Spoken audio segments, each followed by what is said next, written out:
Part 3, Chapter 6. "I don't believe it.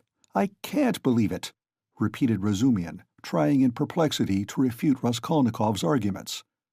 They were by now approaching Bakaliev's lodgings, where Pulcheria Alexandrovna and Donia had been expecting them a long while. Razumian kept stopping on the way in the heat of discussion, confused and excited by the very fact that they were for the first time speaking openly about it. "Don't believe it, then," answered Raskolnikov with a cold, careless smile. "You were noticing nothing as usual, but I was weighing every word. You are suspicious. That is why you weighed their words."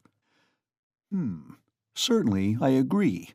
Porfiry's tone was rather strange, and still more that wretch Zametov. You are right. There was something about him. But why? Why? He has changed his mind since last night. Quite the contrary. If they had that brainless idea, they would do their utmost to hide it, and conceal their cards, so as to catch you afterwards. But it was all impudent and careless. If they had had facts, I mean real facts, or at least grounds for suspicion, then they would certainly have tried to hide their game, in the hope of getting more. They would have made a search long ago, besides. But they have no facts, not one. It is all mirage, all ambiguous, simply a floating idea. So they try to throw me out by impudence. And perhaps he was irritated at having no facts, and blurted it out in his vexation. Or perhaps he has some plan. He seems an intelligent man. Perhaps he wanted to frighten me by pretending to know. They have a psychology of their own, brother. But it is loathsome explaining it all. Stop. And it's insulting, insulting. I understand you. But since we have spoken openly now, and it is an excellent thing that we have at last, I am glad. I will own now frankly that I noticed it in them long ago, this idea. Of course, the merest hint only, an insinuation. But why an insinuation even? How dare they? What foundation have they? If only you knew how furious I have been. Think only. Simply because a poor student, unhinged by poverty and hypochondria, on the eve of a serious delirious illness, note that, suspicious, vain, proud, who has not seen a soul to speak to for 6 months, in rags and in boots without soles, has to face some wretched policeman and put up with their insolence, and the unexpected debt thrust under his nose, the IOU presented by Chebarov, the new paint, 30 degrees Réaumur, and a stifling atmosphere, a crowd of people, the talk about the murder of a person where he had been just before, and all that on an empty stomach. He might well have a fainting fit. And that is what they found it all on. Damn them! I understand how annoying it is, but in your place, Rodya, I would laugh at them, or, better still, spit in their ugly faces, and spit a dozen times in all directions. I'd hit out in all directions, neatly too, and so I'd put an end to it.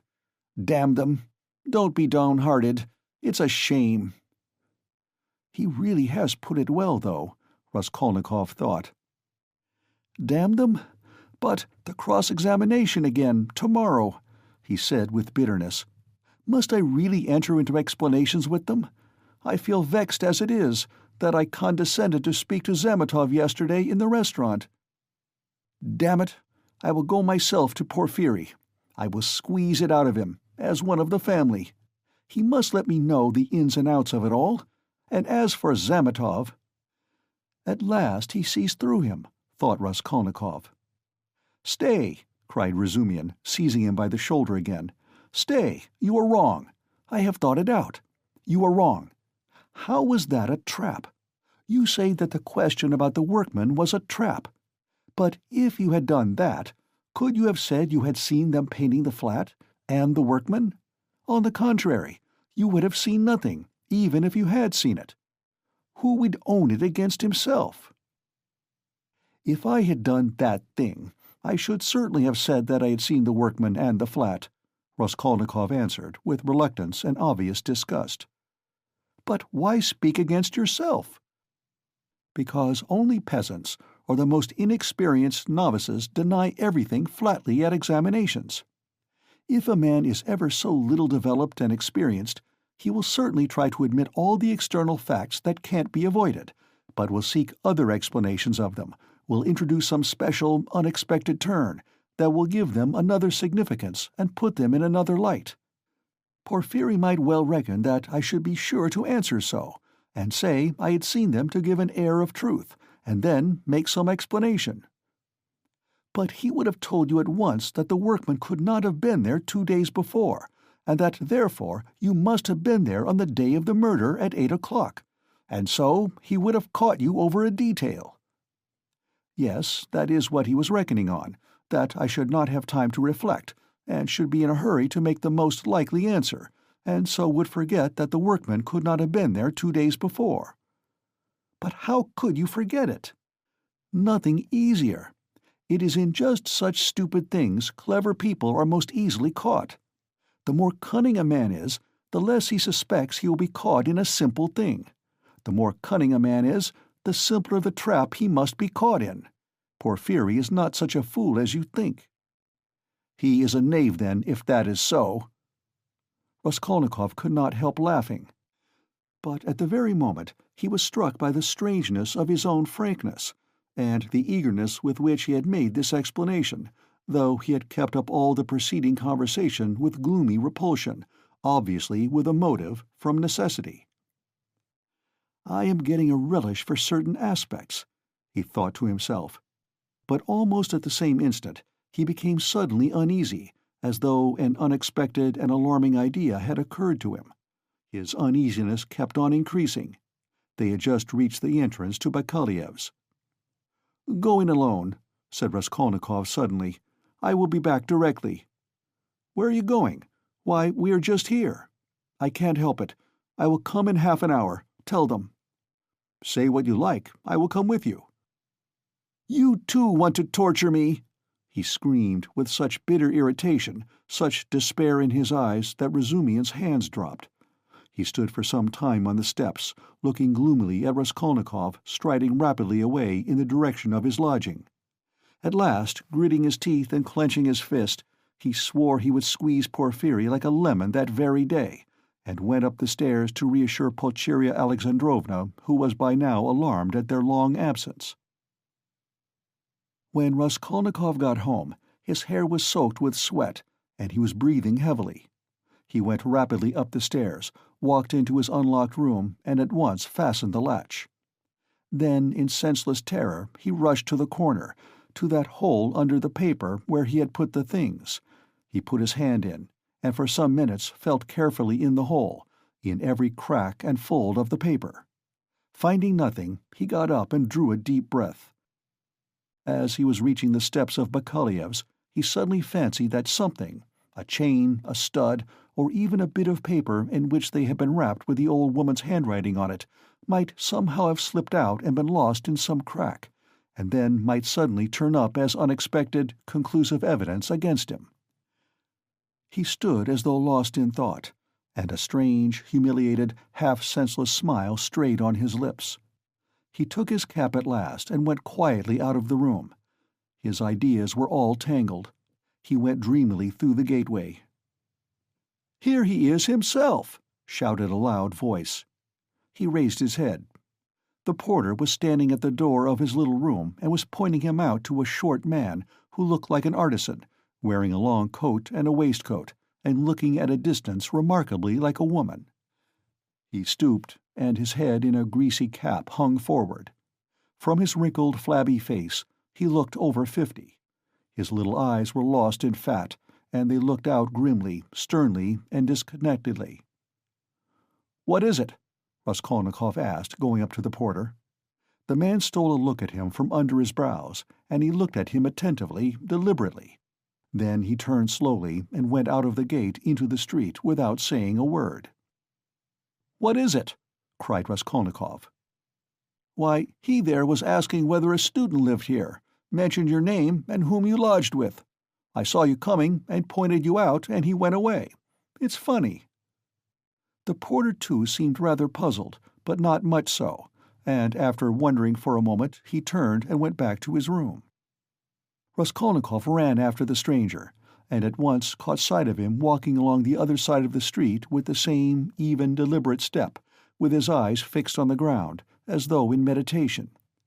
He soon overtook him, but for some time walked behind him. At last, moving on to a level with him, he looked at his face.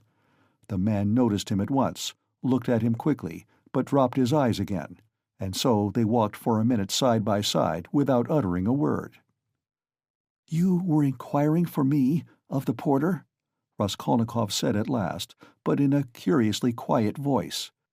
The man made no answer. He didn't even look at him. Again they were both silent. "Why do you come and ask for me, and say nothing? What's the meaning of it?" Raskolnikov's voice broke, and he seemed unable to articulate the words clearly. The man raised his eyes this time and turned a gloomy, sinister look at Raskolnikov. "Murderer," he said suddenly, in a quiet but clear and distinct voice. Raskolnikov went on walking beside him. His legs felt suddenly weak, a cold shiver ran down his spine, and his heart seemed to stand still for a moment, then suddenly began throbbing as though it were set free. So they walked for about 100 paces, side by side in silence.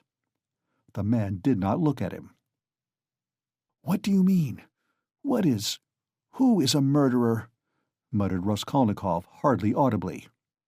"You are a murderer," the man answered still more articulately and emphatically, with a smile of triumphant hatred, and again he looked straight into Raskolnikov's pale face and stricken eyes. They had just reached the crossroads. The man turned to the left without looking behind him. Raskolnikov remained standing, gazing after him. He saw him turn round 50 paces away and look back at him, still standing there. Raskolnikov could not see clearly, but he fancied that he was again smiling the same smile of cold hatred and triumph. With slow, faltering steps, with shaking knees, Raskolnikov made his way back to his little garret, feeling chilled all over. He took off his cap and put it on the table, and for 10 minutes he stood without moving. Then he sank exhausted on the sofa, and with a weak moan of pain he stretched himself on it. So he lay for half an hour. He thought of nothing. Some thoughts or fragments of thoughts, some images without order or coherence, floated before his mind, faces of people he had seen in his childhood, or met somewhere once, whom he would never have recalled, the belfry of the church at V, the billiard table in a restaurant, and some officers playing billiards, the smell of cigars in some underground tobacco shop, a tavern room, a back staircase quite dark, all sloppy with dirty water and strewn with eggshells, and the Sunday bells floating in from somewhere. The images followed one another, whirling like a hurricane. Some of them he liked and tried to clutch at, but they faded, and all the while there was an oppression within him, but it was not overwhelming. Sometimes it was even pleasant. The slight shivering still persisted, but that too was an almost pleasant sensation. He heard the hurried footsteps of Razumian. He closed his eyes and pretended to be asleep. Razumian opened the door and stood for some time in the doorway, as though hesitating. Then he stepped softly into the room and went cautiously to the sofa. Raskolnikov heard Nastasia's whisper, "Don't disturb him. Let him sleep. He can have his dinner later." "Quite so," answered Razumian. Both withdrew carefully and closed the door. Another half-hour passed. Raskolnikov opened his eyes, turned on his back again, clasping his hands behind his head. Who is he? Who is that man who sprang out of the earth? Where was he? What did he see?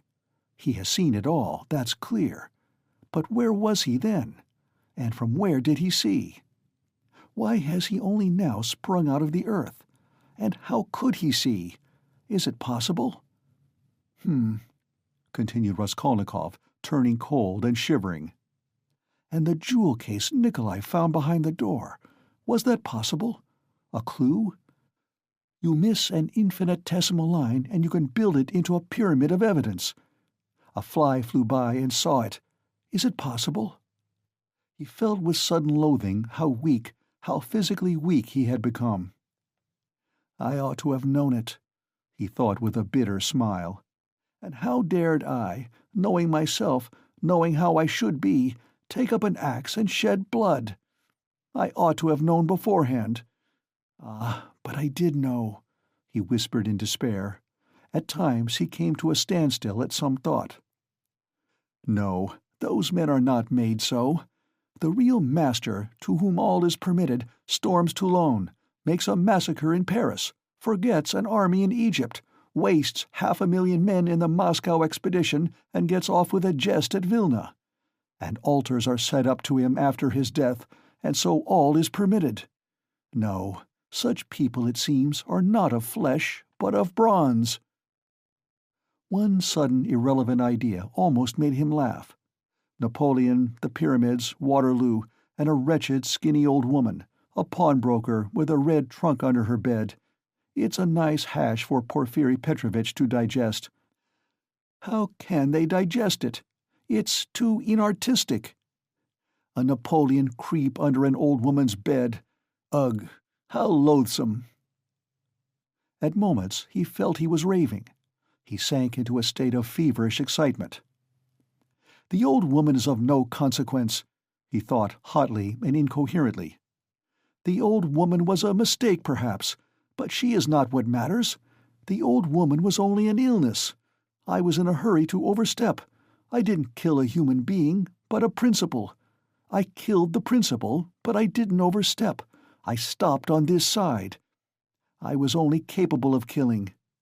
And it seems I wasn't even capable of that. Principle? Why was that fool Razumian abusing the socialists? They are industrious, commercial people. The happiness of all is their case.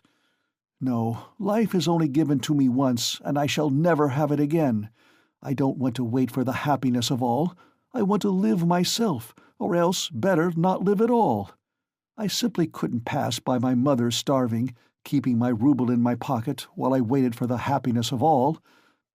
I am putting my little brick into the happiness of all, and so my heart is at peace.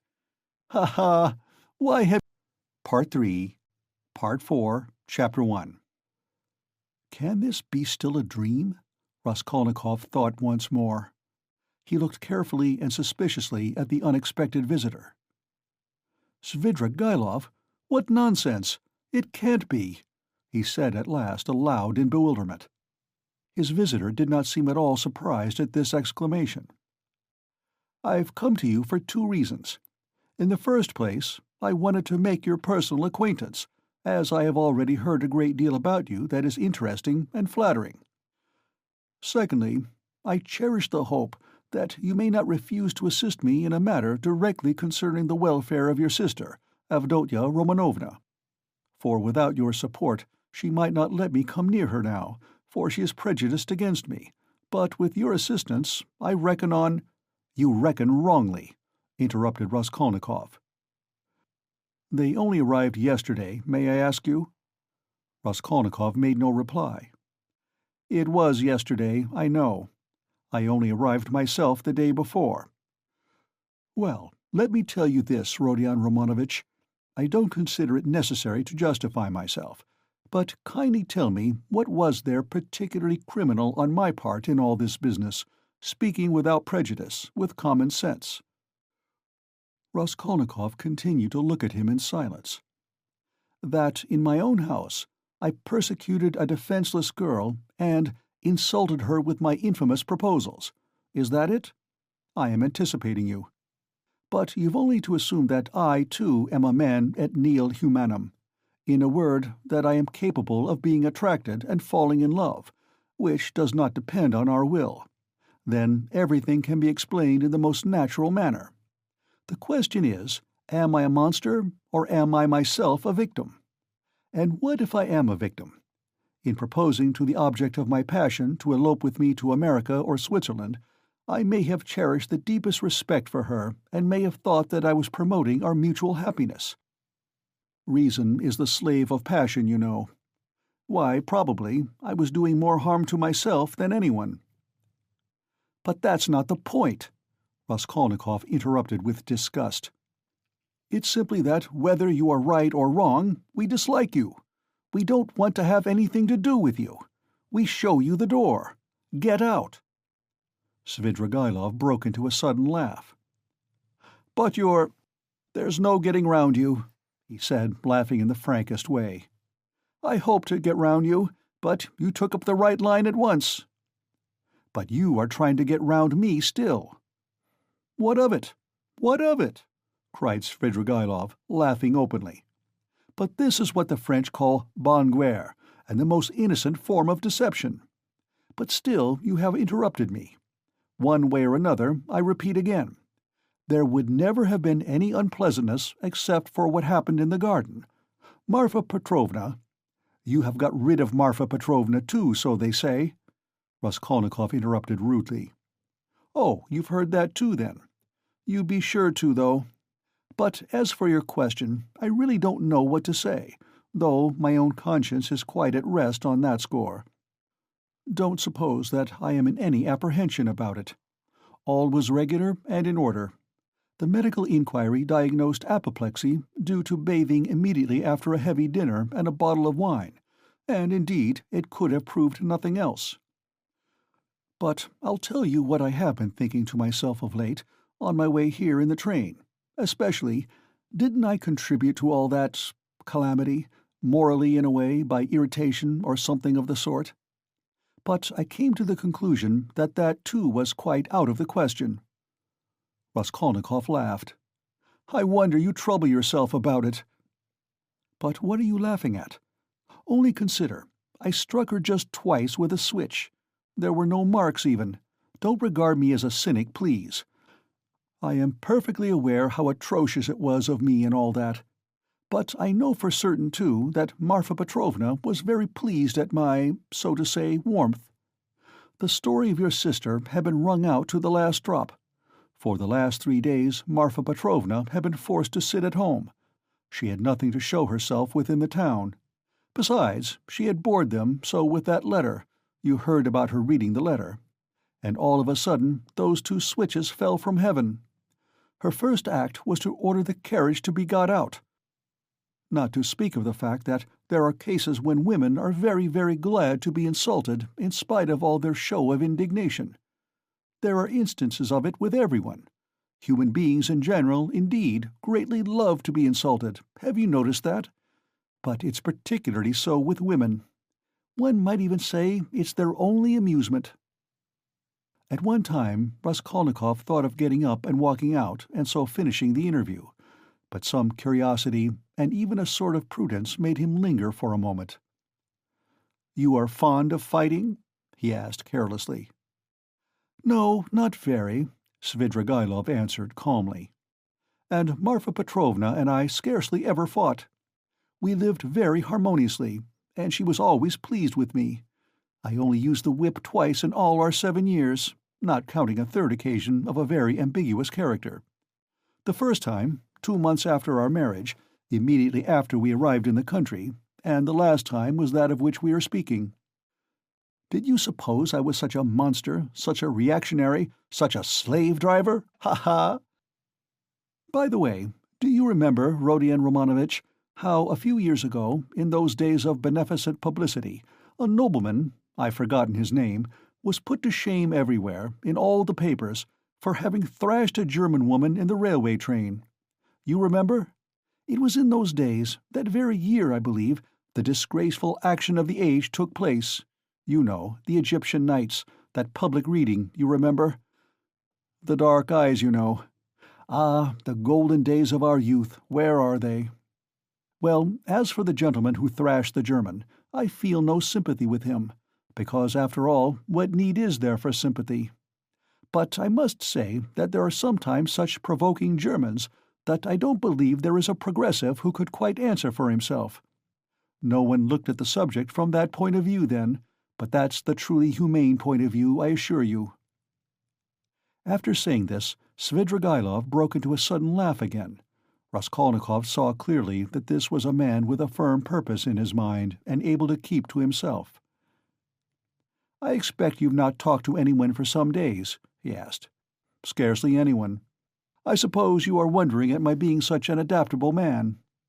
No, I am only wondering at your being too adaptable a man. Because I am not offended at the rudeness of your questions? Is that it? But why take offense?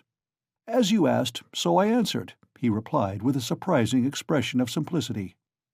You know, there's hardly anything I take interest in, he went on, as it were dreamily, especially now. I've nothing to do. You are quite at liberty to imagine, though, that I am making up to you with a motive, particularly as I told you I want to see your sister about something. But I'll confess frankly, I am very much bored. The last 3 days especially, so I am delighted to see you. Don't be angry, Rodion Romanovitch, but you seem to be somehow awfully strange yourself.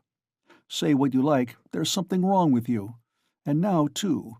Not this very minute, I mean, but now generally. Well, I won't. Don't scowl. I am not such a bear, you know, as you think. Raskolnikov looked gloomily at him. You are not a bear, perhaps, at all, he said. I fancy, indeed, that you are a man of very good breeding, or at least know how on occasion to behave like one. I am not particularly interested in anyone's opinion, Svidrigaïlov answered dryly, and even with a shade of haughtiness. And therefore, why not be vulgar at times, when vulgarity is such a convenient cloak for our climate, and especially if one has a natural propensity that way, he added, laughing again. But I've heard you have many friends here. You are, as they say, not without connections. What can you want with me, then, unless you have some special object? That's true that I have friends here, Svidrigaïlov admitted, not replying to the chief point. I've met some already. I've been lounging about for the last 3 days, and I've seen them, or they've seen me. That's a matter of course.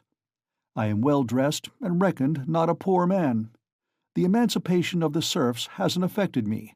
My property consists chiefly of forests and water meadows. The revenue has not fallen off. But I am not going to see them. I was sick of them long ago. I've been here 3 days and have called on no one. What a town it is! How has it come into existence among us? Tell me that. A town of officials and students of all sorts. Yes, there's a great deal I didn't notice when I was here 8 years ago, kicking up my heels. My only hope now is in anatomy, by Jove it is. Anatomy? But as for these clubs, Dussaults, parades, or progress indeed, maybe, well, all that can go on without me, he went on again without noticing the question. Besides, who wants to be a card sharper? Why, have you been a card sharper then? How could I help being? There was a regular set of us, men of the best society, 8 years ago. We had a fine time. And all men of breeding, you know, poets, men of property. And indeed, as a rule in our Russian society, the best manners are found among those who have been thrashed. Have you noticed that? I've deteriorated in the country. But I did get into prison for debt, through a low Greek who came from Nezhin. Then Marfa Petrovna turned up. She bargained with him and bought me off for 30,000 silver pieces. I owed 70,000. We were united in lawful wedlock, and she bore me off into the country like a treasure. You know, she was 5 years older than I. She was very fond of me. For 7 years I never left the country. And, take note, that all my life she held a document over me, the IOU for 30,000 roubles, so if I were to elect to be restive about anything, I should be trapped at once. And she would have done it. Women find nothing incompatible in that. If it hadn't been for that, would you have given her the slip? I don't know what to say. It was scarcely the document restrained me. I didn't want to go anywhere else. Marfa Petrovna herself invited me to go abroad, seeing I was bored, but I've been abroad before and always felt sick there. For no reason but the sunrise, the Bay of Naples, the sea. You look at them and it makes you sad. What's most revolting is that one is really sad. No, it's better at home. Here, at least, one blames others for everything and excuses oneself. I should have gone, perhaps, on an expedition to the North Pole, because j'ai le vin mauvais and hate drinking, and there's nothing left but wine. I have tried it, But, I say, I've been told old Berg is going up in a great balloon next Sunday from the Yusupov garden, and will take up passengers at a fee. Is it true?" "Why? Would you go up?" "I? No. Oh, no," muttered Svidrigaïlov, really seeming to be deep in thought. What does he mean? Is he in earnest? Raskolnikov wondered. "No, the document didn't restrain me," Svidrigaïlov went on meditatively. "It was my own doing, not leaving the country. And nearly a year ago Marfa Petrovna gave me back the document on my name day, and made me a present of a considerable sum of money, too. She had a fortune, you know. 'You see how I trust you, Arkady Ivanovitch.' That was actually her expression. You don't believe she used it? But do you know I managed the estate quite decently. They know me in the neighborhood. I ordered books, too. Marfa Petrovna at first approved, but afterwards she was afraid of my over-studying." "You seem to be missing Marfa Petrovna very much." "Missing her? Perhaps. Really, perhaps I am. And, by the way, do you believe in ghosts?" "What ghosts?" "Why, ordinary ghosts." "Do you believe in them?" "Perhaps not, pour vous plaire. I wouldn't say so exactly." "Do you see them, then?" Svidrigaïlov looked at him rather oddly. "Marfa Petrovna is pleased to visit me," he said, twisting his mouth into a strange smile. "How do you mean, she is pleased to visit you?" "She has been 3 times. I saw her first on the very day of the funeral, an hour after she was buried. It was the day before I left to come here. The second time was the day before yesterday, at daybreak, on the journey at the station of Malaya Vishera. And the third time was 2 hours ago in the room where I am staying. I was alone." "Were you awake?" "Quite awake. I was wide awake every time. She comes, speaks to me for a minute, and goes out at the door. Always at the door. I can almost hear her." "What made me think that something of the sort must be happening to you?" Raskolnikov said suddenly. At the same moment he was surprised at having said it. He was much excited. "What? Did you think so?" Svidrigaïlov asked in astonishment.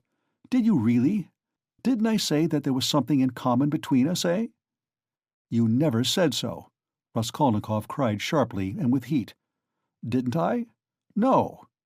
"I thought I did. When I came in and saw you lying with your eyes shut, pretending, I said to myself at once, 'Here's the man.'" "What do you mean by 'the man'? What are you talking about?" cried Raskolnikov. "What do I mean? I really don't know." Svidrigaïlov muttered ingenuously, as though he too were puzzled. For a minute they were silent. They stared in each other's faces. "That's all nonsense!" Raskolnikov shouted with vexation. "What does she say when she comes to you?" "She? Would you believe it, she talks of the silliest trifles, and— Man is a strange creature. It makes me angry.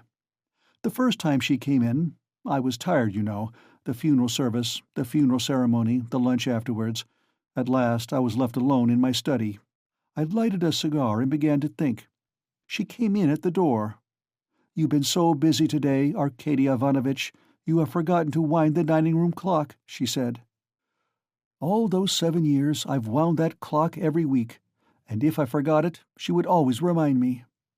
The next day I set off on my way here. I got out at the station at daybreak. I'd been asleep, tired out, with my eyes half open. I was drinking some coffee. I looked up, and there was suddenly Marfa Petrovna sitting beside me with a pack of cards in her hands. Shall I tell you your fortune for the journey, Arkady Ivanovitch? She was a great hand at telling fortunes. I shall never forgive myself for not asking her to. I ran away in a fright, and besides, the bell rang. I was sitting today, feeling very heavy after a miserable dinner from a cookshop. I was sitting smoking. All of a sudden, Marfa Petrovna again. She came in very smart in a new green silk dress with a long train. 'Good day, Arkady Ivanovitch. How do you like my dress? Aniska can't make like this.' Aniska was a dressmaker in the country, one of our former serf girls who had been trained in Moscow, a pretty wench. She stood turning round before me. I looked at the dress, and then I looked carefully, very carefully at her face. "I wonder you trouble to come to me about such trifles, Marfa Petrovna." "Good gracious, you won't let one disturb you about anything." To tease her, I said, "I want to get married, Marfa Petrovna." "That's just like you, Arkady Ivanovitch. It does you very little credit to come looking for a bride when you've hardly buried your wife. And if you could make a good choice at least, but I know it won't be for your happiness or hers, you will only be a laughing-stock to all good people." Then she went out and her train seemed to rustle. Isn't it nonsense, eh? "But perhaps you are telling lies," Raskolnikov put in. "I rarely lie," answered Svidrigaïlov thoughtfully, apparently not noticing the rudeness of the question. "And in the past, have you ever seen ghosts before?" "Yes, I have seen them, but only once in my life, 6 years ago. I had a serf, Filka. Just after his burial, I called out forgetting, 'Filka, my pipe!' He came in and went to the cupboard where my pipes were. I sat still and thought, he is doing it out of revenge, because we had a violent quarrel just before his death. 'How dare you come in with a hole in your elbow?' I said. 'Go away, you scamp!' He turned and went out, and never came again. I didn't tell Marfa Petrovna at the time. I wanted to have a service sung for him, but I was ashamed." "You should go to a doctor." "I know I am not well, without your telling me, though I don't know what's wrong. I believe I am 5 times as strong as you are. I didn't ask you whether you believe that ghosts are seen, but whether you believe that they exist." "No, I won't believe it," Raskolnikov cried with positive anger. "What do people generally say?" muttered Svidrigaïlov, as though speaking to himself, looking aside and bowing his head. "They say, 'You are ill, so what appears to you is only unreal fantasy.' But that's not strictly logical. I agree that ghosts only appear to the sick, but that only proves that they are unable to appear except to the sick, not that they don't exist." "Nothing of the sort," Raskolnikov insisted irritably. "No? You don't think so?" Svidrigaïlov went on, looking at him deliberately. "But what do you say to this argument? Help me with it. Ghosts are, as it were, shreds and fragments of other worlds, the beginning of them. A man in health has, of course, no reason to see them, because he is above all a man of this earth and is bound for the sake of completeness and order to live only in this life. But as soon as one is ill, as soon as the normal earthly order of the organism is broken, one begins to realize the possibility of another world, and the more seriously ill one is, the closer becomes one's contact with that other world, so that as soon as the man dies, he steps straight into that world. I thought of that long ago. If you believe in a future life, you could believe in that too." "I don't believe in a future life," said Raskolnikov. Svidrigaïlov sat lost in thought. "And what if there are only spiders there, or something of that sort?" he said suddenly. "He is a madman," thought Raskolnikov. "We always imagine eternity as something beyond our conception, something vast, vast. But why must it be vast? Instead of all that, what if it's one little room, like a bathhouse in the country, black and grimy and spiders in every corner, and that's all eternity is? I sometimes fancy it like that." "Can it be you can imagine nothing juster and more comforting than that?" Raskolnikov cried, with a feeling of anguish. "Juster? And how can we tell, perhaps, that it is just? And do you know, it's what I would certainly have made it?" answered Svidrigaïlov with a vague smile. This horrible answer sent a cold chill through Raskolnikov. Svidrigaïlov raised his head, looked at him, and suddenly began laughing. "Only think," he cried. "Half an hour ago we had never seen each other. We regarded each other as enemies. There is a matter unsettled between us. We've thrown it aside, and away we've gone into the abstract. Wasn't I right in saying that we were birds of a feather?" "Kindly allow me," Raskolnikov went on irritably, "to ask you to explain why you have honored me with your visit, and I am in a hurry. I have no time to waste. I want to go out." "By all means, by all means. Your sister, Avdotya Romanovna, is going to be married to Mr. Luzhin, Pyotr Petrovitch?" "Can you refrain from any question about my sister, and from mentioning her name? I can't understand how you dare utter her name in my presence, if you really are Svidrigaïlov." "Why, but I've come here to speak about her. How can I avoid mentioning her?" "Very good, speak, but make haste." "I am sure that you must have formed your own opinion of this Mr. Luzhin, who is a connection of mine through my wife, if you have only seen him for half an hour, or heard any facts about him. He is no match for Avdotya Romanovna. I believe Avdotya Romanovna is sacrificing herself generously and imprudently for the sake of her family. I fancy from all I had heard of you that you would be very glad if the match could be broken off without the sacrifice of worldly advantages. Now I know you personally, I am convinced of it." "All this is very naive. Excuse me. I should have said imprudent on your part," said Raskolnikov. "You mean to say that I am seeking my own ends. Don't be uneasy, Rodion Romanovitch. If I were working for my own advantage, I would not have spoken out so directly. I am not quite a fool. I will confess something psychologically curious about that. Just now, defending my love for Avdotya Romanovna, I said I was myself the victim. Well, let me tell you that I've no feeling of love now, not the slightest, so that I wonder myself indeed, for I really did feel something." "Through idleness and depravity," Raskolnikov put in. "I certainly am idle and depraved, but your sister has such qualities that even I could not help being impressed by them. But that's all nonsense, as I see myself now." "Have you seen that long?" "I began to be aware of it before, but was only perfectly sure of it the day before yesterday, almost at the moment I arrived in Petersburg. I still fancied in Moscow, though, that I was coming to try to get Avdotya Romanovna's hand and to cut out Mr. Luzhin." "Excuse me for interrupting you. Kindly be brief, and come to the object of your visit. I am in a hurry. I want to go out." "With the greatest pleasure. On arriving here and determining on a certain journey, I should like to make some necessary preliminary arrangements. I left my children with an aunt. They are well provided for, and they have no need of me personally. And a nice father I should make, too. I have taken nothing but what Marfa Petrovna gave me a year ago. That's enough for me. Excuse me, I am just coming to the point. Before the journey, which may come off, I want to settle Mr. Luzhin, too. It's not that I detest him so much, but it was through him I quarreled with Marfa Petrovna when I learned that she had dished up this marriage. I want now to see Avdotya Romanovna through your mediation, and if you like, in your presence, to explain to her that, in the first place, she will never gain anything but harm from Mr. Luzhin. Then, begging her pardon for all past unpleasantness, to make her a present of 10,000 roubles, and so assist the rupture with Mr. Luzhin, a rupture to which I believe she is herself not disinclined, if she could see the way to it." "You are certainly mad!" cried Raskolnikov, not so much angered as astonished. "How dare you talk like that?" "I knew you would scream at me. But in the first place, though I am not rich, this 10,000 roubles is perfectly free. I have absolutely no need for it. If Avdotya Romanovna does not accept it, I shall waste it in some more foolish way.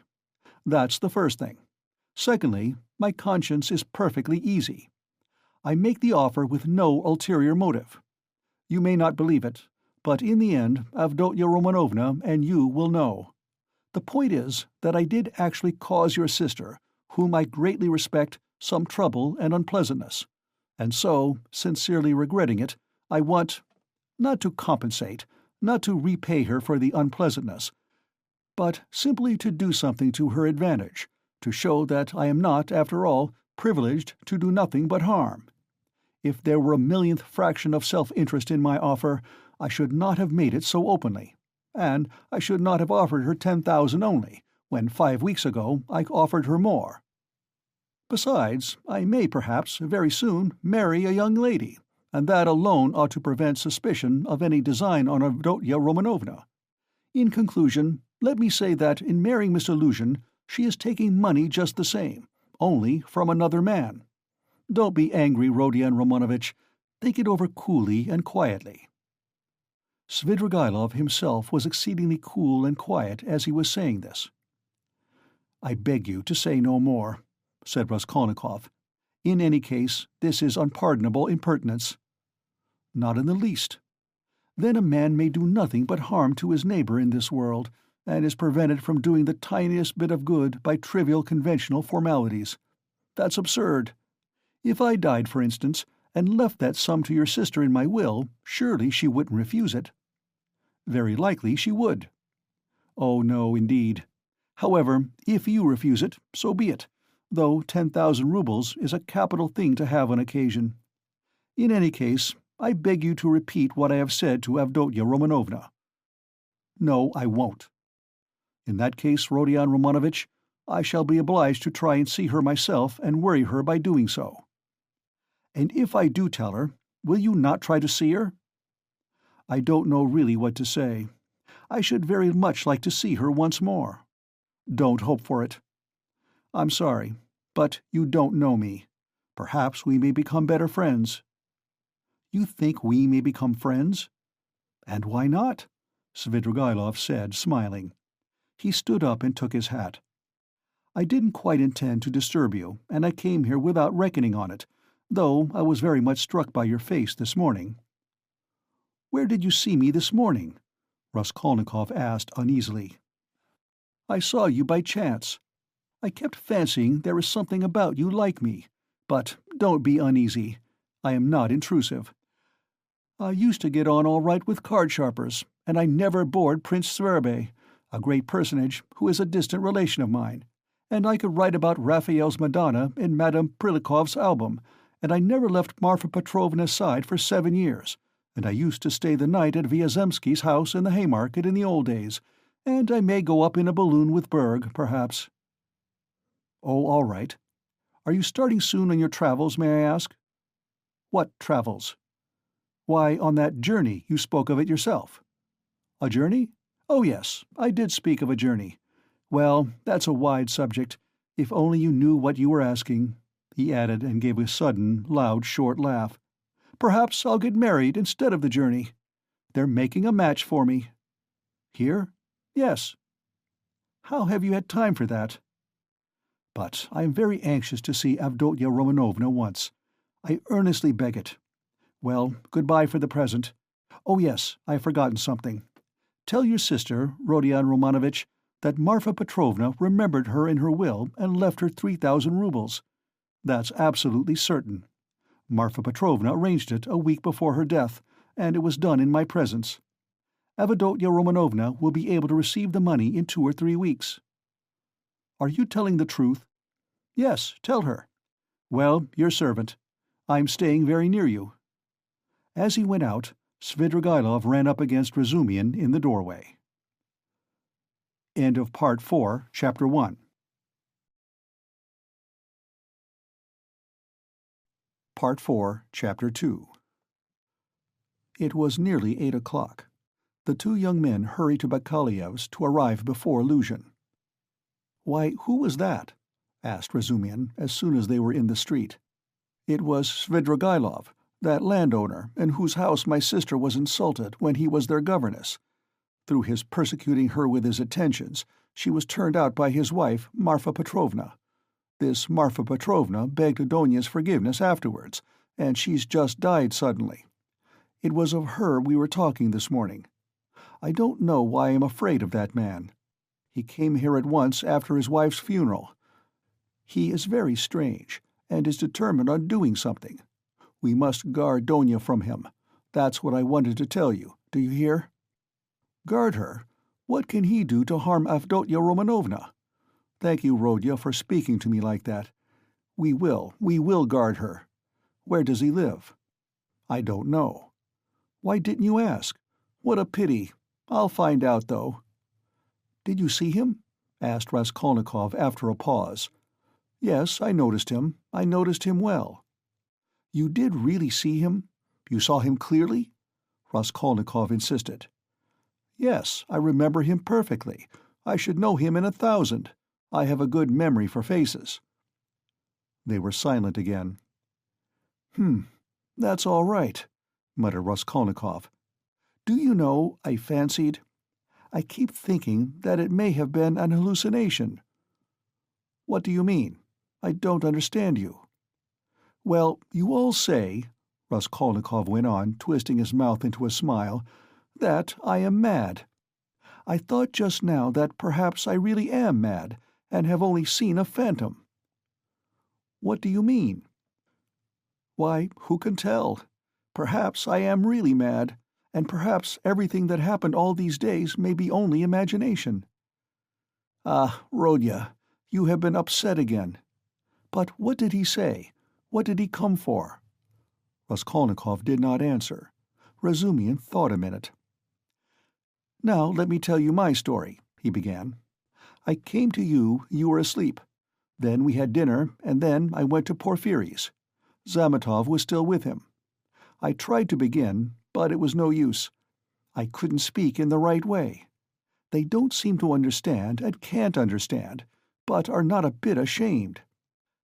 I drew Porfiry to the window and began talking to him, but it was still no use.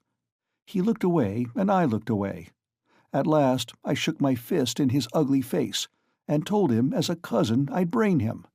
He merely looked at me, I cursed and came away. That was all. It was very stupid. To Zametov I didn't say a word. But, you see, I thought I'd make a mess of it, but as I went downstairs a brilliant idea struck me.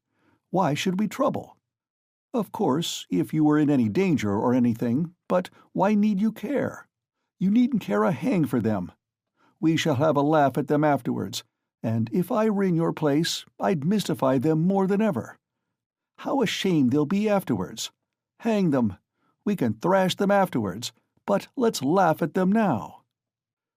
"To be sure," answered Raskolnikov. "But what will you say tomorrow?" he thought to himself. Strange to say, till that moment it had never occurred to him to wonder what Razumihin would think when he knew. As he thought it, Raskolnikov looked at him. Razumihin's account of his visit to Porfiry had very little interest for him, so much had come and gone since then. In the corridor they came upon Luzhin. He had arrived punctually at 8, and was looking for the number, so that all three went in together without greeting or looking at one another. The young men walked in first, while Pyotr Petrovitch, for good manners, lingered a little in the passage, taking off his coat. Pulcheria Alexandrovna came forward at once to greet him in the doorway. Donia was welcoming her brother. Pyotr Petrovitch walked in, and quite amiably, though with redoubled dignity, bowed to the ladies. He looked, however, as though he were a little put out and could not yet recover himself. Pulcheria Alexandrovna, who seemed also a little embarrassed, hastened to make them all sit down at the round table where a samovar was boiling. Donia and Luzhin were facing one another on opposite sides of the table. Razumihin and Raskolnikov were facing Pulcheria Alexandrovna. Razumihin was next to Luzhin, and Raskolnikov was beside his sister. A moment's silence followed.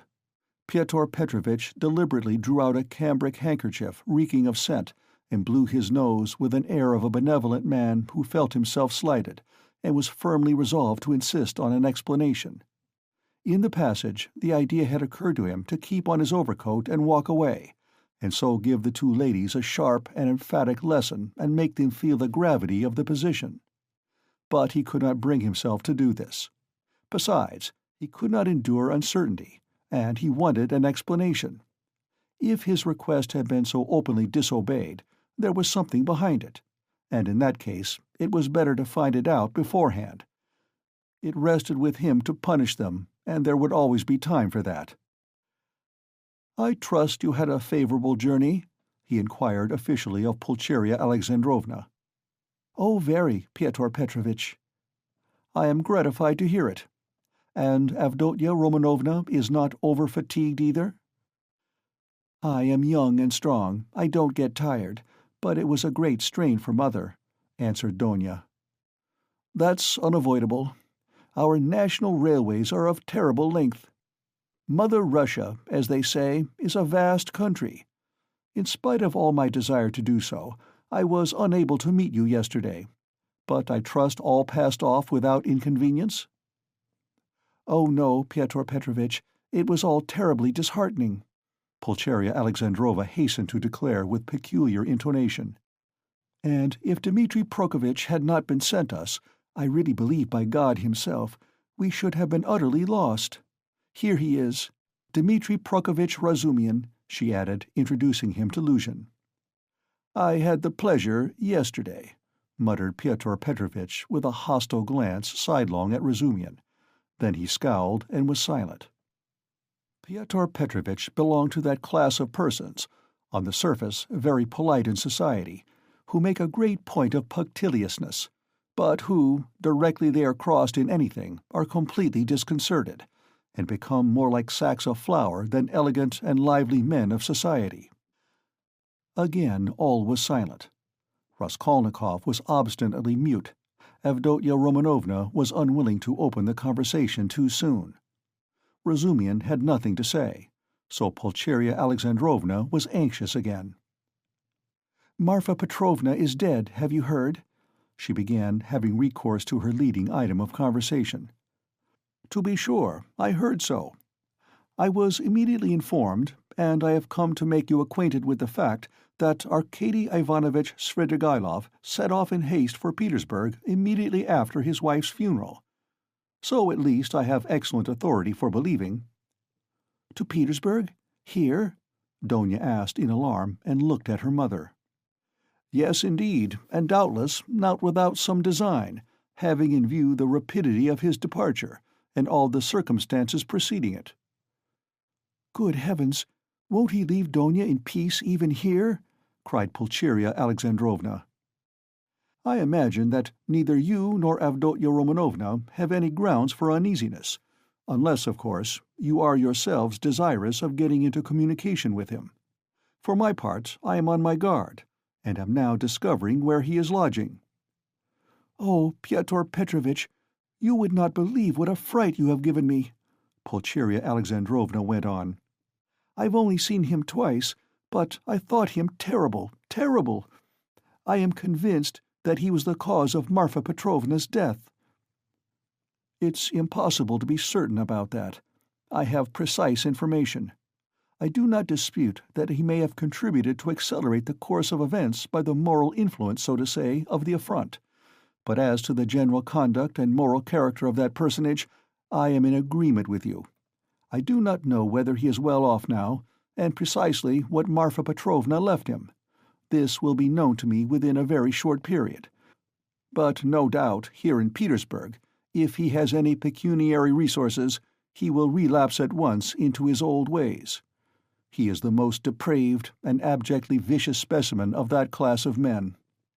I have considerable reason to believe that Marfa Petrovna, who was so unfortunate as to fall in love with him and to pay his debts 8 years ago, was of service to him in another way, solely by her exertions and sacrifices. A criminal charge, involving an element of fantastic and homicidal brutality for which he might well have been sentenced to Siberia, was hushed up. That's the sort of man he is, if you care to know." "Good heavens!" cried Pulcheria Alexandrovna. Raskolnikov listened attentively. "Are you speaking the truth when you say that you have good evidence of this?" Donia asked sternly and emphatically. "I only repeat what I was told in secret by Marfa Petrovna. I must observe that from the legal point of view the case was far from clear.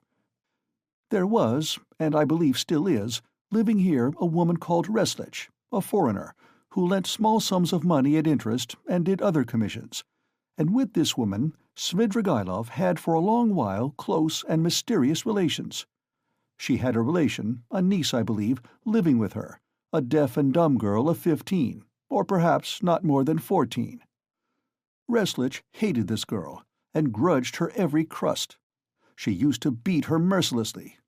One day the girl was found hanging in the garret. At the inquest the verdict was suicide. After the usual proceedings the matter ended, but later on information was given that the child had been cruelly outraged by Svidrigaïlov. It is true this was not clearly established. The information was given by another German woman of loose character, whose word could not be trusted. No statement was actually made to the police, thanks to Marfa Petrovna's money and exertions. It did not get beyond gossip. And yet the story is a very significant one. You heard, no doubt, Avdotya Romanovna, when you were with them, the story of the servant Philip, who died of ill treatment he received 6 years ago, before the abolition of serfdom. I heard, on the contrary, that this Philip hanged himself. Quite so. But what drove him, or rather perhaps disposed him, to suicide was the systematic persecution and severity of Mr. Svidrigailov. I don't know that, answered Donia dryly. I only heard a queer story that Philip was a sort of hypochondriac, a sort of domestic philosopher, the servants used to say. He read himself silly, and that he hanged himself partly on account of Mr. Svidrigailov's mockery of him and not his blows. When I was there, he behaved well to the servants, and they were actually fond of him, though they certainly did blame him for Philip's death. I perceive, Avdotya Romanovna, that you seem disposed to undertake his defense all of a sudden, Luzhin observed, twisting his lips into an ambiguous smile. There is no doubt that he is an astute man, and insinuating where ladies are concerned, of which Marfa Petrovna, who has died so strangely, is a terrible instance.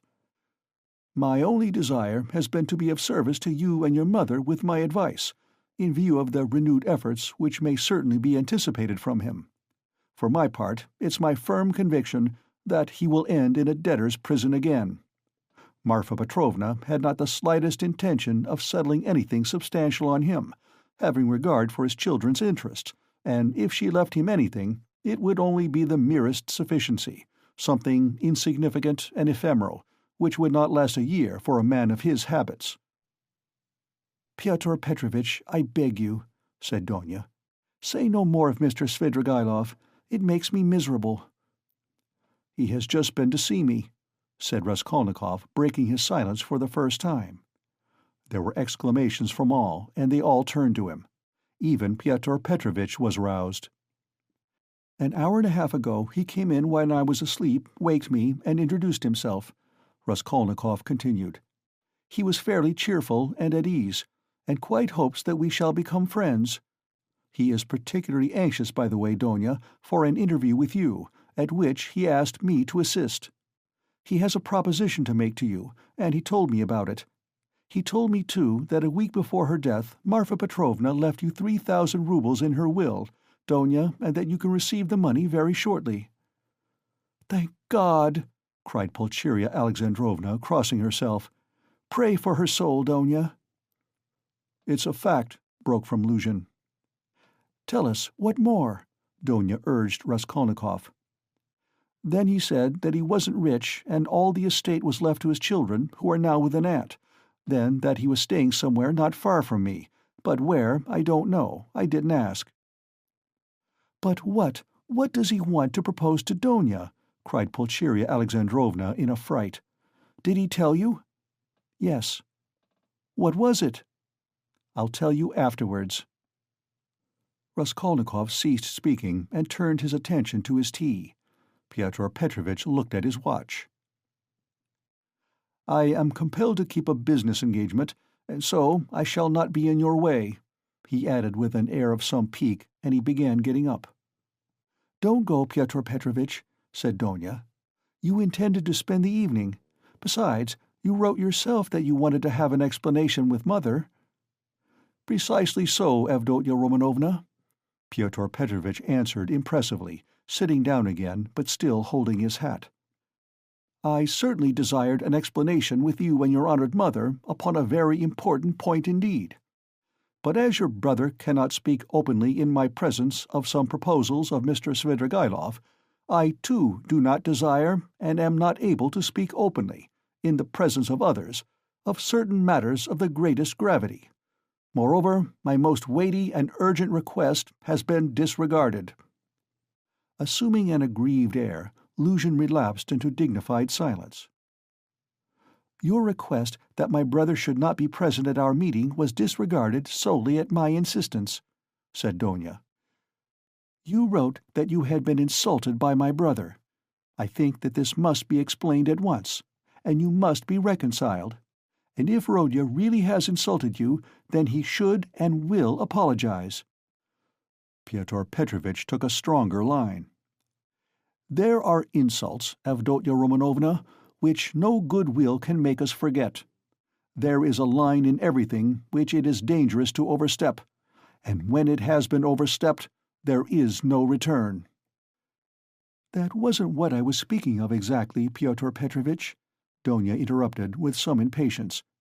"Please understand that our whole future depends now on whether all this is explained and set right as soon as possible. I tell you frankly at the start that I cannot look at it in any other light, and if you have the least regard for me, all this business must be ended today, however hard that may be. I repeat that if my brother is to blame, he will ask your forgiveness." "I am surprised at your putting the question like that," said Luzhin, getting more and more irritated. "Esteeming, and so to say, adoring you, I may at the same time, very well indeed, be able to dislike some member of your family. Though I lay claim to the happiness of your hand, I cannot accept duties incompatible with—" "Oh, don't be so ready to take offense, Pyotr Petrovitch," Donia interrupted with feeling. "And be the sensible and generous man I have always considered, and wish to consider you to be. I have given you a great promise. I am your betrothed. Trust me in this matter, and, believe me, I shall be capable of judging impartially. My assuming the part of judge is as much a surprise for my brother as for you. When I insisted on his coming to our interview today after your letter, I told him nothing of what I meant to do. Understand that, if you are not reconciled, I must choose between you. It must be either you or he. That is how the question rests on your side and on his. I don't want to be mistaken in my choice, and I must not be. For your sake, I must break off with my brother. For my brother's sake, I must break off with you. I can find out for certain now whether he is a brother to me, and I want to know it. And of you, whether I am dear to you, whether you esteem me, whether you are the husband for me." "Avdotya Romanovna," Luzhin declared huffily, "your words are of too much consequence to me. I will say more. They are offensive in view of the position I have the honor to occupy in relation to you. To say nothing of your strange and offensive setting me on a level with an impertinent boy, you admit the possibility of breaking your promise to me. You say you or he, showing thereby of how little consequence I am in your eyes. I cannot let this pass considering the relationship and the obligations existing between us." "What?" cried Donia, flushing. "I set your interest beside all that has hitherto been most precious in my life, what has made up the whole of my life, and here you are offended at my making too little account of you." Raskolnikov smiled sarcastically. Razumihin fidgeted, but Pyotr Petrovitch did not accept the reproof. On the contrary, at every word he became more persistent and irritable, as though he relished it. "Love for the future partner of your life, for your husband, ought to outweigh your love for your brother," he pronounced sententiously. "And, in any case, I cannot be put on the same level. Although I said so emphatically that I would not speak openly in your brother's presence, nevertheless I intend now to ask your honored mother for a necessary explanation on a point of great importance closely affecting my dignity. Your son," he turned to Pulcheria Alexandrovna, "yesterday, in the presence of Mr. Razutkin—or I think that's it. Excuse me, I have forgotten your surname," he bowed politely to Razumihin, "insulted me by misrepresenting the idea I expressed to you in a private conversation drinking coffee, that is, that marriage with a poor girl who has had experience of trouble is more advantageous from the conjugal point of view than with one who has lived in luxury, since it is more profitable for the moral character. Your son intentionally exaggerated the significance of my words and made them ridiculous, accusing me of malicious intentions, and, as far as I could see, relied upon your correspondence with him. I shall consider myself happy, Pulcheria Alexandrovna, if it is possible for you to convince me of an opposite conclusion, and thereby considerately reassure me. kindly let me know in what terms precisely you repeated my words in your letter to Rodion Romanovitch." "I don't remember," faltered Pulcheria Alexandrovna. "I repeated them as I understood them. I don't know how Rodya repeated them to you. Perhaps he exaggerated." "He could not have exaggerated them except at your instigation." "Pyotr Petrovitch," Pulcheria Alexandrovna declared with dignity, "the proof that Donia and I did not take your words in a very bad sense is the fact that we are here." "Good, Mother," said Donia approvingly. "Then this is my fault again," said Luzhin, aggrieved. "Well, Pyotr Petrovitch, you keep blaming Rodion, but you yourself have just written what was false about him," Pulcheria Alexandrovna added, gaining courage. "I don't remember writing anything false." "You wrote," Raskolnikov said sharply, not turning to Luzhin, "that I gave money yesterday, not to the widow of the man who was killed, as was the fact, but to his daughter, whom I had never seen till yesterday. You wrote this to make dissension between me and my family, and for that object added coarse expressions about the conduct of a girl whom you don't know. All that is mean slander." "Excuse me, sir," said Luzhin, quivering with fury. "I enlarged upon your qualities and conduct in my letter solely in response to your sister's and mother's inquiries, how I found you, and what impression you made on me. As for what you've alluded to in my letter, be so good as to point out one word of falsehood. Show, that is, that you didn't throw away your money, and that there are not worthless persons in that family, however unfortunate.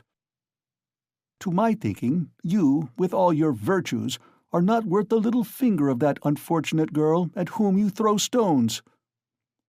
"Would you go so far, then, as to let her associate with your mother and sister?" "I have done so already, if you care to know. I made her sit down today with Mother and Donia." "Rodya!" cried Pulcheria Alexandrovna. Donia crimsoned. Razumian knitted his brows. Luzhin smiled with lofty sarcasm. "You may see for yourself, Avdotya Romanovna," he said, "whether it is possible for us to agree. I hope now that this question is at an end, once and for all. I will withdraw, that I may not hinder the pleasures of family intimacy, and the discussion of secrets." He got up from his chair and took his hat. "But in withdrawing, I venture to request that for the future I may be spared similar meetings, and, so to say, compromises. I appeal particularly to you, honored Pulcheria Alexandrovna, on this subject, the more as my letter was addressed to you and to no one else." Pulcheria Alexandrovna was a little offended. "You seem to think we are completely under your authority, Pyotr Petrovitch. Donia has told you the reason your desire was disregarded. She had the best intentions. And indeed, you write as though you were laying commands upon me. Are we to consider every desire of yours as a command? Let me tell you, on the contrary, that you ought to show particular delicacy and consideration for us now, because we have thrown up everything, and have come here relying on you, and so we are in any case, in a sense, in your hands." "That is not quite true, Pulcheria Alexandrovna, especially at the present moment, when the news has come of Marfa Petrovna's legacy, which seems indeed very apropos, judging from the new tone you take to me," he added sarcastically. "Judging from that remark, we may certainly presume that you are reckoning on our helplessness," Donia observed irritably.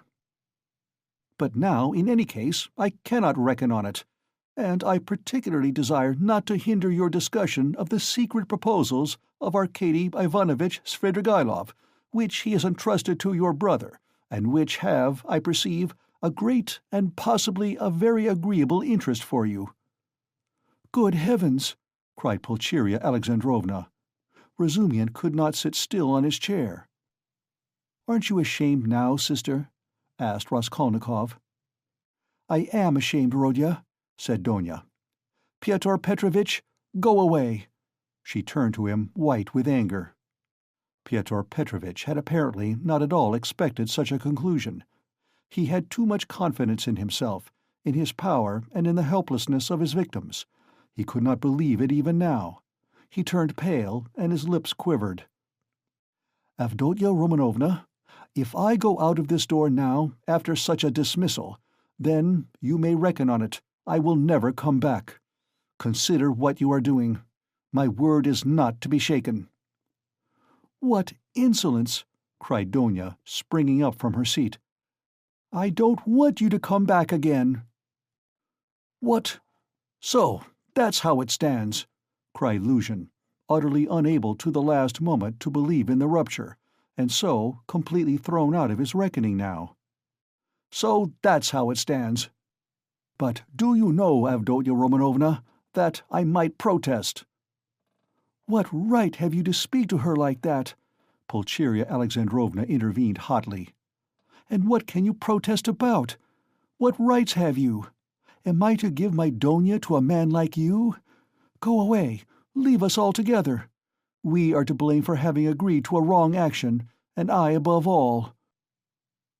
"But you have bound me, Pulcheria Alexandrovna," Luzhin stormed in a frenzy, "by your promise, and now you deny it, and... Besides, I have been led on account of that into expenses." This last complaint was so characteristic of Pyotr Petrovitch that Raskolnikov, pale with anger and with the effort of restraining it, could not help breaking into laughter. But Pulcheria Alexandrovna was furious. "Expenses? What expenses? Are you speaking of our trunk? But the conductor brought it for nothing for you. Mercy on us, we have bound you. What are you thinking about, Pyotr Petrovitch? It was you bound us, hand and foot, not we." "Enough, mother, no more, please," Avdotya Romanovna implored. "Pyotr Petrovitch, do be kind and go." "I am going, but one last word," he said, quite unable to control himself. "Your mamma seems to have entirely forgotten that I made up my mind to take you, so to speak, after the gossip of the town had spread all over the district in regard to your reputation. Disregarding public opinion for your sake and reinstating your reputation, I certainly might very well reckon on a fitting return, and might indeed look for gratitude on your part. And my eyes have only now been opened. I see myself that I may have acted very, very recklessly in disregarding the universal verdict." "Does the fellow want his head smashed?" cried Razumihin, jumping up.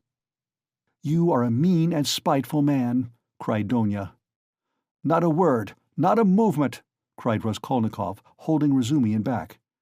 Then, going close up to Luzhin, "Kindly leave the room," he said quietly and distinctly. "And not a word more, or—" Pyotr Petrovitch gazed at him for some seconds with a pale face that worked with anger. Then he turned, went out, and rarely has any man carried away in his heart such vindictive hatred as he felt against Raskolnikov. Him and him alone he blamed for everything. It is noteworthy that as he went downstairs he still imagined that his case was perhaps not utterly lost, and that, so far as the ladies were concerned, all might very well indeed be set right again. End of Part 4, Chapter 2. Part 4, Chapter 3. The fact was that, up to the last moment, he had never expected such an ending. He had been overbearing to the last degree, never dreaming that two destitute and defenseless women could escape from his control. This conviction was strengthened by his vanity and conceit, a conceit to the point of fatuity. Pyotr Petrovitch, who had made his way up from insignificance, was morbidly given to self-admiration, had the highest opinion of his intelligence and capacities, and sometimes even gloated in solitude over his image in the glass. But what he loved and valued above all was the money he had amassed by his labor, and by all sorts of devices. That money made him the equal of all who had been his superiors. When he had bitterly reminded Donia that he had decided to take her in spite of evil report, Pyotr Petrovitch had spoken with perfect sincerity, and had, indeed, felt genuinely indignant at such black ingratitude. And yet, when he made Donia his offer, he was fully aware of the groundlessness of all the gossip. The story had been everywhere contradicted by Marfa Petrovna, and was by then disbelieved by all the townspeople, who were warm in Donia's defense. And he would not have denied that he knew all that at the time. Yet he still thought highly of his own resolution in lifting Donia to his level, and regarded it as something heroic. In speaking of it to Donia, he had let out the secret feeling he cherished and admired, and he could not understand that others should fail to admire it too. He had called on Raskolnikov with the feelings of a benefactor who is about to reap the fruits of his good deeds and to hear agreeable flattery. And as he went downstairs now, he considered himself most undeservedly injured and unrecognized. Donia was simply essential to him. To do without her was unthinkable. For many years he had had voluptuous dreams of marriage, but he had gone on waiting and amassing money. He brooded with relish, in profound secret, over the image of a girl, virtuous, poor, she must be poor, very young, very pretty, of good birth and education, very timid, one who had suffered much, and was completely humbled before him, one who would all her life look on him as her savior, worship him, admire him, and only him. How many scenes, how many amorous episodes he had imagined on this seductive and playful theme, when his work was over. And behold, the dream of so many years was all but realized. The beauty and education of Avdotya Romanovna had impressed him. Her helpless position had been a great allurement. In her he had found even more than he dreamed of. Here was a girl of pride, character, virtue, of education and breeding superior to his own, he felt that, and this creature would be slavishly grateful all her life for his heroic condescension, and would humble herself in the dust before him, and he would have absolute, unbounded power over her. Not long before, he had, too, after long reflection and hesitation, made an important change in his career, and was now entering on a wider circle of business.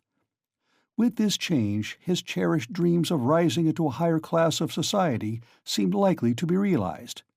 He was, in fact, determined to try his fortune in Petersburg. He knew that women could do a very great deal. The fascination of a charming, virtuous, highly educated woman might make his way easier, might do wonders in attracting people to him, throwing an aureole round him, and now everything was in ruins. This sudden, horrible rupture affected him like a clap of thunder. It was like a hideous joke, an absurdity. He had only been a tiny bit masterful, had not even time to speak out, had simply made a joke, been carried away, and it had ended so seriously. And of course, too, he did love Donia in his own way. He already possessed her in his dreams, and all at once. No. The next day, the very next day, it must all be set right, smoothed over, settled. Above all, he must crush that conceited milksop who was the cause of it all. With a sick feeling, he could not help recalling Razumihin too, but he soon reassured himself on that score. As though a fellow like that could be put on a level with him! The man he really dreaded in earnest was Svidrigailov. He had, in short, a great deal to attend to. "No, I am more to blame than anyone," said Donia, kissing and embracing her mother. "I was tempted by his money, but, on my honor, brother, I had no idea he was such a base man. If I had seen through him before, nothing would have tempted me. Don't blame me, brother." "God has delivered us. God has delivered us," Pulcheria Alexandrovna muttered, but half-consciously, as though scarcely able to realize what had happened. They were all relieved, and in 5 minutes they were laughing. Only now and then Donia turned white and frowned, remembering what had passed. Pulcheria Alexandrovna was surprised to find that she too was glad. She had only that morning thought rupture with Luzhin a terrible misfortune. Razumihin was delighted. He did not yet dare express his joy fully, but he was in a fever of excitement, as though a ton weight had fallen off his heart. Now he had the right to devote his life to them, to serve them. Anything might happen now. But he felt afraid to think of further possibilities, and dared not let his imagination range. But Raskolnikov sat still in the same place, almost sullen and indifferent. Though he had been the most insistent on getting rid of Luzhin, he seemed now the least concerned at what had happened. Donia could not help thinking that he was still angry with her, and Pulcheria Alexandrovna watched him timidly. "What did Svidrigailov say to you?" said Donia, approaching him. "Yes, yes," cried Pulcheria Alexandrovna. Raskolnikov raised his head. "He wants to make you a present of 10,000 roubles, and he desires to see you once in my presence." "See her? On no account!" cried Pulcheria Alexandrovna. "And how dare he offer her money?" Then Raskolnikov repeated, rather dryly, his conversation with Svidrigailov, omitting his account of the ghostly visitations of Marfa Petrovna, wishing to avoid all unnecessary talk. "What answer did you give him?" asked Donia. "At first I said I would not take any message to you. Then he said that he would do his utmost to obtain an interview with you without my help. He assured me that his passion for you was a passing infatuation. Now he has no feeling for you. He doesn't want you to marry Luzhin. His talk was altogether rather muddled." "How do you explain him to yourself, Rodya? How did he strike you?" "I must confess I don't quite understand him. He offers you 10,000, and yet says he is not well off. He says he is going away, and in 10 minutes he forgets he has said it. Then he says he is going to be married and has already fixed on the girl.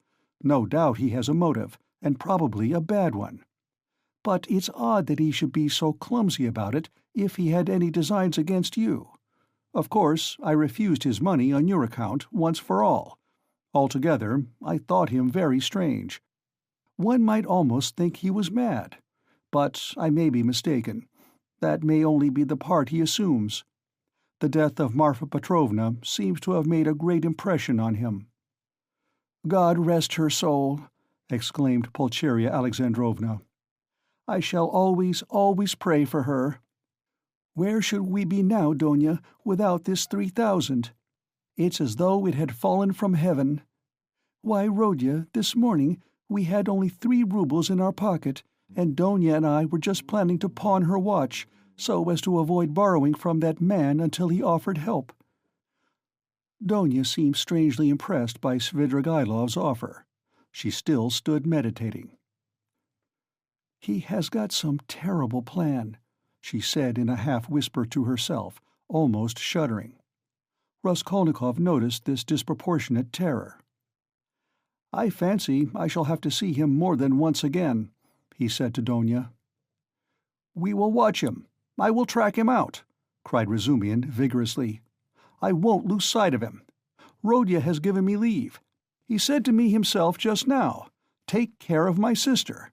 Will you give me leave too, Avdotya Romanovna?" Donia smiled and held out her hand, but the look of anxiety did not leave her face. Pulcheria Alexandrovna gazed at her timidly, but the 3,000 roubles had obviously a soothing effect on her. A quarter of an hour later they were all engaged in a lively conversation. Even Raskolnikov listened attentively for some time, though he did not talk. Razumihin was the speaker. "And why should you go away?" he flowed on ecstatically. "And what are you to do in a little town? The great thing is, you are all here together, and you need one another.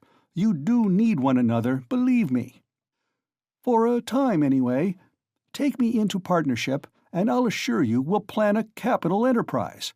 Listen, I'll explain it all in detail to you, the whole project. It all flashed into my head this morning, before anything had happened. I tell you what, I have an uncle. I must introduce him to you, a most accommodating and respectable old man. This uncle has got a capital of 1,000 roubles, and he lives on his pension and has no need of that money.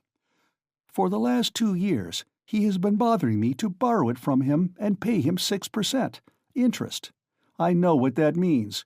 He simply wants to help me. Last year I had no need of it, but this year I resolved to borrow it as soon as he arrived. Then you lend me another 1,000 of your 3, and we have enough for a start, so we'll go into partnership. And what are we going to do?" Then Razumian began to unfold his project, and he explained at length that almost all our publishers and booksellers know nothing at all of what they are selling. And for that reason they are usually bad publishers, and that any decent publications pay as a rule and give a profit, sometimes a considerable one. Razumian had, indeed, been dreaming of setting up as a publisher.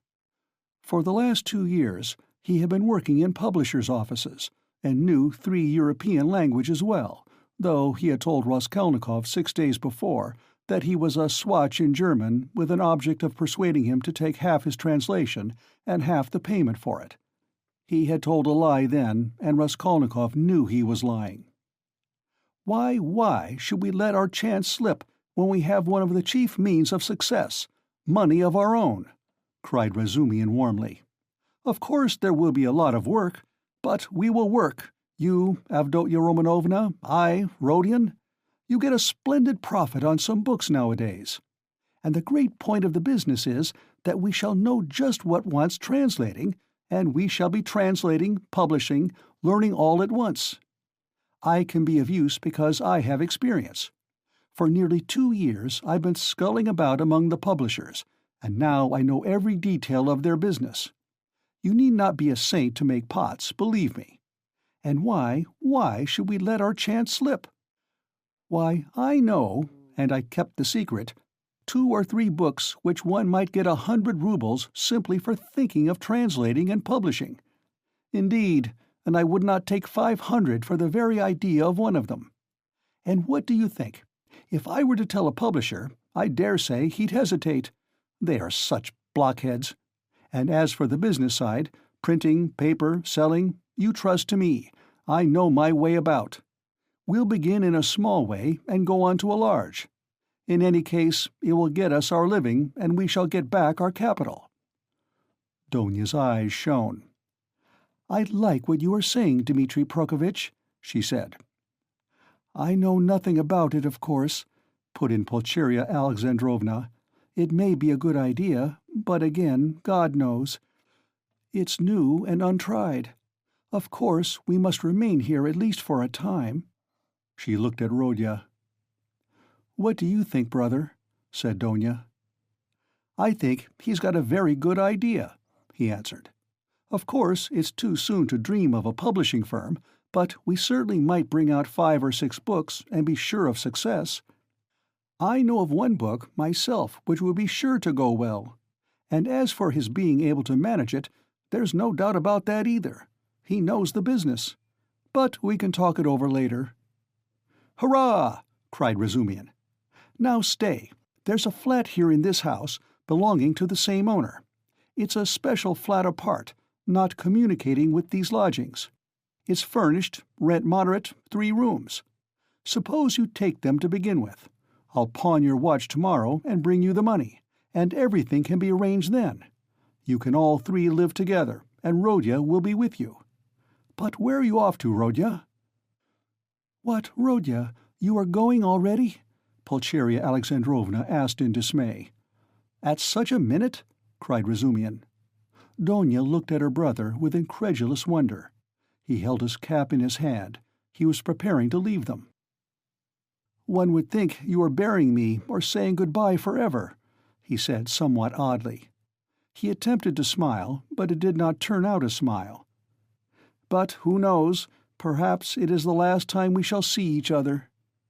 He let slip accidentally. It was what he was thinking, and it somehow was uttered aloud. "What is the matter with you?" cried his mother. "Where are you going, Rodya?" asked Donya rather strangely. "Oh, I'm quite obliged to," he answered vaguely, as though hesitating what he would say. But there was a look of sharp determination in his white face. "I meant to say, as I was coming here, I meant to tell you, Mother, and you, Donya, that it would be better for us to part for a time. I feel ill, I am not at peace. I will come afterwards. I will come of myself, when it's possible. I remember you and love you. Leave me alone. I decided this even before. I'm absolutely resolved on it. Whatever may come to me, whether I come to ruin or not, I want to be alone. Forget me altogether. It's better. Don't inquire about me. When I can, I'll come of myself, or I'll send for you. Perhaps it will all come back, but now, if you love me, give me up, else I shall begin to hate you. I feel it. Goodbye." "Good God!" cried Pulcheria Alexandrovna. Both his mother and his sister were terribly alarmed. Razumihin was also. "Rodya, Rodya, be reconciled with us. Let us be as before," cried his poor mother.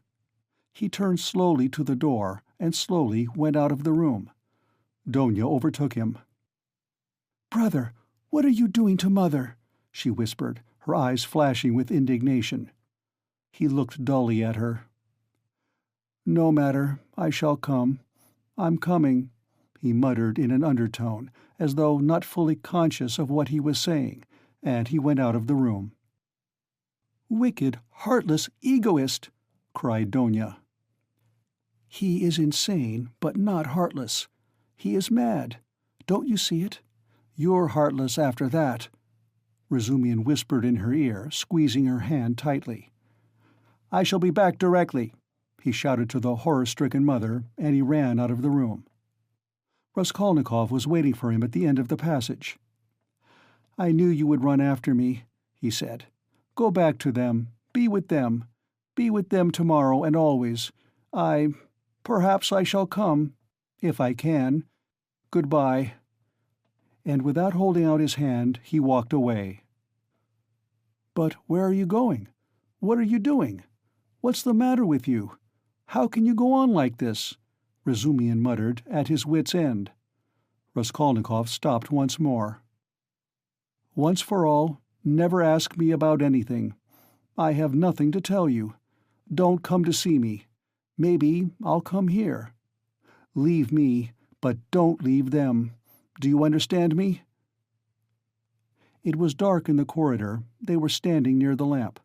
For a minute they were looking at one another in silence. Razumihin remembered that minute all his life.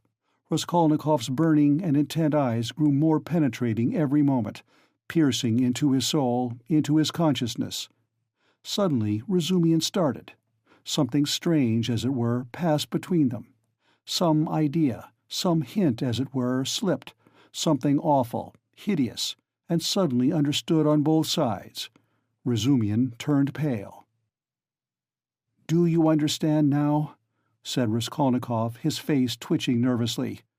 "Go back. Go to them," he said suddenly, and turning quickly, he went out of the house. I will not attempt to describe how Razumihin went back to the ladies, how he soothed them, how he protested that Rodya needed rest in his illness, protested that Rodya was sure to come, that he would come every day, that he was very, very much upset, that he must not be irritated, that he, Razumihin, would watch over him, would get him a doctor, the best doctor, a consultation. In fact, from that evening Razumihin took his place with them as a son and a brother. End of Part 4, Chapter 3. Part 4, Chapter 4. Raskolnikov went straight to the house on the canal bank where Sonia lived. It was an old greenhouse of 3 stories. He found the porter and obtained from him vague directions as to the whereabouts of Kapernaumov, the tailor. Having found in the corner of the courtyard the entrance to the dark and narrow staircase, he mounted to the 2nd floor and came out into a gallery that ran round the whole 2nd story over the yard. While he was wandering in the darkness, uncertain where to turn for Kapernaumov's door, a door opened 3 paces from him. He mechanically took hold of it. "Who is there?" a woman's voice asked uneasily. "It's I, come to see you," answered Raskolnikov, and he walked into the tiny entry. On a broken chair stood a candle in a battered copper candlestick. "It's you! Good heavens!" cried Sonia weakly, and she stood rooted to the spot. "Which is your room? This way?" And Raskolnikov, trying not to look at her, hastened in. A minute later, Sonia too came in with the candle, set down the candlestick, and, completely disconcerted, stood before him inexpressibly agitated and apparently frightened by his unexpected visit. The color rushed suddenly to her pale face, and tears came into her eyes. She felt sick and ashamed and happy too. Raskolnikov turned away quickly and sat on a chair by the table. He scanned the room in a rapid glance. It was a large but exceedingly low-pitched room, the only one let by the Kapernamovs, to whose rooms a closed door led in the wall on the left. On the opposite side on the right-hand wall was another door, always kept locked. That led to the next flat, which formed a separate lodging. Sonia's room looked like a barn. It was a very irregular quadrangle, and this gave it a grotesque appearance. A wall with 3 windows looking out onto the canal ran aslant, so that one corner formed a very acute angle, and it was difficult to see in it without very strong light. The other corner was disproportionately obtuse. There was scarcely any furniture in the big room. In the corner on the right was a bedstead, beside it, nearest the door, a chair. A plain deal table covered by a blue cloth stood against the same wall, close to the door into the other flat. 2 rush-bottomed chairs stood by the table. On the opposite wall, near the acute angle, stood a small, plain wooden chest of drawers, looking, as it were, lost in a desert. That was all there was in the room. The yellow, scratched, and shabby wallpaper was black in the corners. It must have been damp and full of fumes in the winter. There was every sign of poverty. Even the bedstead had no curtain. Sonia looked in silence at her visitor, who was so attentively and unceremoniously scrutinizing her room, and even began at last to tremble with terror, as though she was standing before her judge and the arbiter of her destinies. "I am late. It's 11, isn't it?" he asked, still not lifting his eyes. "Yes," muttered Sonia. "Oh, yes, it is," she added hastily, as though in that lay her means of escape. "My landlady's clock has just struck. I heard it myself." "I have come to you for the last time," Raskolnikov went on gloomily, although this was the first time. "I may perhaps not see you again." "Are you going away?" "I don't know. Tomorrow." "Then you are not coming to Katerina Ivanovna tomorrow?" Sonia's voice shook. "I don't know. I shall know tomorrow morning. Never mind that. I've come to say one word." He raised his brooding eyes to her, and suddenly noticed that he was sitting down while she was all the while standing before him. "Why are you standing? Sit down," he said in a changed voice, gentle and friendly. She sat down. He looked kindly and almost compassionately at her. "How thin you are! What a hand! Quite transparent, like a dead hand." He took her hand. Sonia smiled faintly. "I have always been like that," she said. "Even when you lived at home?" "Yes." "Of course you were," he added abruptly, and the expression of his face and the sound of his voice changed again suddenly. He looked round him once more. "You rent this room from the Kapernamovs?" "Yes." "They live there, through that door?" "Yes, they have another room like this." "All in one room?" "Yes." "I should be afraid in your room at night," he observed gloomily. "They are very good people, very kind," answered Sonia, who still seemed bewildered. "And all the furniture, everything is theirs. And they are very kind, and the children, too, often come to see me." "They all stammer, don't they?" "Yes. He stammers, and he's lame. And his wife, too. It's not exactly that she stammers, but she can't speak plainly. She is a very kind woman. And he used to be a house serf. And there are 7 children, and it's only the eldest one that stammers, and the others are simply ill. but they don't stammer. But where did you hear about them?" she added with some surprise. "Your father told me then. He told me all about you, and how you went out at 6 o'clock and came back at 9, and how Katerina Ivanovna knelt down by your bed." Sonia was confused. "I fancied I saw him today," she whispered hesitatingly. "Whom?" "Father. I was walking in the street, out there at the corner, about 10 o'clock, and he seemed to be walking in front. It looked just like him. I wanted to go to Katerina Ivanovna." "You were walking in the streets?" "Yes," Sonia whispered abruptly, again overcome with confusion and looking down. "Katerina Ivanovna used to beat you, I dare say." "Oh, no, what are you saying? No!" Sonia looked at him almost with dismay. "You love her, then?" "Love her? Of course," said Sonia with plaintive emphasis, and she clasped her hands in distress. "Ah, you don't. If you only knew. You see, she is quite like a child. Her mind is quite unhinged, you see, from sorrow. And how clever she used to be, how generous, how kind. Ah, you don't understand, you don't understand." Sonia said this as though in despair, wringing her hands in excitement and distress. Her pale cheeks flushed. There was a look of anguish in her eyes. It was clear that she was stirred to the very depths, that she was longing to speak, to champion, to express something. A sort of insatiable compassion, if one may so express it, was reflected in every feature of her face. "Beat me? How can you? Good heavens, beat me! And if she did beat me, what then? What of it? You know nothing, nothing about it. She is so unhappy. Ah, how unhappy! And ill. She is seeking righteousness. She is pure. She has such faith that there must be righteousness everywhere, and she expects it. And if you were to torture her, she wouldn't do wrong. She doesn't see that it's impossible for people to be righteous, and she is angry at it. Like a child, like a child. She is good." "And what will happen to you?" Sonia looked at him inquiringly. "They are left on your hands, you see.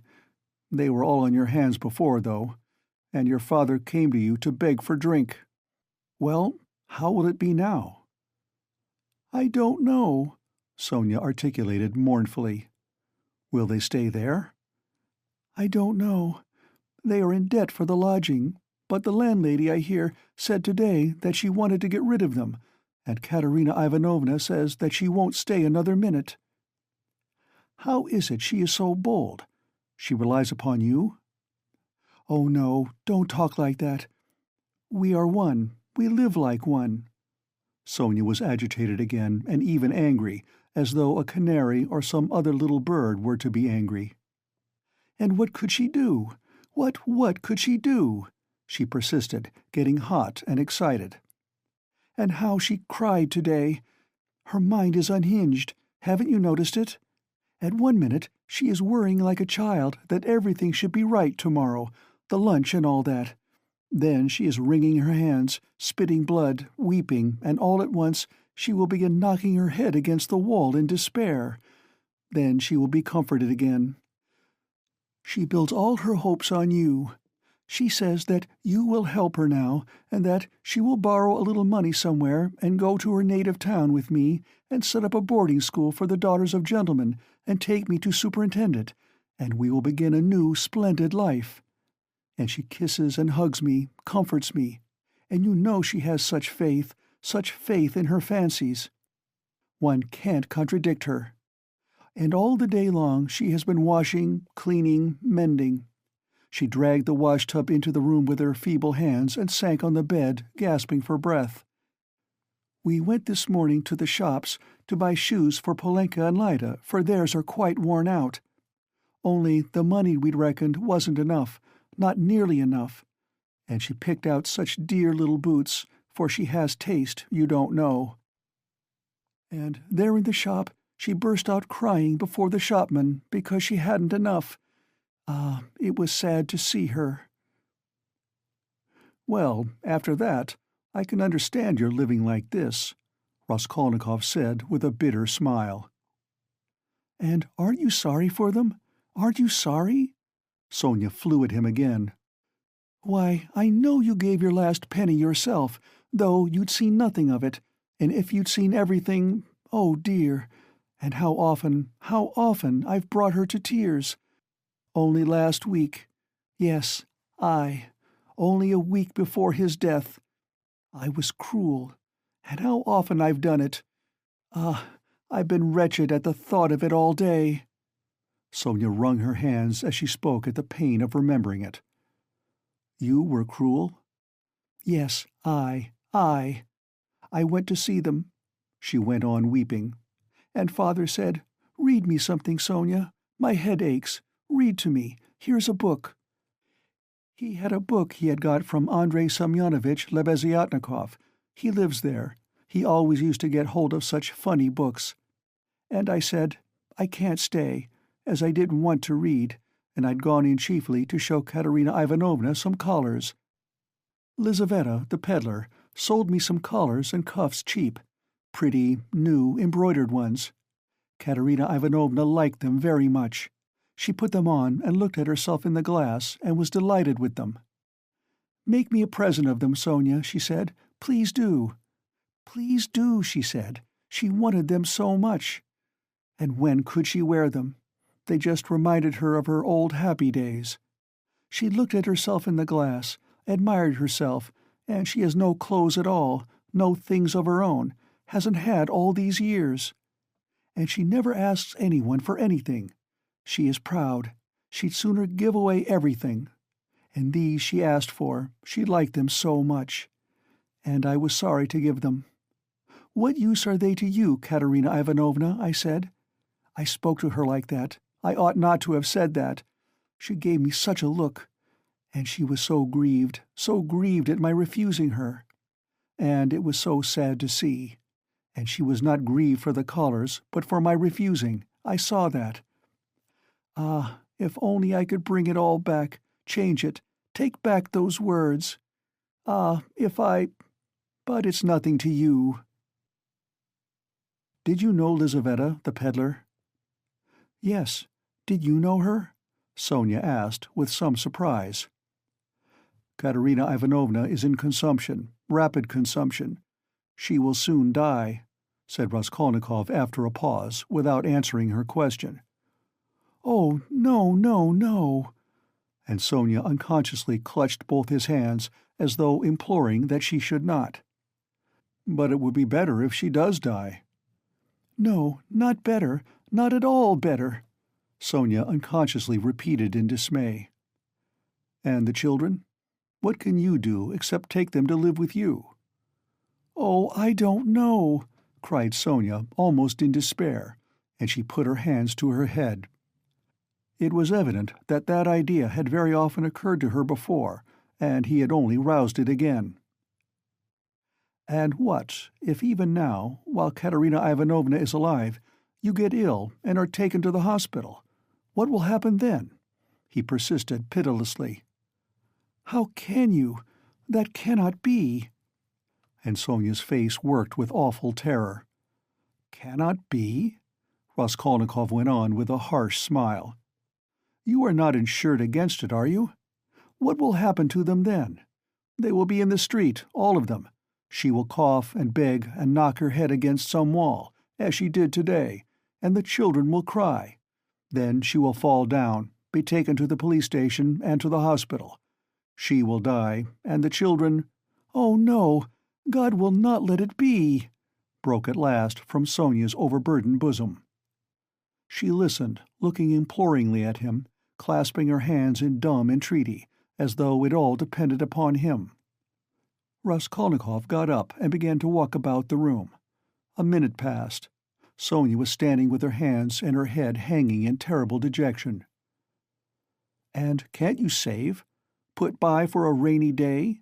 he asked, stopping suddenly before her. "No," whispered Sonia. "Of course not. Have you tried?" he added almost ironically. "Yes." "And it didn't come off.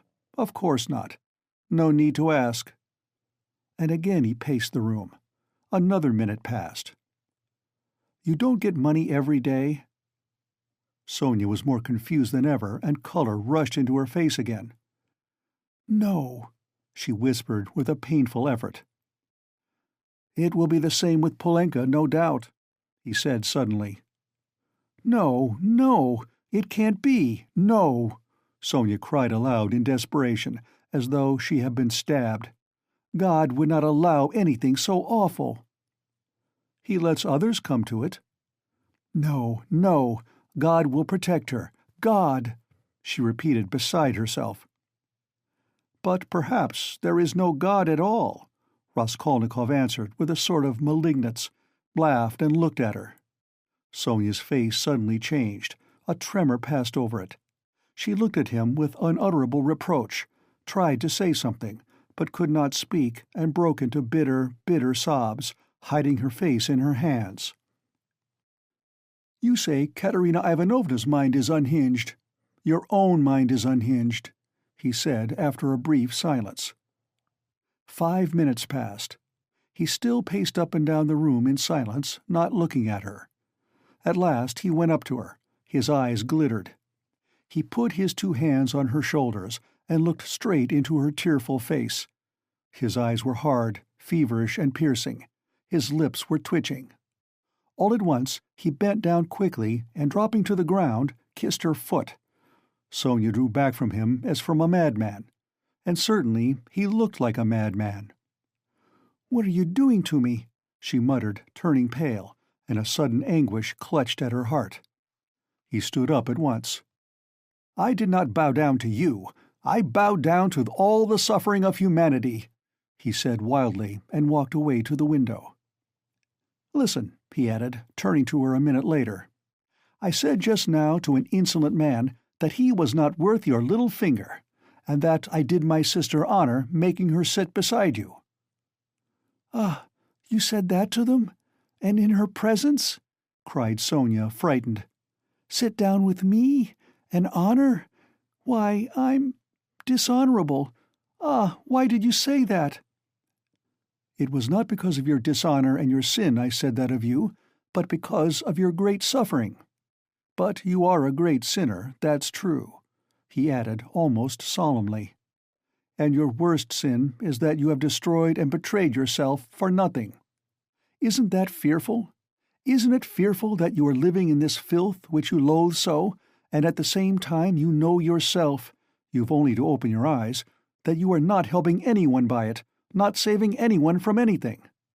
Tell me," he went on almost in a frenzy, "how this shame and degradation can exist in you side by side with other, opposite, holy feelings. It would be better, 1,000 times better and wiser, to leap into the water and end it all." "But what would become of them?" Sonia asked faintly, gazing at him with eyes of anguish, but not seeming surprised at his suggestion. Raskolnikov looked strangely at her. He read it all in her face. So she must have had that thought already, perhaps many times, and earnestly she had thought out in her despair how to end it, and so earnestly that now she scarcely wondered at his suggestion. She had not even noticed the cruelty of his words. The significance of his reproaches and his peculiar attitude to her shame she had, of course, not noticed either, and that too was clear to him. But he saw how monstrously the thought of her disgraceful, shameful position was torturing her, and had long tortured her. What, he thought, could hitherto have hindered her from putting an end to it?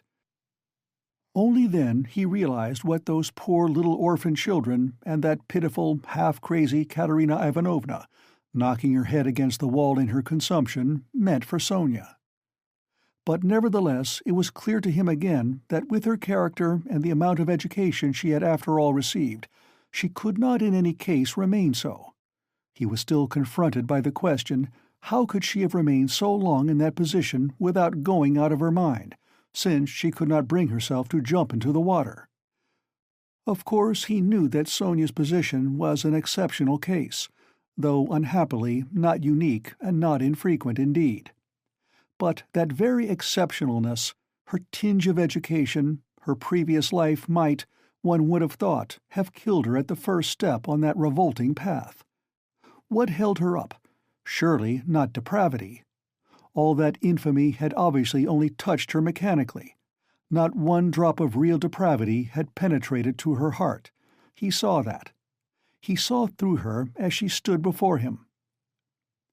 There are 3 ways before her, he thought: the canal, the madhouse, or, at least, to sink into depravity which obscures the mind and turns the heart to stone. The last idea was the most revolting, but he was a skeptic. He was young, abstract, and therefore cruel. And so he could not help believing that the last end was the most likely. "But can that be true?" he cried to himself. "Can that creature who has still preserved the purity of her spirit be consciously drawn at last into that sink of filth and iniquity? Can the process already have begun? Can it be that she has only been able to bear it till now because vice has begun to be less loathsome to her? No, no, that cannot be," he cried, as Sonia had just before. No, what has kept her from the canal till now is the idea of sin, and they the children. And if she has not gone out of her mind— But who says she has not gone out of her mind? Is she in her senses? Can one talk? Can one reason as she does? How can she sit on the edge of the abyss of loathsomeness into which she is slipping, and refuse to listen when she is told of danger? Does she expect a miracle? No doubt she does. Doesn't that all mean madness? He stayed obstinately at that thought. He liked that explanation indeed better than any other. He began looking more intently at her. "So, you pray to God a great deal, Sonia?" he asked her. Sonia did not speak. He stood beside her, waiting for an answer. "What should I be without God?" she whispered rapidly, forcibly, glancing at him with suddenly flashing eyes and squeezing his hand. "Ah, so that is it," he thought. "And what does God do for you?" he asked, probing her further. Sonia was silent a long while, as though she could not answer. Her weak chest kept heaving with emotion. "Be silent! Don't ask! You don't deserve!" she cried suddenly, looking sternly and wrathfully at him. "That's it, he repeated to himself. "She does everything," she whispered quickly, looking down again. That's the way out. That's the explanation, he decided, scrutinizing her with eager curiosity, with a new, strange, almost morbid feeling. He gazed at that pale, thin, irregular, angular little face, those soft blue eyes, which could flash with such fire, such stern energy, that little body still shaking with indignation and anger, and it all seemed to him more and more strange, almost impossible. "She is a religious maniac," he repeated to himself. There was a book lying on the chest of drawers. He had noticed it every time he paced up and down the room. Now he took it up and looked at it. It was the New Testament in the Russian translation. It was bound in leather, old and worn. "Where did you get that?" he called to her across the room. She was still standing in the same place, 3 steps from the table. "It was brought me," she answered, as it were unwillingly, not looking at him. "Who brought it?" "Lizaveta. I asked her for it." Lizaveta? Strange, he thought. Everything about Sonia seemed to him stranger and more wonderful every moment. He carried the book to the candle and began to turn over the pages. "Where is the story of Lazarus?" he asked suddenly. Sonia looked obstinately at the ground and would not answer. She was standing sideways to the table. "Where is the raising of Lazarus? Find it for me, Sonia." She stole a glance at him. "You are not looking in the right place. It's in the 4th Gospel," she whispered sternly, without looking at him. "Find it and read it to me," he said. He sat down with his elbow on the table, leaned his head on his hand, and looked away sullenly, prepared to listen. "In 3 weeks' time they'll welcome me in the madhouse. I shall be there if I am not in a worse place," he muttered to himself. Sonia heard Raskolnikov's request distrustfully and moved hesitatingly to the table. She took the book, however. "Haven't you read it?" she asked, looking up at him across the table. Her voice became sterner and sterner. "Long ago, when I was at school. Read." "And haven't you heard it in church?" "I haven't been. Do you often go?" "No," whispered Sonia. Raskolnikov smiled. "I understand. And you won't go to your father's funeral tomorrow?" "Yes, I shall.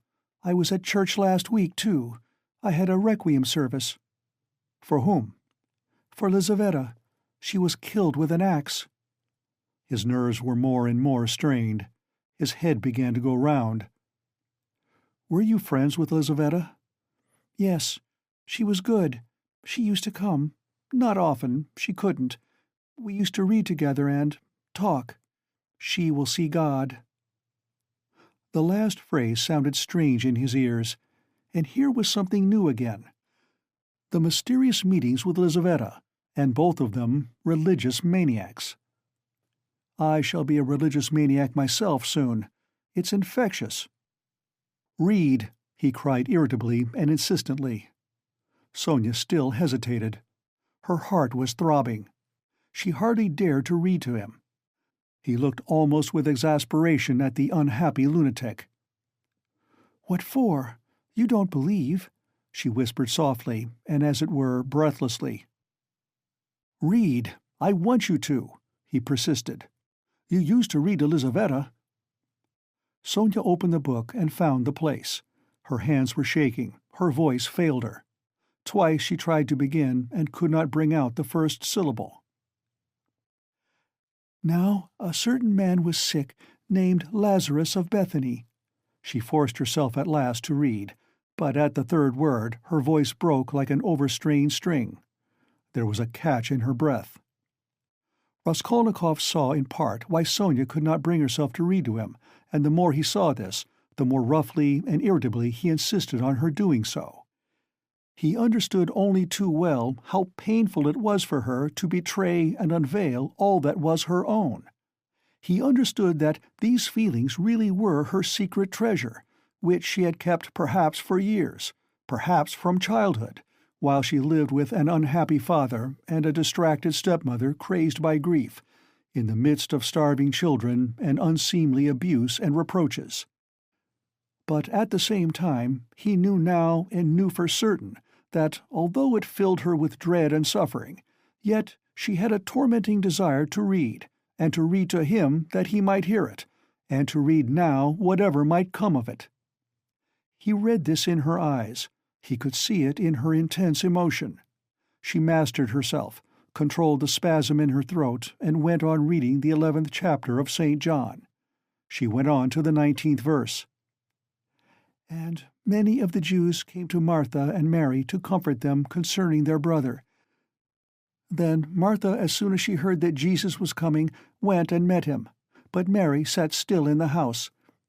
Then said Martha unto Jesus, Lord, if thou hadst been here, my brother had not died. But I know that even now whatsoever thou wilt ask of God, God will give it thee." Then she stopped again with a shamefaced feeling that her voice would quiver and break again. "Jesus said unto her, Thy brother shall rise again.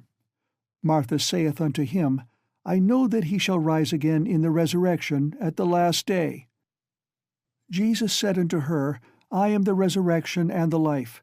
He that believeth in me, though he were dead, yet shall he live. And whosoever liveth and believeth in me shall never die. Believest thou this? She saith unto him," and, drawing a painful breath, Sonia read distinctly and forcibly as though she were making a public confession of faith. "Yea, Lord, I believe that thou art the Christ, the Son of God, which should come into the world." She stopped and looked up quickly at him, but controlling herself, went on reading. Raskolnikov sat without moving, his elbows on the table and his eyes turned away. She read to the 32nd verse. "Then, when Mary was come where Jesus was and saw him, she fell down at his feet, saying unto him, Lord, if thou hadst been here, my brother had not died. When Jesus therefore saw her weeping, and the Jews also weeping which came with her, he groaned in the spirit and was troubled, and said, Where have ye laid him? They said unto him, Lord, come and see. Jesus wept. Then said the Jews, Behold how he loved him. And some of them said, Could not this man, which opened the eyes of the blind, have caused that even this man should not have died? Raskolnikov turned and looked at her with emotion. Yes, he had known it. She was trembling in a real physical fever. He had expected it. She was getting near the story of the greatest miracle, and a feeling of immense triumph came over her. Her voice rang out like a bell. Triumph and joy gave it power. The lines danced before her eyes, but she knew what she was reading by heart. At the last verse, Could not this man which opened the eyes of the blind, dropping her voice, she passionately reproduced the doubt, the reproach and censure of the blind, disbelieving Jews, who in another moment would fall at his feet as though struck by thunder, sobbing and believing. And he, too, is blinded and unbelieving. He, too, will hear. He, too, will believe. Yes, at once now, was what she was dreaming, and she was quivering with happy anticipation. Jesus, therefore, again groaning in himself, cometh to the grave. It was a cave, and a stone lay upon it. Jesus said, Take ye away the stone. Martha, the sister of him that was dead, saith unto him, Lord, by this time he stinketh, for he hath been dead 4 days. She laid emphasis on the word 4. Jesus saith unto her, Said I not unto thee that if thou wouldest believe, thou shouldest see the glory of God? Then they took away the stone from the place where the dead was laid. And Jesus lifted up his eyes and said, Father, I thank thee that thou hast heard me. And I knew that thou hearest me always. But because of the people which stand by, I said it, that they may believe that thou hast sent me. And when he thus had spoken, he cried with a loud voice, Lazarus, come forth. And he that was dead came forth. She read loudly, cold and trembling with ecstasy, as though she were seeing it before her eyes. Bound hand and foot with grave clothes, and his face was bound about with a napkin. Jesus saith unto them, Loose him, and let him go. Then many of the Jews which came to Mary and had seen the things which Jesus did believed on him. She could read no more, closed the book, and got up from her chair quickly. That is all about the raising of Lazarus, she whispered severely and abruptly, and turning away, she stood motionless, not daring to raise her eyes to him. She still trembled feverishly. The candle end was flickering out in the battered candlestick, dimly lighting up in the poverty-stricken room the murderer and the harlot who had so strangely been reading together the eternal book. 5 minutes or more passed. I came to speak of something, Raskolnikov said aloud, frowning. He got up and went to Sonia. She lifted her eyes to him in silence. His face was particularly stern, and there was a sort of savage determination in it. I have abandoned my family today, he said, my mother and sister. I am not going to see them. I've broken with them completely. What for? Asked Sonia, amazed. Her recent meeting with his mother and sister had left a great impression which she could not analyze. She heard his news almost with horror. I have only you now, he added. Let us go together. I've come to you. We are both accursed. Let us go our way together. His eyes glittered, as though he were mad, Sonia thought, in her turn.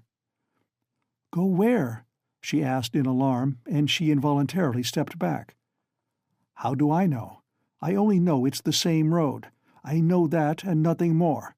It's the same goal. She looked at him and understood nothing. She knew only that he was terribly, infinitely unhappy. No one of them will understand, if you tell them, but I have understood. I need you. That is why I have come to you. I don't understand, whispered Sonia. "You'll understand later.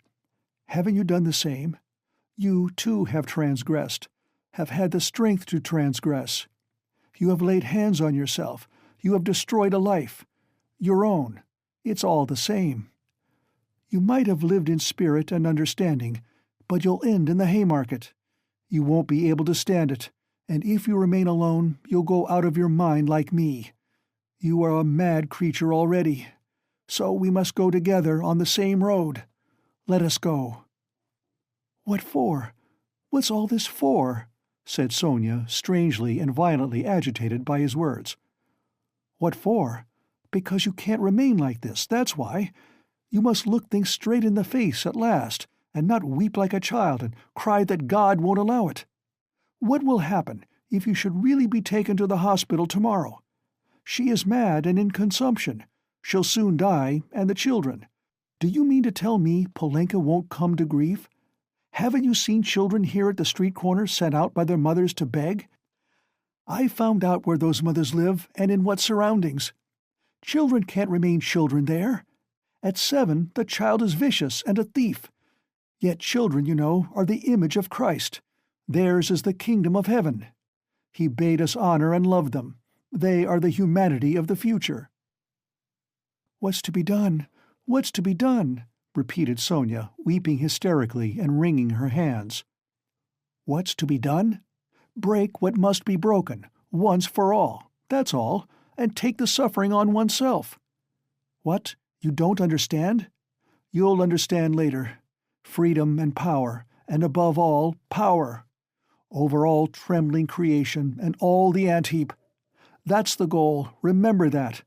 That's my farewell message. Perhaps it's the last time I shall speak to you. If I don't come tomorrow, you'll hear of it all, and then remember these words. And some day, later on, in years to come, you'll understand, perhaps, what they meant. If I come tomorrow, I'll tell you who killed Lizaveta. Goodbye." Sonia started with terror.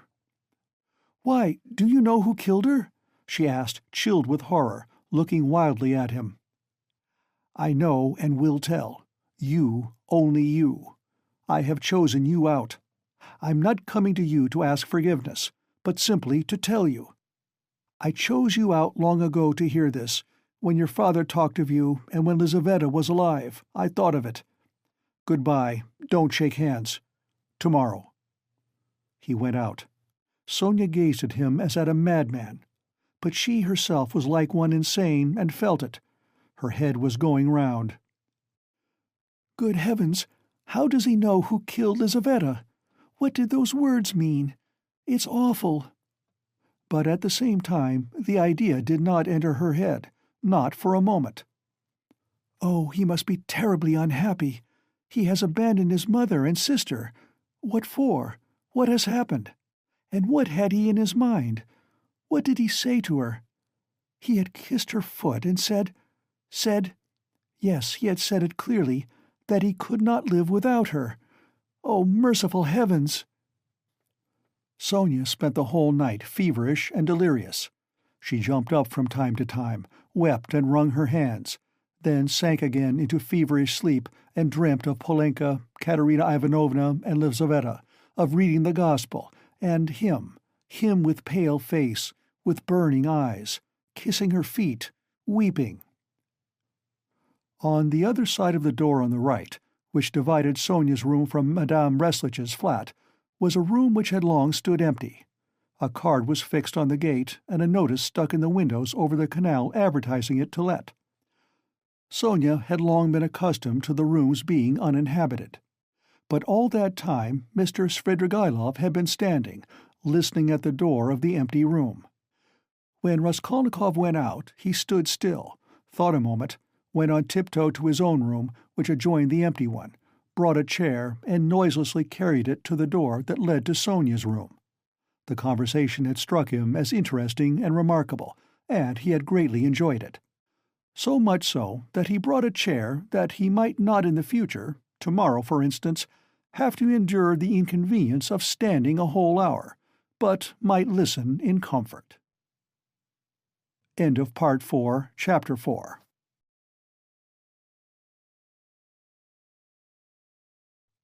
Part 4, Chapter 5. When, next morning at 11 o'clock, punctually, Raskolnikov went into the Department of Investigation of Criminal Causes and sent his name in to Porfiri Petrovitch, he was surprised at being kept waiting so long. It was at least 10 minutes before he was summoned. He had expected that they would pounce upon him. But he stood in the waiting room, and people, who apparently had nothing to do with him, were continually passing to and fro before him. In the next room, which looked like an office, several clerks were sitting writing, and obviously they had no notion who or what Raskolnikov might be. He looked uneasily and suspiciously about him to see whether there was not some guard, some mysterious watch being kept on him to prevent his escape. But there was nothing of the sort. He saw only the faces of clerks absorbed in petty details. Then other people. No one seemed to have any concern with him. He might go where he liked for them. The conviction grew stronger in him that if that enigmatic man of yesterday, that phantom sprung out of the earth, had seen everything, they would not have let him stand and wait like that.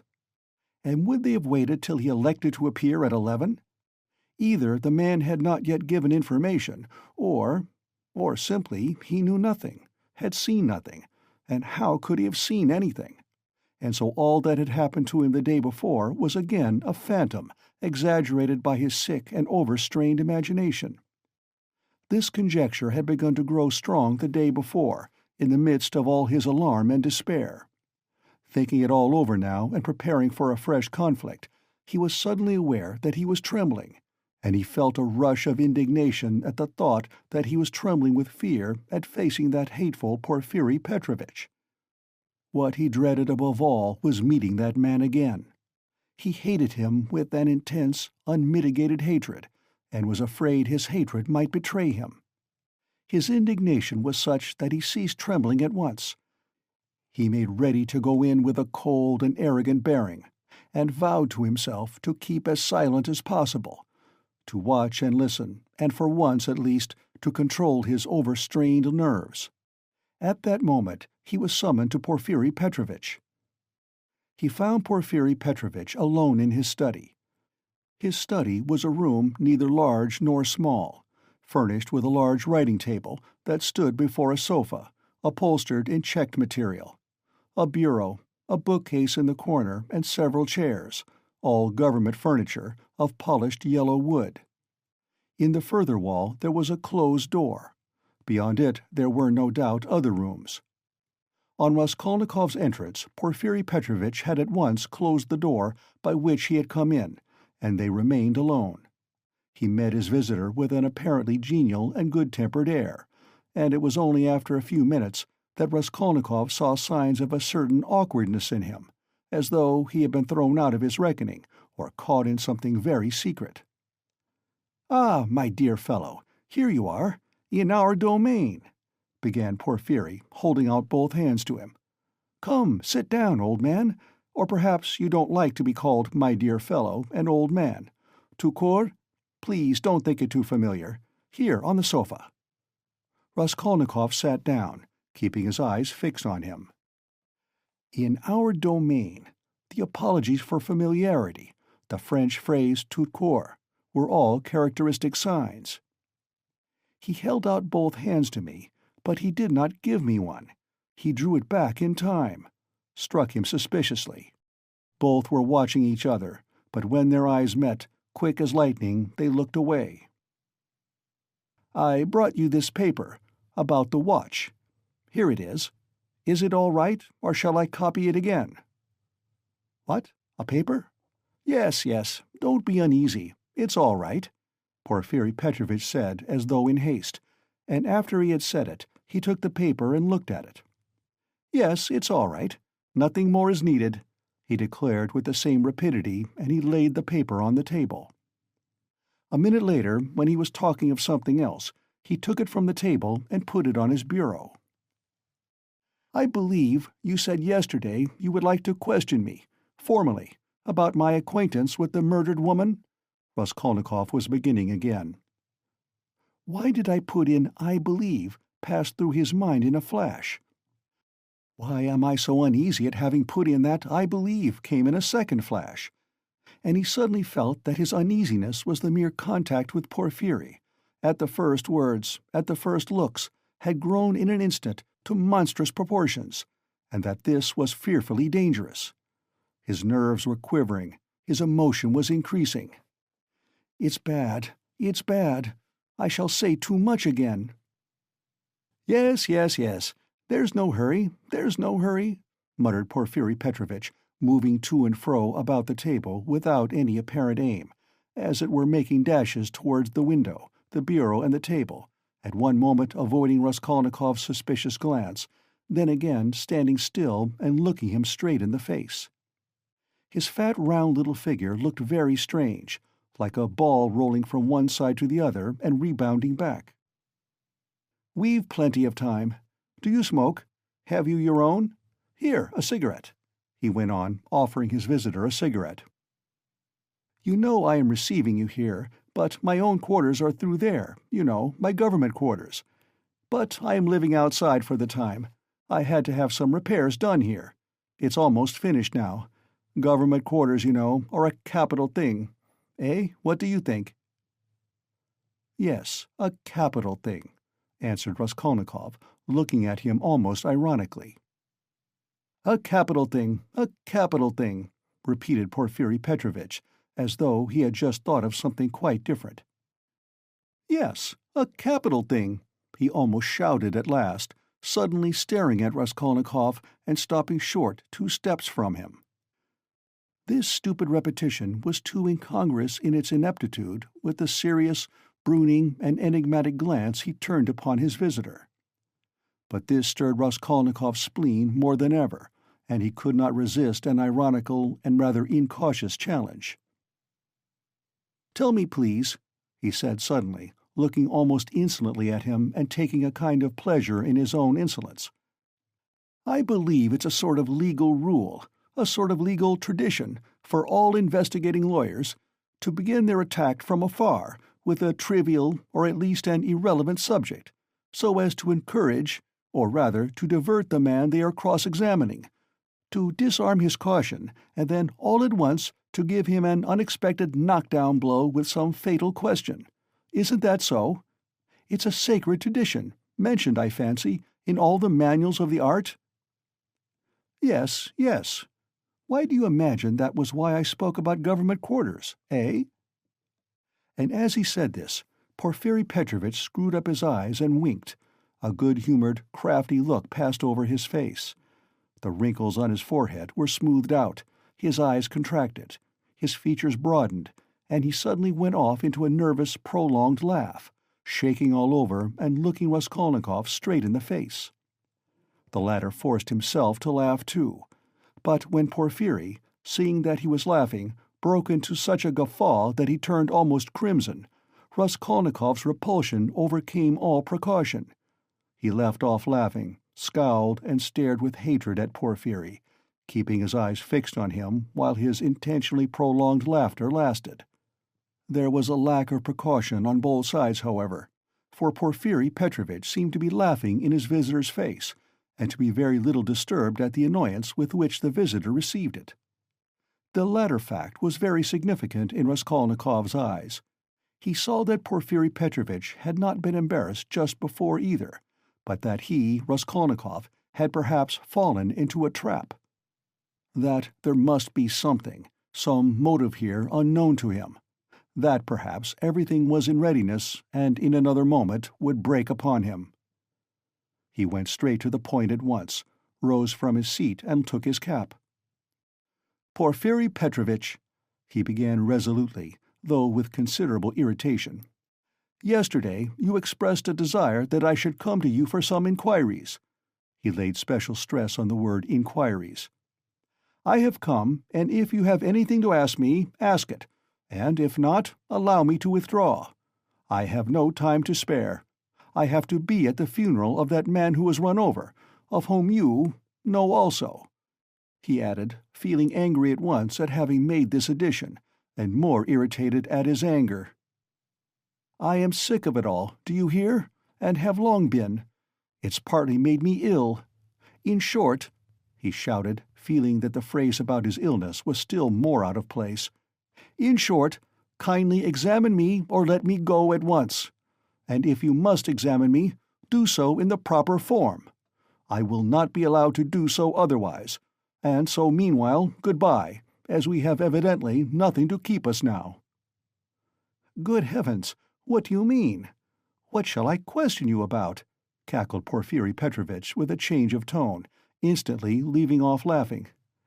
"Please don't disturb yourself," he began, fidgeting from place to place and fussily making Raskolnikov sit down.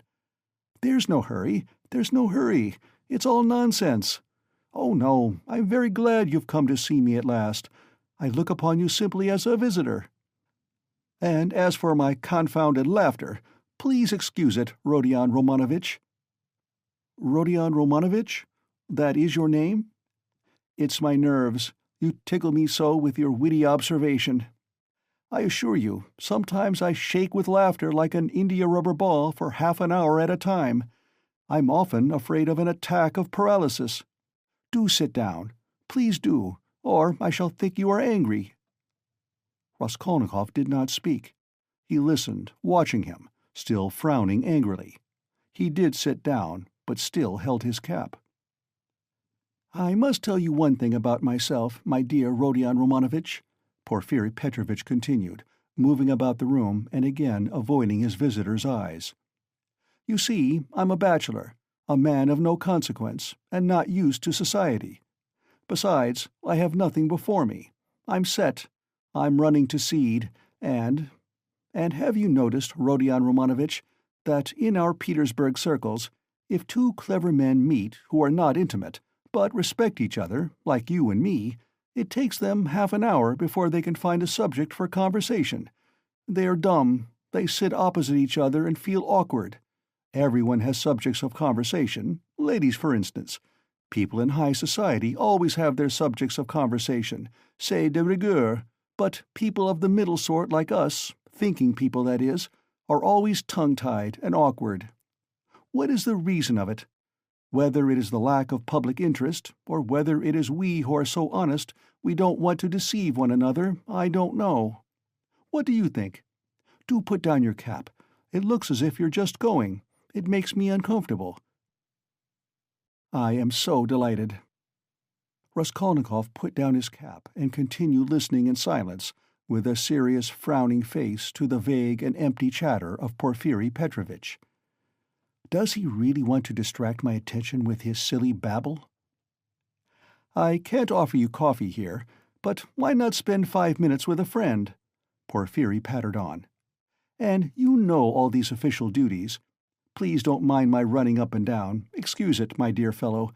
I am very much afraid of offending you, but exercise is absolutely indispensable for me. I'm always sitting, and so glad to be moving about for 5 minutes. I suffer from my sedentary life. I always intend to join a gymnasium. They say that officials of all ranks, even privy councillors, may be seen skipping gaily there. There you have it, modern science. Yes, yes. But as for my duties here, inquiries and all such formalities— You mentioned inquiries yourself just now. I assure you these interrogations are sometimes more embarrassing for the interrogator than for the interrogated.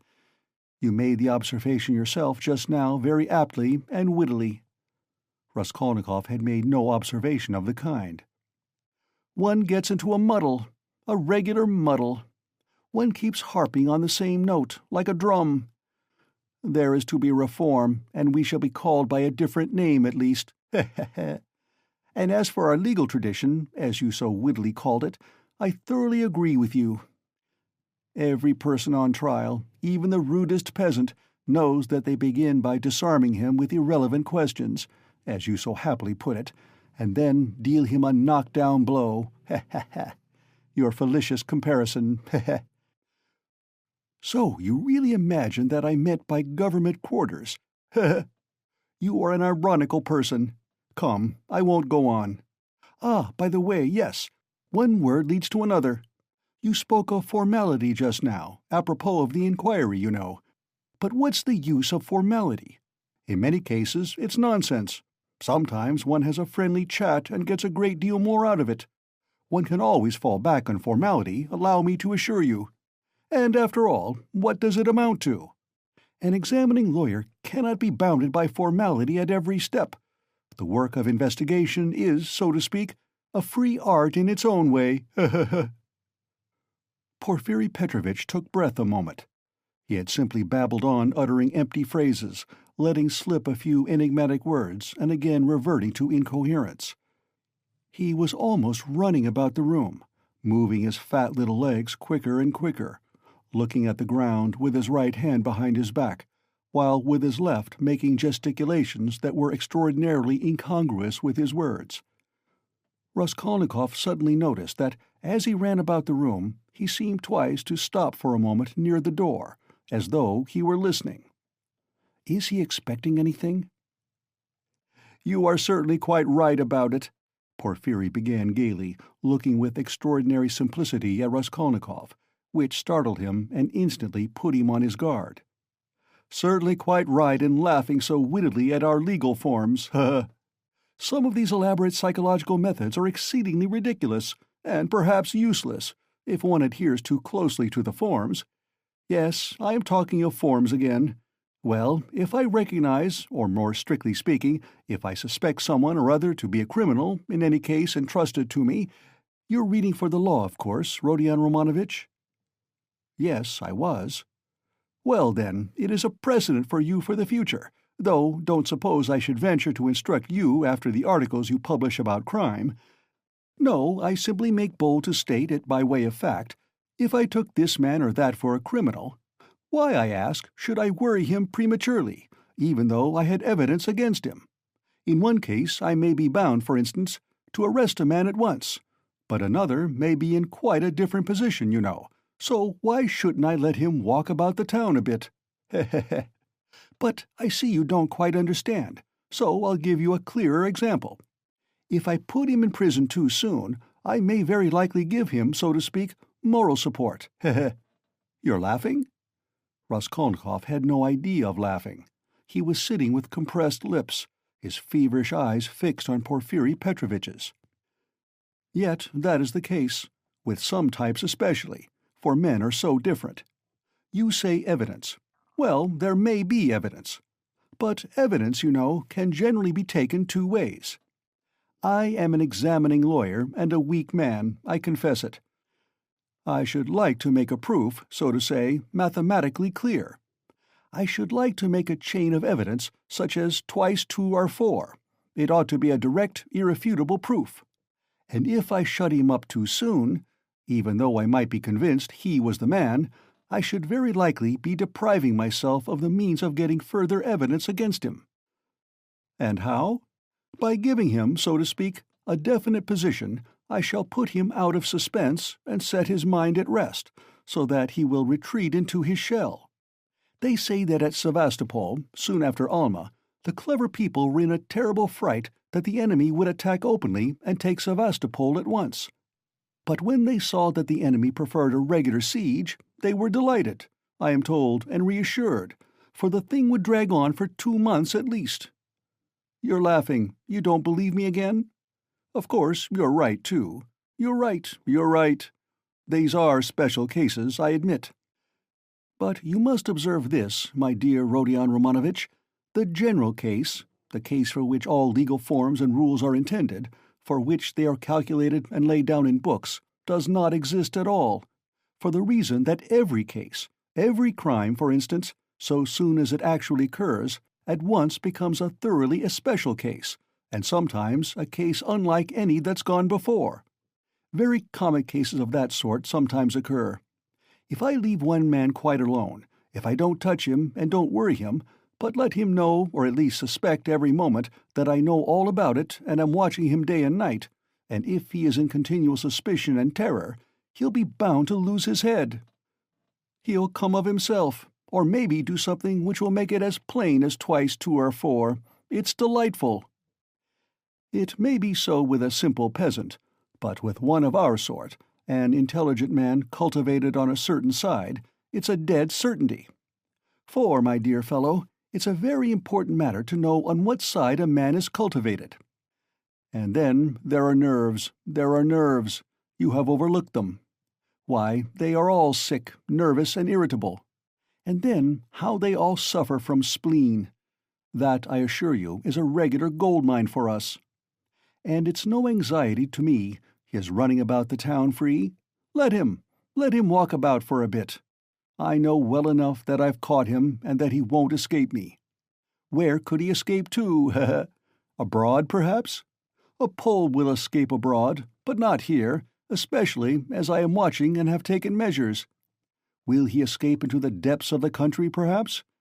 But, you know, peasants live there, real rude Russian peasants.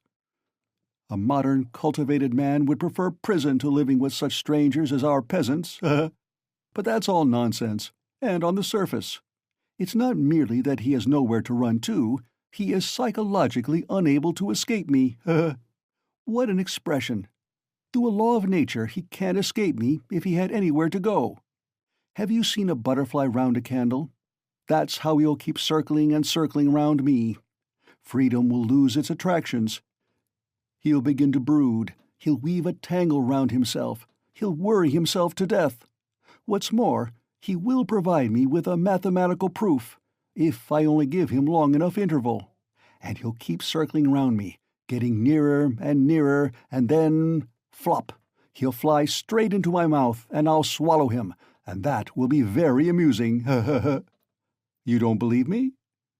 Raskolnikov made no reply. He sat pale and motionless, still gazing with the same intensity into Porfiry's face. It's a lesson, he thought, turning cold. This is beyond the cat playing with a mouse like yesterday. He can't be showing off his power with no motive, prompting me. He is far too clever for that. He must have another object. What is it? It's all nonsense, my friend. You are pretending to scare me. You have no proofs, and the man I saw had no real existence. You simply want to make me lose my head, to work me up beforehand, and so to crush me. But you are wrong. You won't do it. But why give me such a hint? Is he reckoning on my shattered nerves? No, my friend, you are wrong. You won't do it even though you have some trap for me. Let us see what you have in store for me. And he braced himself to face a terrible and unknown ordeal. At times he longed to fall on Porfiry and strangle him. This anger was what he dreaded from the beginning. He felt that his parched lips were flecked with foam, his heart was throbbing. But he was still determined not to speak till the right moment. He realized that this was the best policy in his position, because instead of saying too much, he would be irritating his enemy by his silence, and provoking him into speaking too freely. Anyhow, this was what he hoped for. "No, I see you don't believe me. You think I am playing a harmless joke on you," Porfiry began again, getting more and more lively, chuckling at every instant, and again pacing round the room. "And to be sure, you're right. God has given me a figure that can awaken none but comic ideas in other people, a buffoon. But let me tell you, and I repeat it, excuse an old man, my dear Rodion Romanovitch, you are a man still young, so to say, in your first youth, and so you put intellect above everything, like all young people. Playful wit and abstract arguments fascinate you, and that's for all the world like the old Austrian Hofkriegsgrath, as far as I can judge of military matters, that is. On paper, they'd beaten Napoleon and taken him prisoner, and there in their study they worked it all out in the cleverest fashion. But look you, General Mack surrendered with all his army. I see, Rodion Romanovitch, you are laughing at a civilian like me, taking examples out of military history. But I can't help it, it's my weakness. I am fond of military science, and I'm ever so fond of reading all military histories. I've certainly missed my proper career. I ought to have been in the army, upon my word I ought. I shouldn't have been a Napoleon, but I might have been a major. Well, I'll tell you the whole truth, my dear fellow, about this special case, I mean. Actual fact and a man's temperament, my dear sir, are weighty matters, and it's astonishing how they sometimes deceive the sharpest calculation. Listen to an old man. am speaking seriously, Rodion Romanovitch." As he said this, Porfiri Petrovitch, who was scarcely 35, actually seemed to have grown old. Even his voice changed, and he seemed to shrink together. "Moreover, I'm a candid man. Am I a candid man or not? What do you say? I fancy I really am. I tell you these things for nothing, and don't even expect a reward for it, Well, to proceed, wit, in my opinion, is a splendid thing. It is, so to say, an adornment of nature and a consolation of life, and what tricks it can play! So that it sometimes is hard for a poor examining lawyer to know where he is, especially when he's liable to be carried away by his own fancy, too, for you know he is a man, after all. But the poor fellow is saved by the criminal's temperament, worse luck for him. But young people, carried away by their own wit, don't think of that when they overstep all obstacles, as you wittily and cleverly expressed it yesterday. He will lie. That is, the man who is a special case, the incognito, and he will lie well, in the cleverest fashion. You might think he would triumph and enjoy the fruits of his wit, but at the most interesting, the most flagrant moment, he will faint. Of course, there may be illness and a stuffy room as well, but anyway, he's given us the idea. He lied incomparably, but he did reckon on his temperament. That's what betrays him. Another time he will be carried away by his playful wit into making fun of the man who suspects him. He will turn pale, as it were, on purpose to mislead, but his paleness will be too natural, too much like the real thing. Again, he has given us an idea. Though his questioner may be deceived at first, he will think differently next day if he is not a fool, and, of course, it is like that at every step. He puts himself forward where he is not wanted, speaks continually when he ought to keep silent, brings in all sorts of allegorical allusions, comes and asks why didn't you take me long ago, and that can happen, you know, with the cleverest man, the psychologist, the literary man. The temperament reflects everything like a mirror. Gaze into it and admire what you see. But why are you so pale, Rodion Romanovitch? Is the room stuffy? Shall I open the window?" "Oh, don't trouble, please," cried Raskolnikov, and he suddenly broke into a laugh. "Please don't trouble." Porfiri stood facing him, paused a moment, and suddenly he too laughed. Raskolnikov got up from the sofa, abruptly checking his hysterical laughter. "Porfiri Petrovitch," he began, speaking loudly and distinctly, though his legs trembled and he could scarcely stand.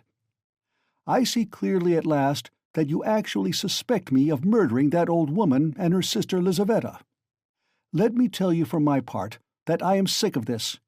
If you find that you have a right to prosecute me legally, to arrest me, then prosecute me, arrest me. But I will not let myself be jeered at to my face and worried." His lips trembled, his eyes glowed with fury, and he could not restrain his voice. "I won't allow it!" he shouted, bringing his fist down on the table. "Do you hear that, Porfiri Petrovitch? I won't allow it!" "Good heavens! What does it mean?" cried Porfiri Petrovitch, apparently quite frightened. "Rodion Romanovitch, my dear fellow, what is the matter with you?" "I won't allow it!" Raskolnikov shouted again. "Hush, my dear man, they'll hear and come in. Just think, what could we say to them?" Porfiri Petrovitch whispered in horror, bringing his face close to Raskolnikov's. "I won't allow it! I won't allow it!" Raskolnikov repeated mechanically, but he too spoke in a sudden whisper. Porfiri turned quickly and ran to open the window. "Some fresh air, and you must have some water, my dear fellow. You're ill." And he was running to the door to call for some when he found a decanter of water in the corner. "Come, drink a little," he whispered, rushing up to him with the decanter. "It will be sure to do you good." Porfiri Petrovitch's alarm and sympathy were so natural that Raskolnikov was silent and began looking at him with wild curiosity. He did not take the water, however. "Rodion Romanovitch, my dear fellow, you'll drive yourself out of your mind. I assure you. Have some water. Do drink a little." He forced him to take the glass. Raskolnikov raised it mechanically to his lips, but set it on the table again with disgust. "Yes, you've had a little attack. You'll bring back your illness again, my dear fellow," Porfiri Petrovitch cackled with friendly sympathy, though he still looked rather disconcerted. "Good heavens, you must take more care of yourself. Dmitri Prokofitch was here, came to see me yesterday. I know, I've a nasty, ironical temper, but what they made of it! Good heavens, he came yesterday after you'd been. We dined, and he talked and talked away, and I could only throw up my hands in despair. Did he come from you? But do sit down, for mercy's sake, sit down." "No, not from me. But I knew he went to you, and why he went," Raskolnikov answered sharply. "You knew?"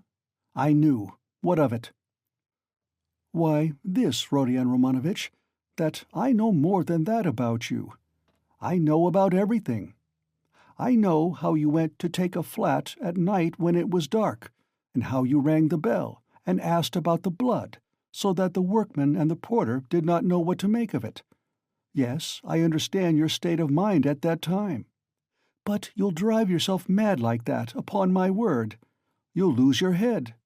You're full of generous indignation at the wrongs you've received, first from destiny and then from the police officers, and so you rush from one thing to another to force them to speak out and make an end of it all, because you're sick of all this suspicion and foolishness. That's so, isn't it? I have guessed how you feel, haven't I? Only in that way you'll lose your head, and Razumian's too. He's too good a man for such a position, you must know that. You are ill, and he is good, and your illness is infectious for him. I'll tell you about it when you are more yourself. But do sit down, for goodness' sake. Please rest. You look shocking. Do sit down." Raskolnikov sat down. He no longer shivered. He was hot all over. In amazement, he listened with strained attention to Porfiri Petrovitch, who still seemed frightened as he looked after him with friendly solicitude. But he did not believe a word he said, though he felt a strange inclination to believe. Porfiri's unexpected words about the flat had utterly overwhelmed him. "How can it be? He knows about the flat, then," he thought suddenly. "And he tells it me himself." "Yes, in our legal practice there was a case almost exactly similar, a case of morbid psychology," Porfiri went on quickly. "A man confessed to murder, and how he kept it up! It was a regular hallucination. He brought forward facts. He imposed upon everyone, and why? He had been partly, but only partly, unintentionally the cause of a murder, and when he knew that he had given the murderers the opportunity, he sank into dejection. It got on his mind and turned his brain, and he began imagining things, and he persuaded himself that he was the murderer. But at last the High Court of Appeal went into it, and the poor fellow was acquitted and put under proper care. Thanks to the Court of Appeal—" "Tut, tut, tut! Why, my dear fellow, you may drive yourself into a delirium if you have the impulse to work upon your nerves, to go ringing bells at night and asking about blood. I've studied all this morbid psychology in my practice. A man is sometimes tempted to jump out of a window or from a belfry. Just the same with bell-ringing. It's all illness, Rodion Romanovitch. You have begun to neglect your illness. You should consult an experienced doctor. What's the good of that fat fellow? You are light-headed. You were delirious when you did all this." For a moment, Raskolnikov felt everything going round. "Is it possible? Is it possible?" flashed through his mind. "That he is still lying? He can't be. He can't be." He rejected that idea, feeling to what a degree of fury it might drive him, feeling that that fury might drive him mad. "I was not delirious. I knew what I was doing," he cried, straining every faculty to penetrate Porfiri's game. "I was quite myself, do you hear?" "Yes, I hear and understand. You said yesterday you were not delirious. You are particularly emphatic about it. I understand all you can tell me. Ah, listen, Rodion Romanovitch, my dear fellow. If you were actually a criminal, or were somehow mixed up in this damnable business, would you insist that you were not delirious, but in full possession of your faculties? And so emphatically and persistently? Would it be possible? quite impossible to my thinking. If you had anything on your conscience, you certainly ought to insist that you were delirious. That's so, isn't it?" There was a note of slyness in his inquiry. Raskolnikov drew back on the sofa as Porfiry bent over him and stared in silent perplexity at him. "Another thing about Razumian. You certainly ought to have said that he came of his own accord, to have concealed your part in it. But you don't conceal it. You lay stress on his coming at your instigation." Raskolnikov had not done so. A chill went down his back. "You keep telling lies," he said slowly and weakly, twisting his lips into a sickly smile. "You are trying again to show that you know all my game, that you know all I shall say beforehand," he said, conscious himself that he was not weighing his words as he ought. "You want to frighten me, or you are simply laughing at me." He still stared at him as he said this, and again there was a light of intense hatred in his eyes. "You keep lying," he said. "You know perfectly well that the best policy for a criminal is to tell the truth as nearly as possible, to conceal as little as possible. I don't believe you." "What a wily person you are," Porfiry tittered. "There's no catching you. You've a perfect monomania. So you don't believe me?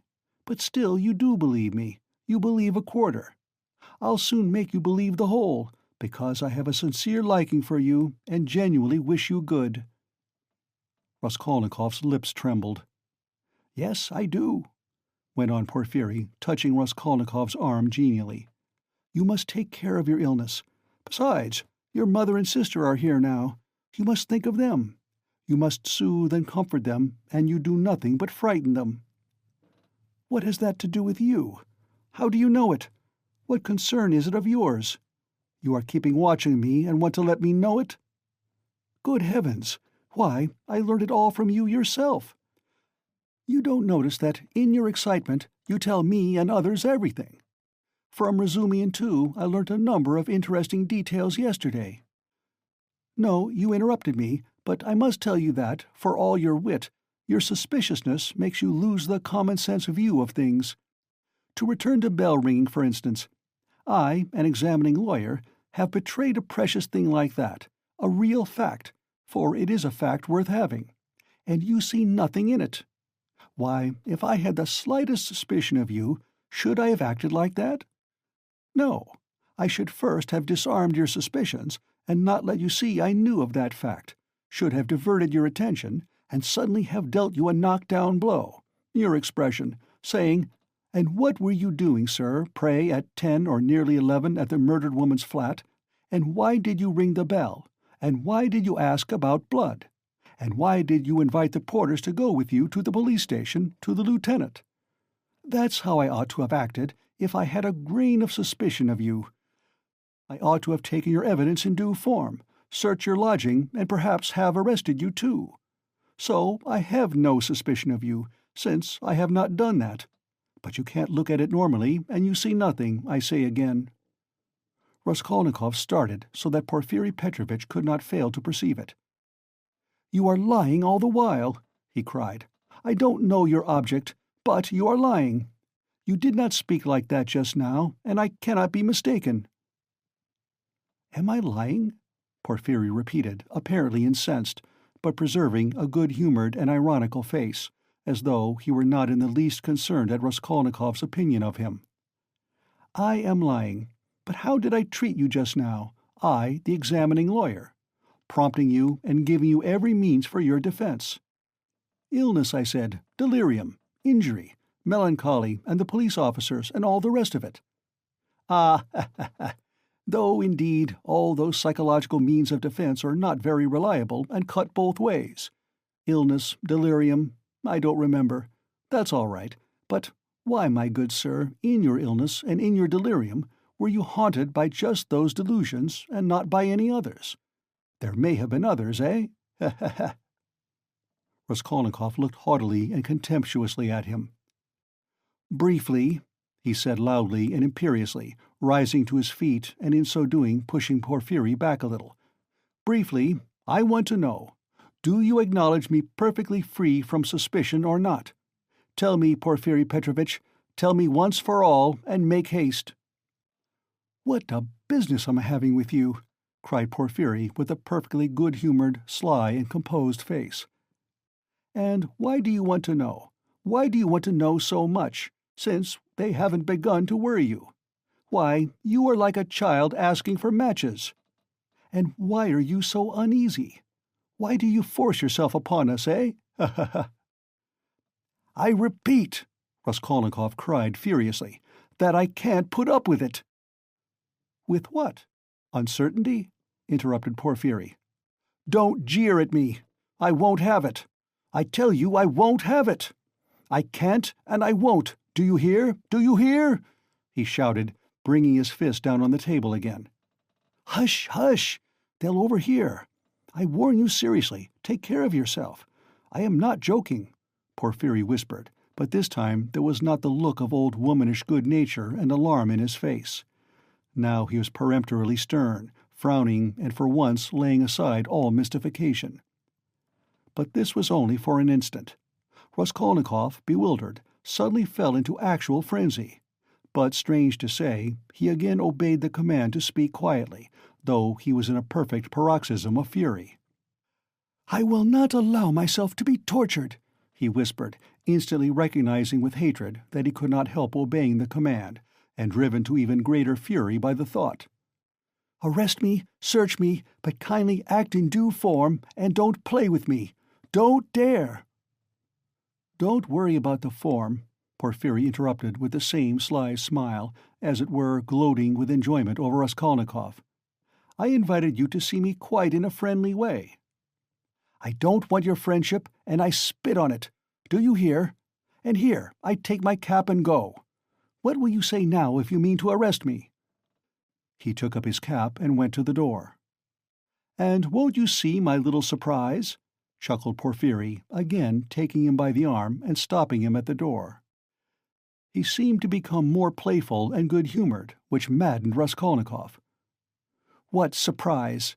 he asked, standing still and looking at Porfiri in alarm. "My little surprise. It's sitting there behind the door, ha ha ha!" He pointed to the locked door. "I locked him in that he should not escape." "What is it? Where? What?" Raskolnikov walked to the door and would have opened it, but it was locked. "It's locked. Here is the key." And he brought a key out of his pocket. "You are lying!" roared Raskolnikov without restraint. "You lie, you damned Punchinello!" And he rushed at Porfiri, who retreated to the other door, not at all alarmed. "I understand it all. You are lying and mocking so that I may betray myself to you." "Why, you could not betray yourself any further, my dear Rodion Romanovitch. You are in a passion. Don't shout. I shall call the clerks." "You are lying. Call the clerks. You knew I was ill and tried to work me into a frenzy to make me betray myself. That was your object. Produce your facts. I understand it all. You've no evidence. You have only wretched, rubbishly suspicions like Zamatov's. You knew my character. You wanted to drive me to fury and then to knock me down with priests and deputies. Are you waiting for them, eh? What are you waiting for? Where are they? Produce them." "Why, deputies, my good man? What things people will imagine! And to do so would not be acting in form, as you say. You don't know the business, my dear fellow. And there's no escaping form, as you see," Porfiri muttered, listening at the door, through which a noise could be heard. "Ah, they are coming!" cried Raskolnikov. "You've sent for them. You expected them. Well, produce them all. Your deputies, your witnesses, what you like. I am ready." But at this moment a strange incident occurred, something so unexpected that neither Raskolnikov nor Porfiri Petrovitch could have looked for such a conclusion to their interview. End of Part 4, Chapter 5.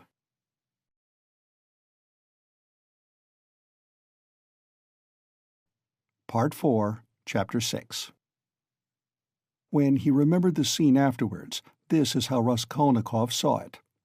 The noise behind the door increased, and suddenly the door was opened a little.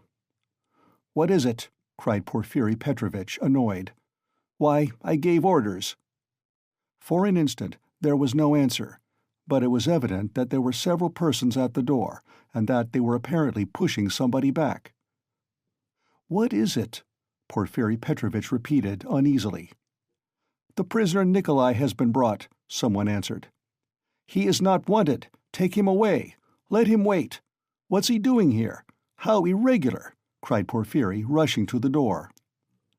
"But he—" began the same voice, and suddenly ceased. 2 seconds, not more, were spent in actual struggle. Then someone gave a violent shove, and then a man, very pale, strode into the room.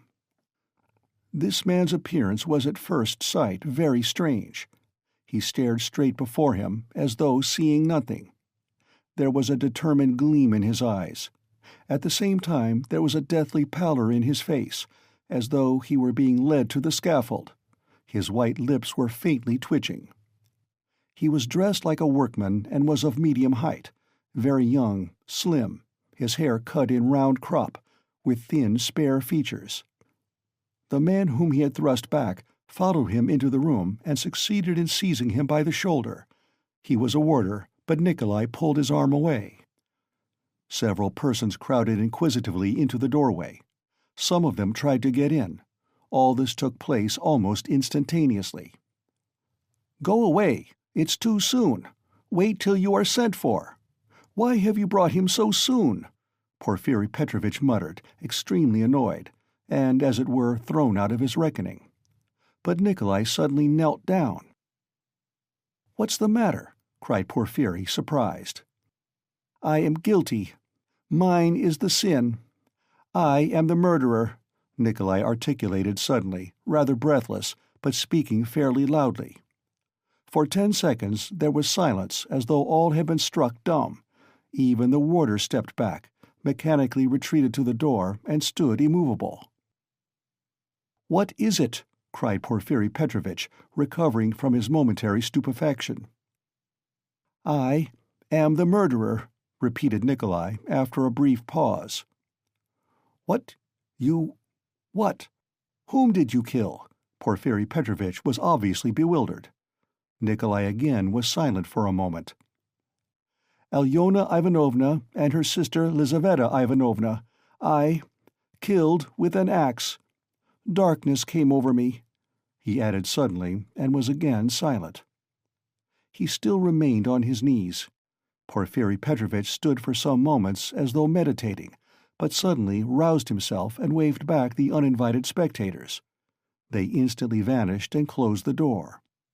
Then he looked towards Raskolnikov, who was standing in the corner, staring wildly at Nikolai, and moved towards him, but stopped short, looked from Nikolai to Raskolnikov, and then again at Nikolai, and, seeming unable to restrain himself, darted at the latter.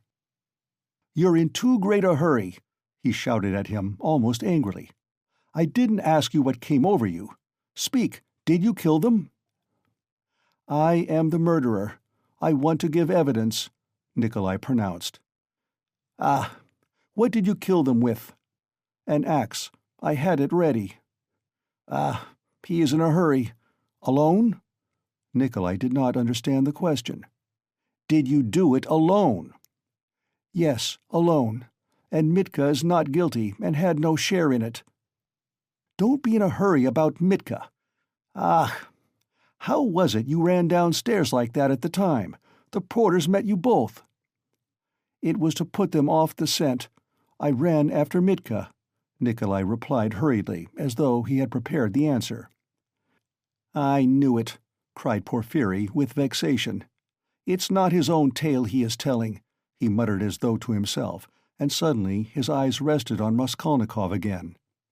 He was apparently so taken up with Nikolai that for a moment he had forgotten Raskolnikov. He was a little taken aback. "My dear Rodion Romanovitch, excuse me." He flew up to him. "This won't do. I'm afraid you must go. It's no good your staying. I will— you see, what a surprise! Goodbye." And taking him by the arm, he showed him to the door. "I suppose you didn't expect it?" said Raskolnikov, who, though he had not yet fully grasped the situation, had regained his courage. "You did not expect it either, my friend. See how your hand is trembling? Ha ha!" "You're trembling too, Porfiri Petrovitch." "Yes, I am. I didn't expect it." They were already at the door. Porfiri was impatient for Raskolnikov to be gone. "And your little surprise, aren't you going to show it to me?" Raskolnikov said sarcastically. "Why, his teeth are chattering as he asks, You are an ironical person. Come, till we meet. I believe we can say goodbye." "That's in God's hands," muttered Porfiri with an unnatural smile. As he walked through the office, Raskolnikov noticed that many people were looking at him. Among them he saw the two porters from the house, whom he had invited that night to the police station. They stood there waiting. But he was no sooner on the stairs than he heard the voice of Porfiri Petrovitch behind him. Turning round, he saw the latter running after him, out of breath. "One word, Rodion Romanovitch. As to all the rest, it's in God's hands. But as a matter of form, there are some questions I shall have to ask you, so we shall meet again, shan't we?" And Porfiri stood still, facing him with a smile. "Shan't we?" he added again. He seemed to want to say something more, but could not speak out. "You must forgive me, Porfiri Petrovitch, for what has just passed. I'd lost my temper," began Raskolnikov, who had so far regained his courage that he felt irresistibly inclined to display his coolness. "Don't mention it, don't mention it," Porfiri replied, almost gleefully. "I myself, too. I have a wicked temper, I admit it. But we shall meet again. If it's God's will, we may see a great deal of one another." "And we'll get to know each other through and through?" added Raskolnikov. "Yes, know each other through and through," assented Porfiri Petrovitch, and he screwed up his eyes, looking earnestly at Raskolnikov. "Now you're going to a birthday party?" "To a funeral." "Of course, the funeral. Take care of yourself and get well." "I don't know what to wish you," said Raskolnikov, who had begun to descend the stairs, but looked back again. "I should like to wish you success, but your office is such a comical one." "Why comical?" Porfiri Petrovitch had turned to go, but he seemed to prick up his ears at this. "Why, how you must have been torturing and harassing that poor Nikolai psychologically, after your fashion, till he confessed. You must have been at him day and night, proving to him that he was the murderer, and now that he has confessed, you'll begin vivisecting him again. You are lying, you'll say. You are not the murderer. You can't be. It's not your own tale you are telling. You must admit it's a comical business." "Ha ha ha! You noticed then that I said to Nikolai just now that it was not his own tale he was telling?" "How could I help noticing it?" "Ha ha! You are quick-witted. You notice everything. You've really a playful mind. And you always fasten on the comic side. Ha ha! They say that was the marked characteristic of Gogol among the writers." "Yes, of Gogol." "Yes, of Gogol. I shall look forward to meeting you." "So shall I."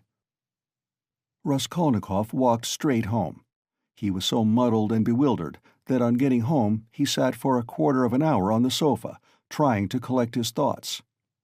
He did not attempt to think about Nikolai. He was stupefied. He felt that his confession was something inexplicable, amazing, something beyond his understanding.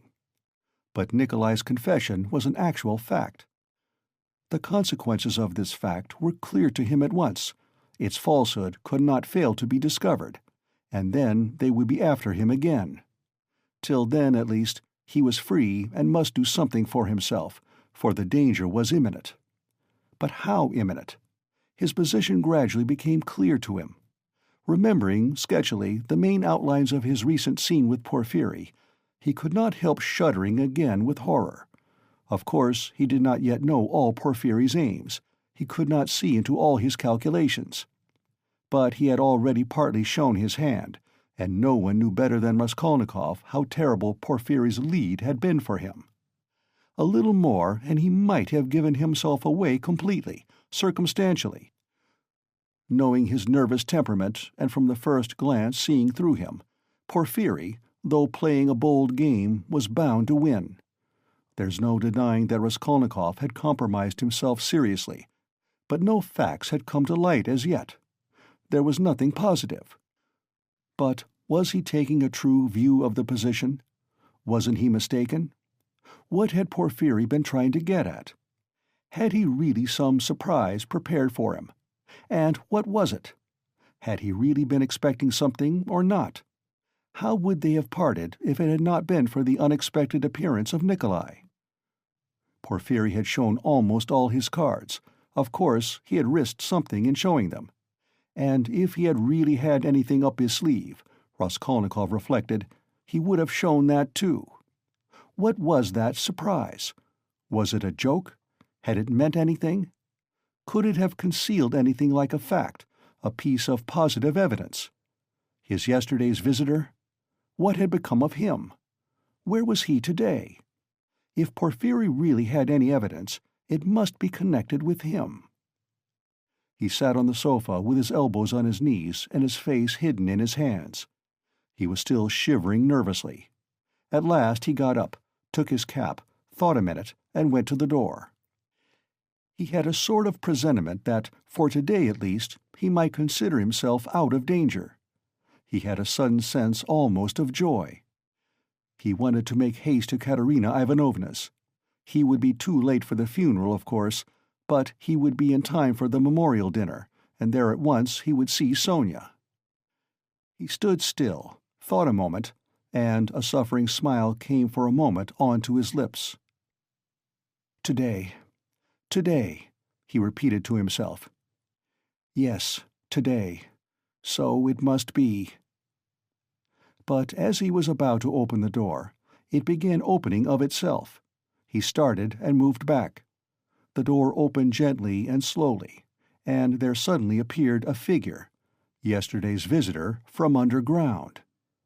The man stood in the doorway, looked at Raskolnikov without speaking, and took a step forward into the room. He was exactly the same as yesterday, the same figure, the same dress, but there was a great change in his face. He looked dejected and sighed deeply. If he had only put his hand up to his cheek and leaned his head on one side, he would have looked exactly like a peasant woman. "What do you want?"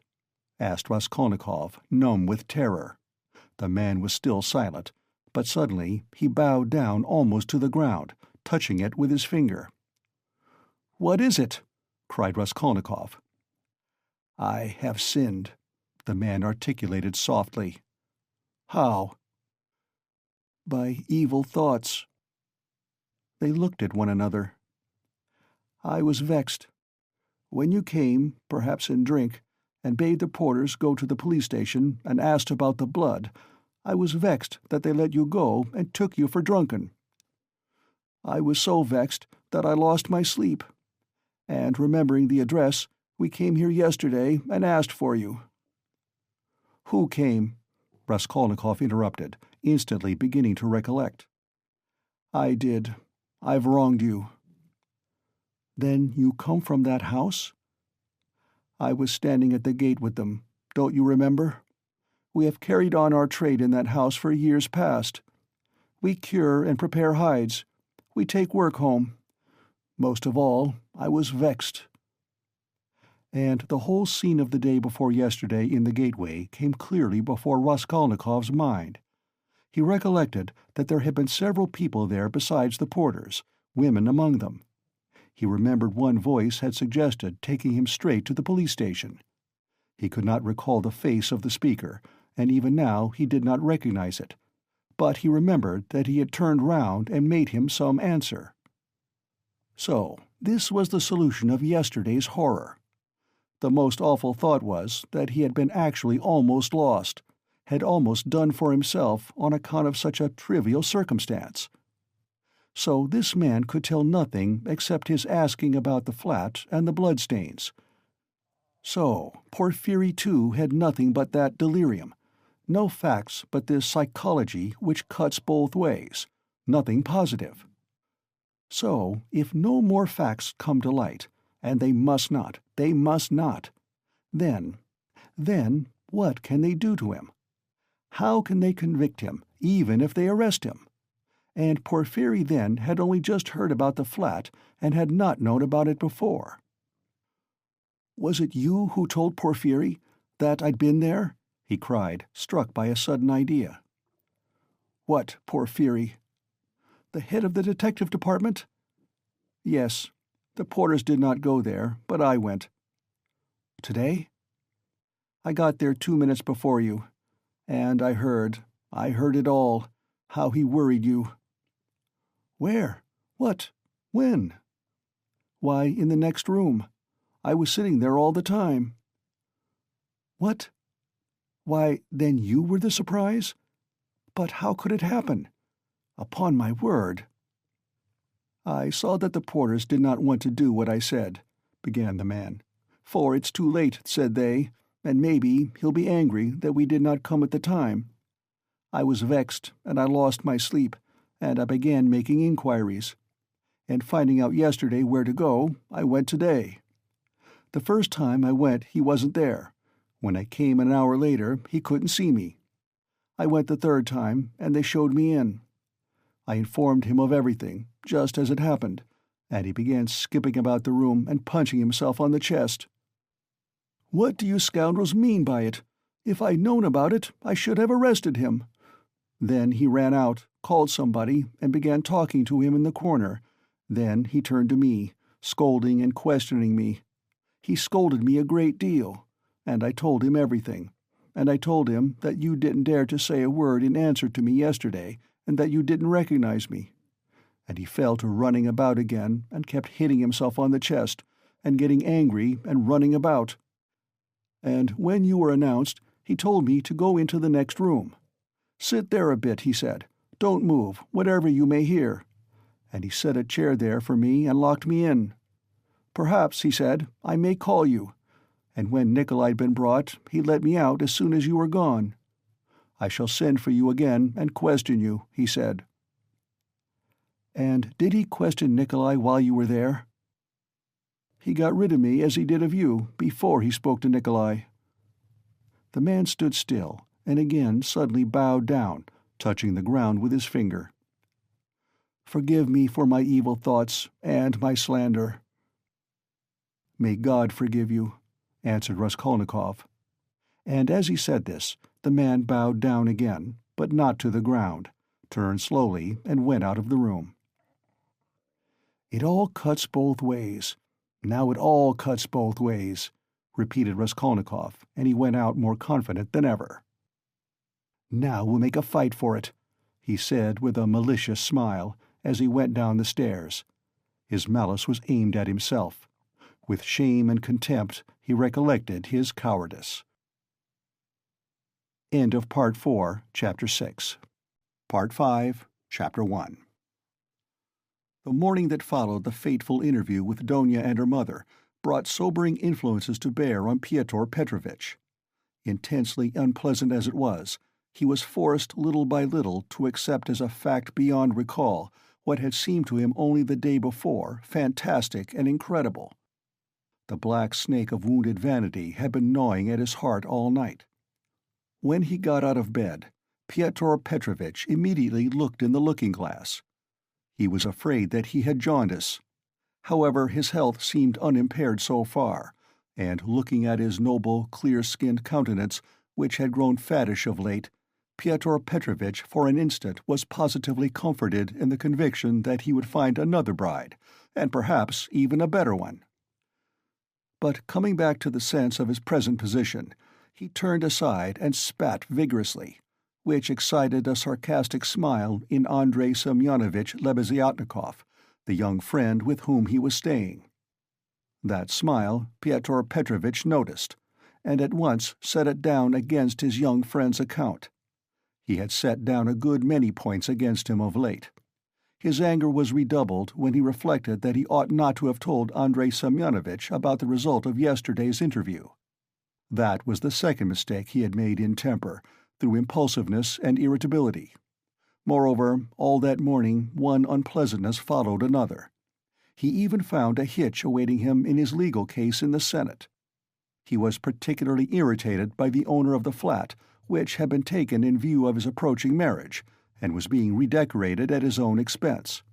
The owner, a rich German tradesman, would not entertain the idea of breaking the contract which had just been signed, and insisted on the full forfeit money, though Pyotr Petrovitch would be giving him back the flat practically redecorated. In the same way, the upholsterers refused to return a single ruble of the installment paid for the furniture purchased but not yet removed to the flat. "Am I to get married simply for the sake of the furniture?" Pyotr Petrovitch ground his teeth, and at the same time, once more he had a gleam of desperate hope. "Can all that be really so irrevocably over? Is it no use to make another effort?" The thought of Donia sent a voluptuous pang through his heart.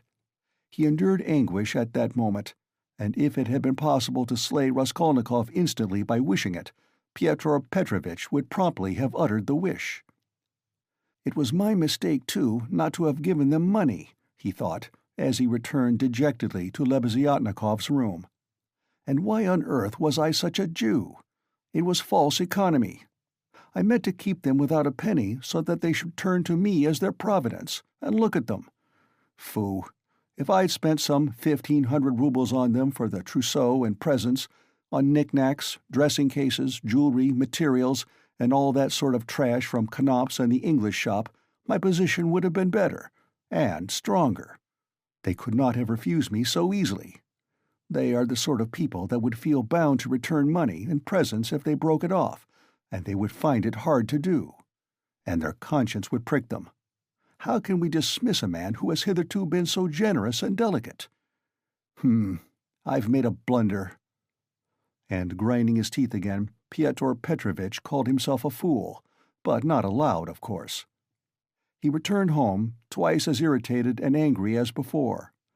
The preparations for the funeral dinner at Katerina Ivanovna's excited his curiosity as he passed. He had heard about it the day before. He fancied, indeed, that he had been invited, but absorbed in his own cares, he had paid no attention. Inquiring of Madame Lepeveshel, who was busy laying the table while Katerina Ivanovna was away at the cemetery, he heard that the entertainment was to be a great affair, that all the lodgers had been invited, among them some who had not known the dead man, that even Andrei Semyonovitch Lebeziatnikov was invited in spite of his previous quarrel with Katerina Ivanovna, that he, Pyotr Petrovitch, was not only invited, but was eagerly expected as he was the most important of the lodgers. Amalia Ivanovna herself had been invited with great ceremony in spite of the recent unpleasantness, and so she was very busy with preparations and was taking a positive pleasure in them. She was, moreover, dressed up to the nines, all in new black silk, and she was proud of it. All this suggested an idea to Pyotr Petrovitch as he went into his room, or rather Lebeziatnikov's, somewhat thoughtful. He had learnt that Raskolnikov was to be one of the guests. Andrei Semyonovitch had been at home all the morning. The attitude of Pyotr Petrovitch to this gentleman was strange, though perhaps natural. Pyotr Petrovitch had despised and hated him from the day he came to stay with him, and at the same time he seemed somewhat afraid of him. He had not come to stay with him on his arrival in Petersburg simply from parsimony, though that had been perhaps his chief object. He had heard of Andrei Semyonovitch, who had once been his ward, as a leading young progressive who was taking an important part in certain interesting circles, the doings of which were a legend in the provinces. It had impressed Pyotr Petrovitch. These powerful, omniscient circles, who despised everyone and showed everyone up, had long inspired in him a peculiar but quite vague alarm. He had not, of course, been able to form even an approximate notion of what they meant. He, like everyone, had heard that there were, especially in Petersburg, progressives of some sort, nihilists and so on, and, like many people, he exaggerated and distorted the significance of those words to an absurd degree. What for many years past he had feared more than anything was being shown up, and this was the chief ground for his continual uneasiness at the thought of transferring his business to Petersburg. He was afraid of this as little children are sometimes panic-stricken. Some years before, when he was just entering on his own career, he had come upon two cases in which rather important personages in the province, patrons of his, had been cruelly shown up. One instance had ended in great scandal for the person attacked, and the other had very nearly ended in serious trouble. For this reason, Pyotr Petrovitch intended to go into the subject as soon as they reached Petersburg, and, if necessary, to anticipate contingencies by seeking the favor of our younger generation. He relied on Andrei Semyonovitch for this, and before his visit to Raskolnikov, he had succeeded in picking up some current phrases. He soon discovered that Andrei Semyonovitch was a commonplace simpleton, but that by no means reassured Pyotr Petrovitch. Even if he had been certain that all the progressives were fools like him, it would not have allayed his uneasiness. All the doctrines, the ideas, the systems with which Andrei Semyonovitch pestered him had no interest for him. He had his own object. He simply wanted to find out at once what was happening here. Had these people any power or not? Had he anything to fear from them? Would they expose any enterprise of his? And what precisely was now the object of their attacks? Could he somehow make up to them and get round them if they really were powerful? Was this the thing to do or not? Couldn't he gain something through them? In fact, hundreds of questions presented themselves. Andrei Semyonovitch was an anemic, scrofulous little man, with strangely flaxen mutton-chop whiskers, of which he was very proud. He was a clerk and had almost always something wrong with his eyes. He was rather soft-hearted, but self-confident, and sometimes extremely conceited in speech, which had an absurd effect, incongruous with his little figure. He was one of the lodgers most respected by Amalia Ivanovna, for he did not get drunk and paid regularly for his lodgings. Andrei Semyonovitch really was rather stupid. He attached himself to the cause of progress and our younger generation from enthusiasm. He was one of the numerous and varied legion of dullards, of half-animate abortions, conceited, half-educated coxcombs, who attach themselves to the idea most in fashion, only to vulgarize it, and who caricature every cause they serve, however sincerely. Though Lebeziatnikov was so good-natured, he too was beginning to dislike Pyotr Petrovitch. This happened on both sides unconsciously. However simple Andrei Semyonovitch might be, he began to see that Pyotr Petrovitch was duping him and secretly despising him, and that he was not the right sort of man. He had tried expounding to him the system of Fourier and the Darwinian theory, but of late Pyotr Petrovitch began to listen too sarcastically and even to be rude. The fact was, he had begun instinctively to guess that Lebeziatnikov was not merely a commonplace simpleton, but perhaps a liar too, and that he had no connections of any consequence even in his own circle, but had simply picked things up third-hand. And that very likely he did not even know much about his own work of propaganda, for he was in too great a muddle. A fine person he would be to show anyone up. It must be noted, by the way, that Pyotr Petrovitch had during those 10 days eagerly accepted the strangest praise from Andrei Semyonovitch. He had not protested, for instance, when Andrei Semyonovitch belauded him for being ready to contribute to the establishment of a new commune, or to abstain from christening his future children, or to acquiesce if Donia were to take a lover a month after marriage, and so on. Pyotr Petrovitch so enjoyed hearing his own praises that he did not disdain even such virtues when they were attributed to him. Pyotr Petrovitch had had occasion that morning to realize some 5% bonds, and now he sat down to the table and counted over bundles of notes. Andrei Semyonovitch, who hardly ever had any money, walked about the room pretending to himself to look at all those bank-notes with indifference and even contempt. Nothing would have convinced Pyotr Petrovitch that Andrei Semyonovitch could really look on the money unmoved, and the latter, on his side, kept thinking bitterly that Pyotr Petrovitch was capable of entertaining such an idea about him, and was perhaps glad of the opportunity of teasing his young friend by reminding him of his inferiority and the great difference between them. He found him incredibly inattentive and irritable, though he, Andrei Semyonovitch, began enlarging on his favorite subject, the foundation of a new special commune.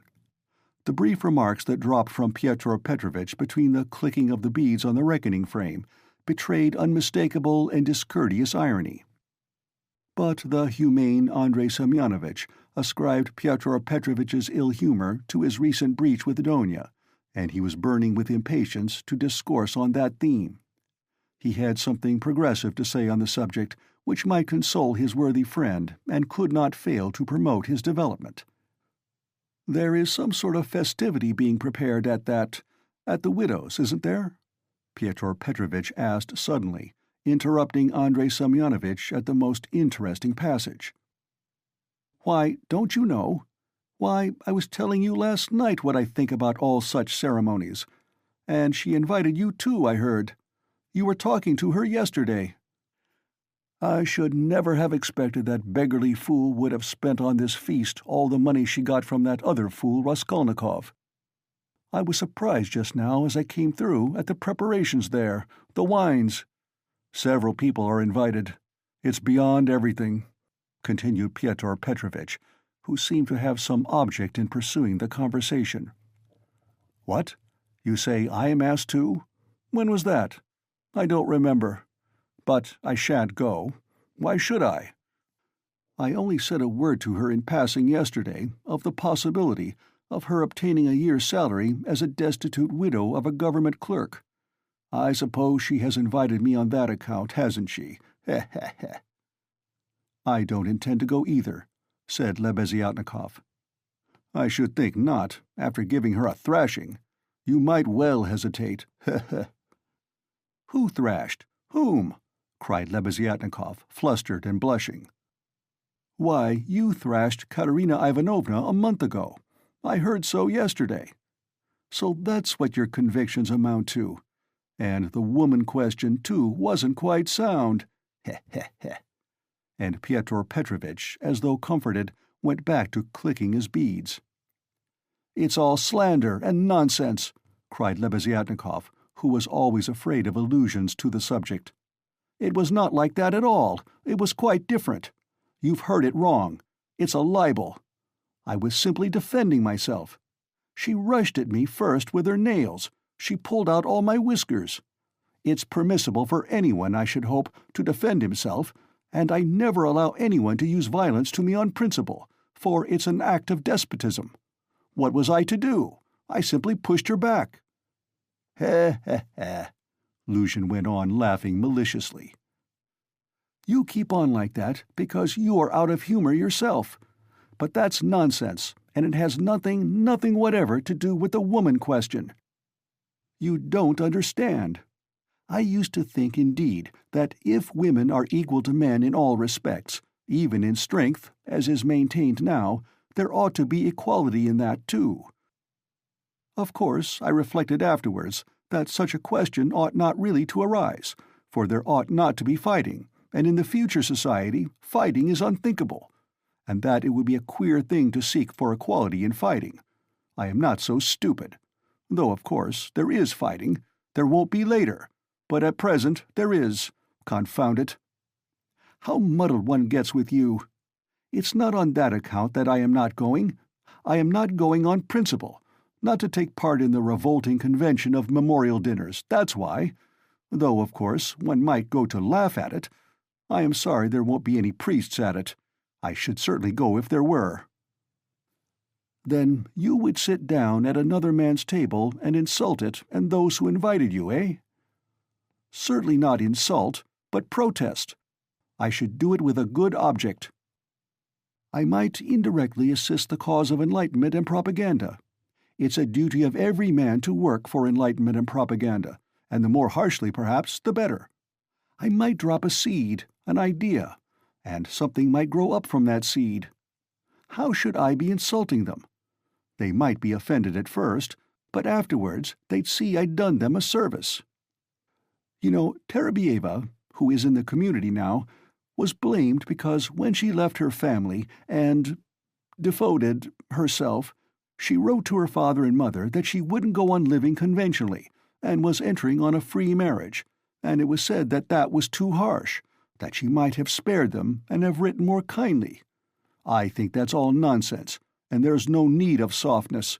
On the contrary, what's wanted is protest. Varents had been married 7 years. She abandoned her 2 children. She told her husband straight out in a letter, "I have realized that I cannot be happy with you. I can never forgive you that you have deceived me by concealing from me that there is another organization of society by means of the communities. I have only lately learned it from a great-hearted man to whom I have given myself, and with whom I am establishing a community. I speak plainly because I consider it dishonest to deceive you. Do as you think best. Do not hope to get me back. You are too late. I hope you will be happy." That's how letters like that ought to be written. Is that Terabieva the one you said had made a 3rd free marriage? No, it's only the 2nd, really. But what if it were the 4th? What if it were the 15th? That's all nonsense. And if ever I regretted the death of my father and mother, it is now. And I sometimes think if my parents were living, what a protest I would have aimed at them. I would have done something on purpose. I would have shown them. I would have astonished them. I am really sorry there is no one. To surprise, Well, be that as you will, Pyotr Petrovitch interrupted. But tell me this. Do you know the dead man's daughter, the delicate-looking little thing? It's true what they say about her, isn't it? What of it? I think, that is, it is my own personal conviction that this is the normal condition of women. Why not? I mean, distinguons. In our present society, it is not altogether normal, because it is compulsory. But in the future society, it will be perfectly normal, because it will be voluntary. Even as it is, she was quite right. She was suffering, and that was her asset, so to speak, her capital, which she had a perfect right to dispose of. Of course, in the future society, there will be no need of assets, but her part will have another significance, rational and in harmony with her environment. As to Sofya Semyonovna personally, I regard her action as a vigorous protest against the organization of society, and I respect her deeply for it. I rejoice indeed when I look at her. I was told that you got her turned out of these lodgings. Lebeziatnikov was enraged. That's another slander, he yelled. It was not so at all. That was all Katerina Ivanovna's invention, for she did not understand. And I never made love to Sofya Semyonovna. I was simply developing her, entirely disinterestedly, trying to rouse her to protest.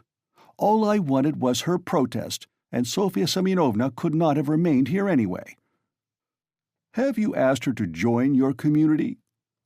You keep on laughing, and very inappropriately, allow me to tell you. You don't understand. There is no such role in a community. The community is established that there should be no such roles. In a community, such a role is essentially transformed, and what is stupid here is sensible there.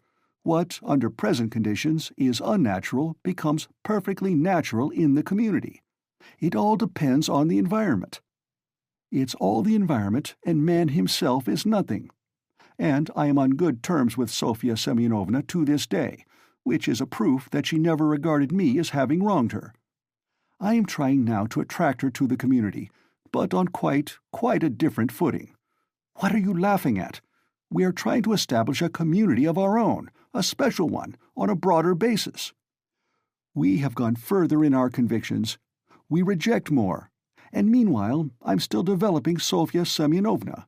She has a beautiful, beautiful character. And you take advantage of her fine character, eh? Heh. No, oh no, on the contrary. Oh, on the contrary, a queer thing to say. Believe me, why should I disguise it? In fact, I feel it strange myself how timid, chaste, and modern she is with me. And you, of course, are developing her, trying to prove to her that all that modesty is nonsense? Not at all, not at all. How coarsely, how stupidly, excuse me saying so, you misunderstand the word development. Good heavens, how crude you still are. We are striving for the freedom of women, and you have only one idea in your head. Setting aside the general question of chastity and feminine modesty as useless in themselves, and indeed prejudices, I fully accept her chastity with me, because that's for her to decide.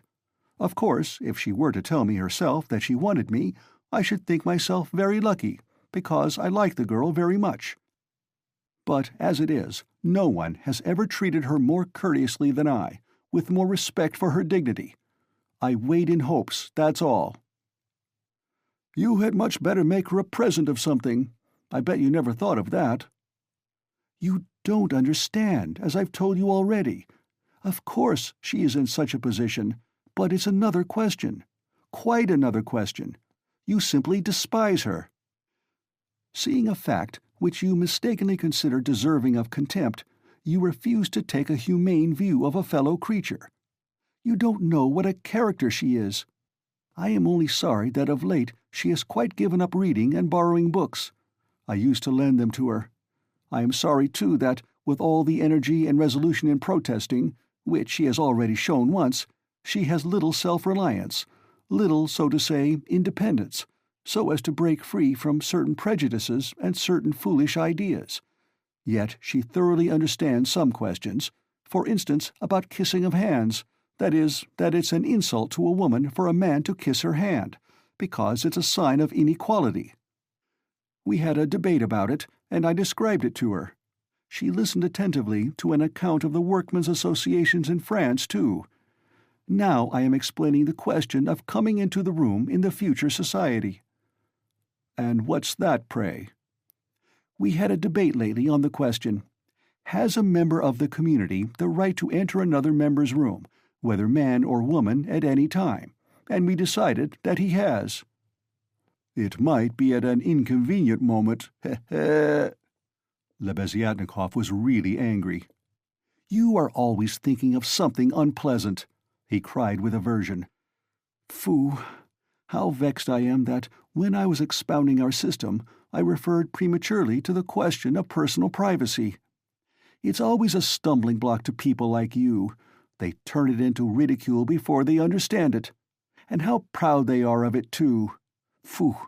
I've often maintained that that question should not be approached by a novice till he has a firm faith in the system. And tell me, please, what do you find so shameful even in cesspools? I should be the first to be ready to clean out any cesspool you like. And it's not a question of self-sacrifice, it's simply work, honorable, useful work, which is as good as any other and much better than the work of a Raphael and a Pushkin, because it is more useful." "And more honorable, heh heh heh." "What do you mean by more honorable? I don't understand such expressions to describe human activity. More honorable, nobler, all those are old-fashioned prejudices which I reject. Everything which is of use to mankind is honorable. I only understand one word, useful. You can snigger as much as you like, but that's so." Pyotr Petrovitch laughed heartily. He had finished counting the money and was putting it away.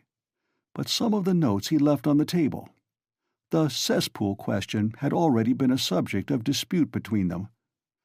What was absurd was that it made Lebeziatnikov really angry, while it amused Luzhin, and at that moment he particularly wanted to anger his young friend.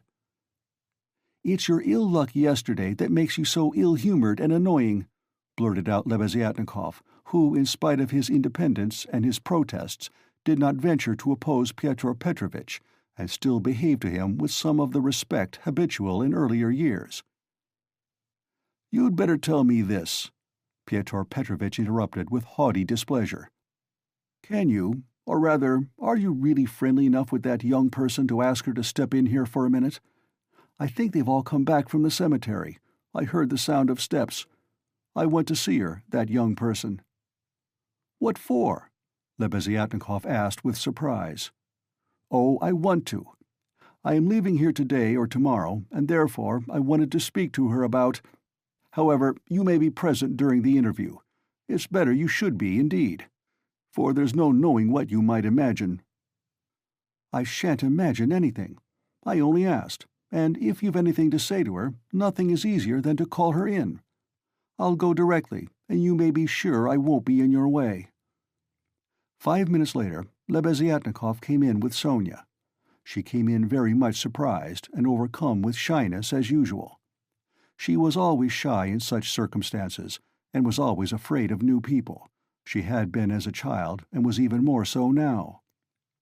Pyotr Petrovitch met her politely and affably, but with a certain shade of bantering familiarity which, in his opinion, was suitable for a man of his respectability and weight in dealing with a creature so young and so interesting as she. He hastened to reassure her and made her sit down facing him at the table. Sonia sat down, looked about her, at Lebeziatnikov, at the notes lying on the table, and then again at Pyotr Petrovitch, and her eyes remained riveted on him. Lebeziatnikov was moving to the door. Pyotr Petrovitch signed to Sonia to remain seated and stopped Lebeziatnikov. "Is Raskolnikov in there? Has he come?" he asked him in a whisper. "Raskolnikov? Yes. Why? Yes, he is there. I saw him just come in. Why?" "Well, I particularly beg you to remain here with us, and not to leave me alone with this young woman. I only want a few words with her, but God knows what they may make of it. I shouldn't like Raskolnikov to repeat anything. You understand what I mean?" "I understand." Lebeziatnikov saw the point. "Yes, you are right. Of course, I am convinced personally that you have no reason to be uneasy, but still you are right. Certainly I'll stay. I'll stand at the window and not be in your way." "I think you are right." Pyotr Petrovitch returned to the sofa, sat down opposite Sonia, looked attentively at her, and assumed an extremely dignified, even severe expression, as much as to say, "Don't you make any mistake, madam." Sonia was overwhelmed with embarrassment. "In the first place, Sofya Semyonovna, will you make my excuses to your respected mamma? That's right, isn't it? Katerina Ivanovna stands in the place of a mother to you." Pyotr Petrovitch began with great dignity, although affably. It was evident that his intentions were friendly. "Quite so, yes, the place of a mother," Sonia answered, timidly and hurriedly. "Then will you make my apologies to her? Through inevitable circumstances, I am forced to be absent, and shall not be at the dinner in spite of your mamma's kind invitation." "Yes, I'll tell her, at once." And Sonia hastily jumped up from her seat. "Wait, that's not all." Pyotr Petrovitch detained her, smiling at her simplicity and ignorance of good manners. "And you know me little, my dear Sofya Semyonovna, if you suppose I would have ventured to trouble a person like you for a matter of so little consequence affecting myself only. I have another object." Sonia sat down hurriedly. Her eyes rested again for an instant on the gray and rainbow-colored notes that remained on the table, but she quickly looked away and fixed her eyes on Pyotr Petrovitch. She felt it horribly indecorous, especially for her, to look at another person's money. She stared at the gold eyeglass which Pyotr Petrovitch held in his left hand, and at the massive and extremely handsome ring with a yellow stone on his middle finger. But suddenly she looked away, and, not knowing where to turn, ended by staring Pyotr Petrovitch again straight in the face.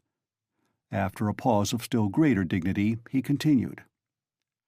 "I chanced yesterday in passing to exchange a couple of words with Katerina Ivanovna, poor woman. That was sufficient to enable me to ascertain that she is in a position, preternatural, if one may so express it." "Yes, preternatural," Sonia hurriedly assented. "Or it would be simpler and more comprehensible to say ill." "Yes, simpler and more yes, ill." "Quite so. So then, from a feeling of humanity, and so to speak compassion, I should be glad to be of service to her in any way, foreseeing her unfortunate position. I believe the whole of this poverty-stricken family depends now entirely on you." "Allow me to ask." Sonia rose to her feet.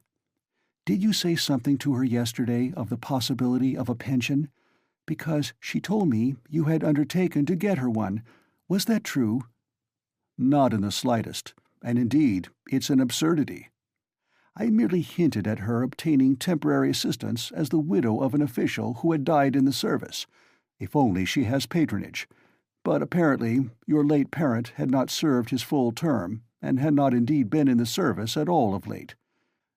In fact, if there could be any hope, it would be very ephemeral, because there would be no claim for assistance in that case, far from it. And she is dreaming of a pension already. Go ahead, lady." "Yes, she is, for she is credulous and good-hearted, and she believes everything from the goodness of her heart, and she is like that. Yes, you must excuse her," said Sonia, and again she got up to go. "But you haven't heard what I have to say." "No, I haven't heard," muttered Sonia. "Then sit down." She was terribly confused. She sat down again a third time. "Seeing her position with her unfortunate little ones, I should be glad, as I have said before, so far as lies in my power, to be of service. That is, so far as is in my power, not more. One might, for instance, get up a subscription for her, or a lottery, something of the sort, such as is always arranged in such cases by friends, or even outsiders, desirous of assisting people. It was of that I intended to speak to you. It might be done." "Yes, yes, God will repay you for it," faltered Sonia, gazing intently at Pyotr Petrovitch. "It might be, but we will talk of it later.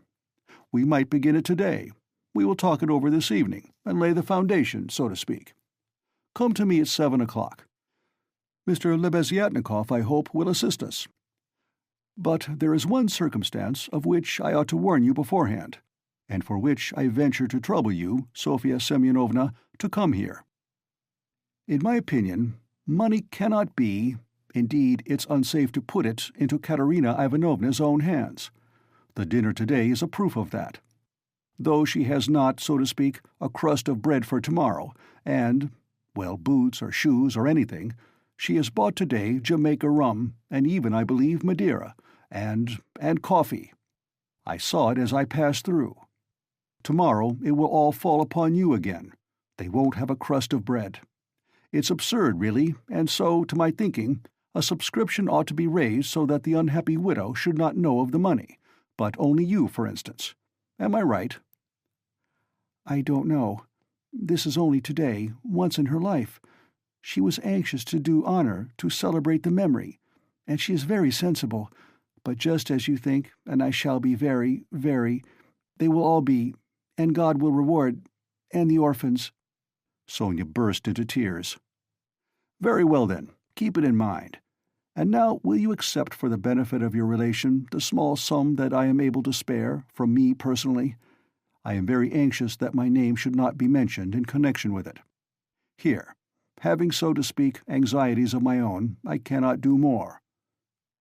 And Pyotr Petrovitch held out to Sonia a 10-ruble note, carefully unfolded.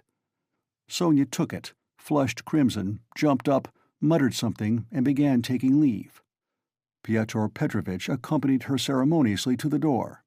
She got out of the room at last, agitated and distressed, and returned to Katerina Ivanovna, overwhelmed with confusion. All this time Lebeziatnikov had stood at the window or walked about the room, anxious not to interrupt the conversation. When Sonia had gone, he walked up to Pyotr Petrovitch and solemnly held out his hand. "I heard and saw everything," he said, laying stress on the last verb. "That is honorable. I mean to say, it's humane. You wanted to avoid gratitude, I saw. And although I cannot, I confess, in principle, sympathize with private charity, for it not only fails to eradicate the evil, but even promotes it, yet I must admit that I saw your action with pleasure. Yes, I like it." "That's all nonsense," muttered Pyotr Petrovitch, somewhat disconcerted, looking carefully at Lebeziatnikov. "No, it's not nonsense. A man who has suffered distress and annoyance as you did yesterday, and who yet can sympathize with the misery of others, such a man, even though he is making a social mistake, is still deserving of respect. I did not expect it indeed of you, Pyotr Petrovitch, especially as according to your ideas— Oh, what a drawback your ideas are to you! How distressed you are, for instance, by your ill luck yesterday," cried the simple-hearted Lebeziatnikov, who felt a return of affection for Pyotr Petrovitch. "And what do you want with marriage, with legal marriage, my dear, noble Pyotr Petrovitch? Why do you cling to this legality of marriage? Well, you may beat me if you like, but I am glad, positively glad it hasn't come off, that you are free, that you are not quite lost for humanity. You see, I've spoken my mind. Because I don't want in your free marriage to be made a fool of, and to bring up another man's children. That's why I want legal marriage," Luzhin replied in order to make some answer. He seemed preoccupied by something. "Children? You referred to children." Lebeziatnikov started off like a war-horse at the trumpet call. "Children are a social question, and a question of first importance, I agree. But the question of children has another solution. Some refuse to have children altogether, because they suggest the institution of the family. We'll speak of children later, but now as to the question of honor, I confess that's my weak point. That horrid, military, Pushkin expression is unthinkable in the dictionary of the future. What does it mean indeed? It's nonsense. There will be no deception in a free marriage. That is only the natural consequence of a legal marriage, so to say, it's correction, a protest. So that indeed it's not humiliating. And if I ever, to suppose an absurdity, were to be legally married, I should be positively glad of it. I should say to my wife, 'My dear, hitherto I have loved you. Now I respect you, for you've shown you can protest.' You laugh. That's because you're incapable of getting away from prejudices. Confound it all. I understand now where the unpleasantness is of being deceived in a legal marriage, but it's simply a despicable consequence of a despicable position in which both are humiliated. When the deception is open, as in a free marriage, then it does not exist. It's unthinkable. Your wife will only prove how she respects you by considering you incapable of opposing her happiness and avenging yourself on her for her new husband. Damn it all, I sometimes dream if I were to be married. Phoo! I mean, if I were to be married, legally or not, it's just the same. I should present my wife with a lover, if she had not found one herself. 'My dear,' I should say, 'I love you, but even more than that, I desire you to respect me. See? Am I not right?'" Pyotr Petrovitch sniggered as he listened, but without much merriment. He hardly heard it indeed. He was preoccupied with something else, and even Lebeziatnikov at last noticed it. Pyotr Petrovitch seemed excited and rubbed his hands. Lebeziatnikov remembered all this and reflected upon it afterwards. End of Part 5, Chapter 1.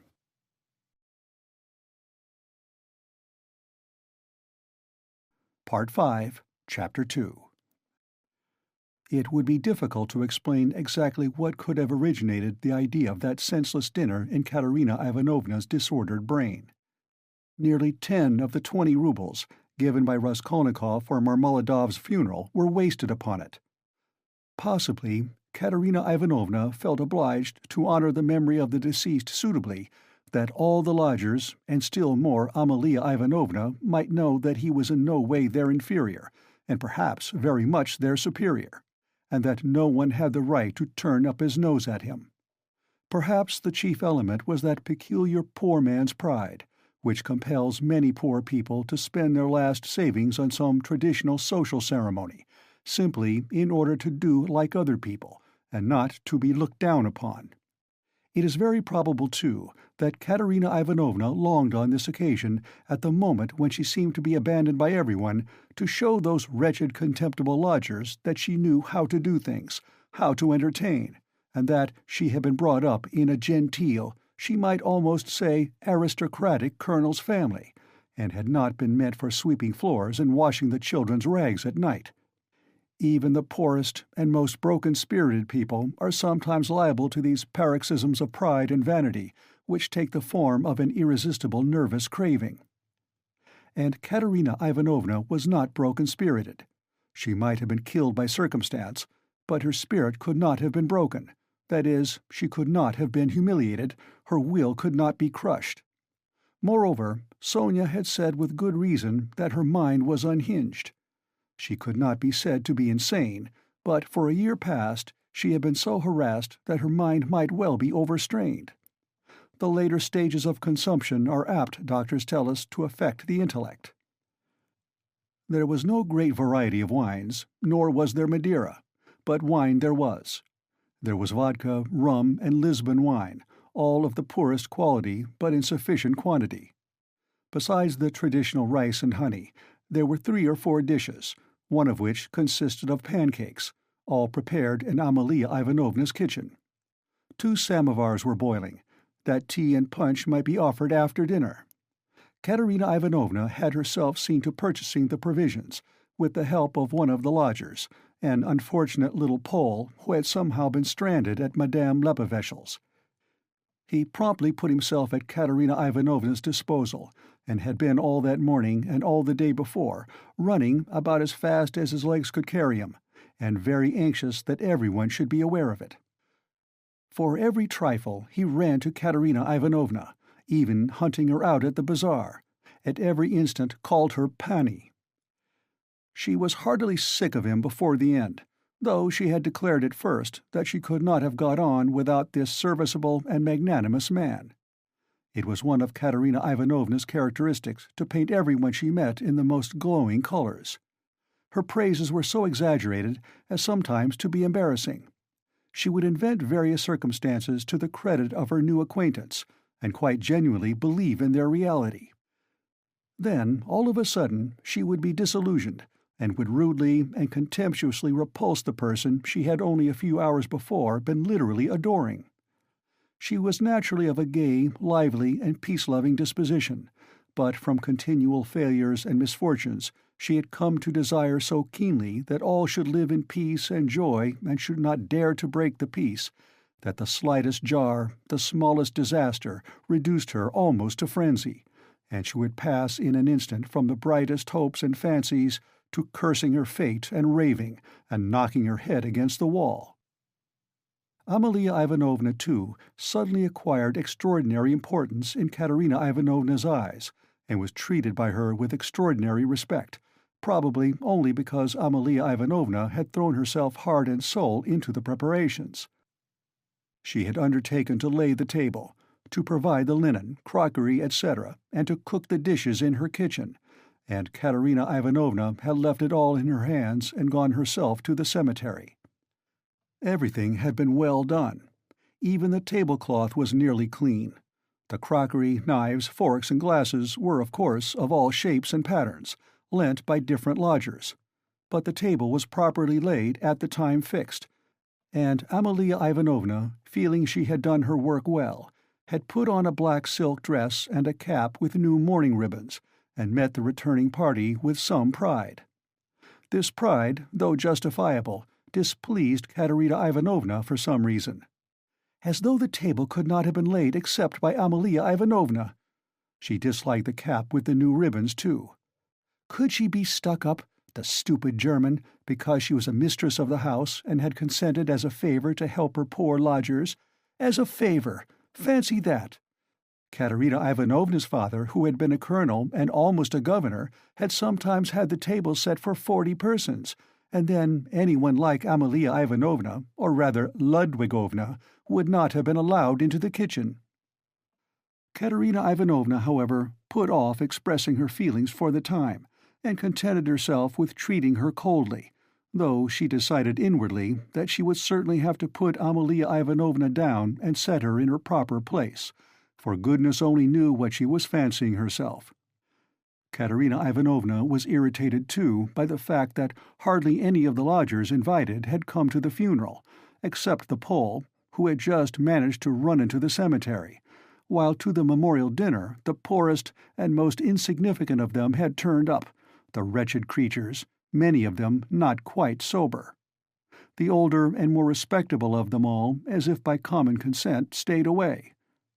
Pyotr Petrovitch Luzhin, for instance, who might be said to be the most respectable of all the lodgers, did not appear, though Katerina Ivanovna had the evening before told all the world, that is, Amalia Ivanovna, Polenka, Sonia, and the Pole, that he was the most generous, noble-hearted man with a large property and vast connections, who had been a friend of her first husband's and a guest in her father's house, and that he had promised to use all his influence to secure her a considerable pension.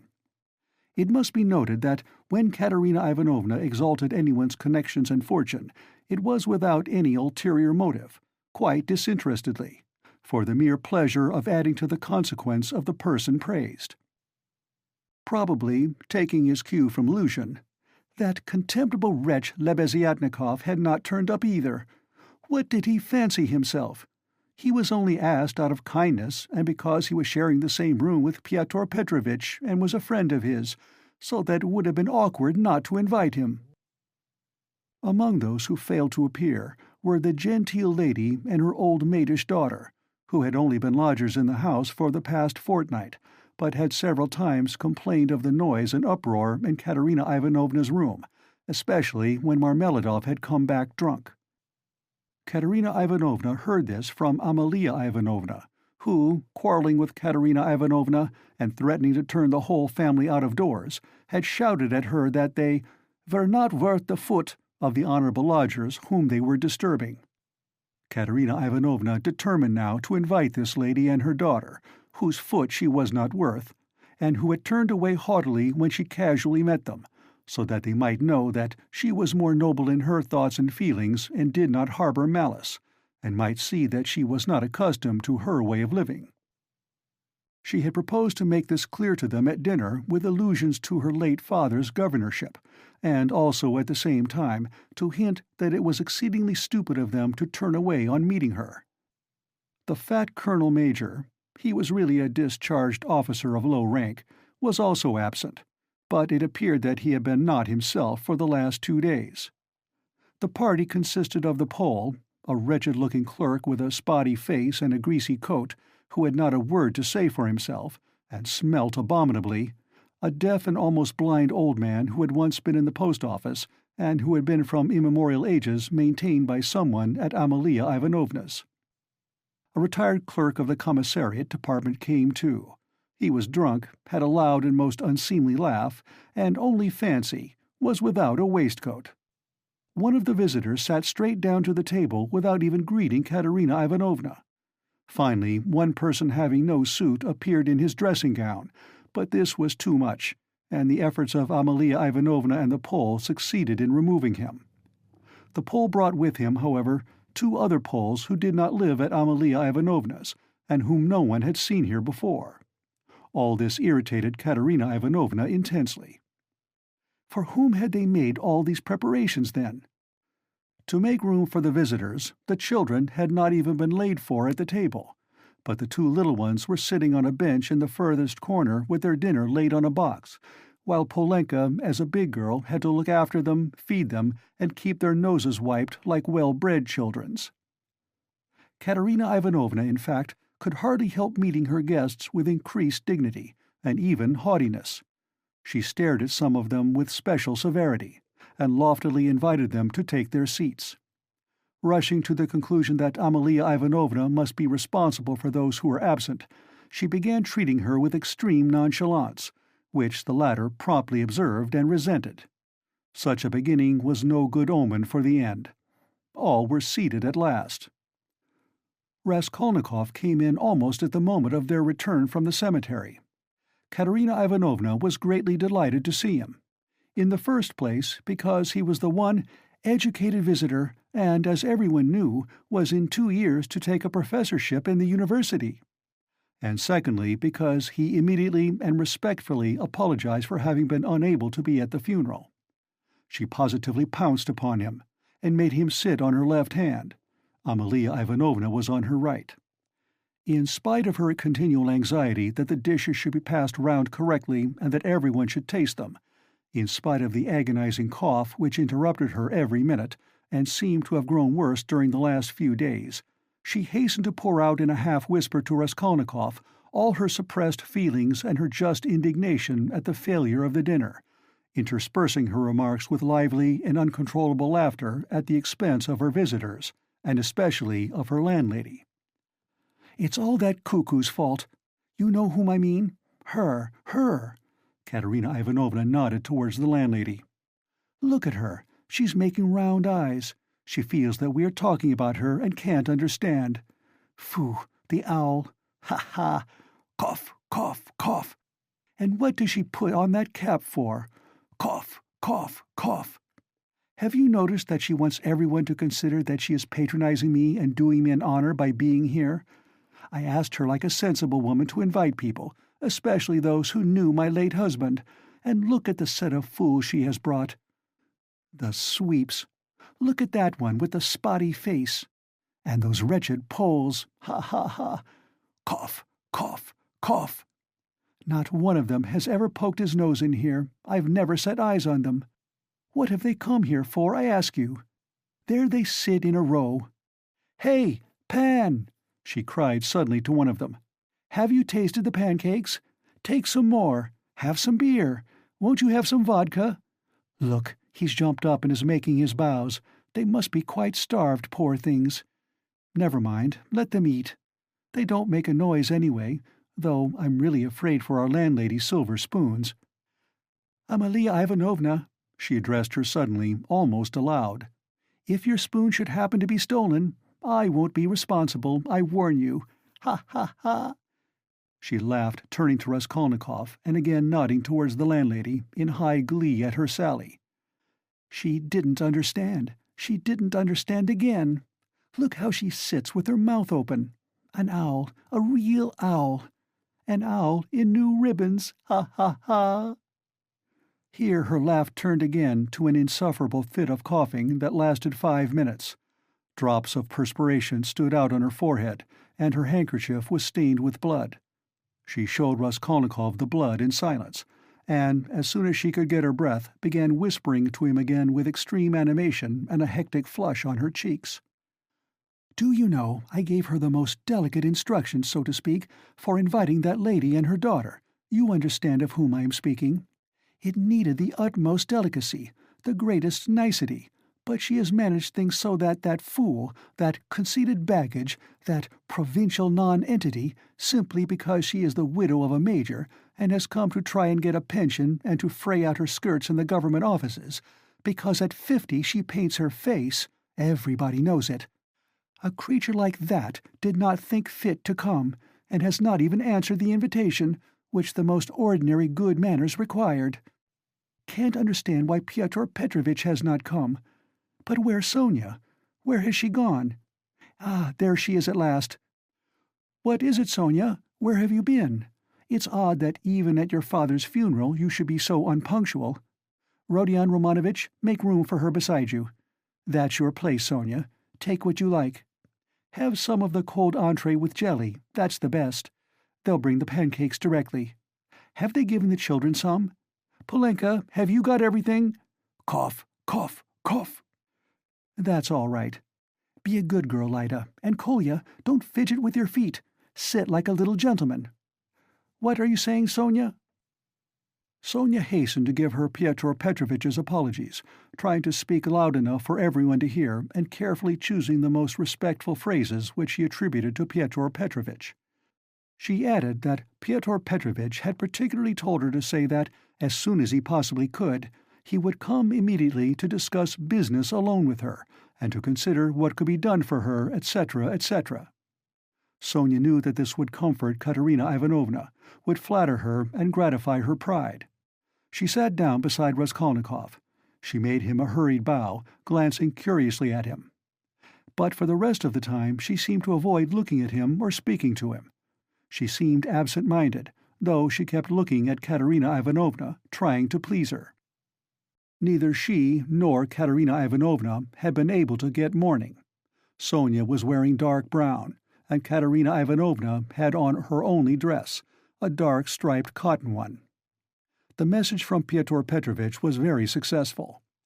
Listening to Sonia with dignity, Katerina Ivanovna inquired with equal dignity how Pyotr Petrovitch was, then at once whispered almost aloud to Raskolnikov that it certainly would have been strange for a man of Pyotr Petrovitch's position and standing to find himself in such extraordinary company, in spite of his devotion to her family and his old friendship with her father.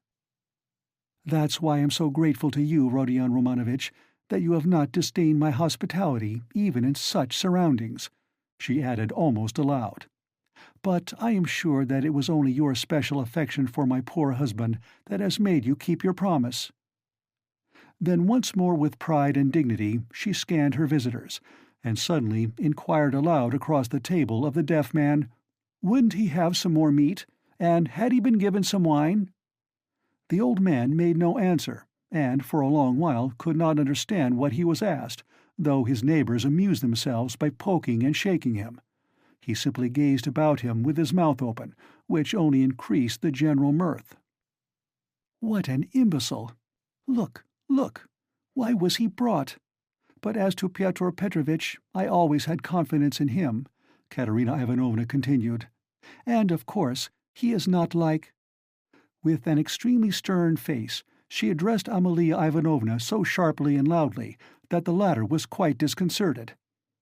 "Not like your dressed-up draggle-tails, whom my father would not have taken as cooks into his kitchen, and my late husband would have done them honor if he had invited them in the goodness of his heart." "Yes, he was fond of drink, he was fond of it, he did drink," cried the commissariat clerk, gulping down his 12th glass of vodka. "My late husband certainly had that weakness, and everyone knows it."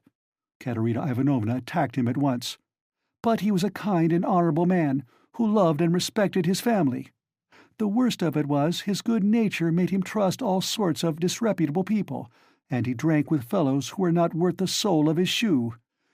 Would you believe it, Rodion Romanovitch, they found a gingerbread cock in his pocket. He was dead drunk, but he did not forget the children." "A cock? Did you say a cock?" shouted the commissariat clerk. Katerina Ivanovna did not vouchsafe a reply. She sighed, lost in thought. "No doubt you think, like everyone, that I was too severe with him," she went on, addressing Raskolnikov. "But that's not so. He respected me very much. He was a kind-hearted man.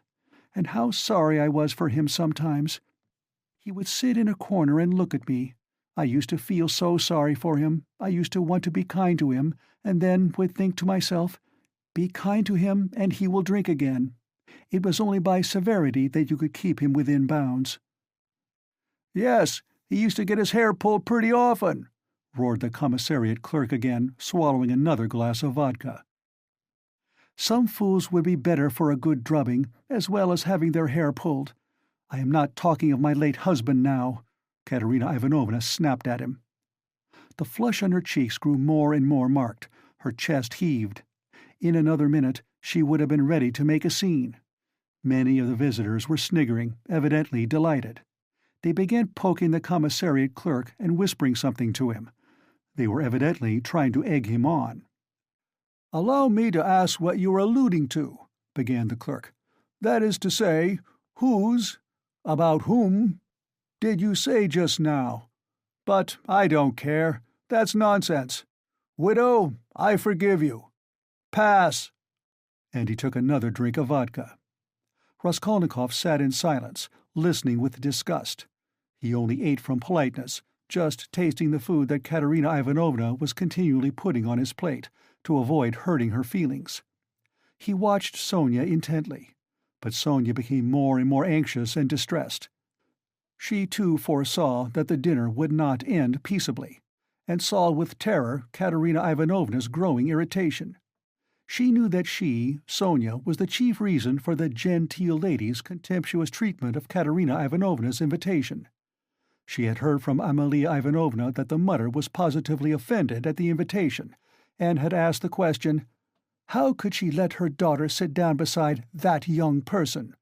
Sonia had a feeling that Katerina Ivanovna had already heard this, and an insult to Sonia meant more to Katerina Ivanovna than an insult to herself, her children, or her father. Sonia knew that Katerina Ivanovna would not be satisfied now till she had shown those draggle-tails that they were both. To make matters worse, someone passed Sonia, from the other end of the table, a plate with 2 hearts pierced with an arrow, cut out of black bread. Katerina Ivanovna flushed crimson and at once said aloud across the table that the man who sent it was a drunken ass.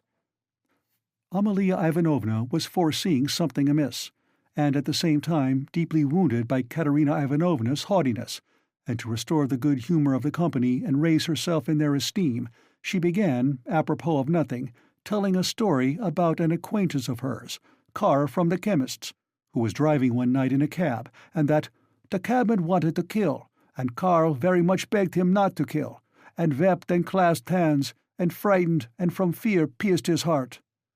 Though Katerina Ivanovna smiled, she observed at once that Amalia Ivanovna ought not to tell anecdotes in Russian.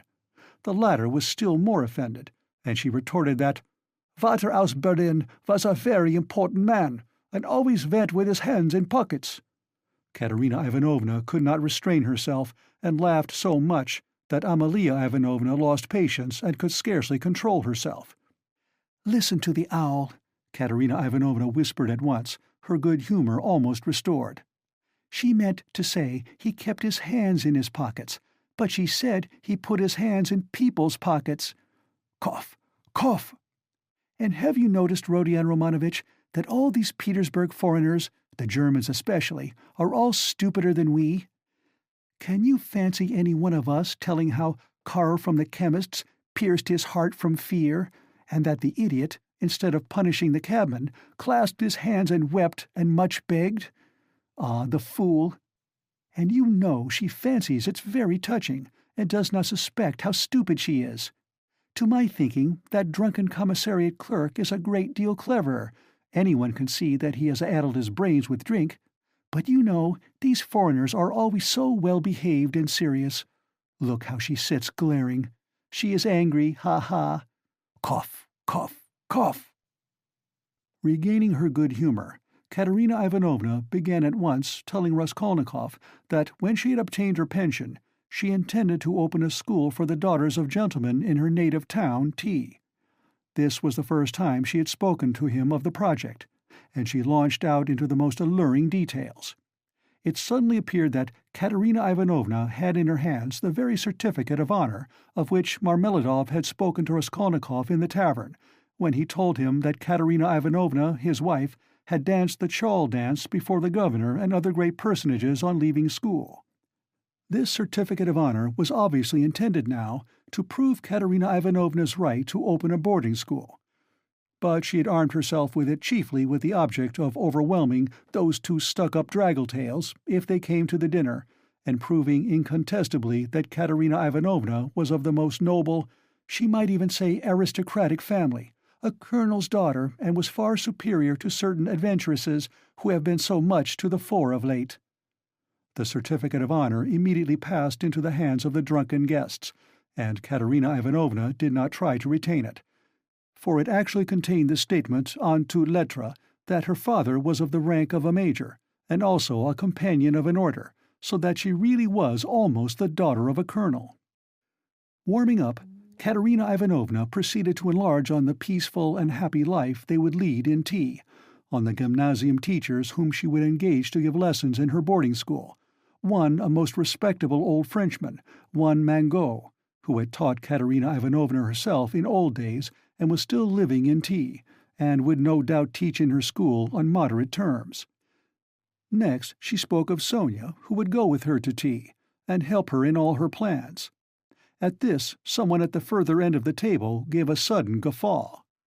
Though Katerina Ivanovna tried to appear to be disdainfully unaware of it, she raised her voice and began at once speaking with conviction of Sonia's undoubted ability to assist her, of her greatness, patience, devotion, generosity, and good education, tapping Sonia on the cheek and kissing her warmly twice. Sonia flushed crimson, and Katerina Ivanovna suddenly burst into tears, immediately observing that she was nervous and silly, that she was too much upset, that it was time to finish, and as the dinner was over, it was time to hand round the tea. At that moment, Amalia Ivanovna, deeply aggrieved at taking no part in the conversation and not being listened to, made one last effort, and with secret misgivings ventured on an exceedingly deep and weighty observation, that, in the future boarding school, she would have to pay particular attention to Divasha, and that there certainly must be a good dama to look after the linen, and secondly, that the young ladies must not novels at night read. Katerina Ivanovna, who certainly was upset and very tired, as well as heartily sick of the dinner, at once cut short Amalia Ivanovna, saying she knew nothing about it and was talking nonsense, that it was the business of the laundry-maid, and not of the directress of a high-class boarding school to look after Divasha, and as for novel-reading, That was simply rudeness, and she begged her to be silent. Amalia Ivanovna, fired up and getting very angry, observed that she only meant her good, and that she had meant her very good, and that it was long since she had paid her gold for the lodgings. Katerina Ivanovna at once set her down, saying that it was a lie to say she wished her good, because only yesterday, when her dead husband was lying on the table, she had worried her about the lodgings. To this Amalia Ivanovna very appropriately observed that she had invited those ladies, but those ladies had not come, because those ladies are ladies, and cannot come to a lady who is not a lady. Katerina Ivanovna at once pointed out to her that as she was a slut, she could not judge what made one really a lady. Amalia Ivanovna at once declared that her Vater aus Berlin was a very, very important man, and both hands in pockets went, and always used to say, "Poof, poof," and she leapt up from the table to represent her father, sticking her hands in her pockets, puffing her cheeks, and uttering vague sounds resembling "poof, poof," amid loud laughter from all the lodgers, who purposely encouraged Amalia Ivanovna, hoping for a fight. But this was too much for Katerina Ivanovna, and she at once declared, so that all could hear, that Amalia Ivanovna probably never had a father, but was simply a drunken Petersburg Finn, and had certainly once been a cook and probably something worse. Amalia Ivanovna turned as red as a lobster, and squealed that perhaps Katerina Ivanovna never had a father. But she had a Vater aus Berlin, and that he wore a long coat and always said "poof, poof, poof." Katerina Ivanovna observed contemptuously that all knew what her family was, and that on that very certificate of honor it was stated in print that her father was a colonel, while Amalia Ivanovna's father, if she really had one, was probably some Finnish milkman, but that probably she never had a father at all, since it was still uncertain whether her name was Amalia Ivanovna or Amalia Ludwigovna. At this Amalia Ivanovna lashed to fury, struck the table with her fist, and shrieked that she was Amalia Ivanovna and not Ludwigovna, that her father was named Johann, and that he was a burgomeister, and that Katerina Ivanovna's father was quite never a burgomeister. Katerina Ivanovna rose from her chair, and with a stern and apparently calm voice, though she was pale and her chest was heaving, observed that if she dared for one moment to set her contemptible wretch of a father on a level with her papa, she, Katerina Ivanovna, would tear her cap off her head and trample it underfoot. Amalia Ivanovna ran about the room, shouting at the top of her voice that she was mistress of the house and that Katerina Ivanovna should leave the lodgings that minute. Then she rushed for some reason to collect the silver spoons from the table. There was a great outcry and uproar. The children began crying. Sonia ran to restrain Katerina Ivanovna. But when Amalia Ivanovna shouted something about the yellow ticket, Katerina Ivanovna pushed Sonia away and rushed at the landlady to carry out her threat. At that minute the door opened, and Pyotr Petrovitch Luzhin appeared on the threshold. He stood scanning the party with severe and vigilant eyes. Katerina Ivanovna rushed to him. End of Part 5, Chapter 2.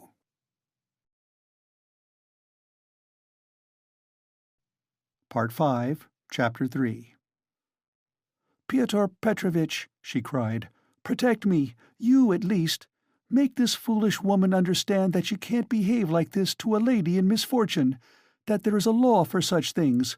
I'll go to the Governor-General himself. She shall answer for it. Remembering my father's hospitality, protect these orphans." "Allow me, madam, allow me." Pyotr Petrovitch waved her off. "Your papa, as you are well aware, I had not the honor of knowing." Someone laughed aloud. "And I do not intend to take part in your everlasting squabbles with Amalia Ivanovna. I have come here to speak of my own affairs, and I want to have a word with your stepdaughter, Sofia. Ivanovna, I think it is. Allow me to pass." Pyotr Petrovitch, edging by her, went to the opposite corner where Sonia was. Katerina Ivanovna remained standing where she was, as though thunderstruck. She could not understand how Pyotr Petrovitch could deny having enjoyed her father's hospitality. Though she had invented it herself, she believed in it firmly by this time. She was struck too by the businesslike, dry, and even contemptuous menacing tone of Pyotr Petrovitch. All the clamor gradually died away at his entrance. Not only was this serious businessman strikingly incongruous with the rest of the party, but it was evident, too, that he had come upon some matter of consequence, that some exceptional cause must have brought him, and that, therefore, something was going to happen. Raskolnikov, standing beside Sonia, moved aside to let him pass. Pyotr Petrovitch did not seem to notice him. A minute later, Lebeziatnikov, too, appeared in the doorway. He did not come in, but stood still, listening with marked interest, almost wonder, and seemed for a time perplexed. "Excuse me for possibly interrupting you, but it's a matter of some importance," Pyotr Petrovitch observed, addressing the company generally. "I am glad indeed to find other persons present. Amalia Ivanovna, I humbly beg you as mistress of the house to pay careful attention to what I have to say to Sofya Ivanovna. Sofya Ivanovna," he went on, addressing Sonia, who was very much surprised and already alarmed, "immediately after your visit I found that 100-ruble note was missing from my table, in the room of my friend Mr. Lebeziatnikov. If in any way whatever you know and will tell us where it is now, I assure you on my word of honor, and call all present to witness, that the matter shall end here. In the opposite case, I shall be compelled to have recourse to very serious measures, and then you must blame yourself." Complete silence reigned in the room. Even the crying children were still. Sonia stood deadly pale, staring at Luzhin and unable to say a word. She seemed not to understand. Some seconds passed. "Well, how is it to be, then?" asked Luzhin, looking intently at her. "I don't know. I know nothing about it," Sonia articulated faintly at last. "No, you know nothing?" Luzhin repeated, and again he paused for some seconds. "Think a moment, mademoiselle," he began severely, but still, as it were, admonishing her. "Reflect. I am prepared to give you time for consideration. Kindly observe this. If I were not so entirely convinced, I should not, you may be sure, with my experience, venture to accuse you so directly. Seeing that, for such direct accusation before witnesses, if false or even mistaken, I should myself, in a certain sense, be made responsible, I am aware of that. This morning I changed for my own purposes several 5% securities for the sum of approximately 3,000 rubles. The account is noted down in my pocketbook. On my return home, I proceeded to count the money, as Mr. Lebeziatnikov will bear witness, and after counting 2,300 rubles, I put the rest in my pocketbook in my coat pocket.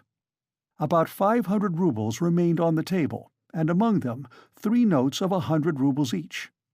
At that moment you entered, at my invitation, and all the time you were present you were exceedingly embarrassed, so that 3 times you jumped up in the middle of the conversation and tried to make off. Mr. Lebeziatnikov can bear witness to this. You yourself, mademoiselle, probably will not refuse to confirm my statement that I invited you through Mr. Lebeziatnikov solely in order to discuss with you the hopeless and destitute position of your relative, Katerina Ivanovna, whose dinner I was unable to attend, and the advisability of getting up something of the nature of a subscription, lottery or the like, for her benefit. You thanked me and even shed tears. I describe all this as it took place, primarily to recall it to your mind, and secondly to show you that not the slightest detail has escaped my recollection. Then I took a 10-ruble note from the table and handed it to you by way of first installment on my part for the benefit of your relative. Mr. Lebeziatnikov saw all this. Then I accompanied you to the door, you being still in the same state of embarrassment, after which, being left alone with Mr. Lebeziatnikov, I talked to him for 10 minutes. Then Mr. Lebeziatnikov went out and I returned to the table with the money lying on it, intending to count it and to put it aside, as I proposed doing before. To my surprise, 100-ruble note had disappeared. Kindly consider the position. Mr. Lebeziatnikov I cannot suspect. I am ashamed to allude to such a supposition. I cannot have made a mistake in my reckoning, for the minute before your entrance I had finished my accounts and found the total correct. You will admit that, recollecting your embarrassment, your eagerness to get away, and the fact that you kept your hands for some time on the table, and taking into consideration your social position and the habits associated with it, I was, so to say, with horror and positively against my will, compelled to entertain a suspicion, a cruel but justifiable suspicion. I will add further and repeat that in spite of my positive conviction, I realize that I run a certain risk in making this accusation, but as you see, I could not let it pass. I have taken action, and I will tell you why. Solely, madam, solely owing to your black ingratitude. Why, I invite you for the benefit of your destitute relative. I present you with my donation of 10 rubles, and you, on the spot, repay me for all that with such an action. It is too bad. You need a lesson. Reflect. Moreover, like a true friend, I beg you, and you could have no better friend at this moment, think what you are doing. Otherwise, I shall be immovable. Well, what do you say?" "I have taken nothing," Sonia whispered in terror. "You gave me 10 rubles. Here it is. Take it." Sonia pulled her handkerchief out of her pocket, untied a corner of it, took out the 10-ruble note and gave it to Luzhin. "And the 100 rubles you do not confess to taking?" he insisted reproachfully, not taking the note. Sonia looked about her. All were looking at her with such awful, stern, ironical, hostile eyes. She looked at Raskolnikov. He stood against the wall, with his arms crossed, looking at her with glowing eyes. "Good God!" broke from Sonia. "Amalia Ivanovna, we shall have to send word to the police, and therefore I humbly beg you meanwhile to send for the house porter," Luzhin said softly and even kindly. "Gott der Barmherzige! I knew she was the thief!" cried Amalia Ivanovna, throwing up her hands. "You knew it?" Luzhin caught her up. "Then I suppose you had some reason before this for thinking so. I beg you, worthy Amalia Ivanovna, to remember your words which have been uttered before witnesses." There was a buzz of loud conversation on all sides. All were in movement. "What?" cried Katerina Ivanovna, suddenly realizing the position, and she rushed at Luzhin. "What? You accuse her of stealing? Sonia? Ah, the wretches! The wretches!" And running to Sonia, she flung her wasted arms round her and held her as in a vice. "Sonia, how dare you take 10 rubles from him? Foolish girl! Give it to me. Give me the 10 rubles at once. Here." And snatching the note from Sonia, Katerina Ivanovna crumpled it up and flung it straight into Luzhin's face. It hit him in the eye and fell on the ground. Amalia Ivanovna hastened to pick it up. Pyotr Petrovitch lost his temper. "Hold that mad woman!" he shouted. At that moment, several other persons, besides Lebeziatnikov, appeared in the doorway, among them the 2 ladies. "What? Mad? I am mad? Idiot!" shrieked Katerina Ivanovna. "You are an idiot yourself, pettifogging lawyer, base man! Sonia, take his money. Sonia, a thief! Why, she'd give away her last penny!" And Katerina Ivanovna broke into hysterical laughter. "Did you ever see such an idiot?" She turned from side to side. "And you too?" She suddenly saw the landlady. "And you too, sausage-eater, you declare that she is a thief, you trashy Prussian hen's-leg in a crinoline? She hasn't been out of this room. She came straight from you, you wretch, and sat down beside me. Everyone saw her. She sat here, by Rodion Romanovitch. Search her. Since she's not left the room, the money would have to be on her. Search her, search her! But if you don't find it, then excuse me, my dear fellow, you'll answer for it. I'll go to our sovereign, to our gracious Tsar himself, and throw myself at his feet, today, this minute. I am alone in the world. They would let me in. Do you think they wouldn't? You're wrong. I will get in. I will get in. You reckoned on her meekness. You relied upon that. But I am not so submissive, let me tell you. You've gone too far yourself. Search her! Search her!" And Katerina Ivanovna, in a frenzy, shook Luzhin and dragged him towards Sonia. "I am ready. I'll be responsible. But calm yourself, madam, calm yourself. I see that you are not so submissive." Well, but as to that," Luzhin muttered, "that ought to be before the police, though, indeed, there are witnesses enough as it is. I am ready. But in any case, it's difficult for a man, on account of her sex. But with the help of Amalia Ivanovna, though, of course, it's not the way to do things. How is it to be done?" "As you will. Let anyone who likes search her," cried Katerina Ivanovna. "Sonia, turn out your pockets. See? Look, monster, the pocket is empty. Here was her handkerchief. Here is the other pocket. Look! Do you see? Do you see?" And Katerina Ivanovna turned, or rather snatched, both pockets inside out. But from the right pocket a piece of paper flew out, and describing a parabola in the air, fell at Luzhin's feet. Everyone saw it. Several cried out. Pyotr Petrovitch stooped down, picked up the paper in 2 fingers, lifted it where all could see it, and opened it. It was a 100-ruble note, folded in 8. Pyotr Petrovitch held up the note, showing it to everyone. "Thief! Out of my lodging! Police! Police!" yelled Amalia Ivanovna. "They must to Siberia be sent! Away!" Exclamations arose on all sides. Raskolnikov was silent, keeping his eyes fixed on Sonia, except for an occasional rapid glance at Luzhin. Sonia stood still, as though unconscious. She was hardly able to feel surprise. Suddenly the color rushed to her cheeks. She uttered a cry and hid her face in her hands. "No, it wasn't I! I didn't take it! I know nothing about it!" she cried with a heart-rending wail, and she ran to Katerina Ivanovna, who clasped her tightly in her arms, as though she would shelter her from all the world. "Sonia, Sonia, I don't believe it! You see, I don't believe it!" she cried in the face of the obvious fact, swaying her to and fro in her arms like a baby, kissing her face continually, then snatching at her hands and kissing them too. "You took it! How stupid these people are! Oh, dear! You are fools! Fools!" she cried, addressing the whole room. You don't know what a heart she has, what a girl she is. She'd take it, she'd sell her last rag, she'd go barefoot to help you if you needed it.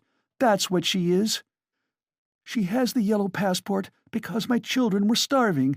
She sold herself for us. Ah, husband, husband, do you see? What a memorial dinner for you. Merciful heavens! Defend her! Why are you all standing still? Rodion Romanovitch, why don't you stand up for her? Do you believe it too? You are not worth her little finger, all of you together. Good God, defend her now, at least." The wail of the poor, consumptive, helpless woman seemed to produce a great effect on her audience. The agonized, wasted, consumptive face, the parched, blood-stained lips, the hoarse voice, the tears unrestrained as a child's, the trustful, childish, and yet despairing prayer for help were so piteous that everyone seemed to feel for her. Pyotr Petrovitch, at any rate, was at once moved to compassion. Madam, this incident does not reflect upon you," he cried impressively. "No one would take upon himself to accuse you of being an instigator or even an accomplice in it, especially as you have proved her guilt by turning out her pockets, showing that you had no previous idea of it. I am most ready to show compassion, if poverty, so to speak, drove Sofya Semyonovna to it. But why did you refuse to confess, mademoiselle? Were you afraid of the disgrace? The first step? You lost your head, perhaps? One can quite understand it. But how could you have lowered yourself to such an action? Gentlemen," he addressed the whole company, "gentlemen, compassionate and, so to say, commiserating these people, I am ready to overlook it even now in spite of the personal insult lavished upon me. And may this disgrace be a lesson to you for the future," he said, addressing Sonia. and I will carry the matter no further. Enough." Pyotr Petrovitch stole a glance at Raskolnikov. Their eyes met, and the fire in Raskolnikov's seemed ready to reduce him to ashes. Meanwhile, Katerina Ivanovna apparently heard nothing. She was kissing and hugging Sonia like a madwoman. The children, too, were embracing Sonia on all sides, and Polenka, though she did not fully understand what was wrong, was drowned in tears and shaking with sobs as she hid her pretty little face, swollen with weeping, on Sonia's shoulder. "How vile!" a loud voice cried suddenly in the doorway. Pyotr Petrovitch looked round quickly. "What vileness!" Lebeziatnikov repeated, staring him straight in the face. Pyotr Petrovitch gave a positive start. All noticed it and recalled it afterwards. Lebeziatnikov strode into the room. "And you dare to call me as a witness?" he said, going up to Pyotr Petrovitch. "What do you mean? What are you talking about?" muttered Luzhin. "I mean that you are a slanderer. That's what my words mean," Lebeziatnikov said hotly, looking sternly at him with his short-sighted eyes. He was extremely angry. Raskolnikov gazed intently at him, as though seizing and weighing each word. Again there was a silence. Pyotr Petrovitch indeed seemed almost dumbfounded for the first moment. "If you mean that for me," he began, stammering, "but what's the matter with you? Are you out of your mind?" "I'm in my mind, but you are a scoundrel." "Ah, how vile! I have heard everything. I kept waiting on purpose to understand it, for I must own even now it is not quite logical. What you have done it all for, I can't understand." "Why, what have I done, then? Give over talking your nonsensical riddles, or maybe you are drunk." "You may be a drunkard, perhaps, vile man, but I am not. I never touch vodka, for it's against my convictions. Would you believe it? He himself, with his own hands, gave Sofya Semyonovna that 100-ruble note. I saw it. I was a witness. I'll take my oath. He did it. He," repeated Lebeziatnikov, addressing all. "Are you crazy, milksop?" squealed Luzhin. "She is herself before you. She herself here declared just now before everyone that I gave her only 10 rubles. How could I have given it to her?" "I saw it. I saw it," Lebeziatnikov repeated. "And though it is against my principles, I am ready this very minute to take any oath you like before the court, for I saw how you slipped it in her pocket. Only, like a fool, I thought you did it out of kindness. When you were saying good-bye to her at the door, while you held her hand in one hand, with the other, the left, you slipped the note into her pocket. I saw it. I saw it." Luzhin turned pale. "What lies!" he cried impudently. "Why, how could you, standing by the window, see the note? You fancied it with your short-sighted eyes. You are raving."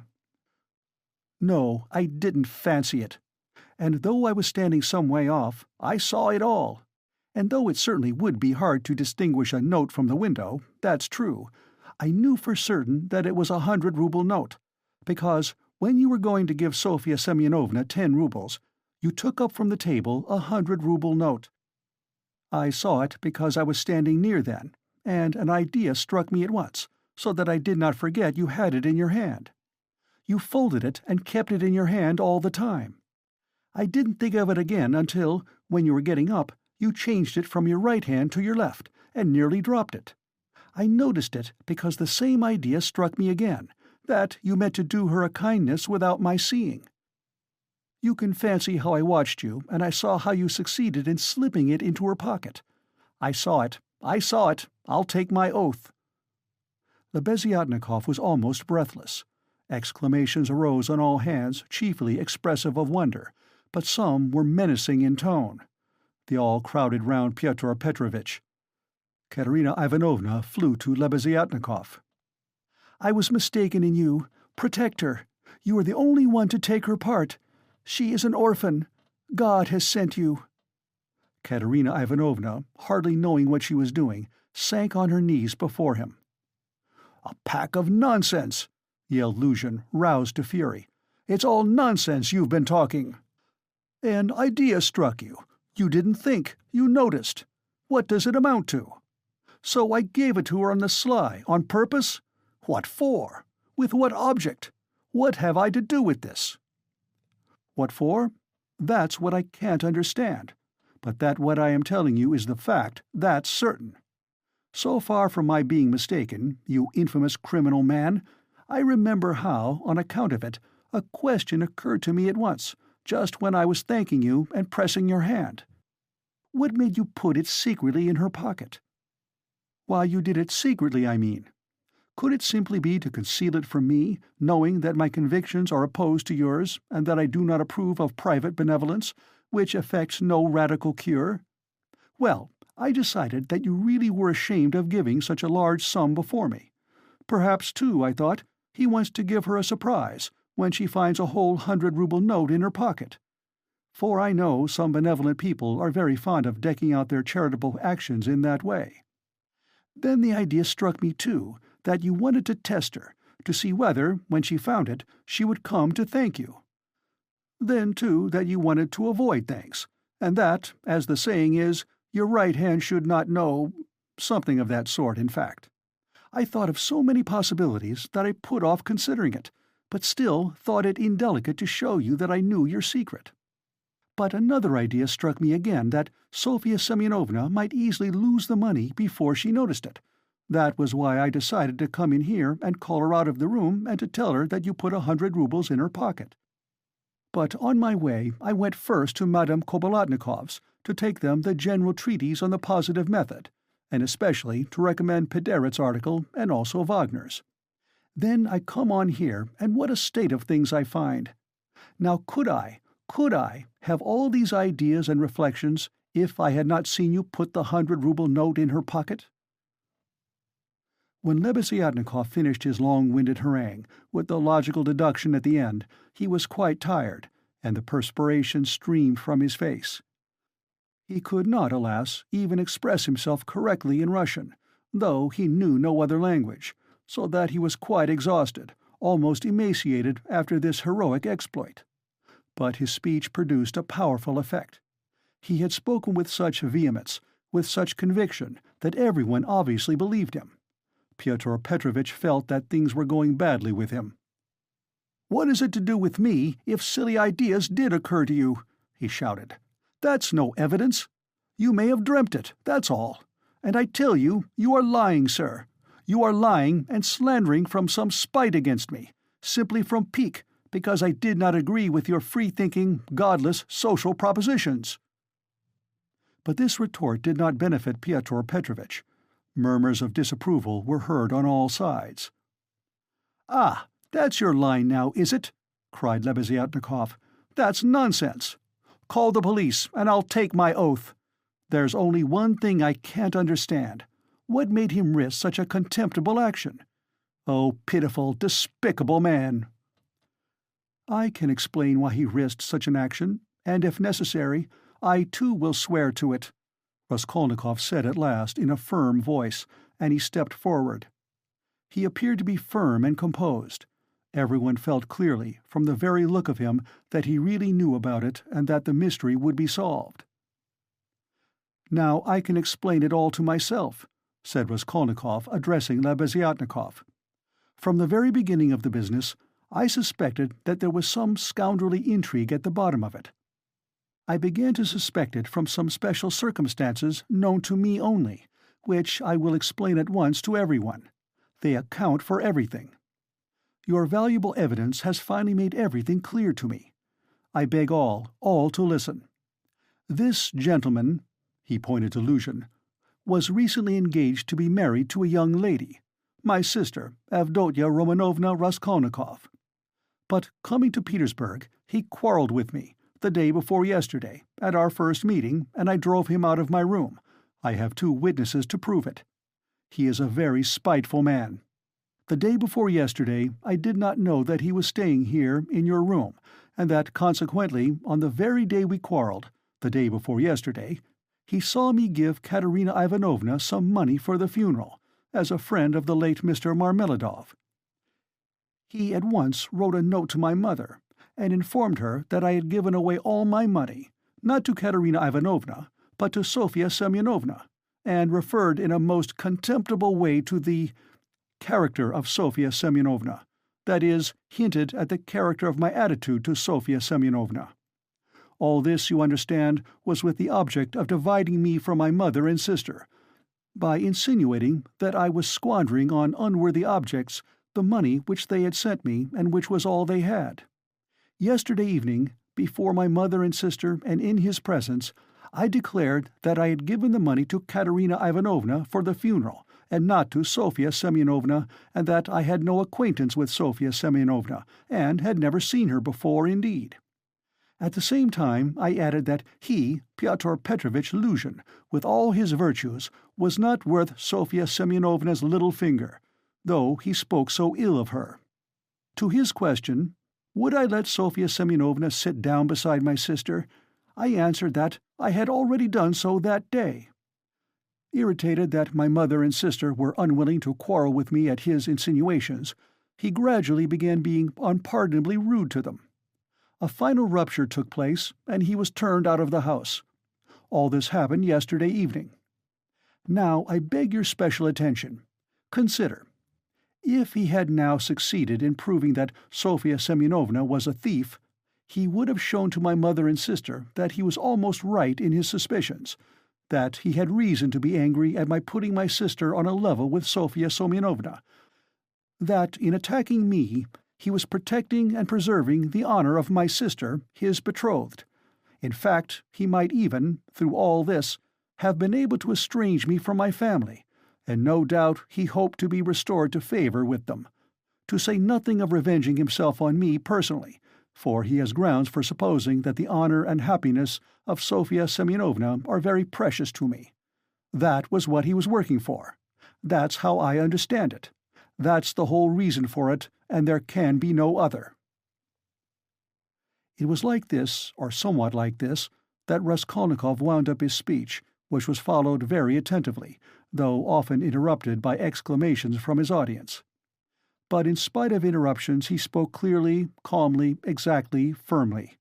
His decisive voice, his tone of conviction, and his stern face made a great impression on everyone. "Yes, yes, that's it," Lebeziatnikov assented gleefully.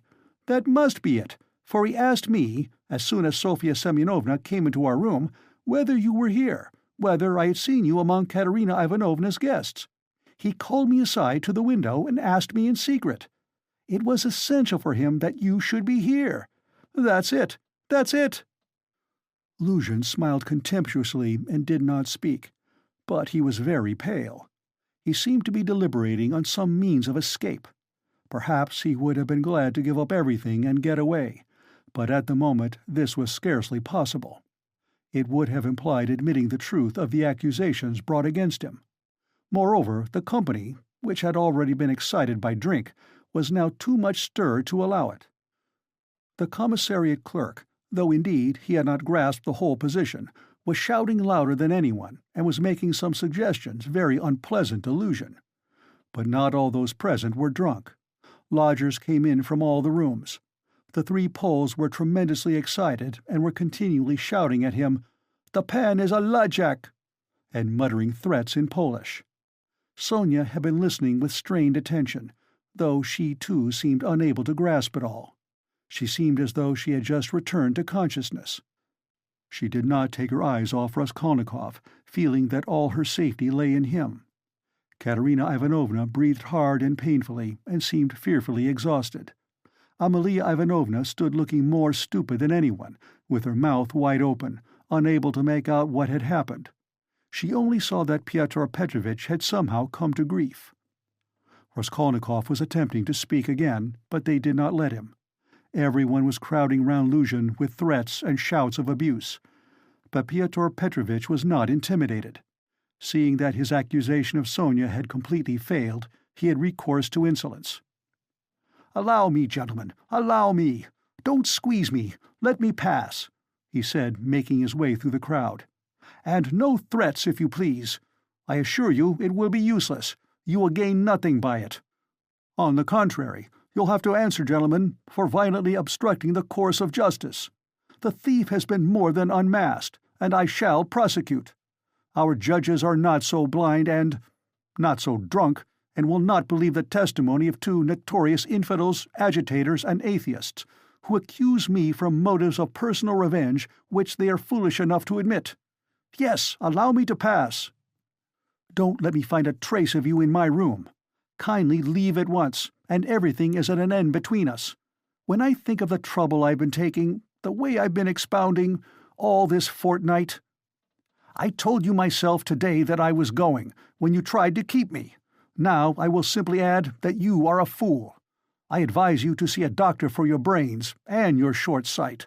Let me pass, gentlemen."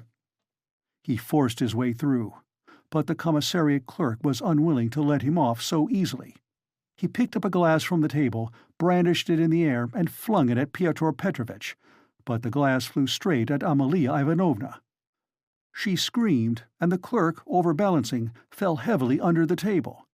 Pyotr Petrovitch made his way to his room, and half an hour later had left the house. Sonia, timid by nature, had felt before that day that she could be ill-treated more easily than anyone, and that she could be wronged with impunity. Yet till that moment she had fancied that she might escape misfortune by care, gentleness, and submissiveness before everyone. Her disappointment was too great. She could, of course, bear with patience and almost without murmur anything, even this. But for the first minute she felt it too bitter. In spite of her triumph and her justification, when her first terror and stupefaction had passed and she could understand it all clearly, the feeling of her helplessness and of the wrong done to her made her heart throb with anguish, and she was overcome with hysterical weeping. At last, unable to bear any more, she rushed out of the room and ran home, almost immediately after Luzhin's departure. When, amidst loud laughter, the glass flew at Amalia Ivanovna, it was more than the landlady could endure. With a shriek she rushed like a fury at Katerina Ivanovna, considering her to blame for everything. "Out of my lodgings! At once! Quick, march!" And with these words she began snatching up everything she could lay her hands on that belonged to Katerina Ivanovna, and throwing it on the floor. Katerina Ivanovna, pale, almost fainting, and gasping for breath, jumped up from the bed where she had sunk in exhaustion and darted at Amalia Ivanovna. But the battle was too unequal. The landlady waved her away like a feather. "What? As though that godless calumny was not enough, this vile creature attacks me. What? On the day of my husband's funeral I am turned out of my lodging. After eating my bread and salt, she turns me into the street with my orphans. Where am I to go?" wailed the poor woman, sobbing and gasping. "Good God!" she cried with flashing eyes. "Is there no justice upon earth? Whom should you protect if not us orphans? We shall see. There is law and justice on earth. There is, I will find it. Wait a bit, godless creature. Polenka, stay with the children. I'll come back. Wait for me, if you have to wait in the street. We will see whether there is justice on earth." And throwing over her head that green shawl which Marmeladov had mentioned to Raskolnikov, Katerina Ivanovna squeezed her way through the disorderly and drunken crowd of lodgers who still filled the room, and, wailing and tearful, she ran into the street, with a vague intention of going at once somewhere to find justice. Polenka, with the two little ones in her arms, crouched, terrified, on the trunk in the corner of the room, where she waited trembling for her mother to come back. Amalia Ivanovna raged about the room, shrieking, lamenting, and throwing everything she came across on the floor. The lodgers talked incoherently. Some commented to the best of their ability on what had happened. Others quarreled and swore at one another, while others struck up a song. "Now it's time for me to go," thought Raskolnikov. "Well, Sofya Semyonovna, we shall see what you'll say now." And he set off in the direction of Sonia's lodgings. End of Part 5, Chapter 3.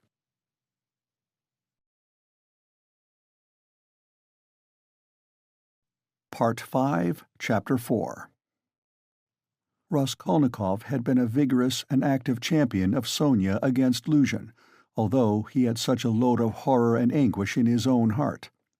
But having gone through so much in the morning, he found a sort of relief in a change of sensations, apart from the strong personal feeling which impelled him to defend Sonia. He was agitated too, especially at some moments, by the thought of his approaching interview with Sonia. He had to tell her who had killed Lizaveta. He knew the terrible suffering it would be to him, and, as it were, brushed away the thought of it. So when he cried as he left Katerina Ivanovna's, "Well, Sofya Semyonovna, we shall see what you'll say now," he was still superficially excited, still vigorous and defiant from his triumph over Luzhin. But, strange to say, by the time he reached Sonia's lodging, he felt a sudden impotence and fear. He stood still in hesitation at the door, asking himself the strange question, must he tell her who killed Lizaveta? It was a strange question because he felt at the very time not only that he could not help telling her, but also that he could not put off the telling. He did not know why it must be so, he only felt it. And the agonizing sense of his impotence before the inevitable almost crushed him. To cut short his hesitation and suffering, he quickly opened the door and looked at Sonia from the doorway. She was sitting with her elbows on the table and her face in her hands, but seeing Raskolnikov, she got up at once and came to meet him as though she were expecting him. "What would have become of me but for you?" she said quickly, meeting him in the middle of the room. Evidently, she was in haste to say this to him. It was what she had been waiting for. Raskolnikov went to the table and sat down on the chair, from which she had only just risen. She stood facing him 2 steps away, just as he had done the day before. "Well, Sonia," he said, and felt that his voice was trembling. "It was all due to your social position and the habits associated with it. Did you understand that just now?" Her face showed her distress. "Only don't talk to me as you did yesterday," she interrupted him. "Please don't begin it. There is misery enough without that."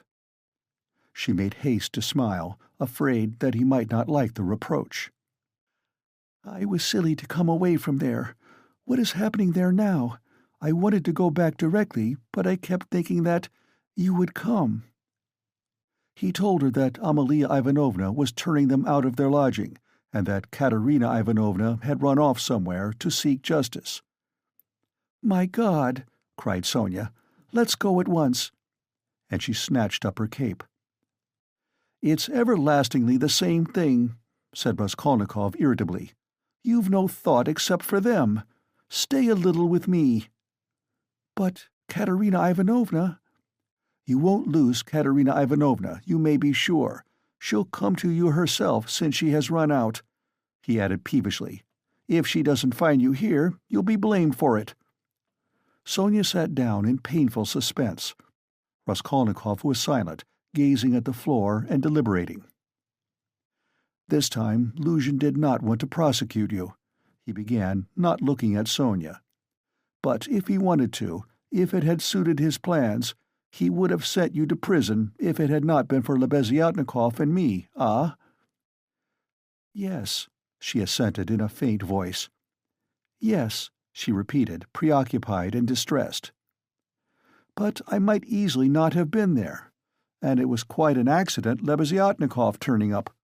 Sonia was silent. "And if you'd gone to prison, what then? Do you remember what I said yesterday?" Again she did not answer. He waited.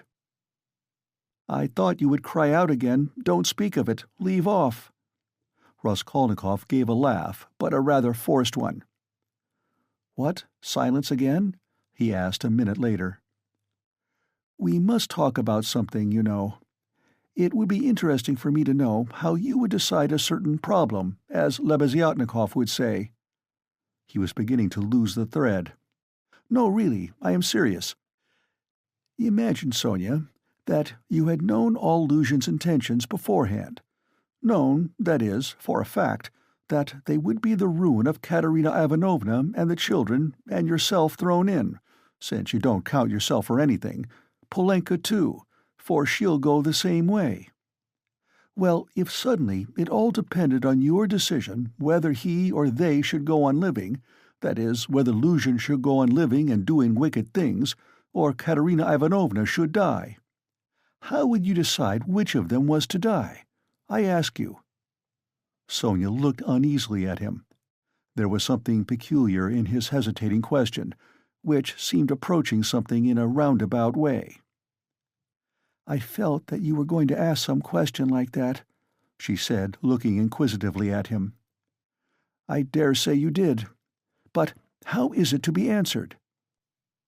"Why do you ask about what could not happen?" said Sonia reluctantly.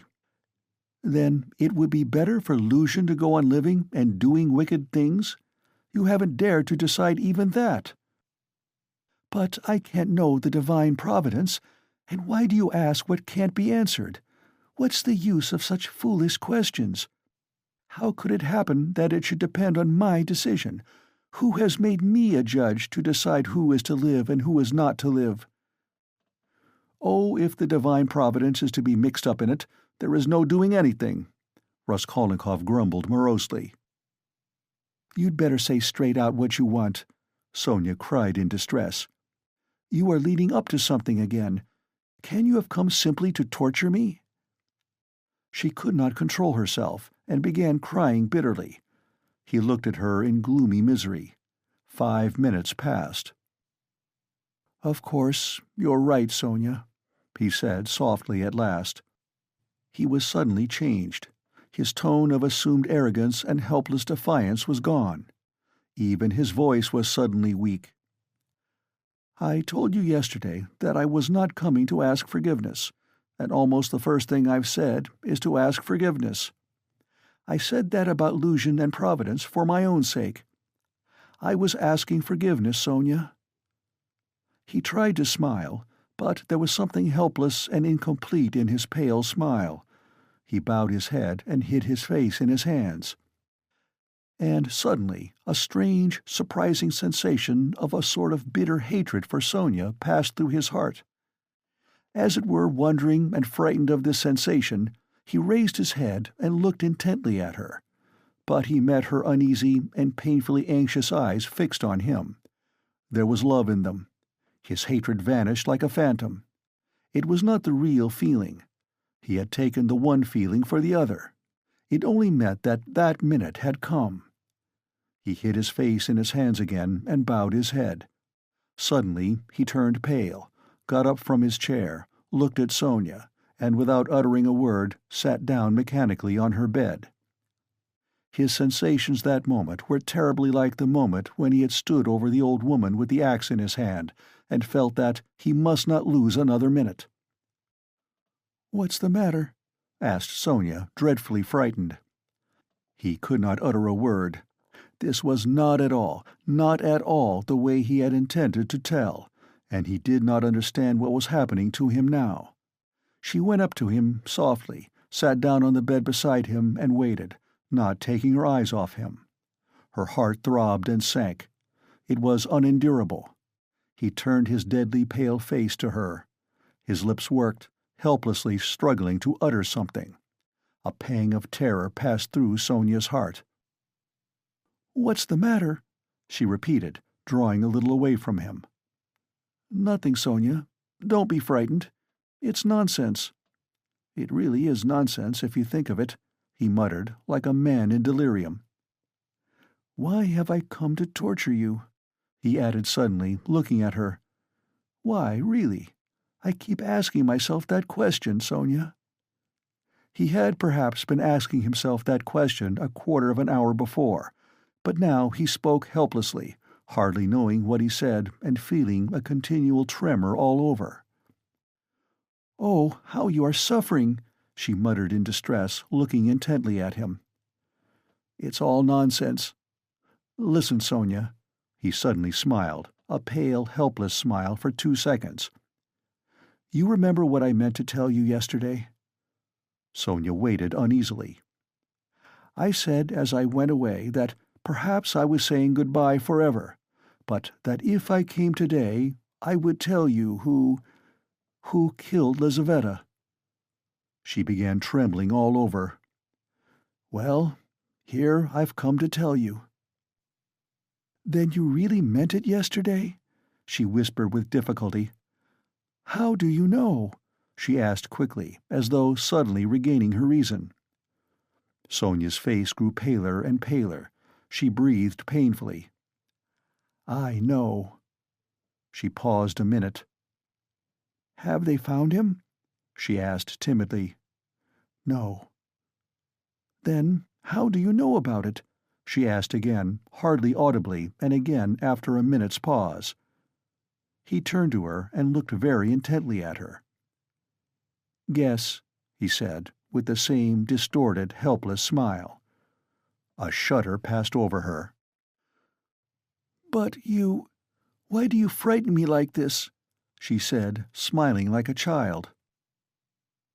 "I must be a great friend of his, since I know," Raskolnikov went on, still gazing into her face, as though he could not turn his eyes away. "He did not mean to kill that Lizaveta. He killed her accidentally. He meant to kill the old woman when she was alone, and he went there, and then Lizaveta came in. He killed her too." Another awful moment passed. Both still gazed at one another. "You can't guess, then?" he asked suddenly, feeling as though he were flinging himself down from a steeple. "No," whispered Sonia. "Take a good look." As soon as he had said this again, the same familiar sensation froze his heart. He looked at her, and all at once seemed to see in her face the face of Lizaveta. He remembered clearly the expression in Lizaveta's face when he approached her with the axe and she stepped back to the wall, putting out her hand, with childish terror in her face, looking as little children do when they begin to be frightened of something, looking intently and uneasily at what frightens them, shrinking back and holding out their little hands on the point of crying. Almost the same thing happened now to Sonia. With the same helplessness and the same terror, she looked at him for a while and, suddenly putting out her left hand, pressed her fingers faintly against his breast, and slowly began to get up from the bed, moving further from him and keeping her eyes fixed even more immovably on him. Her terror infected him. The same fear showed itself on his face. In the same way he stared at her, and almost with the same childish smile. "Have you guessed?" he whispered at last. "Good God!" broke in an awful wail from her bosom.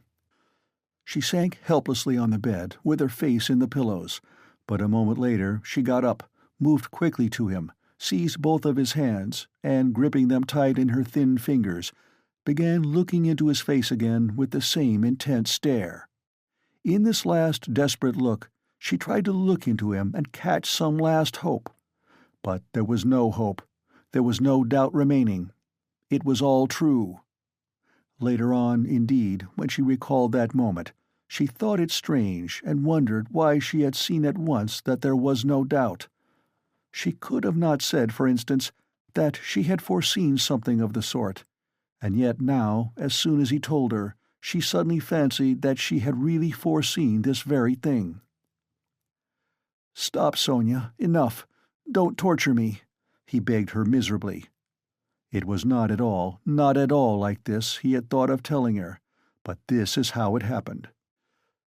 She jumped up, seeming not to know what she was doing, and, wringing her hands, walked into the middle of the room, but quickly went back and sat down again beside him, her shoulder almost touching his.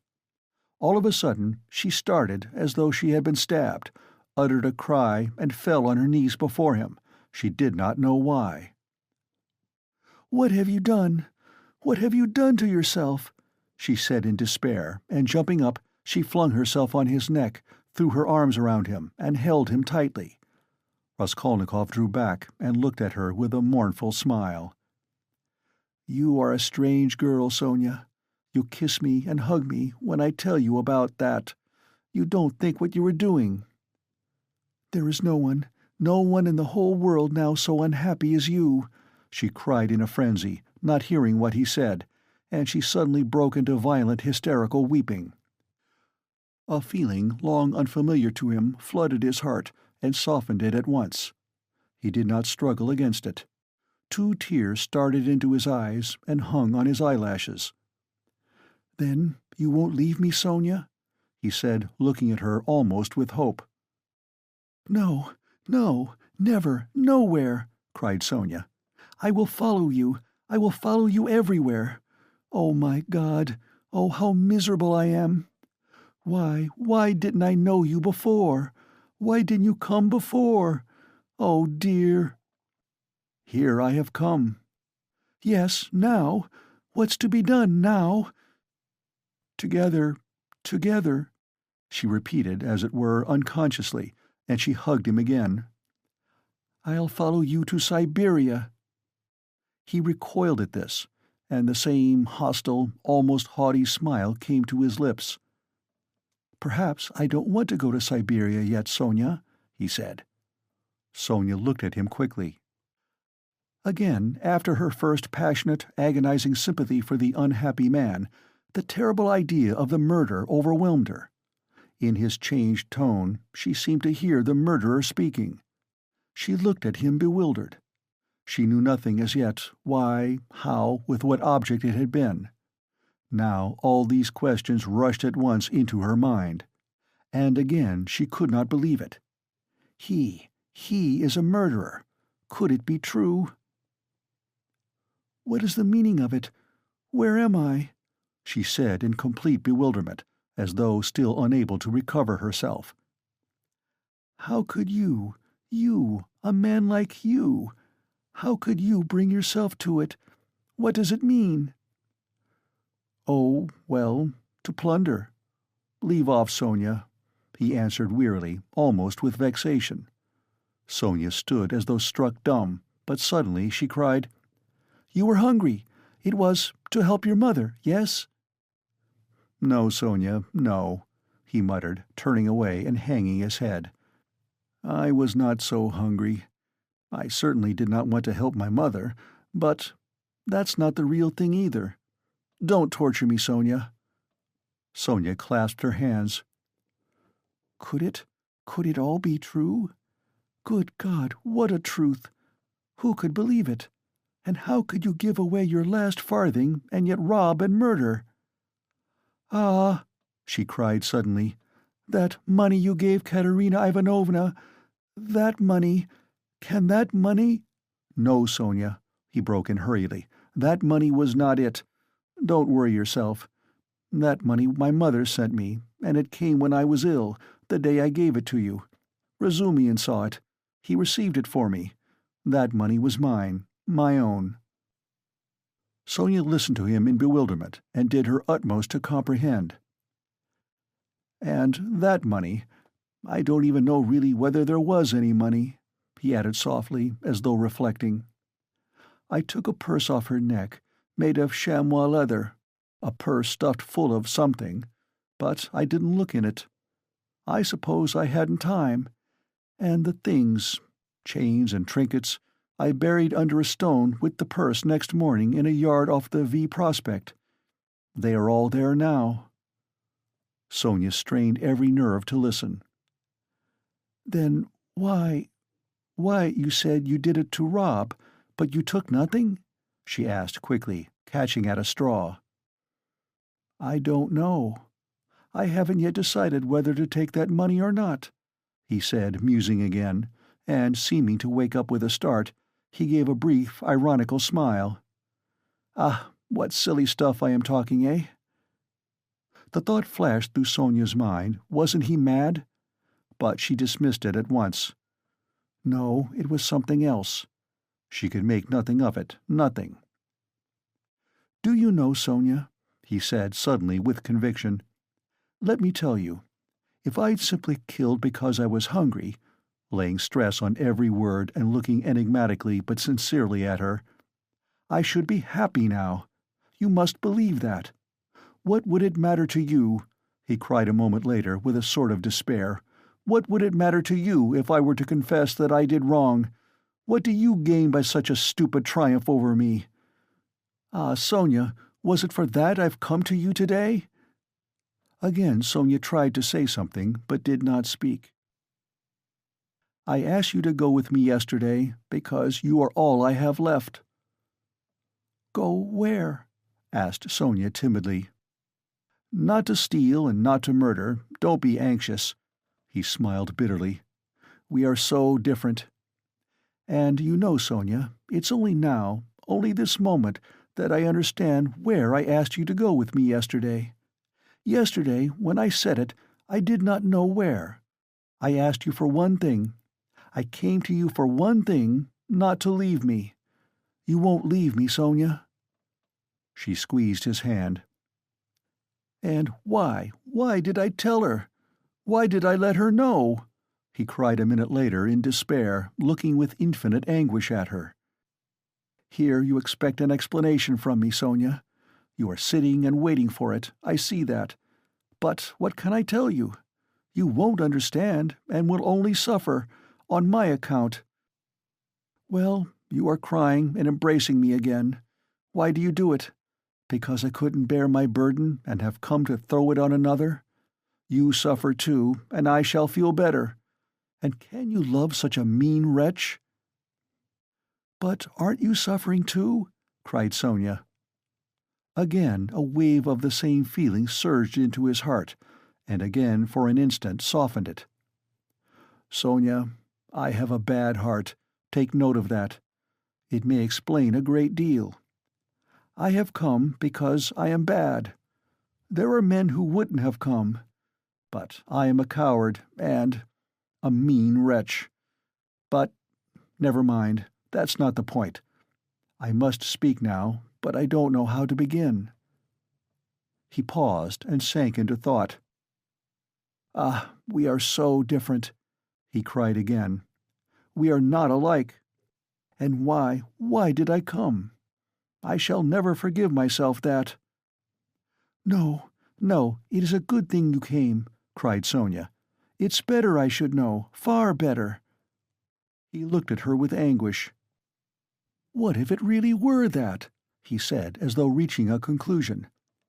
"Yes, that's what it was. I wanted to become a Napoleon. That's why I killed her. Do you understand now?" "No," Sonia whispered naively and timidly. "Only speak, speak. I shall understand. I shall understand it in myself," she kept begging him.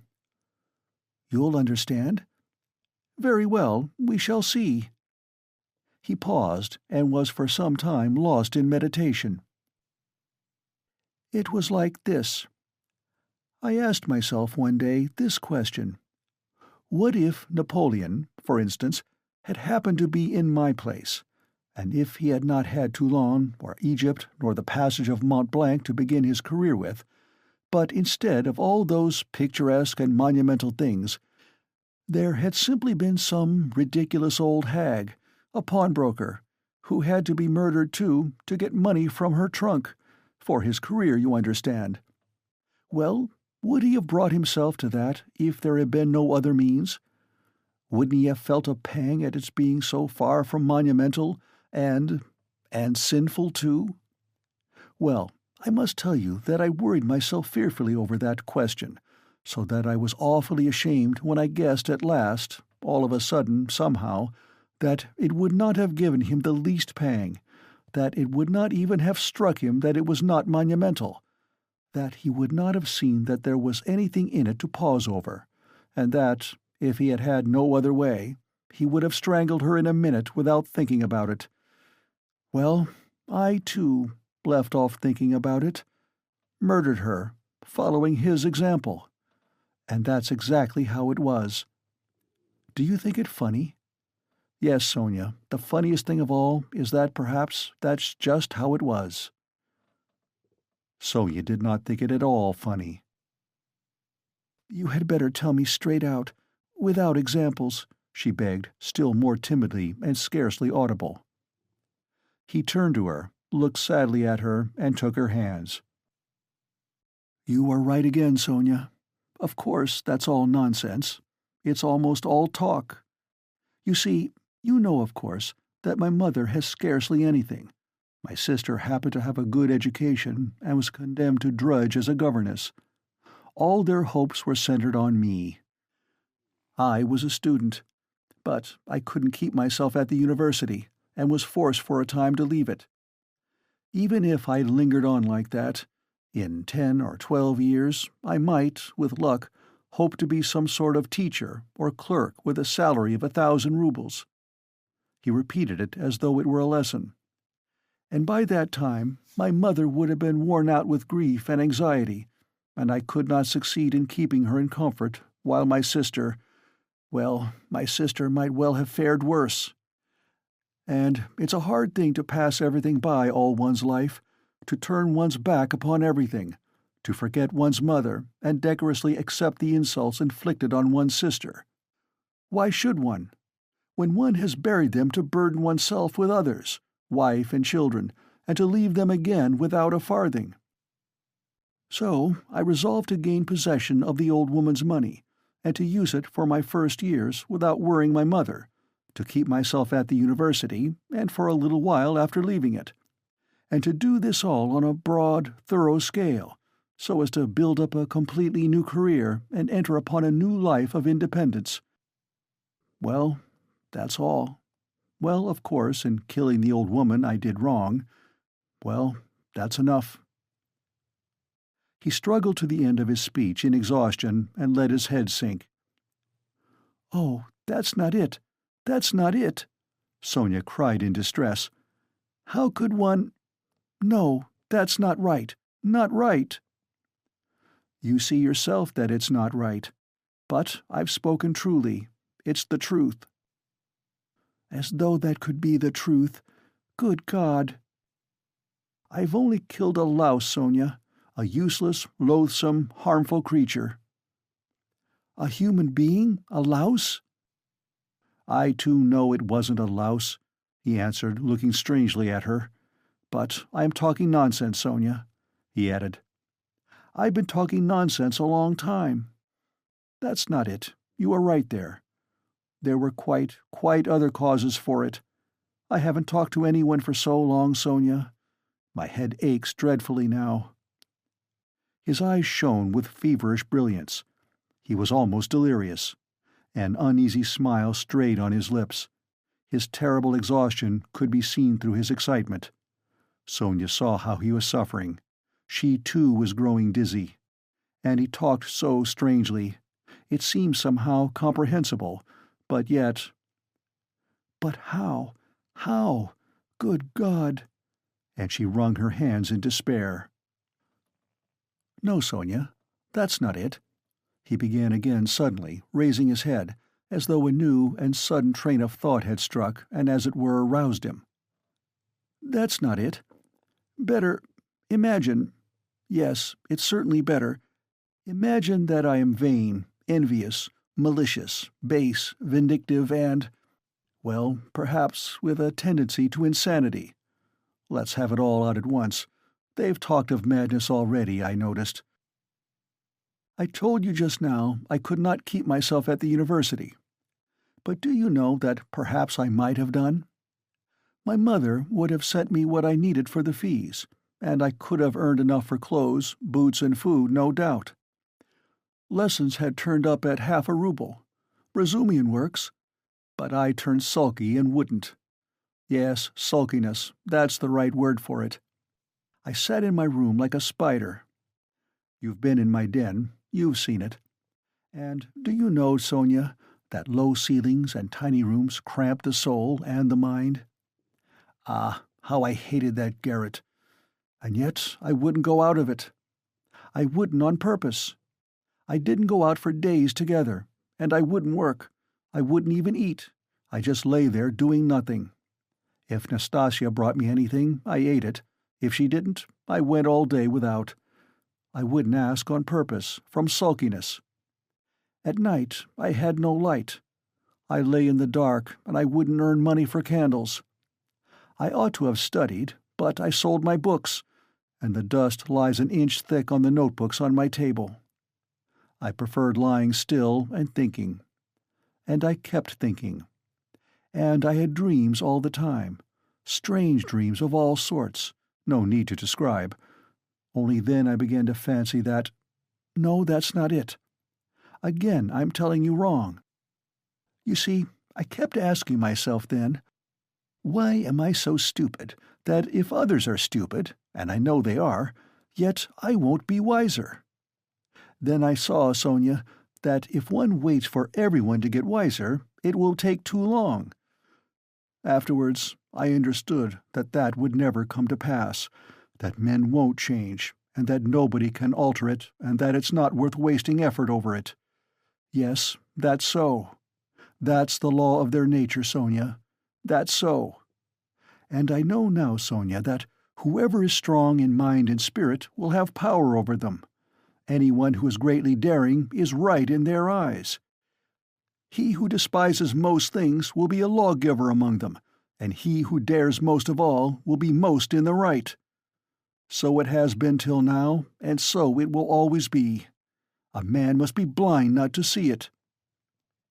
Though Raskolnikov looked at Sonia as he said this, he no longer cared whether she understood or not. The fever had complete hold of him. He was in a sort of gloomy ecstasy. He certainly had been too long without talking to anyone. Sonia felt that his gloomy creed had become his faith and code. "I divined then, Sonia," he went on eagerly, "that power is only vouchsafed to the man who dares to stoop and pick it up. There is only one thing needful. One has only to dare." Then, for the first time in my life, an idea took shape in my mind which no one had ever thought of before me, no one. I saw clear as daylight how strange it is that not a single person living in this mad world has had the daring to go straight for it all and send it flying to the devil. I wanted to have the daring, and I killed her.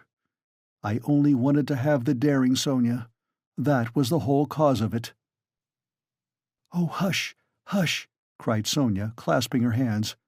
"You turned away from God, and God has smitten you, has given you over to the devil."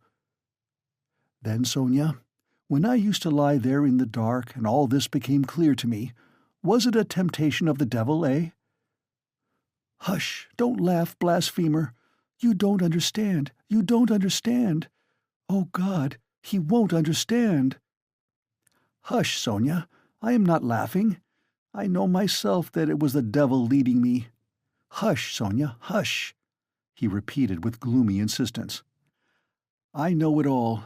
I have thought it all over and whispered it all over to myself, lying there in the dark.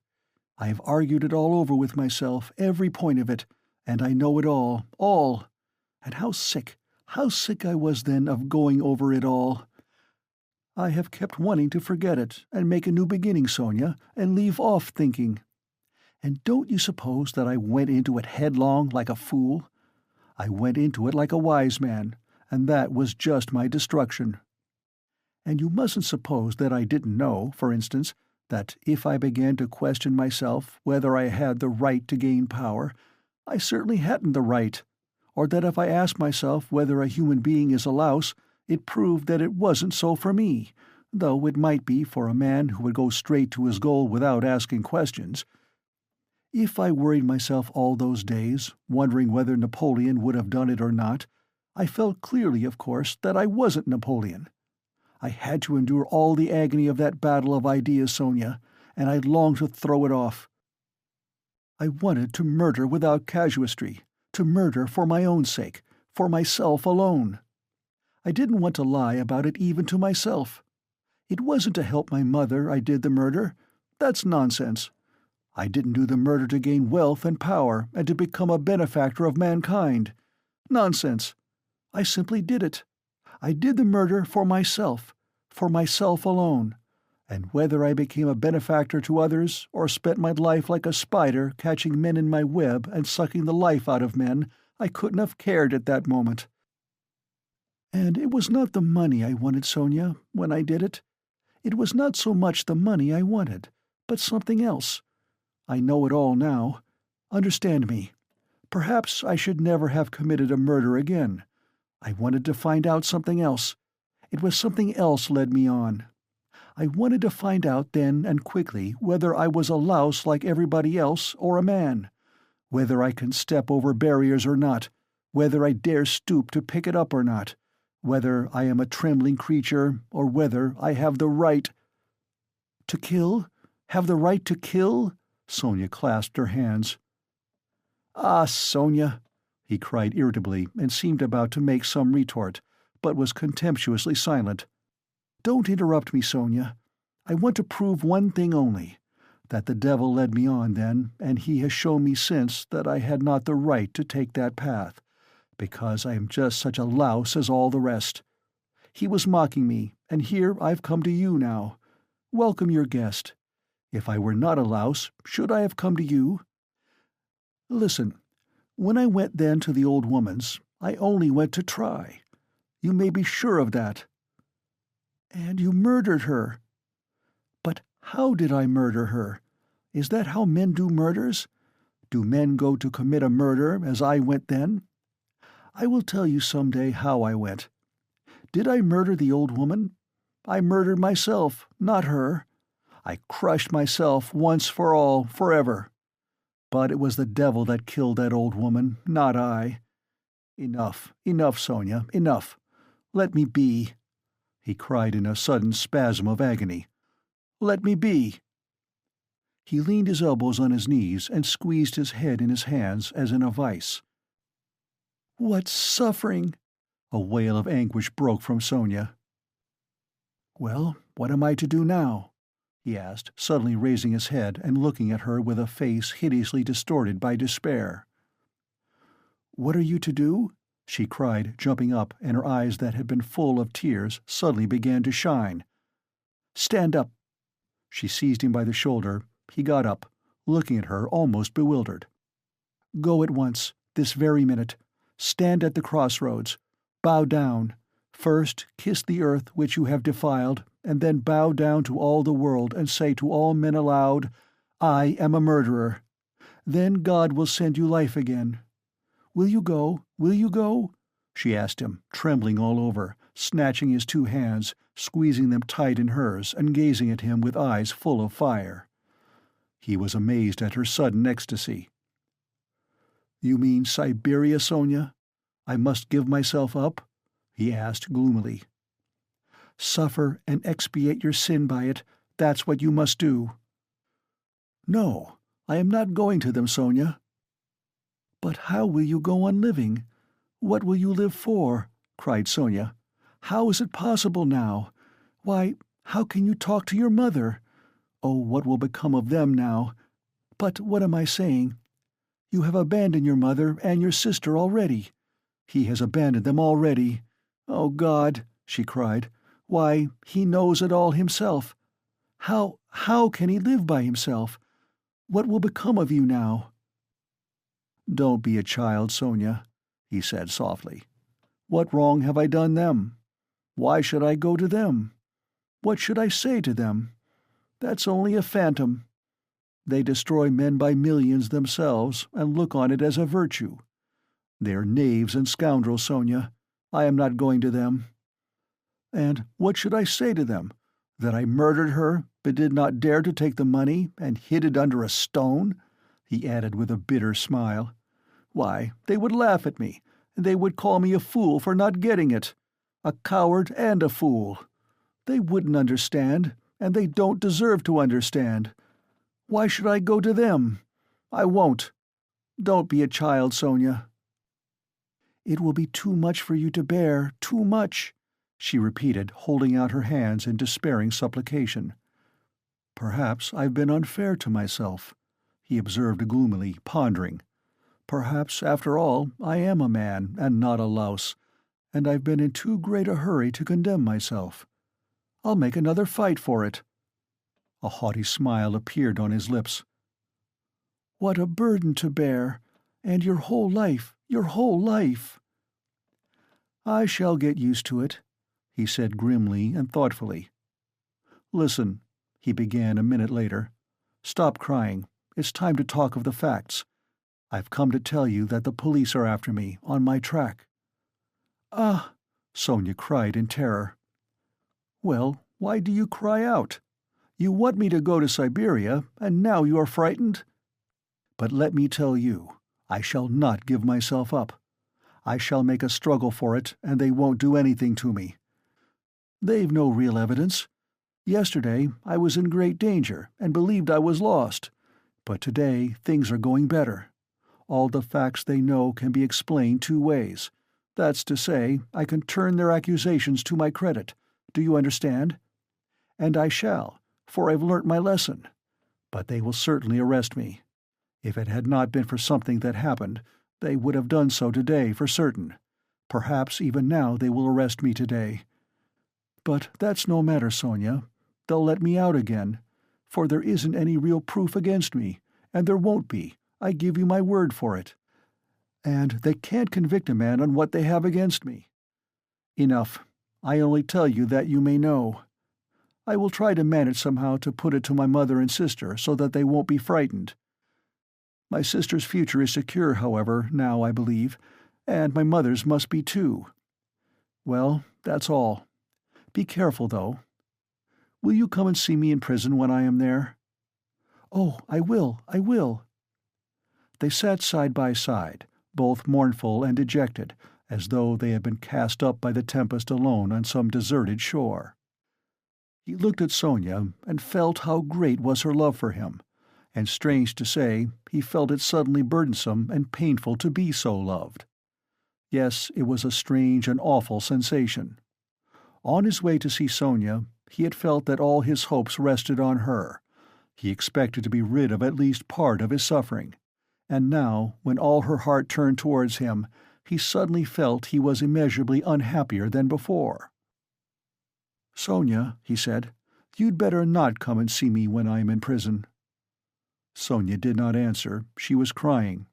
Several minutes passed. "Have you a cross on you?" she asked, as though suddenly thinking of it. He did not at first understand the question. "No, of course not. Here, take this one, of cypress wood. I have another, a copper one, that belonged to Lizaveta. I changed with Lizaveta. She gave me her cross, and I gave her my little icon. I will wear Lizaveta's now and give you this. Take it. It's mine. It's mine, you know," she begged him.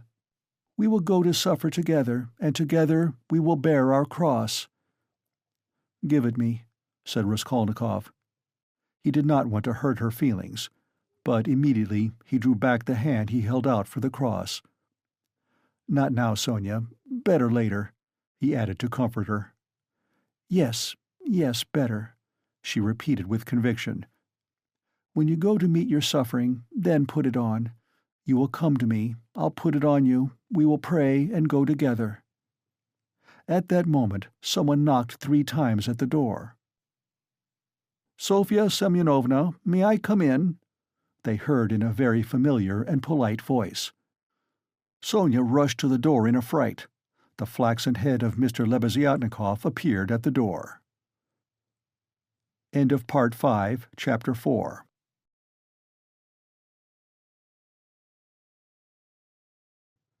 Part 5, Chapter 5. Lebeziatnikov looked perturbed. "I've come to you, Sofya Semyonovna," he began. "Excuse me, I thought I should find you," he said, addressing Raskolnikov suddenly. "That is, I didn't mean anything of that sort, but I just thought— Katerina Ivanovna has gone out of her mind," he blurted out suddenly, turning from Raskolnikov to Sonia. Sonia screamed. "At least it seems so, but we don't know what to do, you see. She came back. She seems to have been turned out somewhere, perhaps beaten, so it seems at least. She had run to your father's former chief. She didn't find him at home. He was dining at some other general's. Only fancy, she rushed off there to the other general's, and, imagine, she was so persistent that she managed to get the chief to see her, had him fetched out from dinner, it seems. You can imagine what happened. She was turned out, of course, but, according to her own story, she abused him and threw something at him. One may well believe it. How it is she wasn't taken up, I can't understand. Now she was telling everyone, including Amalia Ivanovna. but it's difficult to understand her. She is screaming and flinging herself about. Oh yes, she shouts that since everyone has abandoned her, she will take the children and go into the street with a barrel organ, and the children will sing and dance, and she too, and collect money, and will go every day under the general's window, to let everyone see well-born children, whose father was an official, begging in the street. She keeps beating the children, and they are all crying. She is teaching Lida to sing My Village, the boy to dance, Polenka the same. She is tearing up all the clothes and making them little caps like actors. She means to carry a tin basin and make it tinkle instead of music. She won't listen to anything. Imagine the state of things. It's beyond anything." Lebeziatnikov would have gone on, but Sonia, who had heard him almost breathless, snatched up her cloak and hat and ran out of the room, putting on her things as she went. Raskolnikov followed her, and Lebeziatnikov came after him. "She has certainly gone mad," he said to Raskolnikov as they went out into the street. "I didn't want to frighten Sofya Semyonovna, so I said it seemed like, but there isn't a doubt of it. They say that in consumption the tubercles sometimes occur in the brain. It's a pity I know nothing of medicine. I did try to persuade her, but she wouldn't listen." "Did you talk to her about the tubercles?" "Not precisely of the tubercles. Besides, she wouldn't have understood. But what I say is that if you convince a person logically that he has nothing to cry about, he'll stop crying. That's clear. Is it your conviction that he won't?" "Life would be too easy if it were so," answered Raskolnikov. Excuse me. Of course it would be rather difficult for Katerina Ivanovna to understand, but do you know that in Paris they have been conducting serious experiments as to the possibility of curing the insane simply by logical argument? One professor there, a scientific man of standing, lately dead, believed in the possibility of such treatment. His idea was that there's really nothing wrong with the physical organism of the insane, and that insanity is, so to speak, a logical mistake, an error of judgment, an incorrect view of things. He gradually showed the madman his error, and, would you believe it, they say he was successful? But as he made use of douches too, how far success was due to that treatment remains uncertain. So it seems, at least. Raskolnikov had long ceased to listen. Reaching the house where he lived, he nodded to Lebeziatnikov and went in at the gate. Lebeziatnikov woke up with a start, looked about him, and hurried on. Raskolnikov went into his little room and stood still in the middle of it. Why had he come back here? He looked at the yellow and tattered paper, at the dust, at his sofa. From the yard came a loud, continuous knocking. Someone seemed to be hammering. He went to the window, rose on tiptoe, and looked out into the yard for a long time with an air of absorbed attention. But the yard was empty, and he could not see who was hammering. In the house on the left, he saw some open windows. On the window sills were pots of sickly-looking geraniums. Linen was hung out of the windows. He knew it all by heart. He turned away and sat down on the sofa. Never, never had he felt himself so fearfully alone. Yes, he felt once more that he would perhaps come to hate Sonia, now that he had made her more miserable. Why had he gone to her to beg for her tears? What need had he to poison her life? Oh, the meanness of it! "I will remain alone," he said resolutely, "and she shall not come to the prison." 5 minutes later he raised his head with a strange smile. That was a strange thought. Perhaps it really would be better in Siberia, he thought suddenly. He could not have said how long he sat there with vague thoughts surging through his mind. All at once the door opened and Donia came in. At first she stood still and looked at him from the doorway, just as he had done at Sonia. Then she came in and sat down in the same place as yesterday, on the chair facing him. He looked silently and almost vacantly at her. "Don't be angry, brother. I've only come for 1 minute," said Donia. Her face looked thoughtful, but not stern. Her eyes were bright and soft. He saw that she too had come to him with love. "Brother, now I know all. Dmitri Prokofitch has explained and told me everything." They are worrying and persecuting you through a stupid and contemptible suspicion. Dmitri Prokofitch told me that there is no danger, and that you are wrong in looking upon it with such horror. I don't think so, and I fully understand how indignant you must be, and that indignation may have a permanent effect on you. That's what I am afraid of. As for your cutting yourself off from us, I don't judge you, I don't venture to judge you, and forgive me for having blamed you for it. I feel that I, too, if I had so great a trouble, should keep away from everyone. I shall tell Mother nothing of this, but I shall talk about you continually, and shall tell her from you that you will come very soon. Don't worry about her, I will set her mind at rest, but don't you try her too much.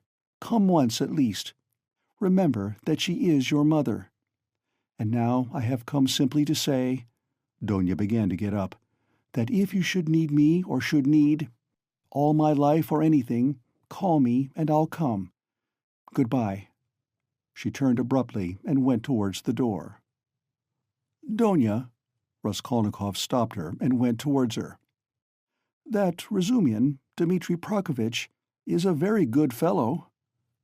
Donia flushed slightly. "Well?" she asked, waiting a moment. "He is competent, hard-working, honest, and capable of real love." "Goodbye, Donia." Donia flushed crimson, then suddenly she took alarm. "But what does it mean, brother? Are we really parting forever, that you give such a parting message?" "Never mind. Goodbye." He turned away and walked to the window. She stood a moment, looked at him uneasily, and went out troubled. No, he was not cold to her. There was an instant, the very last one, when he had longed to take her in his arms and say goodbye to her, and even to tell her, but he had not dared even to touch her hand. "Afterwards she may shudder when she remembers that I embraced her, and will feel that I stole her kiss." "And would she stand that test?" he went on a few minutes later to himself. "No, she wouldn't. Girls like that can't stand things. They never do." And he thought of Sonia. There was a breath of fresh air from the window. The daylight was fading. He took up his cap and went out. He could not, of course, and would not consider how ill he was. But all this continual anxiety and agony of mind could not but affect him, and if he were not lying in high fever, it was perhaps just because his continual inner strain helped to keep him on his legs and in possession of his faculties. But this artificial excitement could not last long. He wandered aimlessly. The sun was setting. A special form of misery had begun to oppress him of late. There was nothing poignant, nothing acute about it, but there was a feeling of permanence, of eternity about it. It brought a foretaste of hopeless years of this cold, leaden misery, a foretaste of an eternity on a square yard of space. Towards evening this sensation usually began to weigh on him more heavily. "With this idiotic, purely physical weakness, depending on the sunset or something, one can't help doing something stupid. You'll go to Donia, as well as to Sonia," he muttered bitterly. He heard his name called. He looked round. Lebeziatnikov rushed up to him. "Only fancy, I've been to your room looking for you. Only fancy, she's carried out her plan and taken away the children. Sofya Semyonovna and I have had a job to find them. She is rapping on a frying pan and making the children dance. The children are crying. They keep stopping at the crossroads and in front of shops. There's a crowd of fools running after them. Come along." "And Sonia?" Raskolnikov asked anxiously, hurrying after Lebeziatnikov. "Simply frantic. That is, it's not Sofya Semyonovna's frantic, but Katerina Ivanovna, though Sofya Semyonovna's frantic too. But Katerina Ivanovna is absolutely frantic. I tell you, she is quite mad. They'll be taken to the police. You can fancy what an effect that will have. They are on the canal bank, near the bridge now, not far from Sofya Semyonovna's, quite close." On the canal bank near the bridge, and not 2 houses away from the one where Sofya lodged, there was a crowd of people, consisting principally of gutter children. The hoarse, broken voice of Katerina Ivanovna could be heard from the bridge, and it certainly was a strange spectacle likely to attract a street crowd. Katerina Ivanovna, in her old dress with the green shawl, wearing a torn straw hat crushed in a hideous way on one side, was really frantic. She was exhausted and breathless. Her wasted, consumptive face looked more suffering than ever, and indeed, out of doors in the sunshine, a consumptive always looks worse than at home. But her excitement did not flag, and every moment her irritation grew more intense. She rushed at the children, shouted at them, coaxed them, told them before the crowd how to dance and what to sing, began explaining to them why it was necessary, and driven to desperation by their not understanding, beat them. Then she would make a rush at the crowd. If she noticed any decently dressed person stopping to look, she immediately appealed to him to see what these children, from a genteel, one may say aristocratic house, had been brought to. If she heard laughter or jeering in the crowd, she would rush at once at the scoffers and begin squabbling with them. Some people laughed, others shook their heads, but everyone felt curious at the sight of the madwoman with the frightened children. The frying pan of which Lebeziatnikov had spoken was not there, at least Raskolnikov did not see it. But instead of rapping on the pan, Katerina Ivanovna began clapping her wasted hands, when she made Lida and Kolya dance and Polenka sing. She too joined in the singing, but broke down at the second note with a fearful cough, which made her curse in despair and even shed tears. What made her most furious was the weeping and terror of Kolya and Lida. Some effort had been made to dress the children up as street singers are dressed. The boy had on a turban made of something red and white to look like a Turk. There had been no costume for Lida. She simply had a red knitted cap, or rather a nightcap that had belonged to Marmeladov, decorated with a broken piece of white ostrich feather, which had been Katerina Ivanovna's grandmother's and had been preserved as a family possession. Polenka was in her everyday dress. She looked in timid perplexity at her mother, and kept at her side, hiding her tears. She dimly realized her mother's condition, and looked uneasily about her. She was terribly frightened of the street and the crowd. Sonia followed Katerina Ivanovna, weeping and beseeching her to return home, but Katerina Ivanovna was not to be persuaded.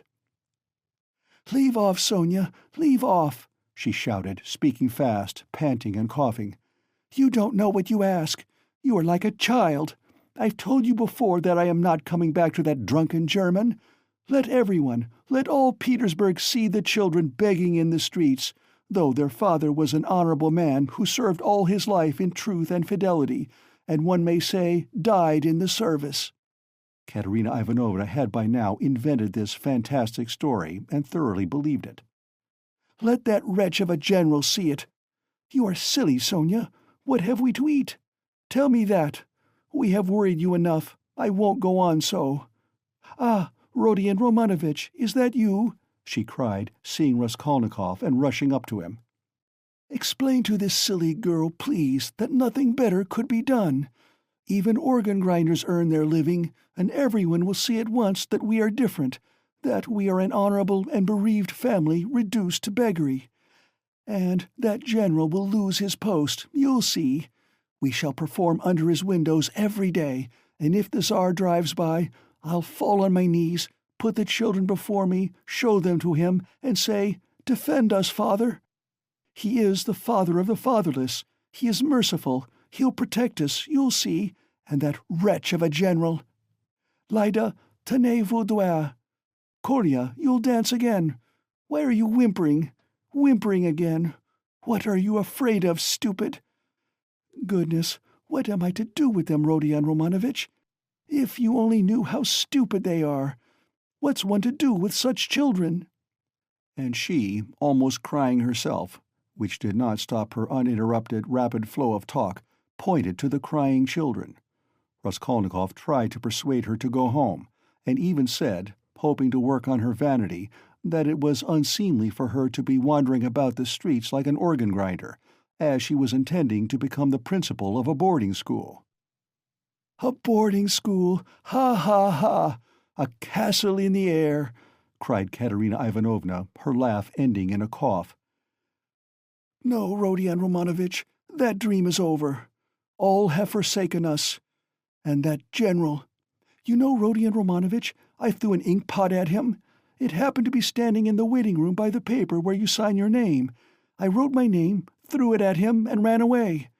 Oh, the scoundrels, the scoundrels! But enough of them. Now I'll provide for the children myself. I won't bow down to anybody. She has had to bear enough for us. She pointed to Sonia. Polenka, how much have you got? Show me. What? Only 2 farthings? Oh, the mean wretches! They give us nothing, only run after us, putting their tongues out. There, what is that blockhead laughing at? She pointed to a man in the crowd. It's all because Kolya here is so stupid. I have such a bother with him. What do you want, Polenka? Tell me in French. Parlez-moi français. Why, I've taught you. You know some phrases. Else how are you to show that you are of good family, well-brought-up children, and not at all like other organ-grinders? We aren't going to have a Punch and Judy show in the street, but to sing a genteel song. Ah, yes. What are we to sing? You keep putting me out, but You see, we are standing here, Rodion Romanovitch, to find something to sing and get money, something Kolya can dance to. For, as you can fancy, our performance is all impromptu. We must talk it over and rehearse it all thoroughly, and then we shall go to Nevsky, where there are far more people of good society, and we shall be noticed at once. Lida knows my village only, nothing but my village, and everyone sings that. We must sing something far more genteel. Well, have you thought of anything, Polenka? If only you'd help your mother. My memory's quite gone, or I should have thought of something. We really can't sing An Hussar. Ah, let us sing in French Cinq Sous.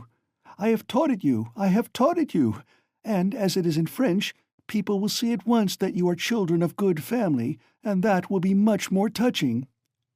You might sing Marlborough s'en va tanguer, for that's quite a children's song, and is sung as a lullaby in all the aristocratic houses. Marlborough s'en va tanguer, ne sait quand reviendra, she began singing. But no, better sing Cinq Sous. Now, Kolya, your hands on your hips, make haste, and you, Lida, keep turning the other way, and Polenka and I will sing and clap our hands. Cinq sous, pour monter notre ménage. Cough, cough, cough. Set your dress straight, Polenka. It slipped down on your shoulders, she observed, panting from coughing. Now, it's particularly necessary to behave nicely and genteelly, that all may see that you are well-born children. I said at the time that the bodice should be cut longer and made of 2 widths. It was your fault, Sonia, with your advice to make it shorter, and now you see the child is quite deformed by it. Why, you're all crying again. What's the matter, stupids? Come, Kolya, begin. Make haste, make haste. Oh, what an unbearable child! Cinq sous, 5 sous. A policeman again. What do you want? A policeman was indeed forcing his way through the crowd, but at that moment a gentleman in civilian uniform and an overcoat, a solid-looking official of about 50 with a decoration on his neck, which delighted Katerina Ivanovna and had its effect on the policeman, approached and without a word handed her a green 3-ruble note. His face wore a look of genuine sympathy. Katerina Ivanovna took it and gave him a polite, even ceremonious bow. "I thank you, honored sir," she began loftily. "The causes that have induced us— Take the money, Polenka. You see, there are generous and honorable people who are ready to help a poor gentlewoman in distress. You see, honored sir, these orphans of good family, I might even say of aristocratic connections, and that wretch of a general sat eating grouse, and stamped at my disturbing him. Your Excellency, I said, protect the orphans, for you knew my late husband, Semyon Zaharovitch, and on the very day of his death the basest of scoundrels slandered his only daughter. That policeman again! Protect me!" she cried to the official. "Why is that policeman edging up to me? We have only just run away from one of them. What do you want, fool?" "It's forbidden in the streets. You mustn't make a disturbance." "It's you're making a disturbance. It's just the same as if I were grinding an organ. What business is it of yours?" "You have to get a license for an organ, and you haven't got one, and in that way you collect a crowd. Where do you lodge?" "What? A license?" wailed Katerina Ivanovna. "I buried my husband today. What need of a license?" "Calm yourself, madam, calm yourself," began the official. "Come along. I will escort you. This is no place for you in the crowd. You are ill." Honored sir, you don't know," screamed Katerina Ivanovna. "We are going to the Nevsky. Sonia, where is she? She is crying too. What's the matter with you all? Kolya, Lida, where are you going?" she cried suddenly in alarm. "Oh, silly children! Kolya, Lida, where are they off to?" Kolya and Lida, scared out of their wits by the crowd and their mother's mad pranks, suddenly seized each other by the hand and ran off at the sight of the policeman, who wanted to take them away somewhere. Weeping and wailing, poor Katerina Ivanovna ran after them. She was a piteous and unseemly spectacle as she ran, weeping and panting for breath. Sonia and Polenka rushed after them. Bring them back, Sonia! Oh, stupid, ungrateful children! Polenka, catch them! It's for your sakes I—" She stumbled as she ran and fell down. "She's cut herself. She's bleeding. Oh, dear," cried Sonia, bending over her. All ran up and crowded around. Raskolnikov and Lebeziatnikov were the first at her side. The official, too, hastened up, and behind him the policeman, who muttered, "Bother," with a gesture of impatience, feeling that the job was going to be a troublesome one. Pass on," he said to the crowd that pressed forward. "She's dying," someone shouted. "She's gone out of her mind," said another. "Lord, have mercy upon us," said a woman, crossing herself. "Have they caught the little girl and the boy? They're being brought back. The elder one's got them. Ah, the naughty imps!" When they examined Katerina Ivanovna carefully, they saw that she had not cut herself against a stone, as Sonia thought, but that the blood that stained the pavement red was from her chest. "I've seen that before," muttered the official to Raskolnikov and Lebeziatnikov. "That's consumption. The blood flows and chokes the patient. I saw the same thing with a relative of my own not long ago. Nearly a pint of blood, all in a minute. What's to be done, though? She is dying." This way, to my room," Sonia implored. "I live here. See, that house, the second from here. Come to me, make haste." She turned from one to the other. "Send for the doctor. Oh, dear." Thanks to the official's efforts, this plan was adopted, the policeman even helping to carry Katerina Ivanovna. She was carried to Sonia's room, almost unconscious, and laid on the bed. The blood was still flowing, but she seemed to be coming to herself. Raskolnikov, Lebeziatnikov, and the official accompanied Sonia into the room and were followed by the policeman, who first drove back the crowd which followed to the very door. Polenka came in holding Kolya and Lida, who were trembling and weeping. Several persons came in too from the Kapernamovs' room. The landlord, a lame, one-eyed man of strange appearance, with whiskers and hair that stood up like a brush. His wife, a woman with an everlastingly scared expression, and several open-mouthed children with wonder-struck faces. Among these, Svidrigailov suddenly made his appearance. Raskolnikov looked at him with surprise, not understanding where he had come from and not having noticed him in the crowd. A doctor and priest were spoken of. The official whispered to Raskolnikov that he thought it was too late now for the doctor, but he ordered him to be sent for. Kapernaumov ran himself. Meanwhile, Katerina Ivanovna had regained her breath. The bleeding ceased for a time.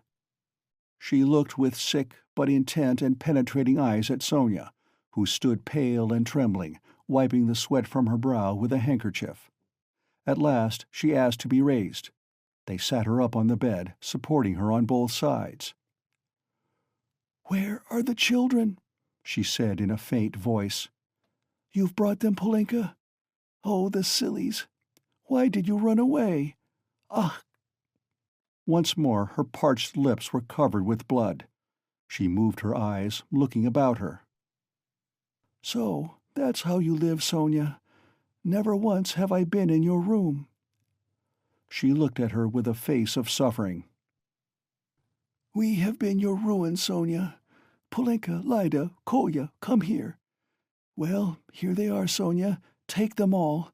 I hand them over to you. I've had enough. The ball is over. Cough. Lay me down. Let me die in peace." They laid her back on the pillow. "What, the priest? I don't want him.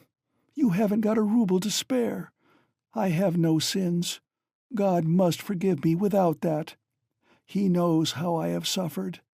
And if he won't forgive me, I don't care." She sank more and more into uneasy delirium. At times she shuddered, turned her eyes from side to side, recognized everyone for a minute, but at once sank into delirium again. Her breathing was hoarse and difficult. There was a sort of rattle in her throat. "I said, to him, 'Your Excellency,'" she ejaculated, gasping after each word, "that Amalia Ludwigovna, Lida, Kolya, hands on your hips, make haste. Glissez, glissez, pas de basque. Tap with your heels, be graceful, child. Du hast Diamanten und Perlen. What next? That's the thing to sing. Du hast die schönsten Augenmachen, was willst du mehr? What an idea! Was willst du mehr? What things the fool invents! Ah, yes. In the heat of midday in the Vale of Dagestan. Ah, how I loved it! I loved that song to distraction, Polenka. Your father, you know, used to sing it when we were engaged. Oh, those days! Oh, that's the thing for us to sing. How does it go? I've forgotten. Remind me. How was it?" She was violently excited and tried to sit up. At last, in a horribly hoarse, broken voice, she began, shrieking and gasping at every word, with a look of growing terror. "In the heat of midday, in the Vale of Dagestan, with lead in my breast." "Your Excellency," she wailed suddenly with a heart-rending scream and a flood of tears, "protect the orphans. You have been their father's guest, one may say aristocratic—" She started, regaining consciousness, and gazed at all with a sort of terror, but at once recognized Sonia. "Sonia, Sonia," she articulated softly and caressingly, as though surprised to find her there. "Sonia, darling, are you here too?" They lifted her up again. "Enough! It's over! Farewell, poor thing! I am done for! I am broken!" she cried with vindictive despair, and her head fell heavily back on the pillow. She sank into unconsciousness again, but this time it did not last long. Her pale, yellow, wasted face dropped back, her mouth fell open, her leg moved convulsively, she gave a deep, deep sigh, and died. Sonia fell upon her, flung her arms about her, and remained motionless with her head pressed to the dead woman's wasted bosom. Polenka threw herself at her mother's feet, kissing them and weeping violently. Though Kolya and Lida did not understand what had happened, they had a feeling that it was something terrible. They put their hands on each other's little shoulders, stared straight at one another, and both at once opened their mouths and began screaming. They were both still in their fancy dress, one in a turban, the other in the cap with the ostrich feather. And how did the certificate of merit come to be on the bed beside Katerina Ivanovna? It lay there by the pillow. Raskolnikov saw it. He walked away to the window. Lebeziatnikov skipped up to him. "She is dead," he said. "Rodion Romanovitch, I must have 2 words with you," said Svidrigaïlov, coming up to them. Lebeziatnikov at once made room for him and delicately withdrew. Svidrigaïlov drew Raskolnikov further away. "I will undertake all the arrangements, the funeral and all that. You know it's a question of money, and, as I told you, I have plenty to spare. I will put those two little ones and Polenka into some good orphan asylum, and I will settle 1,500 rubles to be paid to each on coming of age, so that Sofya Semyonovna need have no anxiety about them. And I will pull her out of the mud too, for she is a good girl, isn't she? So tell Avdotya Romanovna that that is how I am spending her 10,000. "What is your motive for such benevolence?" asked Raskolnikov. "Ah, you skeptical person," laughed Svidrigaïlov. "I told you I had no need of that money. Won't you admit it's simply done from humanity? She wasn't a louse, you know." He pointed to the corner where the dead woman lay. "Was she, like some old pawnbroker woman? Come, you'll agree. Is Luzhin to go on living and doing wicked things, or is she to die? And if I didn't help them, Polenka would go the same way." He said this with an air of a sort of gay, winking slyness, keeping his eyes fixed on Raskolnikov, who turned white and cold, hearing his own phrases, spoken to Sonia. He quickly stepped back and looked wildly at Svidrigaïlov. "How do you know?" he whispered, hardly able to breathe. "Why, I lodge here at Madame Reslich's, the other side of the wall. Here is Kapernaumov, and there lives Madame Reslich, an old and devoted friend of mine. I am a neighbor." "You?" "Yes," continued Svidrigaïlov, shaking with laughter. "I assure you on my honor, dear Rodion Romanovitch, that you have interested me enormously. I told you we should become friends. I foretold it. Well, here we have. And you will see what an accommodating person I am. You will see that you can get on with me." End of Part 5, Chapter 5. Part 6, Chapter 1. A strange period began for Raskolnikov. It was as though a fog had fallen upon him and wrapped him in a dreary solitude, from which there was no escape. Recalling that period long after, he believed that his mind had been clouded at times, and that it had continued so with intervals till the final catastrophe. He was convinced that he had been mistaken about many things at that time, for instance, as to the date of certain events. Anyway, when he tried later on to piece his recollections together, he learnt a great deal about himself from what other people told him. He had mixed up incidents and had explained events as due to circumstances which existed only in his imagination. At times he was a prey to agonies of morbid uneasiness, amounting sometimes to panic. But he remembered, too, moments, hours, perhaps whole days of complete apathy, which came upon him as a reaction from his previous terror, and might be compared with the abnormal insensibility sometimes seen in the dying. He seemed to be trying in that latter stage to escape from a full and clear understanding of his position. Certain essential facts which required immediate consideration were particularly irksome to him. How glad he would have been to be free from some cares, the neglect of which would have threatened him with complete, inevitable ruin. He was particularly worried about Svidrigaïlov. He might be said to be permanently thinking of Svidrigaïlov. From the time of Svidrigaïlov's two menacing and unmistakable words in Sonia's room at the moment of Katerina Ivanovna's death, the normal working of his mind seemed to break down.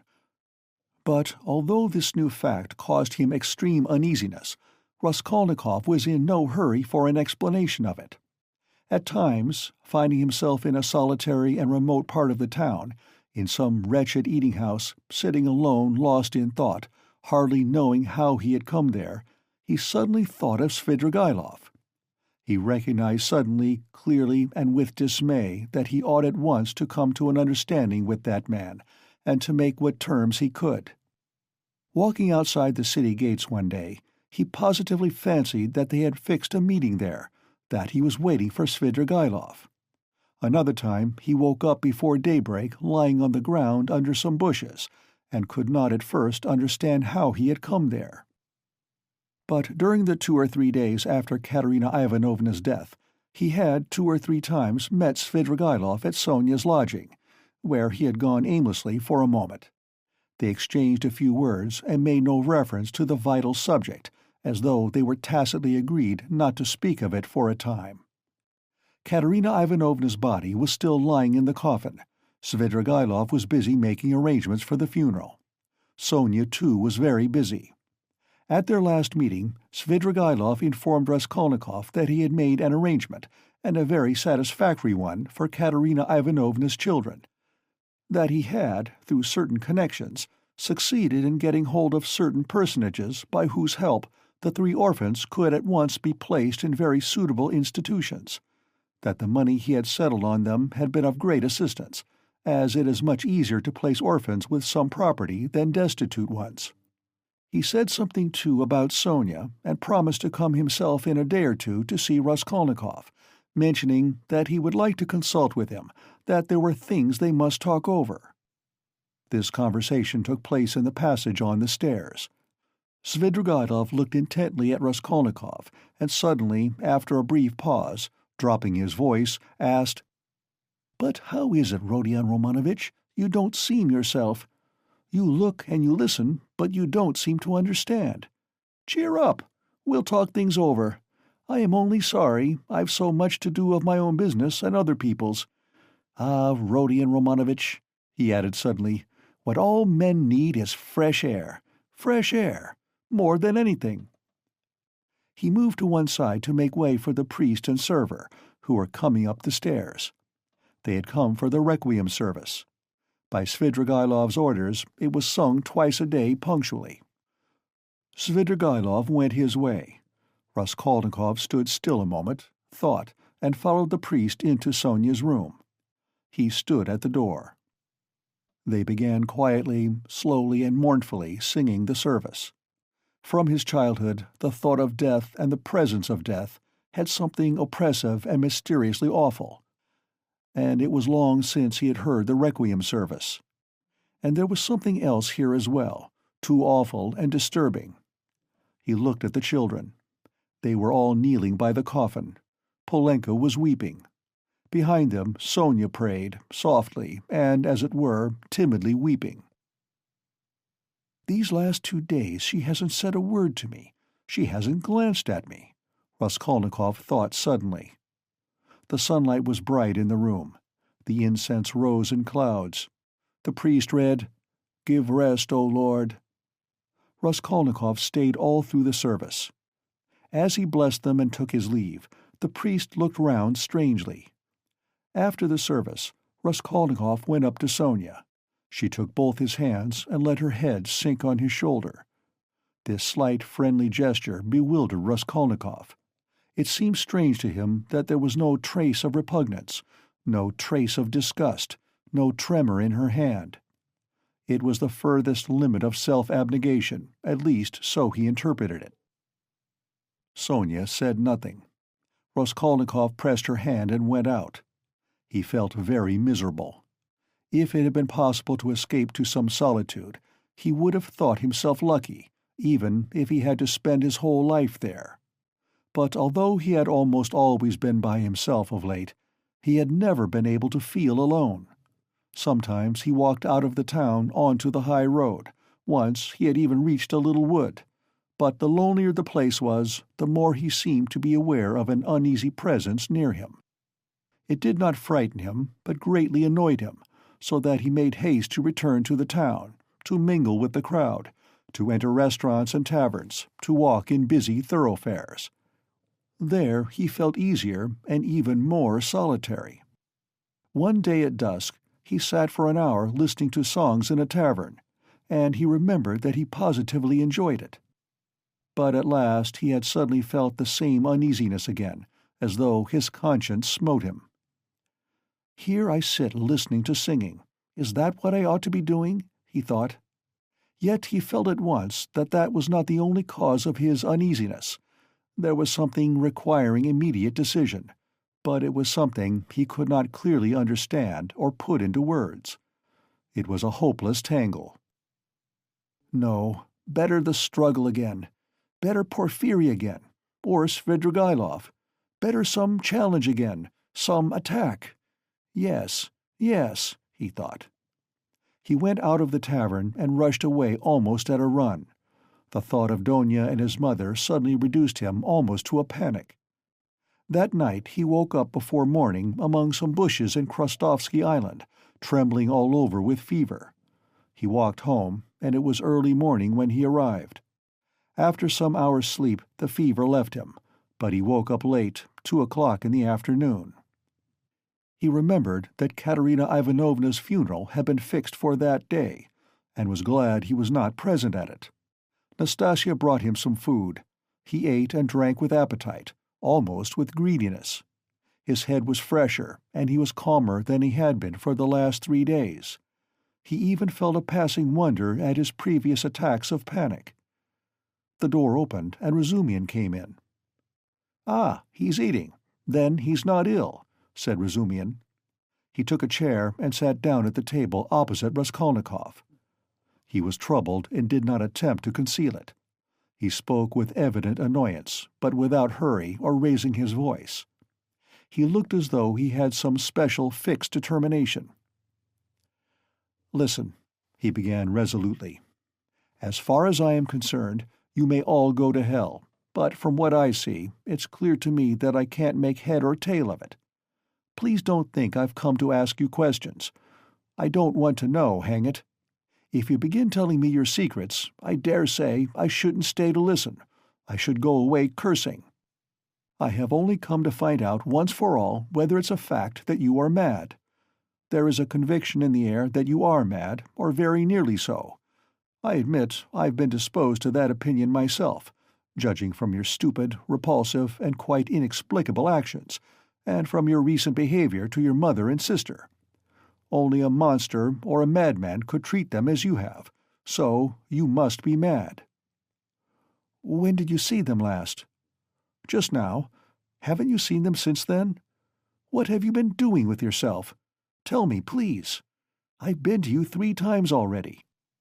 Your mother has been seriously ill since yesterday. She had made up her mind to come to you. Avdotya Romanovna tried to prevent her. She wouldn't hear a word.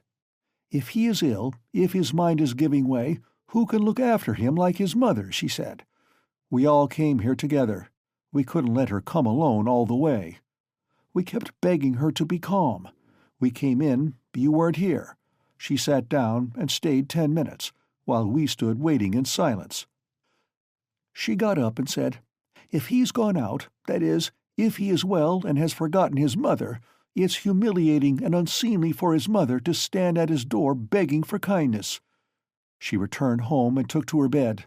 Now she is in a fever. 'I see,' she said, 'that he has time for his girl.' She means by your girl Sofya Semyonovna, your betrothed or your mistress, I don't know. I went at once to Sofya Semyonovna's, for I wanted to know what was going on. I looked round, I saw the coffin, the children crying, and Sofya Semyonovna trying them on mourning dresses. No sign of you. I apologized, came away, and reported to Avdotya Romanovna. So that's all nonsense, and you haven't got a girl. The most likely thing is that you are mad. But here you sit, guzzling boiled beef as though you'd not had a bite for 3 days. Though as far as that goes, madmen eat too, but though you have not said a word to me yet, you are not mad. That I'd swear. Above all, you are not mad. So you may go to hell, all of you, for there's some mystery, some secret about it, and I don't intend to worry my brains over your secrets. So I've simply come to swear at you," he finished, getting up, "to relieve my mind. And I know what to do now." "What do you mean, to do now?" "What business is it of yours what I mean to do?" "You are going in for a drinking bout." How did you know?" "Why, it's pretty plain." Razumihin paused for a minute. "You always have been a very rational person, and you've never been mad, never," he observed suddenly with warmth. "You're right. I shall drink. Goodbye." And he moved to go out. "I was talking with my sister, the day before yesterday, I think it was, about you, Razumihin." "About me? But where can you have seen her the day before yesterday?" Razumihin stopped short and even turned a little pale. One could see that his heart was throbbing slowly and violently. "She came here by herself, sat there, and talked to me." "She did?" "Yes." "What did you say to her? I mean, about me?" "I told her you were a very good, honest, and industrious man. I didn't tell her you love her, because she knows that herself." "She knows that herself?" "Well, it's pretty plain. Wherever I might go, whatever happened to me, you would remain to look after them. I, so to speak, give them into your keeping, Razumian. I say this because I know quite well how you love her, and am convinced of the purity of your heart. I know that she too may love you, and perhaps does love you already. Now decide for yourself, as you know best, whether you need to go in for a drinking bout or not." "Rodya, you see, well, ah, damn it. But where do you mean to go? Of course, if it's all a secret, never mind. But I shall find out the secret, and I am sure that it must be some ridiculous nonsense and that you've made it all up. Anyway, you are a capital fellow, a capital fellow." "That was just what I wanted to add, only you interrupted, that was a very good decision of yours not to find out these secrets. Leave it to time. Don't worry about it. You'll know it all in time when it must be. Yesterday a man said to me that what a man needs is fresh air, fresh air, fresh air. I mean to go to him directly to find out what he meant by that." Razumian stood lost in thought and excitement, making a silent conclusion. "He's a political conspirator. He must be. And he's on the eve of some desperate step, that's certain. It can only be that. And Donia knows," he thought suddenly.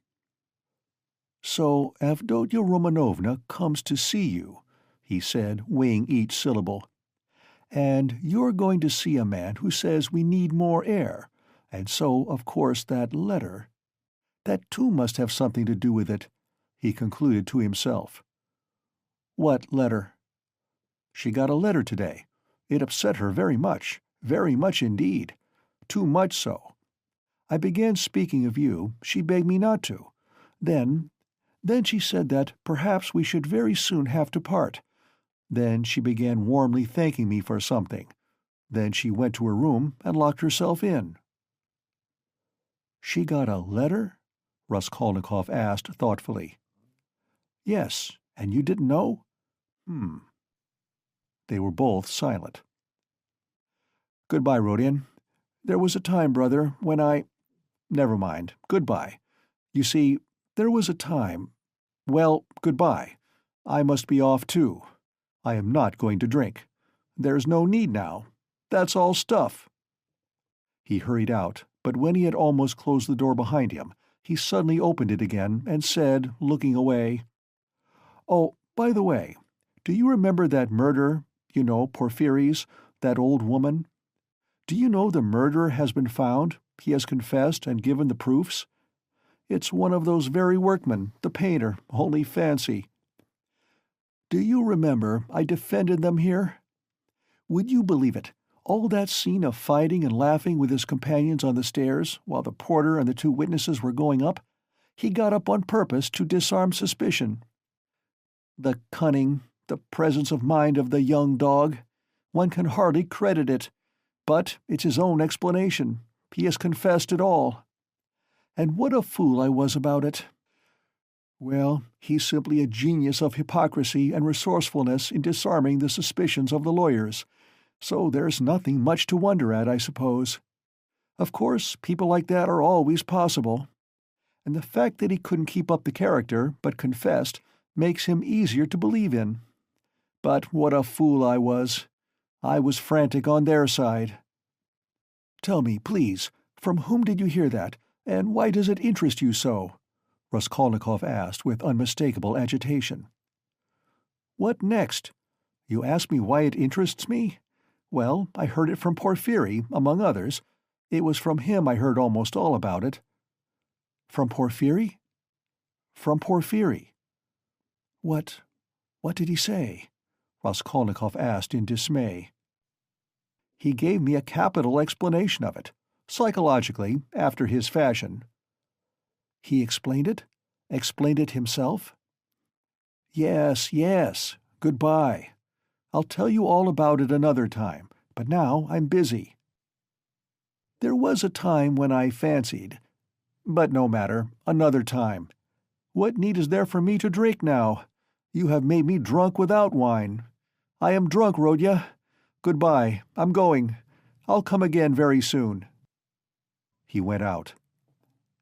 "He's a political conspirator, there's not a doubt about it," Razumihin decided as he slowly descended the stairs. "And he's drawn his sister in. That's quite in keeping with Avdotya Romanovna's character. There are interviews between them. She hinted at it too. So many of her words, and hints, bear that meaning. And how else can all this tangle be explained? And I was almost thinking— Good heavens, what I thought! Yes, I took leave of my senses, and I wronged him. It was his doing, under the lamp in the corridor that day. Phew, what a crude, nasty, vile idea on my part. Nikolai is a brick for confessing, and how clear it all is now. His illness then, all his strange actions. Before this, in the university, how morose he used to be, how gloomy. But what's the meaning now of that letter? There's something in that, too, perhaps. Whom was it from? I suspect— No, I must find out. He thought of Donia, realizing all he had heard, and his heart throbbed, and he suddenly broke into a run. As soon as Razumihin went out, Raskolnikov got up, turned to the window, walked into one corner and then into another, as though forgetting the smallness of his room, and sat down again on the sofa. He felt, so to speak, renewed. Again the struggle, so a means of escape had come. Yes, a means of escape had come.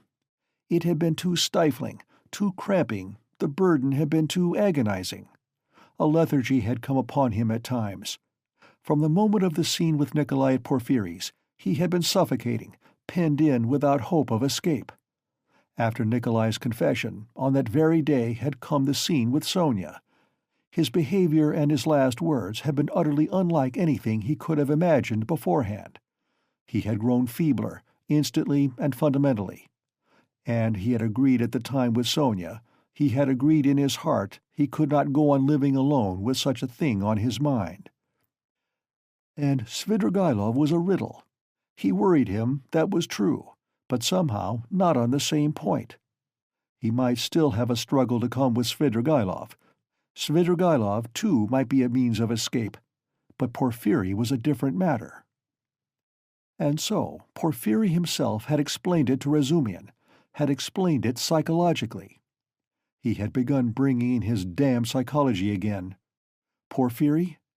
But to think that Porphyry should for one moment believe that Nikolai was guilty, after what had passed between them before Nikolai's appearance, after that tete-a-tete interview, which could only have one explanation? During those days, Raskolnikov had often recalled passages in that scene with Porphyry. He could not bear to let his mind rest on it. Such words, such gestures had passed between them, they had exchanged such glances, things had been said in such a tone and had reached such a pass, that Nikolai, whom Porphyry had seen through at the first word, at the first gesture, could not have shaken his conviction. And to think that even Razumihin had begun to suspect. The scene in the corridor under the lamp had produced its effect then. He had rushed to Porphyry. But what had induced the latter to receive him like that? What had been his object in putting Razumihin off with Nikolai? He must have some plan. There was some design. But what was it? It was true that a long time had passed since that morning, too long a time, and no sight nor sound of Porphyry. Well, that was a bad sign. Raskolnikov took his cap and went out of the room, still pondering. It was the first time for a long while that he had felt clear in his mind, at least. I must settle Svidrigailov, he thought, and as soon as possible. He, too, seemed to be waiting for me to come to him of my own accord. And at that moment there was such a rush of hate in his weary heart that he might have killed either of those two, Porfiry or Svidrigailov. At least he felt that he would be capable of doing it later, if not now. "We shall see, we shall see," he repeated to himself. But no sooner had he opened the door than he stumbled upon Porfiry himself in the passage. He was coming in to see him. Raskolnikov was dumbfounded for a minute, but only for 1 minute. Strange to say, he was not very much astonished at seeing Porfiry and scarcely afraid of him. He was simply startled, but was instantly on his guard. Perhaps this will mean the end. But how could Porfiry have approached so quietly, like a cat, so that he had heard nothing? Could he have been listening at the door? "You didn't expect a visitor, Rodion Romanovitch," Porfiry explained, laughing. "I've been meaning to look in a long time. I was passing by and thought, why not go in for 5 minutes? Are you going out? I won't keep you long. Just let me have 1 cigarette." "Sit down, Porfiry Petrovitch, sit down." Raskolnikov gave his visitor a seat with so pleased and friendly an expression that he would have marveled at himself if he could have seen it. The last moment had come. The last drops had to be drained. So a man will sometimes go through half an hour of mortal terror with a brigand, yet when the knife is at his throat at last, he feels no fear. Raskolnikov seated himself directly facing Porfiry, and looked at him without flinching. Porfiry screwed up his eyes and began lighting a cigarette. "Speak, speak!" seemed as though it would burst from Raskolnikov's heart. "Come, why don't you speak?" End of Part 6, Chapter 1. Part 6, Chapter 2. "Ah, these cigarettes!" Porfiry Petrovitch ejaculated at last, having lighted one. "They are pernicious, positively pernicious, and yet I can't give them up. I cough, I begin to have tickling in my throat and a difficulty in breathing. You know I am a coward. I went lately to Dr. B. He always gives at least half an hour to each patient. He positively laughed looking at me. He sounded me. 'Tobacco's bad for you,' he said. 'Your lungs are affected.' But how am I to give it up? What is there to take its place? I don't drink, that's the mischief, that I don't. Everything is relative, Rodion Romanovitch, everything is relative." "Why, he's playing his professional tricks again," Raskolnikov thought with disgust. All the circumstances of their last interview suddenly came back to him, and he felt a rush of feeling that had come upon him then. "I came to see you the day before yesterday, in the evening. You didn't know?" Porfiry Petrovitch went on, looking around the room. "I came into this very room. I was passing by, just as I did today, and I thought I'd return your call. I walked in as your door was wide open. I looked round, waited, and went out without leaving my name with your servant. Don't you lock your door?" Raskolnikov's face grew more and more gloomy. Porfiry seemed to guess his state of mind. "I've come to have it out with you, Rodion Romanovitch, my dear fellow. I owe you an explanation and must give it to you," he continued with a slight smile, just patting Raskolnikov's knee. But almost at the same instant, a serious and careworn look came into his face. To his surprise, Raskolnikov saw a touch of sadness in it. He had never seen and never suspected such an expression in his face. "A strange scene passed between us last time we met, Rodion Romanovitch. Our first interview, too, was a strange one. But then, and one thing after another. This is the point. I have, perhaps, acted unfairly to you. I feel it. Do you remember how we parted? Your nerves were unhinged, and your knees were shaking, and so were mine. And, you know, our behavior was unseemly, even ungentlemanly. And yet we are gentlemen, above all, in any case, gentlemen. That must be understood. Do you remember what we came to? And it was quite indecorous." "What is he up to? What does he take me for?" Raskolnikov asked himself in amazement, raising his head and looking with open eyes on Porfiry. "I've decided openness is better between us," Porfiri Petrovitch went on, turning his head away and dropping his eyes, as though unwilling to disconcert his former victim, and as though disdaining his former wiles. Yes, such suspicions and such scenes cannot continue for long. Nikolai put a stop to it, or I don't know what we might not have come to. That damned workman was sitting at the time in the next room. Can you realize that? You know that, of course, and I am aware that he came to you afterwards. But what you supposed then was not true. I had not sent for anyone. I had made no kind of arrangements. You ask why I hadn't? What shall I say to you? It had all come upon me so suddenly.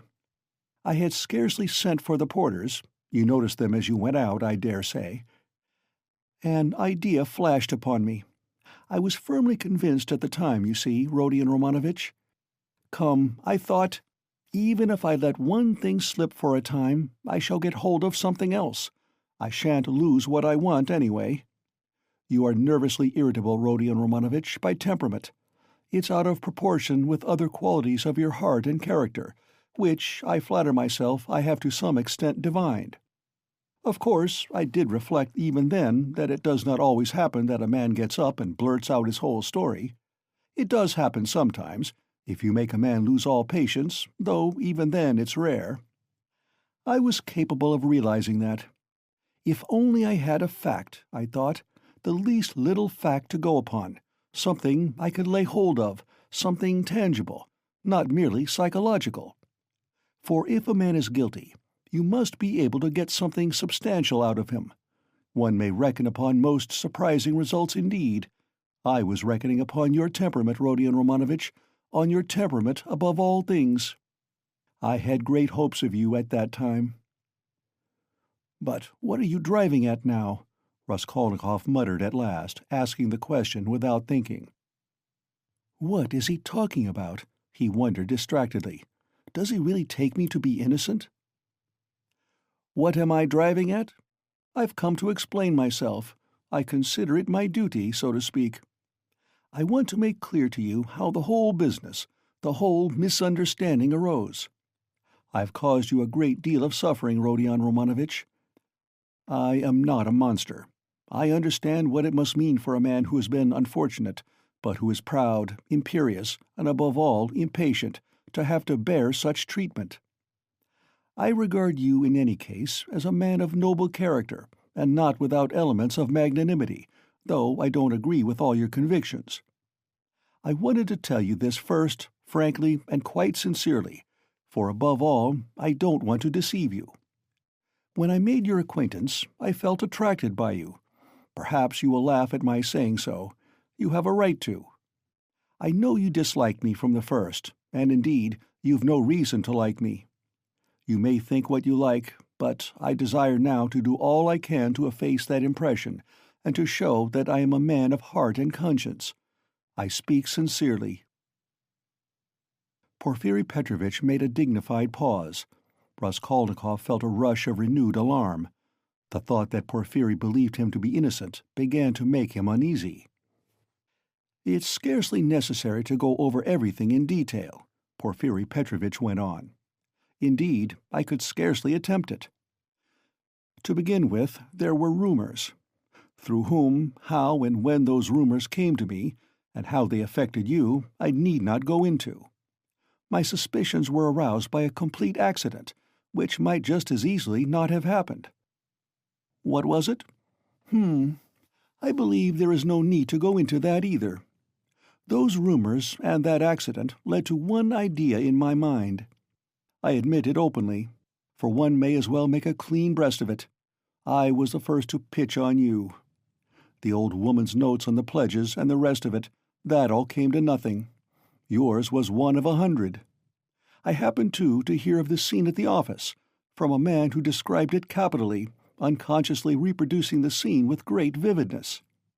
It was just one thing after another, Rodion Romanovitch, my dear fellow. How could I avoid being brought to certain ideas? From 100 rabbits you can't make a horse. 100 suspicions don't make a proof, as the English proverb says, but that's only from the rational point of view. You can't help being partial, for after all, a lawyer is only human. I thought, too, of your article in that journal. Do you remember, on your first visit we talked of it? I jeered at you at the time, but that was only to lead you on. I repeat, Rodion Romanovitch, you are ill and impatient. That you were bold, headstrong, in earnest, and had felt a great deal I recognized long before. I, too, have felt the same, so that your article seemed familiar to me. It was conceived on sleepless nights, with a throbbing heart, in ecstasy and suppressed enthusiasm. And that proud suppressed enthusiasm in young people is dangerous. I jeered at you then, but let me tell you that, as a literary amateur, I am awfully fond of such first essays, full of the heat of youth. There is a mistiness and a chord vibrating in the mist. Your article is absurd and fantastic, but there's a transparent sincerity, a youthful incorruptible pride, and the daring of despair in it. It's a gloomy article, but that's what's fine in it. I read your article and put it aside, thinking as I did so, that man won't go the common way. Well, I ask you, after that as a preliminary, how could I help being carried away by what followed? Oh, dear, I am not saying anything. I am not making any statement now. I simply noted it at the time. What is there in it, I reflected. There's nothing in it. That is really nothing, and perhaps absolutely nothing. And it's not at all the thing for the prosecutor to let himself be carried away by notions. Here I have Nikolai on my hands with actual evidence against him. You may think what you like of it, but it's evidence. He brings in his psychology, too. One has to consider him, too, for it's a matter of life and death. Why am I explaining this to you? That you may understand, and not blame my malicious behavior on that occasion. It was not malicious, I assure you. Do you suppose I didn't come to search your room at the time? I did. I was here when you were lying ill in bed, not officially, not in my own person, but I was here. Your room was searched to the last thread at the first suspicion. But, umsonst, I thought to myself, now that man will come of himself, and quickly too. If he's guilty, he's sure to come. Another man wouldn't, but he will. And you remember how Mr. Razumian began discussing the subject with you?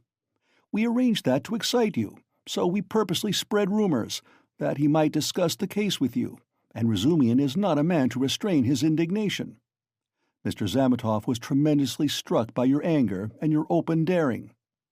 Think of blurting out in a restaurant, "I killed her." It was too daring, too reckless. I thought so myself. If he is guilty, he will be a formidable opponent. That was what I thought at the time. I was expecting you.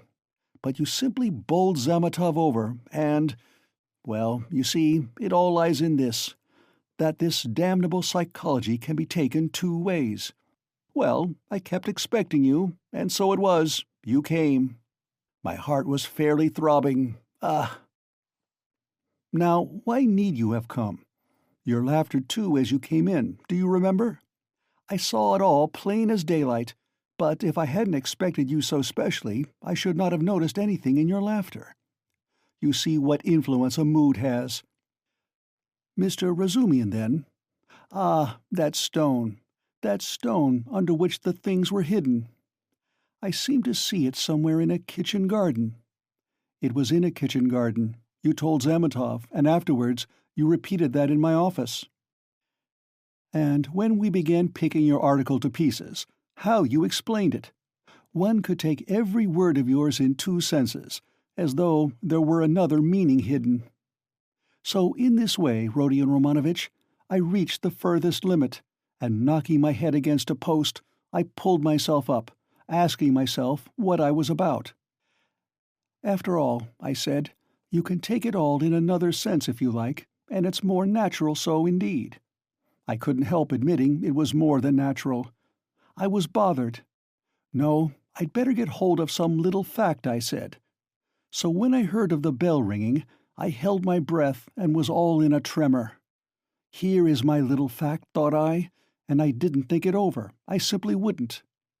I would have given 1,000 rubles at that minute to have seen you with my own eyes, when you walked 100 paces beside that workman, after he had called you a murderer to your face, and you did not dare to ask him a question all the way. And then what about your trembling? What about your bell-ringing in your illness, in semi-delirium? And so, Rodion Romanovitch, can you wonder that I played such pranks on you? And what made you come at that very minute? Someone seemed to have sent you, by Jove. And if Nikolai had not parted us— and do you remember Nikolai at the time? Do you remember him clearly? It was a thunderbolt, a regular thunderbolt. And how I met him! I didn't believe in the thunderbolt, not for a minute. You could see it for yourself, and how could I? Even afterwards, when you had gone and he began making very, very plausible answers on certain points, so that I was surprised at him myself, even then I didn't believe his story. You see what it is to be as firm as a rock? No, thought I, Morgenfrau. What has Nikolai got to do with it? Razumian told me just now that you think Nikolai guilty, and had yourself assured him of it. His voice failed him, and he broke off.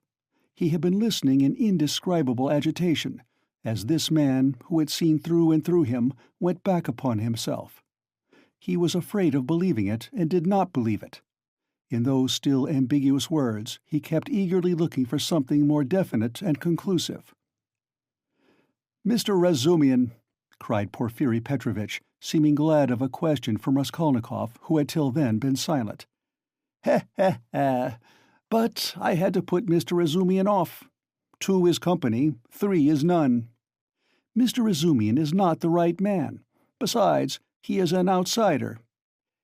He came running to me with a pale face. But never mind him. Why bring him in? To return to Nikolai, would you like to know what sort of a type he is? How I understand him, that is? To begin with, he is still a child, and not exactly a coward, but something by way of an artist. Really, don't laugh at my describing him so. He is innocent and responsive to influence. He has a heart and is a fantastic fellow. He sings and dances. He tells stories, they say, so that people come from other villages to hear him. He attends school, too, and laughs till he cries if you hold up a finger to him. He will drink himself senseless, not as a regular vice, but at times, when people treat him like a child. And he stole, too, then, without knowing it himself, for how can it be stealing if one picks it up? And do you know he is an old believer, or rather a dissenter? There have been wanderers, a religious sect, in his family, and he was for 2 years in his village under the spiritual guidance of a certain elder.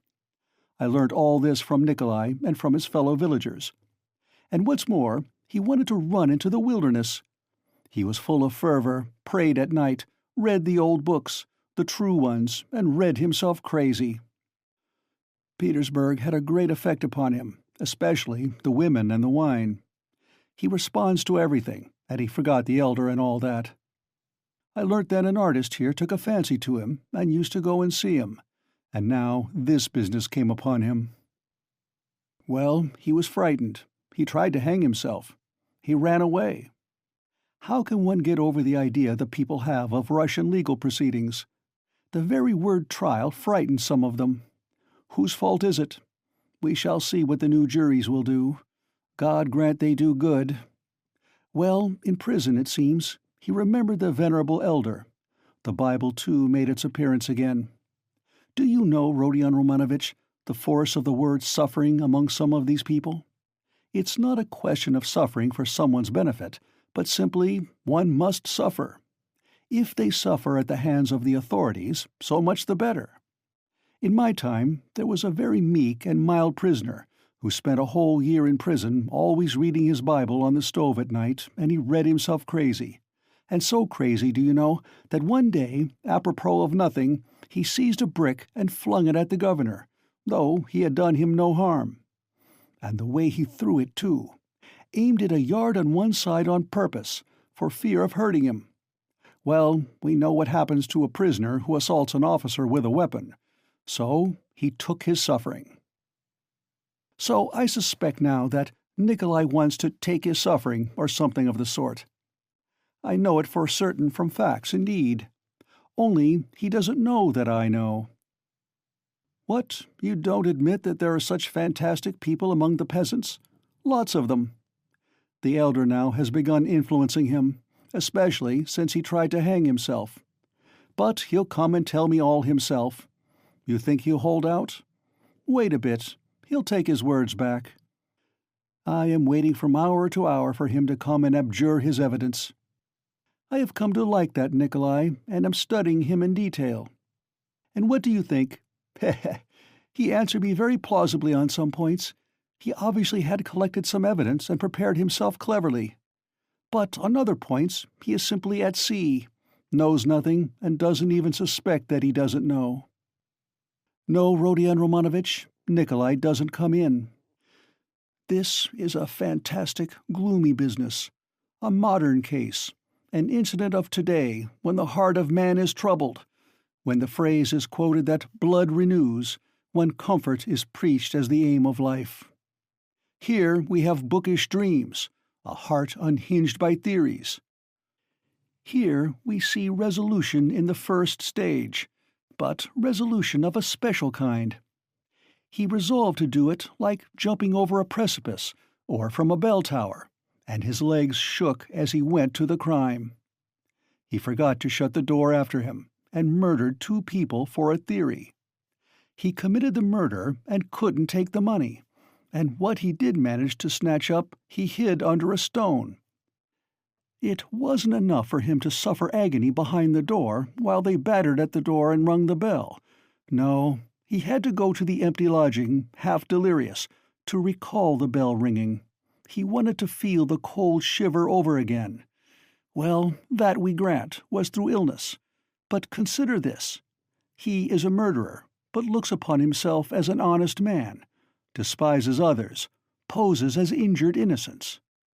No, that's not the work of a Nikolai, my dear Rodion Romanovich. All that had been said before had sounded so like a recantation that these words were too great a shock. Raskolnikov shuddered as though he had been stabbed. "Then, who, then, is the murderer?" he asked in a breathless voice, unable to restrain himself. Porfiri Petrovitch sank back in his chair, as though he were amazed at the question. "Who is the murderer?" he repeated, as though unable to believe his ears. "Why, you, Rodion Romanovich. You are the murderer," he added, almost in a whisper, in a voice of genuine conviction.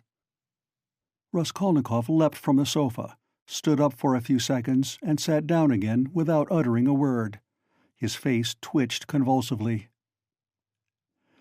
"Your lip is twitching, just as it did before," Porfiri Petrovitch observed, almost sympathetically. "You've been misunderstanding me, I think, Rodion Romanovich," he added after a brief pause. "That's why you're so surprised. I came on purpose to tell you everything and deal openly with you."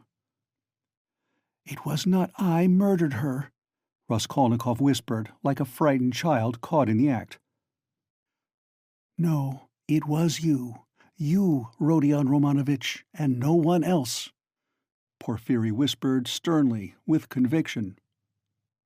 They were both silent, and the silence lasted strangely long, about 10 minutes. Raskolnikov put his elbow on the table and passed his fingers through his hair. Porfiri Petrovitch sat quietly waiting. Suddenly Raskolnikov looked scornfully at Porfiri. "You are at your old tricks again, Porfiri Petrovitch. Your old method again. I wonder you don't get sick of it." "Oh, stop that. What does that matter now? It would be a different matter if there were witnesses present, but we are whispering alone. You see yourself that I have not come to chase and capture you like a hare. Whether you confess it or not is nothing to me now. For myself, I am convinced without it." "If so, what did you come for?" Raskolnikov asked irritably. "I ask you the same question again. If you consider me guilty, why don't you take me to prison?" "Oh, that's your question. I will answer you point for point. In the first place, to arrest you so directly is not to my interest." "How so? If you are convinced, you ought—" "Ah, what if I am convinced? That's only my dream for the time. Why should I put you in safety? You know that's it, since you ask me to do it. If I confront you with that workman, for instance, and you say to him, 'Were you drunk or not? Who saw me with you? I simply took you to be drunk, and you were drunk too.' Well, what could I answer, especially as your story is a more likely one than his, for there's nothing but psychology to support his evidence. That's almost unseemly with his ugly mug, while you hit the mark exactly, for the rascal is an inveterate drunkard and notoriously so. And I have myself admitted candidly several times already that psychology can be taken in two ways, and that the second way is stronger and looks far more probable, and that apart from that I have as yet nothing against you.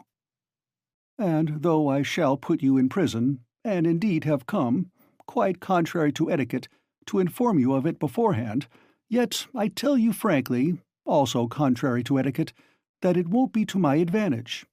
Well, secondly, I've come to you because—" "Yes, secondly?" Raskolnikov was listening breathless. "Because, as I told you just now, I consider I owe you an explanation. I don't want you to look upon me as a monster, as I have a genuine liking for you. You may believe me or not. And in the third place, I've come to you with a direct and open proposition, that you should surrender and confess. It will be infinitely more to your advantage, and to my advantage too, for my task will be done. Well, is this open on my part or not?" Raskolnikov thought a minute. "Listen, Porfiri Petrovitch. You said just now you have nothing but psychology to go on, yet now you've gone on mathematics. Well, what if you are mistaken yourself now?"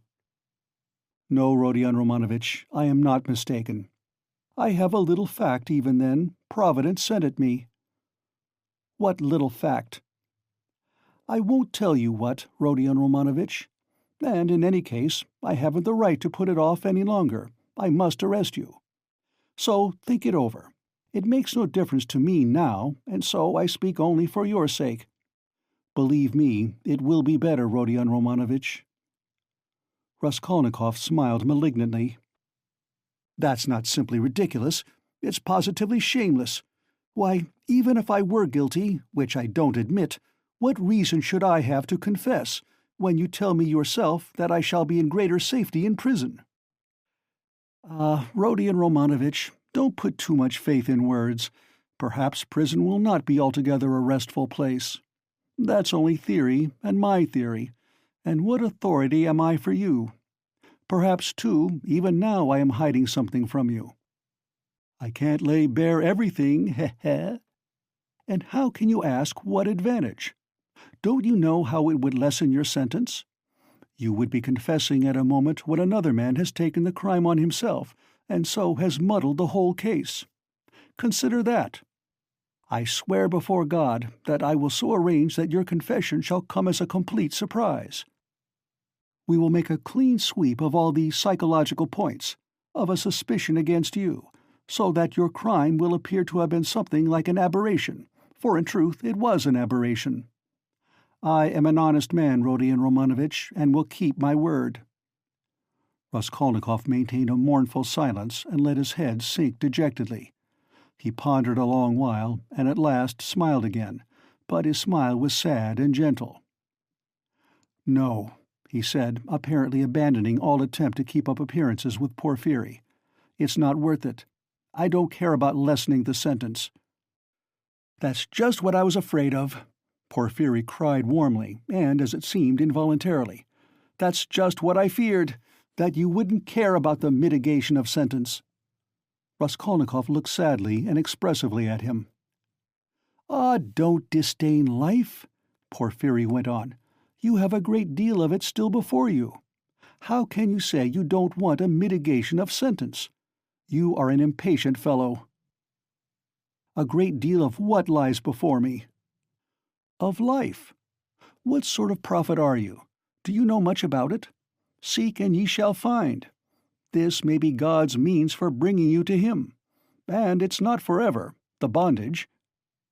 "The time will be shortened," laughed Raskolnikov. "Why, is it the bourgeois disgrace you are afraid of? It may be that you are afraid of it without knowing it, because you are young. But anyway, you shouldn't be afraid of giving yourself up and confessing." "Ah, hang it!" Raskolnikov whispered with loathing and contempt, as though he did not want to speak aloud. He got up again, as though he meant to go away, but sat down again in evident despair. "Hang it if you like. You've lost faith, and you think that I am grossly flattering you. But how long has your life been? How much do you understand? You made up a theory, and then were ashamed that it broke down and turned out to be not at all original. It turned out something base, that's true, but you are not hopelessly base. By no means base. At least you didn't deceive yourself for long. You went straight to the furthest point at one bound. How do I regard you? I regard you as one of those men who would stand and smile at their torturer while he cuts their entrails out, if only they have found faith or God.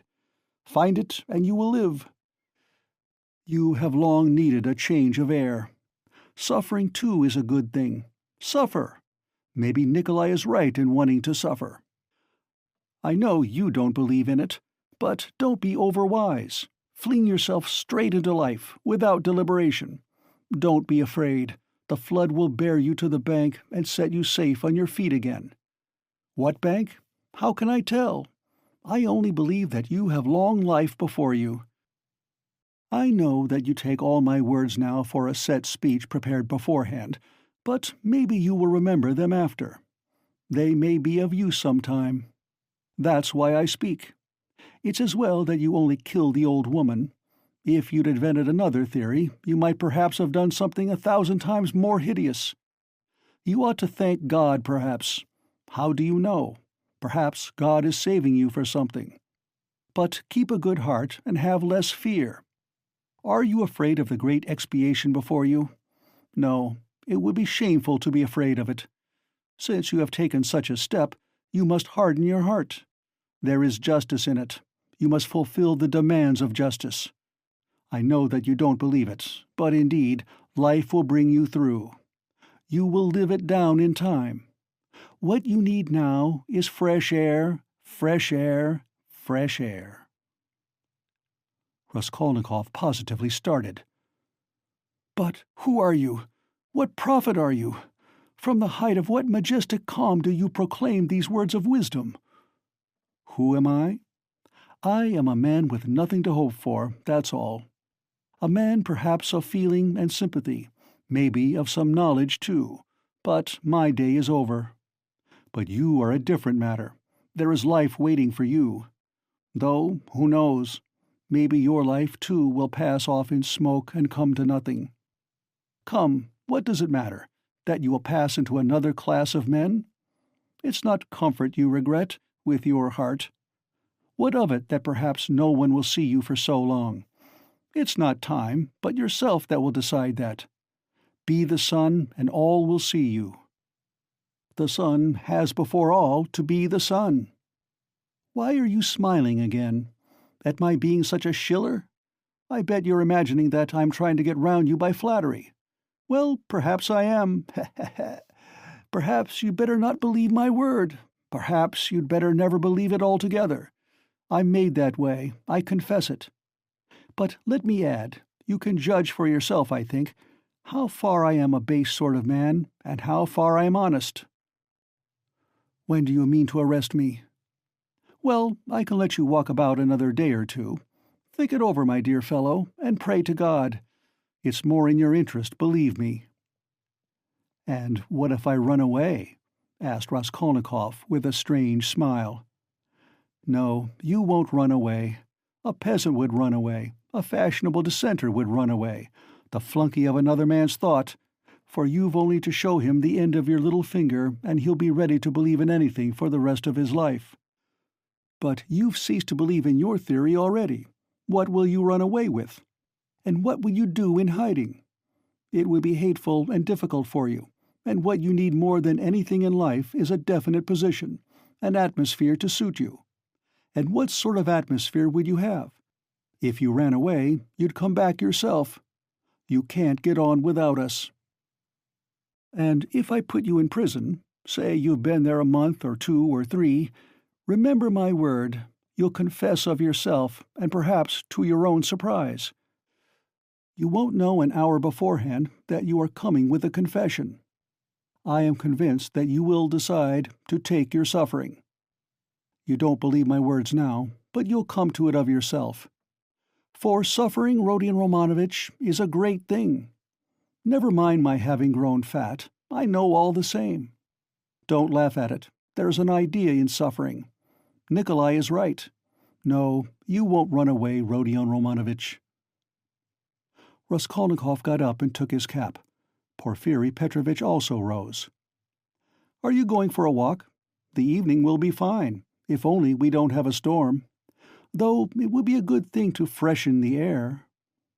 He too took his cap. Porfiri Petrovitch, please don't take up the notion that I have confessed to you today, Raskolnikov pronounced with sullen insistence. You're a strange man, and I have listened to you from simple curiosity, but I have admitted nothing, remember that. Oh, I know that, I'll remember. Look at him, he's trembling. Don't be uneasy, my dear fellow, have it your own way. Walk about a bit, you won't be able to walk too far. If anything happens, I'll have one request to make of you, he added, dropping his voice. It's an awkward one, but important. If anything were to happen, though indeed I don't believe in it and think you quite incapable of it, yet in case you were taken during these 40 or 50 hours with the notion of putting an end to the business in some other way, in some fantastic fashion, laying hands on yourself, it's an absurd proposition, but you must forgive me for it. Do leave a brief but precise note, only 2 lines, and mention the stone. It will be more generous. Come, till we meet. Good thoughts and sound decisions to you. Porfiri went out, stooping and avoiding looking at Raskolnikov. The latter went to the window and waited with irritable impatience till he calculated that Porfiri had reached the street and moved away. Then he too went hurriedly out of the room. End of Part 6, Chapter 2. Part 6, Chapter 3. He hurried to Svidrigailov's. What he had to hope from that man he did not know, but that man had some hidden power over him. Having once recognized this, he could not rest, and now the time had come. On the way, one question particularly worried him. Had Svidrigailov been to Porfiri's? As far as he could judge, he would swear to it that he had not. He pondered again and again, went over Porfiri's visit. No, he hadn't been. Of course he hadn't. But if he had not been yet, would he go? Meanwhile, for the present, he fancied he couldn't. Why? He could not have explained, but if he could, he would not have wasted much thought over it at the moment. It all worried him, and at the same time he could not attend to it. Strange to say, none would have believed it, perhaps, but he only felt a faint, vague anxiety about his immediate future. Another, much more important anxiety tormented him. It concerned himself, but in a different, more vital way. Moreover, he was conscious of immense moral fatigue, though his mind was working better that morning than it had done of late. And was it worth while, after all that had happened, to contend with these new trivial difficulties? Was it worth while, for instance, to maneuver that Svidrigailov should not go to Porfiri's? Was it worth while to investigate, to ascertain the facts, to waste time over anyone like Svidrigailov? Oh, how sick he was of it all! And yet he was hastening to Svidrigailov. Could he be expecting something new from him, information or means of escape? Men will catch at straws. Was it destiny or some instinct bringing them together? Perhaps it was only fatigue, despair. Perhaps it was not Svidrigailov, but some other whom he needed, and Svidrigailov had simply presented himself by chance. Sonia? But what should he go to Sonia for now? To beg her tears again? He was afraid of Sonia, too. Sonia stood before him as an irrevocable sentence. He must go his own way or hers. At that moment especially, he did not feel equal to seeing her. No, would it not be better to try Svidrigaïlov? And he could not help inwardly owning that he had long felt that he must see him for some reason. But what could they have in common? Their very evil-doing could not be of the same kind. The man, moreover, was very unpleasant, evidently depraved, undoubtedly cunning and deceitful, possibly malignant.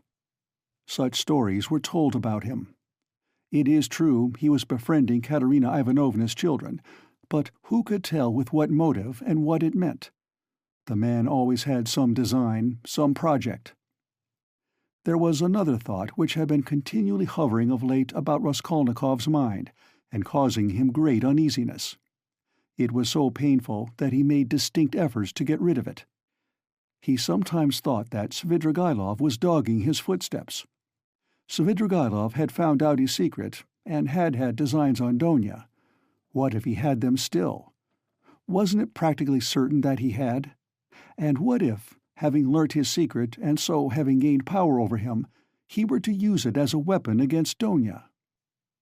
This idea sometimes even tormented his dreams, but it had never presented itself so vividly to him as on his way to Svidrigaïlov. The very thought moved him to gloomy rage. To begin with, this would transform everything, even his own position.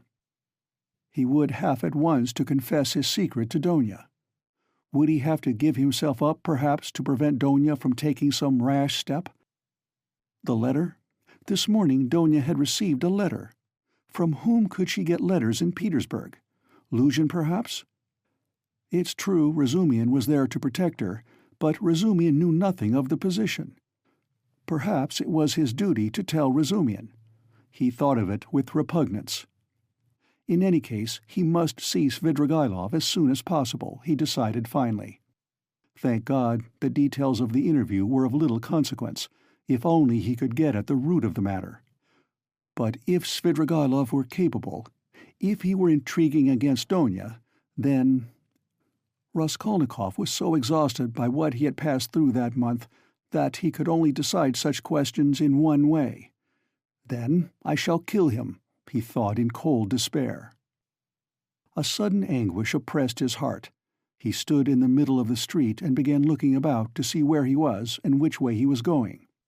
He found himself in X Prospect, 30 or 40 paces from the Haymarket, through which he had come. The whole second story of the house on the left was used as a tavern. All the windows were wide open. Judging from the figures moving at the windows, the rooms were full to overflowing. There were sounds of singing, of clarinet and violin, and the boom of a Turkish drum. He could hear women shrieking. He was about to turn back, wondering why he had come to the X Prospect, when suddenly, at one of the end windows, he saw Svidrigaïlov, sitting at a tea-table right in the open window with a pipe in his mouth. Raskolnikov was dreadfully taken aback, almost terrified. Svidrigaïlov was silently watching and scrutinizing him, and, what struck Raskolnikov at once, seemed to be meaning to get up and slipped away unobserved. Raskolnikov at once pretended not to have seen him, but to be looking absent-mindedly away, while he watched him out of the corner of his eye. His heart was beating violently. Yet it was evident that Svidrigaïlov did not want to be seen. He took the pipe out of his mouth and was on the point of concealing himself, but as he got up and moved back his chair, he seemed to have become suddenly aware that Raskolnikov had seen him, and was watching him. What had passed between them was much the same as what happened at their first meeting in Raskolnikov's room. A sly smile came to Svidrigaïlov's face, and grew broader and broader. Each knew that he was seen and watched by the other. At last Svidrigaïlov broke into a loud laugh. "Well, well, come in if you want me. I am here," he shouted from the window. Raskolnikov went up into the tavern. He found Svidrigaïlov in a tiny back room, adjoining the saloon in which merchants, clerks, and numbers of people of all sorts were drinking tea at 20 little tables to the desperate bawling of a chorus of singers. The click of billiard balls could be heard in the distance. On the table before Svidrigaïlov stood an open bottle and a glass half full of champagne. In the room he found also a boy with a little hand organ, a healthy-looking red-cheeked girl of 18, wearing a tucked-up striped skirt and a Tyrolese hat with ribbons. In spite of the chorus in the other room, she was singing some servants' hall song in a rather husky contralto, to the accompaniment of the organ. "Come, that's enough." Svidrigaïlov stopped her at Raskolnikov's entrance. The girl at once broke off and stood waiting respectfully. She had sung her guttural rhymes, too, with a serious and respectful expression in her face. "Hey, Philippe, a glass!" shouted Svidrigaïlov. "I won't drink anything," said Raskolnikov. "As you like. I didn't mean it for you. Drink, Katya. I don't want anything more today. You can go." He poured her out a full glass and laid down a yellow note. Katya drank off her glass of wine, as women do, without putting it down, in 20 gulps, took the note and kissed Svidrigaïlov's hand, which he allowed quite seriously. She went out of the room, and the boy trailed after her with the organ. Both had been brought in from the street. Svidrigaïlov had not been a week in Petersburg, but everything about him was already, so to speak, on a patriarchal footing. The waiter, Philippe, was by now an old friend and very obsequious. The door leading to the saloon had a lock on it. Svidrigaïlov was at home in this room, and perhaps spent whole days in it. The tavern was dirty and wretched, not even second-rate. "I was going to see you and looking for you," Raskolnikov began, "but I don't know what made me turn from the Haymarket into the X-Prospect just now. I never take this turning. I turned to the right from the Haymarket. And this isn't the way to you. I simply turned, and here you are. It is strange." "Why don't you say at once, 'It's a miracle'?" "Because it may be only chance." "Oh, that's the way with all you folk," laughed Svidrigaïlov. "You won't admit it, even if you do inwardly believe it a miracle. Here you say that it may be only a chance. And what cowards they all are here, about having an opinion of their own, you can't fancy, Rodion Romanovitch. I don't mean you. You have an opinion of your own, and are not afraid to have it. That's how it was you attracted my curiosity." "Nothing else?" "Well, that's enough, you know." Svidrigaïlov was obviously exhilarated, but only slightly so. He had not had more than a half-glass of wine. "I fancy you came to see me before you knew that I was capable of having what you call an opinion of my own," observed Raskolnikov. "Oh, well, it was a different matter. Everyone has his own plans. And, apropos of the miracle, let me tell you that I think you have been asleep for the last 2 or 3 days. I told you of this tavern myself. There is no miracle in your coming straight here. I explained the way myself, told you where it was, and the hours you could find me here. Do you remember?" "I don't remember," answered Raskolnikov with surprise. "I believe you. I told you twice. The address has been stamped mechanically on your memory. You turned this way mechanically, and yet precisely according to the direction, though you were not aware of it. When I told you then, I hardly hoped you understood me. You give yourself away too much, Rodion Romanovitch. And another thing, I'm convinced there are lots of people in Petersburg who talk to themselves as they walk. This is a town of crazy people. If only we had scientific men, doctors, lawyers, and philosophers, might make most valuable investigations in Petersburg, each in his own line. There are few places where there are so many gloomy, strong, and queer influences on the soul of man as in Petersburg. The mere influences of climate mean so much. And it's the administrative center of all Russia, and its character must be reflected on the whole country. But that's neither here nor there now.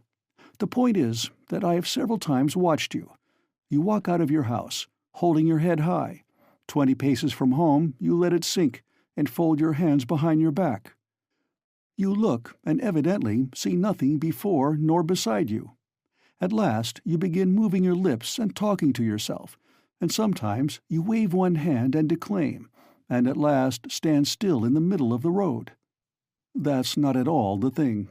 Someone may be watching you besides me, and it won't do you any good. It's nothing really to do with me, and I can't cure you of it, but, of course, you understand me."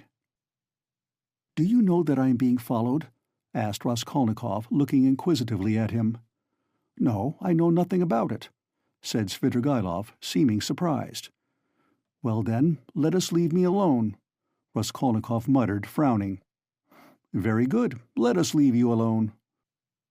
"You had better tell me, if you come here to drink, and directed me twice to come here to you, why did you hide, and try to get away just now when I looked at the window from the street? I saw it." "Ha! And why was it you lay on your sofa with closed eyes and pretended to be asleep, though you were wide awake while I stood in your doorway? I saw it." "I may have had reasons. You know that yourself. And I may have had my reasons, though you don't know them." Raskolnikov dropped his right elbow on the table, leaned his chin in the fingers of his right hand, and stared intently at Svidrigaïlov. For a full minute he scrutinized his face, which had impressed him before. It was a strange face, like a mask, white and red, with bright red lips, with a flaxen beard and still thick flaxen hair. His eyes were somehow too blue, and their expression somehow too heavy and fixed. There was something awfully unpleasant in that handsome face, which looked so wonderfully young for his age. Svidrigaïlov was smartly dressed in light summer clothes, and was particularly dainty in his linen. He wore a huge ring with a precious stone in it. "Have I got to bother myself about you two now?" said Raskolnikov suddenly, coming with nervous impatience straight to the point. "Even though perhaps you are the most dangerous man if you care to injure me, I don't want to put myself out any more. I will show you at once that I don't prize myself as you probably think I do. I've come to tell you at once that if you keep to your former intentions with regard to my sister, and if you think to derive any benefit in that direction from what has been discovered of late, I will kill you before you get me locked up. You can reckon on my word. You know that I can keep it. And in the second place, if you want to tell me anything, for I keep fancying all this time that you have something to tell me, make haste and tell it, for time is precious, and very likely it will soon be too late." "Why in such haste?" asked Svidrigaïlov, looking at him curiously. "Everyone has his plans," Raskolnikov answered gloomily and impatiently. "You urged me yourself to frankness just now, and at the first question you refused to answer," Svidrigaïlov observed with a smile. "You keep fancying that I have aims of my own, and so you look at me with suspicion. Of course, it's perfectly natural in your position. But though I should like to be friends with you, I shan't trouble myself to convince you of the contrary. The game isn't worth the candle, and I wasn't intending to talk to you about anything special." "What do you want me for, then? It was you who came hanging about me." "Why, simply as an interesting subject for observation. I liked the fantastic nature of your position. That's what it was. Besides, you are the brother of a person who greatly interested me, and from that person I had in the past heard a very great deal about you, from which I gathered that you had a great influence over her. Isn't that enough? Ha ha ha! Still, I must admit that your question is rather complex, and is difficult for me to answer. Here you, for instance, have come to me not only for a definite object, but for the sake of hearing something new. Isn't that so? Isn't that so?" persisted Svidrigaïlov with a sly smile. "Well, can't you fancy then that I too, on my way here in the train, was reckoning on you, on your telling me something new, and on my making some profit out of you? You see what rich men we are." "What profit could you make?" "How can I tell you? How do I know? You see in what a tavern I spend all my time, and it's my enjoyment. That's to say, it's no great enjoyment, but one must sit somewhere. That poor Katya now, you saw her? If only I had been a glutton now, a club gourmand, but, you see, I can eat this." He pointed to a little table in the corner where the remnants of a terrible-looking beefsteak and potatoes lay on a tin dish. "Have you dined, by the way? I've had something, and want nothing more. I don't drink, for instance, at all. Except for champagne, I never touch anything, and not more than a glass of that all the evening, and even that is enough to make my head ache. I ordered it just now to wind myself up, for I am just going off somewhere, and you see me in a peculiar state of mind. That was why I hid myself just now like a schoolboy, for I was afraid you would hinder me. But I believe," he pulled out his watch, "I can spend an hour with you. It's 4:30 now. If only I'd been something, a landowner, a father, a cavalry officer, a photographer, a journalist. I am nothing, no specialty, and sometimes I am positively bored. I really thought you would tell me something new." "But what are you, and why have you come here?" "What am I? You know, a gentleman. I served for 2 years in the cavalry. Then I knocked about here in Petersburg. Then I married Marfa Petrovna and lived in the country. There, you have my biography." "You are a gambler, I believe?" "No, a poor sort of gambler. A card sharper, not a gambler." "You have been a card sharper, then?" "Yes, I've been a card sharper, too." "Didn't you get thrashed sometimes?" "It did happen. Why?" "Why, you might have challenged them. Altogether, it must have been lively." "I won't contradict you. And besides, I am no hand at philosophy. I confess that I hastened here for the sake of the women." "As soon as you buried Marfa Petrovna?" "Quite so."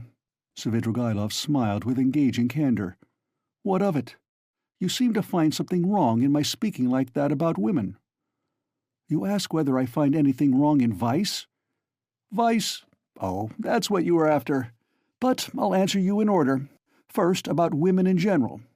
You know I am fond of talking. Tell me, what should I restrain myself for? Why should I give up women, since I have a passion for them? It's an occupation, anyway." "So you hope for nothing here but vice?" "Oh, very well, for vice, then. You insist on its being vice. But anyway, I like a direct question. In this vice, at least, there is something permanent, founded indeed upon nature, and not dependent on fantasy, something present in the blood, like an ever-burning ember, forever setting one on fire, and maybe not to be quickly extinguished, even with years. You'll agree, it's an occupation of a sort." "That's nothing to rejoice at. It's a disease, and a dangerous one." "Oh, that's what you think, is it? I agree that it is a disease like everything that exceeds moderation. And of course in this one must exceed moderation. But in the first place, everybody does so in one way or another, and in the second place, of course, one ought to be moderate and prudent, however mean it may be. But what am I to do? If I hadn't this, I might have to shoot myself. I am ready to admit that a decent man ought to put up with being bored, but yet—" "And could you shoot yourself?" "Oh, come," Svidrigaïlov parried with disgust. "Please, don't speak of it," he added hurriedly, and with none of the bragging tone he had shown in all the previous conversation. His face quite changed. "I admit it's an unpardonable weakness, but I can't help it. I am afraid of death, and I dislike its being talked of. Do you know that I am to a certain extent a mystic?" "Ah, the apparitions of Marfa Petrovna. Do they still go on visiting you?" "Oh, don't talk of them. There have been no more in Petersburg, confound them," he cried with an air of irritation. "Let's rather talk of that.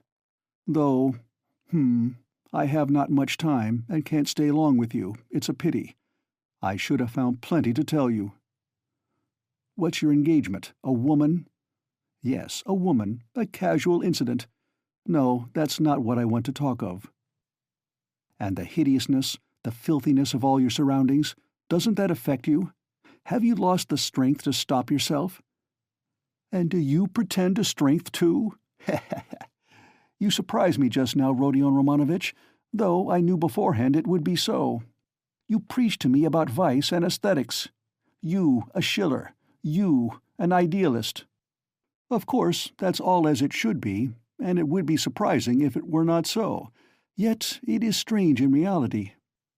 Ah, what a pity I have no time, for you're a most interesting type. And, by the way, are you fond of Schiller? I am awfully fond of him." "But what a braggart you are," Raskolnikov said with some disgust. "Upon my word, I am not," answered Svidrigaïlov, laughing. "However, I won't dispute it. Let me be a braggart. Why not brag, if it hurts no one? I spent 7 years in the country with Marfa Petrovna, so now when I come across an intelligent person like you, intelligent and highly interesting, I am simply glad to talk, and besides, I've drunk that half-glass of champagne, and it's gone to my head a little. And besides, there's a certain fact that has wound me up tremendously. But about that will keep quiet." "Where are you off to?" he asked in alarm. Raskolnikov had begun getting up. He felt oppressed and stifled, and, as it were, ill at ease at having come here. He felt convinced that Svidrigaïlov was the most worthless scoundrel on the face of the earth. "Ah, sit down, stay a little," Svidrigaïlov begged. "Let them bring you some tea, anyway. Stay a little. I won't talk nonsense, about myself, I mean. I'll tell you something. If you like, I'll tell you how a woman tried to save me, as you would call it. It will be an answer to your first question indeed, for the woman was your sister. May I tell you? It will help to spend the time." "Tell me, but I trust that you—" "Oh, don't be uneasy. Besides, even in a worthless low fellow like me, Avdotya Romanovna can only excite the deepest respect." End of Part 6, Chapter 3. Part 6, Chapter 4. "You know, perhaps— yes, I told you myself," began Svidrigaïlov, "that I was in the debtor's prison here for an immense sum, and had not any expectation of being able to pay it. There's no need to go into particulars how Marfa Petrovna bought me out. Do you know to what a point of insanity a woman can sometimes love? She was an honest woman, and very sensible, although completely uneducated. Would you believe that this honest and jealous woman, after many scenes of hysterics and reproaches, condescended to enter into a kind of contract with me, which she kept throughout our married life? She was considerably older than I, and besides, she always kept a clove or something in her mouth. There was so much swinishness in my soul, and honesty too, of a sort, as to tell her straight out that I couldn't be absolutely faithful to her. This confession drove her to frenzy, but yet she seems in a way to have liked my brutal frankness. She thought it showed I was unwilling to deceive her if I warned her like this beforehand, and for a jealous woman, you know, that's the first consideration. After many tears, an unwritten contract was drawn up between us. First, that I would never leave Marfa Petrovna and would always be her husband. Secondly, that I would never absent myself without her permission. Thirdly, that I would never set up a permanent mistress. Fourthly, in return for this, Marfa Petrovna gave me a free hand with the maidservants, but only with her secret knowledge. Fifthly, God forbid my falling in love with a woman of our class. Sixthly, in case I, which God forbid, should be visited by a great serious passion, I was bound to reveal it to Marfa Petrovna. On this last score, however, Marfa Petrovna was fairly at ease. She was a sensible woman, and so she could not help looking upon me as a dissolute profligate, incapable of real love. But a sensible woman and a jealous woman are two very different things, and that's where the trouble came in. But to judge some people impartially, we must renounce certain preconceived opinions, and our habitual attitude to the ordinary people about us. I have reason to have faith in your judgment rather than anyone's. Perhaps you have already heard a great deal that was ridiculous and absurd about Marfa Petrovna. She certainly had some very ridiculous ways, but I tell you frankly that I feel really sorry for the innumerable woes of which I was the cause. Well, and that's enough, I think, by way of a decorous oraison funèbre for the most tender wife of a most tender husband. When we quarreled, I usually held my tongue and did not irritate her, and that gentlemanly conduct rarely failed to attain its object. It influenced her. It pleased her indeed. These were times when she was positively proud of me. But your sister she couldn't put up with anyway. And however she came to risk taking such a beautiful creature into her house as a governess. My explanation is that Marfa Petrovna was an ardent and impressionable woman, and simply fell in love herself, literally fell in love with your sister. Well, little wonder, look at Avdotya Romanovna. I saw the danger at the first glance, and what do you think? I resolved not to look at her even. But Avdotya Romanovna herself made the first step, would you believe it? Would you believe it, too, that Marfa Petrovna was positively angry with me at first for my persistent silence about your sister, for my careless reception of her continual adoring praises of Avdotya Romanovna? I don't know what it was she wanted. Well, of course, Marfa Petrovna told Avdotya Romanovna every detail about me. She had the unfortunate habit of telling literally everyone all our family secrets and continually complaining of me. How could she fail to confide in such a delightful new friend? I expect they talked of nothing else but me, and no doubt Avdotya Romanovna heard all those dark, mysterious rumors that were current about me. I don't mind betting that you too have heard something of the sort already. I have. Luzhin charged you with having caused the death of a child. Is that true? Don't refer to those vulgar tales, I beg, said Svidrigailov with disgust and annoyance. If you insist on wanting to know about all that idiocy, I will tell you one day. But now— I was told, too, about some footman of yours in the country whom you treated badly. I beg you to drop the subject, Svidrigailov interrupted again with obvious impatience. Was that the footman who came to you after death to fill your pipe? You told me about it yourself. Raskolnikov felt more and more irritated. Svidrigailov looked at him attentively, and Raskolnikov fancied he caught a flash of spiteful mockery in that look. But Svidrigailov restrained himself and answered very civilly, "Yes, it was. I see that you, too, are extremely interested, and shall feel it my duty to satisfy your curiosity at the first opportunity. Upon my soul, I see that I really might pass for a romantic figure with some people. Judge how graceful I must be to Marfa Petrovna for having repeated to Avdotya Romanovna such mysterious and interesting gossip about me. I dare not guess what impression it made on her, but in any case it worked in my interests. With all Avdotya Romanovna's natural aversion, and in spite of my invariably gloomy and repellent aspect, she did at least feel pity for me, pity for a lost soul. And if once a girl's heart is moved to pity, it's more generous than anything. She is bound to want to save him, to bring him to his senses, and lift him up and draw him to nobler aims, to restore him to new life and usefulness. Well, we all know how far such dreams can go. I saw at once that the bird was flying into the cage of herself. And I too made ready. I think you are frowning, Rodion Romanovitch. There's no need. As you know, it all ended in smoke. Hang it all, what a lot I am drinking. Do you know, I always, from the very beginning, regretted that it wasn't your sister's fate to be born in the 2nd or 3rd century A.D., as the daughter of a reigning prince, or some governor or proconsul in Asia Minor.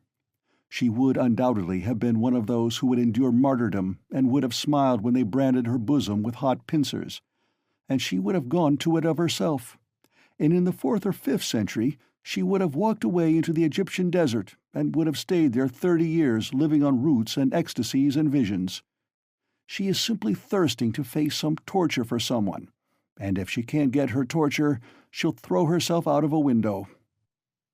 I've heard something of a Mr. Razumian. He's said to be a sensible fellow. His surname suggests it, indeed. He's probably a divinity student. Well, he'd better look after your sister. I believe I understand her, and I am proud of it. But at the beginning of an acquaintance, as you know, one is apt to be more heedless and stupid. One doesn't see clearly. Hang it all, why is she so handsome? It's not my fault. In fact, it began on my side with a most irresistible physical desire. Avdotya Romanovna is awfully chaste, incredibly and phenomenally so. Take note. I tell you this about your sister as a fact. She is almost morbidly chaste, in spite of her broad intelligence, and it will stand in her way. There happened to be a girl in the house then, Parasha, a black-eyed wench whom I had never seen before. She had just come from another village. Very pretty, but incredibly stupid. She burst into tears, wailed so that she could be heard all over the place and caused scandal. One day after dinner, Avdotya Romanovna followed me into an avenue in the garden, and with flashing eyes insisted on my leaving poor Parasha alone. It was almost our first conversation by ourselves. I, of course, was only too pleased to obey her wishes, tried to appear disconcerted, embarrassed, in fact, played my part not badly. Then came interviews, mysterious conversations, exhortations, entreaties, supplications, even tears. Would you believe it? Even tears. Think what the passion for propaganda will bring some girls to. I, of course, threw it all on my destiny, posed as hungering and thirsting for light, and finally resorted to the most powerful weapon in the subjection of the female heart, a weapon which never fails one. It's the well-known resource, flattery. Nothing in the world is harder than speaking the truth, and nothing easier than flattery. If there's the 100th part of a false note in speaking the truth, it leads to a discord, and that leads to trouble. But if all to the last note is false in flattery, it is just as agreeable, and is heard not without satisfaction. It may be a coarse satisfaction, but still a satisfaction. And however coarse the flattery, at least half will be sure to seem true. That's so for all stages of development and classes of society. A Vestal virgin might be seduced by flattery. I can never remember without laughter how I once seduced a lady who was devoted to her husband, her children, and her principles. What fun it was, and how little trouble! And the lady really had principles, of her own anyway. All my tactics lay in simply being utterly annihilated and prostrate before her purity. I flattered her shamelessly, and as soon as I succeeded in getting a pressure of the hand, even a glance from her, I would reproach myself for having snatched it by force, and would declare that she had resisted, so that I could never have gained anything but for my being so unprincipled. I maintained that she was so innocent that she could not foresee my treachery, and yielded to me unconsciously, unawares, and so on. In fact, I triumphed, while my lady remained firmly convinced that she was innocent, chaste, and faithful to all her duties and obligations, and had succumbed quite by accident. And how angry she was with me when I explained to her at last that it was my sincere conviction that she was just as eager as I. Poor Marfa Petrovna was awfully weak on the side of flattery, and if I had only cared to, I might have had all her property settled on me during her lifetime. I am drinking an awful lot of wine now, and talking too much. I hope you won't be angry if I mention now that I was beginning to produce the same effect on Avdotya Romanovna. But I was stupid and impatient and spoiled it all. Avdotya Romanovna had several times, and one time in particular, been greatly displeased by the expression of my eyes, would you believe it?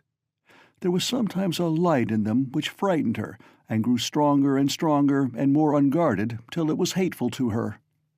No need to go into detail, but we parted.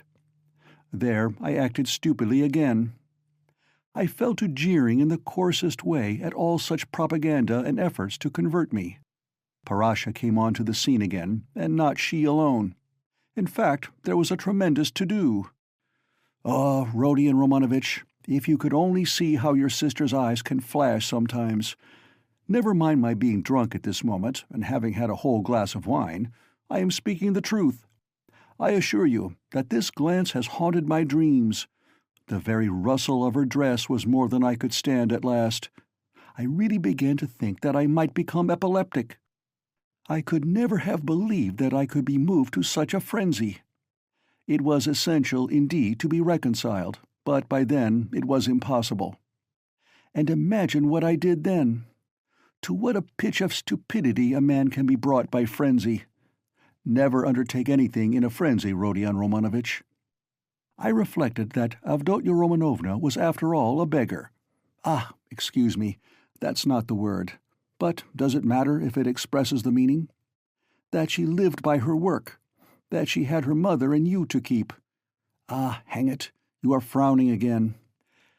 And I resolved to offer her all my money, 30,000 rubles I could have realized then, if she would run away with me here to Petersburg. Of course, I should have vowed eternal love, rapture, and so on. Do you know, I was so wild about her at that time that if she had told me to poison Marfa Petrovna or to cut her throat and to marry herself, it would have been done at once. But it ended in the catastrophe of which you know already. You can fancy how frantic I was when I heard that Marfa Petrovna had got hold of that scoundrelly attorney Luzhin and had almost made a match between them, which would really have been just the same thing as I was proposing. Wouldn't it? Wouldn't it? I notice that you've begun to be very attentive, you interesting young man.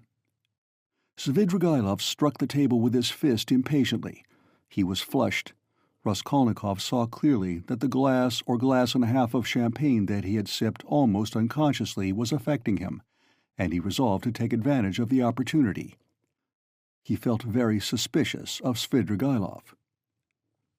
"Well, after what you have said, I am fully convinced that you have come to Petersburg with designs on my sister," he said directly to Svidrigaïlov in order to irritate him further. "Oh, nonsense," said Svidrigaïlov, seeming to rouse himself. "Why, I told you. Besides, your sister can't endure me." "Yes, I am certain that she can't, but that's not the point." "Are you so sure that she can't?" Svidrigaïlov screwed up his eyes and smiled mockingly. "You are right. She doesn't love me. But you can never be sure of what has passed between husband and wife or lover and mistress. There's always a little corner which remains a secret to the world and is only known to those two. Will you answer for it that Avdotya Romanovna regarded me with aversion? From some words you've dropped, I noticed that you still have designs, and of course evil ones, on Donia, and mean to carry them out promptly." "What? Have I dropped words like that?" Svidrigaïlov asked in naive dismay, taking not the slightest notice of the epithet bestowed on his designs. "Why, you are dropping them even now. Why are you so frightened? What are you so afraid of now?" "Me? Afraid? Afraid of you? You have rather to be afraid of me, cher ami. But what nonsense! I've drunk too much, though, I see that. I was almost saying too much again. Damn the wine. Hi there, water!" He snatched up the champagne bottle and flung it without ceremony out of the window. Philippe brought the water. "That's all nonsense," said Svidrigaïlov, wetting a towel and putting it to his head. "But I can answer you in one word and annihilate all your suspicions. Do you know that I'm going to get married?" "You told me so before." "Did I? I've forgotten." "But I couldn't have told you so for certain, for I had not even seen my betrothed. I only meant to. But now I really have a betrothed, and it's a settled thing, and if it weren't that I have business that can't be put off, I would have taken you to see them at once, for I should like to ask your advice. Ah, hang it, only 10 minutes left. See, look at the watch. But I must tell you, for it's an interesting story, my marriage, in its own way. Where are you off to? Going again?" "No, I am not going away now." "Not at all? We shall see. I'll take you there, I'll show you my betrothed, only not now. For you'll soon have to be off. You have to go to the right, and I to the left. Do you know that Madame Reslich, the woman I am lodging with now, eh? I know what you're thinking, that she's the woman whose girl they say drowned herself in the winter. Come, are you listening? She arranged it all for me. You're bored, she said. You want something to fill up your time. For, you know, I am a gloomy, depressed person. Do you think I'm light-hearted? No, I'm gloomy. I do no harm, but sit in a corner without speaking a word for 3 days at a time. And that Reslich is a sly hussy, I tell you. I know what she has got in her mind. She thinks I shall get sick of it, abandon my wife and depart, and she'll get hold of her and make a profit out of her, in our class, of course, or higher. She told me the father was a broken-down retired official, who has been sitting in a chair for the last 3 years with his legs paralyzed. The mamma, she said, was a sensible woman. There is a son serving in the provinces, but he doesn't help. There is a daughter who is married, but she doesn't visit them. And they've 2 little nephews on their hands, as though their own children were not enough, and they've taken from school their youngest daughter, a girl, who'll be 16 in another month, so that then she can be married. She was for me. We went there. How funny it was. I present myself, a landowner, a widower, of a well-known name, with connections, with a fortune. What if I am 50 and she is not 16? Who thinks of that? But it's fascinating, isn't it? It is fascinating, ha ha. You should have seen how I talked to the papa and mamma. It was worth paying to have seen me at that moment. She comes in, curtsies, you can fancy, still in a short frock, an unopened bud, flushing like a sunset. She had been told, no doubt. I don't know how you feel about female faces, but to my mind, these 16 years, these childish eyes, shyness and tears of bashfulness are better than beauty. And she is a perfect little picture, too. Fair hair in little curls, like a lamb's, full little rosy lips, tiny feet, a charmer. Well, we made friends. I told them I was in a hurry owing to domestic circumstances, and the next day, that is the day before yesterday, we were betrothed. When I go now, I take her on my knee at once and keep her there. Well, she flushes like a sunset, and I kiss her every minute. Her mamma, of course, impresses on her that this is her husband and that this must be so. It's simply delicious. The present betrothed condition is perhaps better than marriage. Here you have what is called la nature et la vérité. Ha ha. I've talked to her twice. She is far from a fool. Sometimes she steals a look at me that positively scorches me. Her face is like Raphael's Madonna. You know, the Sistine Madonna's face has something fantastic in it, the face of mournful religious ecstasy. Have you noticed it? Well, she's something in that line. The day after we'd been betrothed, I bought her presents to the value of 1,500 rubles, a set of diamonds and another of pearls, and a silver dressing case as large as this, with all sorts of things in it, so that even my Madonna's face glowed. I sat her on my knee yesterday, and I suppose rather too unceremoniously, she flushed crimson and the tears started, but she didn't want to show it. We were left alone. She suddenly flung herself on my neck, for the first time of her own accord, put her little arms around me, kissed me, and vowed that she would be an obedient, faithful, and good wife, would make me happy, would devote all her life, every minute of her life, would sacrifice everything, everything, and that all she asks in return is my respect, and that she wants nothing, nothing more from me, no presents. You'll admit that to hear such a confession, alone, from an angel of 16 in a muslin frock, with little curls, with a flush of maiden shyness in her cheeks and tears of enthusiasm in her eyes, is rather fascinating. Isn't it fascinating? It's worth paying for, isn't it? Well, listen. We'll go to see my betrothed, only not just now. The fact is, this monstrous difference in age and development excites your sensuality. Will you really make such a marriage? Why, of course. Everyone thinks of himself, and he lives most gaily who knows best how to deceive himself. Ha ha! But why are you so keen about virtue? Have mercy on me, my good friend. I am a sinful man. Ha ha ha! But you have provided for the children of Katerina Ivanovna, though you had your own reasons.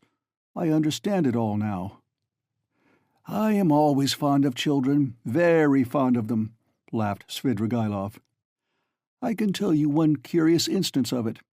The first day I came here, I visited various haunts. After 7 years, I simply rushed at them. You probably noticed that I am not in a hurry to renew acquaintance with my old friends. I shall do without them as long as I can. Do you know, when I was with Marfa Petrovna in the country, I was haunted by the thought of these places where anyone who knows his way about can find a great deal. Yes, upon my soul. The peasants have vodka. The educated young people, shut out from activity, waste themselves in impossible dreams and visions and are crippled by theories. Jews have sprung up and are amassing money, and all the rest give themselves up to debauchery. From the first hour the town reeked of its familiar odors. I chanced to be in a frightful den. I like my dens dirty. It was a dance, so-called, and there was a can-can, such as I never saw in my day. Yes, there you have progress. All of a sudden, I saw a little girl of 13, nicely dressed, dancing with a specialist in that line, with another one vis-a-vis. Her mother was sitting on a chair by the wall.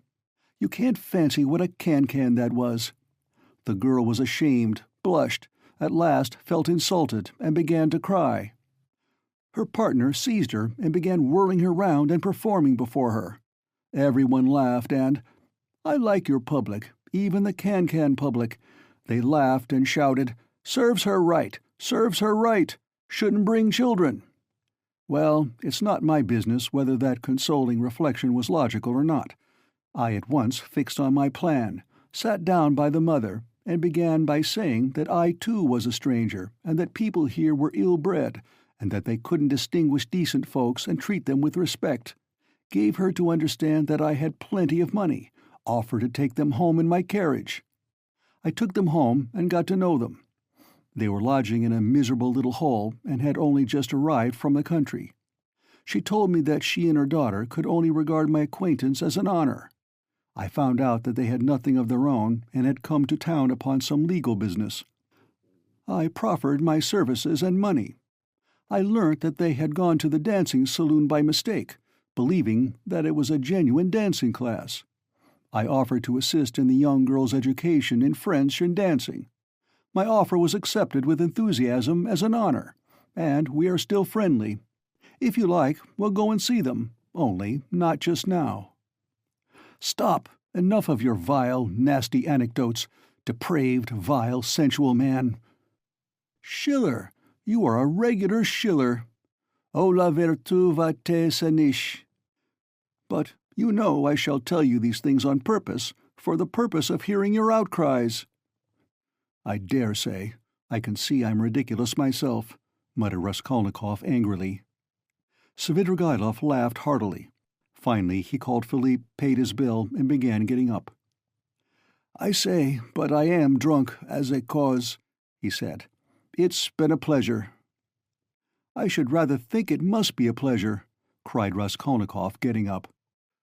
"No doubt it is a pleasure for a worn-out profligate to describe such adventures with a monstrous project of the same sort in his mind, especially under such circumstances and to such a man as me. It's stimulating." "Well, if you come to that," Svidrigaïlov answered, scrutinizing Raskolnikov with some surprise. "If you come to that, you are a thorough cynic yourself. You've plenty to make you so, anyway. You can understand a great deal, and you can do a great deal, too. But enough. I sincerely regret not having had more talk with you, but I shan't lose sight of you. Only wait a bit." Svidrigaïlov walked out of the restaurant. Raskolnikov walked out after him. Svidrigaïlov was not, however, very drunk. The wine had affected him for a moment, but it was passing off every minute. He was preoccupied with something of importance and was frowning. He was apparently excited and uneasy in anticipation of something. His manner to Raskolnikov had changed during the last few minutes, and he was ruder and more sneering every moment. Raskolnikov noticed all this, and he too was uneasy. He became very suspicious of Svidrigaïlov and resolved to follow him. They came out onto the pavement. "You go to the right, and I to the left, or, if you like, the other way. Only adieu, mon plaisir, may we meet again." And he walked to the right towards the Haymarket. End of Part 6, Chapter 4. Part 6, Chapter 5. Raskolnikov walked after him. "What's this?" cried Svidrigaïlov, turning round. "I thought I said—" "It means that I am not going to lose sight of you now." "What?" Both stood still and gazed at one another, as though measuring their strength. "From all your half-tipsy stories," Raskolnikov observed harshly, "I am positive that you have not given up your designs on my sister, but are pursuing them more actively than ever. I have learnt that my sister received a letter this morning. You have hardly been able to sit still all this time. You may have unearthed a wife on the way, but that means nothing. I should like to make certain myself." Raskolnikov could hardly have said himself what he wanted and of what he wished to make certain. "Upon my word, I'll call the police." "Call away." Again they stood for a minute facing each other. At last Svidrigaïlov's face changed. Having satisfied himself that Raskolnikov was not frightened at his threat, he assumed a mirthful and friendly air. "What a fellow! I purposely refrain from referring to your affair, though I am devoured by curiosity. It's a fantastic affair. I've put it off till another time, but you're enough to rouse the dead. Well, let us go. Only, I warn you beforehand, I am only going home for a moment, to get some money. Then I shall lock up the flat, take a cab, and go to spend the evening at the islands. Now, are you going to follow me? I'm coming to your lodgings, not to see you, but Sofya Semyonovna, to say I'm sorry not to have been at the funeral." "That's as you like, but Sofya Semyonovna is not at home. She has taken the 3 children to an old lady of high rank, the patroness of some orphan asylums, whom I used to know years ago. I charmed the old lady by depositing a sum of money with her to provide for the 3 children of Katerina Ivanovna, and subscribing to the institution as well. I told her, too, the story of Sofya Semyonovna in full detail, suppressing nothing. It produced an indescribable effect on her. That's why Sofya Semyonovna has been invited to call today at the X-Hotel, where the lady is staying for the time. No matter, I'll come all the same." "As you like, it's nothing to me, but I won't come with you. Here we are at home. By the way, I am convinced that you regard me with suspicion just because I have shown such delicacy, and have not so far troubled you with questions. You understand? It struck you as extraordinary. I don't mind betting it's that. Well, it teaches one to show delicacy. And to listen at doors." "Ah, that's it, is it?" laughed Svidrigaïlov. "Yes, I should have been surprised if you had let that pass after all that has happened. Ha ha! Though I did understand something of the pranks you have been up to and were telling Sofya Semyonovna about. What was the meaning of it? Perhaps I am quite behind the times and can't understand. For goodness' sake, explain it, my dear boy. Expound the latest theories." "You couldn't have heard anything. You're making it all up." "But I'm not talking about that, though I did hear something. No, I'm talking of the way you keep sighing and groaning now. The Schiller in you is in revolt every moment, and now you tell me not to listen at doors. If that's how you feel, go and inform the police that you had this mischance. You made a little mistake in your theory. But if you are convinced that one mustn't listen at doors, but one may murder old women at one's pleasure, you'd better be off to America and make haste. Run, young man. There may still be time. I'm speaking sincerely. Haven't you the money? I'll give you the fare." "I'm not thinking of that at all," Raskolnikov interrupted with disgust. "I understand, but don't put yourself out. Don't discuss it if you don't want to. I understand the questions you are worrying over. Moral ones, aren't they? Duties of citizen and man. Lay them all aside. They are nothing to you now, ha-ha. You'll say you are still a man and a citizen. If so, you ought not to have got into this coil. It's no use taking up a job you are not fit for. Well, you'd better shoot yourself, or don't you want to? You seem trying to enrage me, to make me leave you. What a queer fellow. But here we are. Welcome to the staircase. You see, that's the way to Sofya Semyonovna. Look, there is no one at home. Don't you believe me? Ask Kapernaumov. She leaves the key with him. Here is Madame de Kapernaumov herself. Hey, what? She is rather deaf. Has she gone out? Where? Did you hear? She is not in and won't be till late in the evening, probably. Well, come to my room. You wanted to come and see me, didn't you? Here we are. Madame Reslich is not at home. She is a woman who is always busy, an excellent woman, I assure you. She might have been of use to you if you had been a little more sensible. Now see, I take this 5% bond out of the bureau. See what a lot I've got of them still. This one will be turned into cash today. I mustn't waste any more time.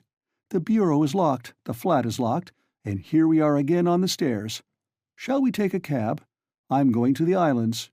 Would you like a lift? I'll take this carriage. Ah, you refuse? You are tired of it. Come for a drive. I believe it will come on to rain. Never mind, we'll put down the hood. Svidrigailov was already in the carriage. Raskolnikov decided that his suspicions were, at least for that moment, unjust. Without answering a word, he turned and walked back towards the Haymarket. If he had only turned round on his way, he might have seen Svidrigailov get out not 100 paces off, dismiss the cab, and walk along the pavement. But he had turned the corner and could see nothing. Intense disgust drew him away from Svidrigailov. To think that I could for one instant have looked for help from that coarse brute, that depraved sensualist and blackguard, he cried. Raskolnikov's judgment was uttered too lightly and hastily.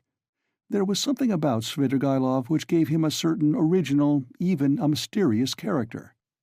As concerned his sister, Raskolnikov was convinced that Svidrigailov would not leave her in peace.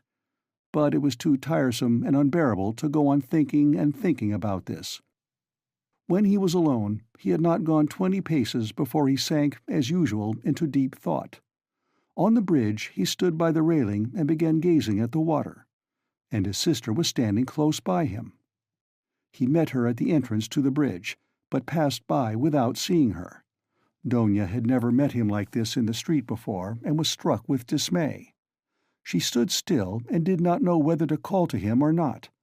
Suddenly she saw Svidrigailov coming quickly from the direction of the Haymarket. He seemed to be approaching cautiously. He did not go on to the bridge, but stood aside on the pavement, doing all he could to avoid Raskolnikov seeing him. He had observed Donia for some time, and had been making signs to her. She fancied he was signaling to beg her not to speak to her brother, but to come to him. That's what Donia did. She stole by her brother and went up to Svidrigailov. "Let us make haste away," Svidrigailov whispered to her. "I don't want Rodion Romanovitch to know of our meeting. I must tell you, I've been sitting with him in the restaurant close by, where he looked me up and I had great difficulty in getting rid of him. He has somehow heard of my letter to you and suspects something. It wasn't you who told him, of course, but if not you, who then?" "Well, we've turned the corner now," Donia interrupted, "and my brother won't see us. I have to tell you that I am going no further with you. Speak to me here. You can tell it all in the street." "In the first place, I can't say it in the street. Secondly, you must hear Sofya Semyonovna too. And thirdly, I will show you some papers." "Oh well, if you won't agree to come with me, I shall refuse to give any explanation and go away at once. But I beg you not to forget that a very curious secret of your beloved brother's is entirely in my keeping." Donia stood still, hesitating, and looked at Svidrigailov with searching eyes. "What are you afraid of?" he observed quietly. "The town is not the country, and even in the country you did me more harm than I did you." "Have you prepared Sofya Semyonovna?" "No, I have not said a word to her, and I'm not quite certain whether she is at home now, but most likely she is. She has buried her stepmother today. She is not likely to go visiting on such a day. For the time, I don't want to speak to anyone about it, and I half regret having spoken to you. The slightest indiscretion is as bad as betrayal in a thing like this. I live in that house. We are coming to it. That's the porter of our house. He knows me very well. You see, he's bowing. He sees I'm coming with a lady, and no doubt he has noticed your face already, and you will be glad of that if you are afraid of me and suspicious.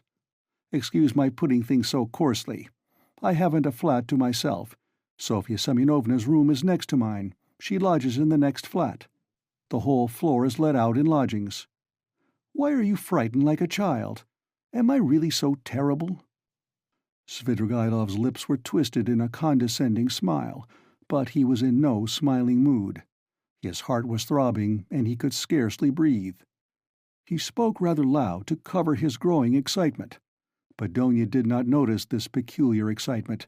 She was so irritated by his remark that she was frightened of him like a child, and that he was so terrible to her. "Though I know you are not a man of honor, I am not in the least afraid of you. Lead the way," she said with apparent composure, but her face was very pale. Svidrigaïlov stopped at Sonia's room. "Allow me to inquire whether she is at home. She is not. How unfortunate. But I know she may come quite soon. If she's gone out, it can only be to see a lady about the orphans. Their mother is dead. I've been meddling and making arrangements for them. If Sofya Semyonovna does not come back in 10 minutes, I will send her to you, today if you like. This is my flat. These are my 2 rooms. Madame Reslich, my landlady, has the next room. Now look this way. I will show you my chief piece of evidence. This door from my bedroom leads into 2 perfectly empty rooms, which are to let. Here they are. You must look into them with some attention." Svidrigaïlov occupied 2 fairly large furnished rooms. Donia was looking about her mistrustfully, but saw nothing special in the furniture or position of the rooms. Yet there was something to observe. For instance, that Svidrigaïlov's flat was exactly between 2 sets of almost uninhabited apartments. His rooms are not entered directly from the passage, but through the landlady's 2 almost empty rooms. Unlocking a door leading out of his bedroom, Svidrigaïlov showed Donia the 2 empty rooms that were to let. Donia stopped in the doorway, not knowing what she was called to look upon, but Svidrigaïlov hastened to explain. "Look here, at this second large room. Notice that door, it's locked. By the door stands a chair, the only one in the 2 rooms. I brought it from my room so as to listen more conveniently. Just the other side of the door is Sofya Semyonovna's table. She sat there talking to Rodion Romanovitch. And I sat here listening on 2 successive evenings, for 2 hours each time, and of course I was able to learn something. What do you think?" "You listened?" "Yes, I did. Now come back to my room. We can't sit down here." He brought Avdotya Romanovna back into his sitting room and offered her a chair. He sat down at the opposite side of the table, at least 7 feet from her, but probably there was the same glow in his eyes which had once frightened Donia so much. She shuddered and once more looked about her distrustfully. It was an involuntary gesture. She evidently did not wish to betray her uneasiness. But the secluded position of Svidrigaïlov's lodging had suddenly struck her. She wanted to ask whether his landlady at least were at home, but pride kept her from asking. Moreover, she had another trouble in her heart incomparably greater than fear for herself. She was in great distress. "Here is your letter," she said, laying it on the table. "Can it be true what you write? You hint at a crime committed, you say, by my brother. You hint at it too clearly. You daren't deny it now. I must tell you that I'd heard of this stupid story before you wrote, and don't believe a word of it. It's a disgusting and ridiculous suspicion. I know the story, and why and how it was invented. You can have no proofs. You promised to prove it. Speak. But let me warn you that I don't believe you. I don't believe you." Donia said this, speaking hurriedly, and for an instant the color rushed to her face. "If you didn't believe it, how could you risk coming alone to my rooms? Why have you come? Simply from curiosity? Don't torment me. Speak, speak." "There's no denying that you are a brave girl. Upon my word, I thought you would have asked Mr. Razumian to escort you here. But he was not with you, nor anywhere near. I was on the lookout. It's spirited of you. It proves you wanted to spare Rodion Romanovitch. But everything is divine in you. About your brother, what am I to say to you? You've just seen him yourself. What did you think of him? Surely that's not the only thing you are building on. No, not that, but on his own words. He came here on 2 successive evenings to see Sofya Semyonovna. I've shown you where they sat. He made a full confession to her. He is a murderer. He killed an old woman, a pawnbroker, with whom he had pawned things himself. He killed her sister, too, a peddler woman called Lizaveta, who happened to come in while he was murdering her sister. He killed them with an axe he brought with him. He murdered them to rob them, and he did rob them. He took money and various things. He told all this, word for word, to Sofya Semyonovna, the only person who knows his secret. But she has had no share by word or deed in the murder. She was as horrified at it as you are now. Don't be anxious. She won't betray him." "It cannot be," muttered Donia with white lips. She gasped for breath. "It cannot be. There was not the slightest cause, no sort of ground. It's a lie, a lie." "He robbed her. That was the cause. He took money and things.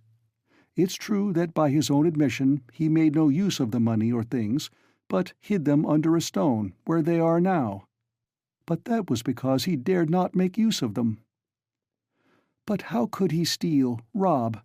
How could he dream of it?" cried Donia, and she jumped up from the chair. "Why, you know him, and you've seen him. Can he be a thief?" She seemed to be imploring Svidrigaïlov. She had entirely forgotten her fear. "There are thousands and millions of combinations and possibilities, Avdotya Romanovna. A thief steals and knows he's a scoundrel, but I've heard of a gentleman who broke open the mail. Who knows? Very likely he thought he was doing a gentlemanly thing.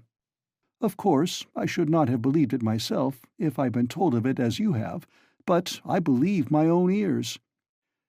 He explained all the causes of it to Sofya Semyonovna, too, but she did not believe her ears at first, yet she believed her own eyes at last." "What were the causes?" "It's a long story, Avdotya Romanovna. How shall I tell you? A theory of sort, the same one by which I, for instance, consider that a single misdeed is permissible if the principal aim is right, a solitary wrongdoing and hundreds of good deeds. It's galling, too, of course, for a young man of gifts and overweening pride to know that if he had, for instance, a paltry 3,000, his whole career, his whole future would be differently shaped, and yet not to have that 3,000. Add to that nervous irritability from hunger, from lodging in a hole, from rags, from a vivid sense of the charm of his social position and his sister's and mother's position too. Above all, vanity, pride and vanity, though goodness knows he may have good qualities too. I am not blaming him, please don't think it. Besides, it's not my business.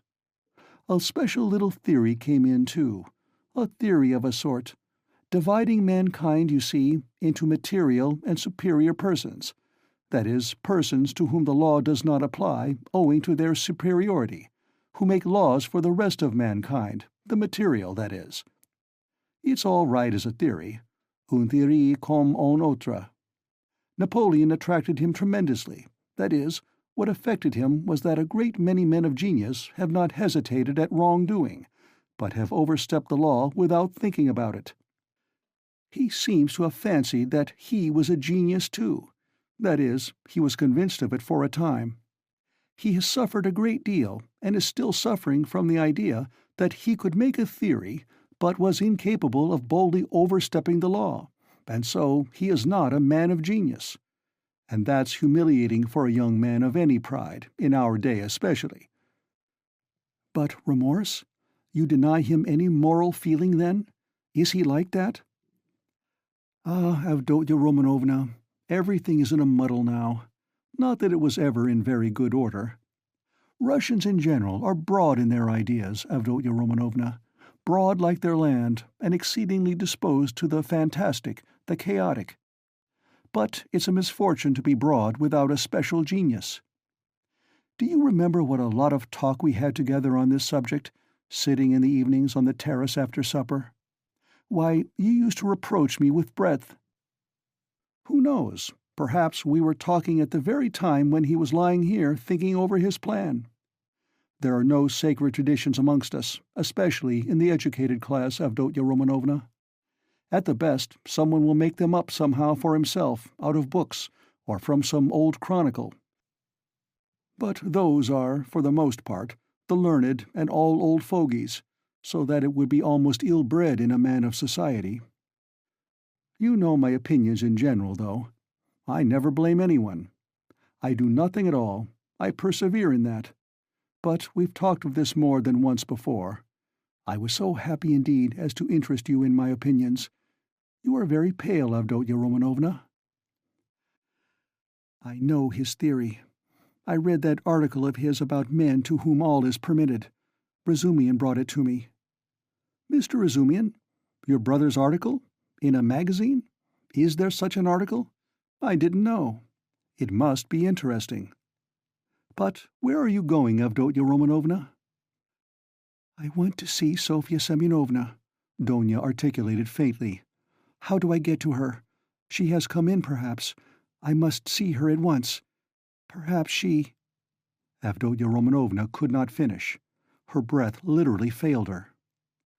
Sofya Semyonovna will not be back till night, at least I believe not. She was to have been back at once, but if not, then she will not be in till quite late. Ah, then you are lying. I see. You were lying all the time. I don't believe you. I don't believe you, cried Donya, completely losing her head. Almost fainting, she sank onto a chair which Svidrigaïlov made haste to give her. Avdotya Romanovna, what is it? Control yourself. Here is some water. Drink a little. He sprinkled some water over her. Donya shuddered and came to herself. It has acted violently, Svidrigaïlov muttered to himself, frowning. Avdotya Romanovna, calm yourself. Believe me, he has friends. We will save him. Would you like me to take him abroad? I have money. I can get a ticket in 3 days. And as for the murder, he will do all sorts of good deeds yet to atone for it. Calm yourself. He may become a great man yet. Well, how are you? How do you feel? Cruel man, to be able to jeer at it. Let me go. Where are you going? To him. Where is he? Do you know? Why is this door locked? We came in at that door, and now it is locked. When did you manage to lock it? We couldn't be shouting all over the flat on such a subject. I am far from jeering. It's simply that I am sick of talking like this. But how can you go in such a state? Do you want to betray him? You will drive him to fury, and he will give himself up. Let me tell you, he is already being watched. They are already on his track. You will simply be giving him away. Wait a little. I saw him and was talking to him just now. He can still be saved. Wait a bit. Sit down. Let us think it over together. I asked you to come in order to discuss it alone with you and to consider it thoroughly. But do sit down. How can you save him? Can he really be saved? Donya sat down. Svidrigaïlov sat down beside her. It all depends on you. On you alone, he began with glowing eyes, almost in a whisper, and hardly able to utter the words for emotion. Donya drew back from him in alarm. He, too, was trembling all over. You, one word from you, and he is saved. I'll save him. I have money and friends. I'll send him away at once. I'll get a passport, 2 passports, one for him and one for me. I have friends, capable people. If you like, I'll take a passport for you, for your mother. What do you want with Razumian? I love you too. I love you beyond everything. Let me kiss the hem of your dress. Let me. The very rustle of it is too much for me. Tell me, do that, and I'll do it. I'll do everything. I will do the impossible. What you believe, I will believe. I'll do anything. Don't look at me like that. Do you know that you are killing me? He was almost beginning to rave. Something seemed suddenly to go in his head. Donya jumped up and rushed to the door. Open it! Open it! She called, shaking at the door. Open it! Is there no one there? Svidrigaïlov got up and came to himself. His still trembling lips slowly broke into an angry, mocking smile. "There is no one at home," he said quietly and emphatically. "The landlady has gone out, and it's a waste of time to shout like that. You are only exciting yourself uselessly. Where is the key? Open the door at once, base man!" "I have lost the key and cannot find it." "This is an outrage!" cried Donia, turning pale as death. She rushed to the furthest corner, where she made haste to barricade herself with a little table. She did not scream, but she fixed her eyes on her tormentor and watched every movement he made. Svidrigaïlov remained standing at the other end of the room, facing her. He was positively composed, at least in appearance, but his face was pale as before. The mocking smile did not leave his face. "You spoke of outrage just now, Avdotya Romanovna. In that case, you may be sure I've taken measures. Sofya Semyonovna is not at home. The Kapernamovs are far away. There are 5 locked rooms between. I am at least twice as strong as you are, and I have nothing to fear besides. For you could not complain afterwards. You surely would not be willing actually to betray your brother. Besides, no one would believe you. How should a girl have come alone to visit a solitary man in his lodgings, so that even if you do sacrifice your brother, you could prove nothing? It is very difficult to prove an assault, Avdotya Romanovna." "Scoundrel!" whispered Donia indignantly. "As you like, but observe I was only speaking by way of a general proposition. It's my personal conviction that you are perfectly right. Violence is hateful. I only spoke to show you that you need have no remorse, even if you were willing to save your brother of your own accord, as I suggest to you. You would simply be submitting to circumstances, to violence, in fact, if we must use that word. Think about it. Your brother's and your mother's fate are in your hands. I will be your slave, all my life. I will wait here." Svidrigaïlov sat down on the sofa about 8 steps from Donia. She had not the slightest doubt now of his unbending determination. Besides, she knew him. Suddenly she pulled out of her pocket a revolver, cocked it, and laid it in her hand on the table. Svidrigaïlov jumped up. "Aha! So that's it, is it?" he cried, surprised but smiling maliciously. "Well, that completely alters the aspect of affairs. You've made things wonderfully easier for me, Avdotya Romanovna. But where did you get the revolver? Was it Mr. Razumian? Why, it's my revolver, an old friend. And how I've hunted for it! The shooting lessons I've given you in the country have not been thrown away." "It's not your revolver. It belonged to Marfa Petrovna, whom you killed, wretch. There was nothing of yours in her house. I took it when I began to suspect what you were capable of. If you dare to advance one step, I swear I'll kill you." She was frantic. "But your brother?" "I ask from curiosity," said Svidrigaïlov, still standing where he was. "Inform if you want to. Don't stir, don't come nearer. I'll shoot. You poisoned your wife, I know. You are a murderer yourself." She held the revolver ready. "Are you so positive I poisoned Marfa Petrovna?" "You did. You hinted it yourself. You talked to me of poison. I know you went to get it. You had it in readiness. It was your doing. It must have been your doing. Scoundrel!" "Even if that were true, it would have been for your sake. You would have been the cause." "You are lying. I hated you always, always." "Oh ho, Avdotya Romanovna. You seem to have forgotten how you softened to me in the heat of propaganda. I saw it in your eyes. Do you remember that moonlight night, when the nightingale was singing?" "That's a lie." There was a flash of fury in Donia's eyes. "That's a lie and a libel." "A lie? Well, if you like, it's a lie. I made it up.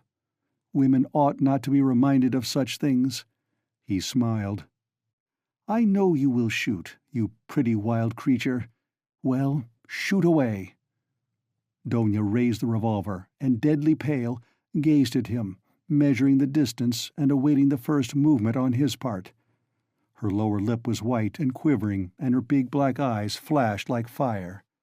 He had never seen her so handsome.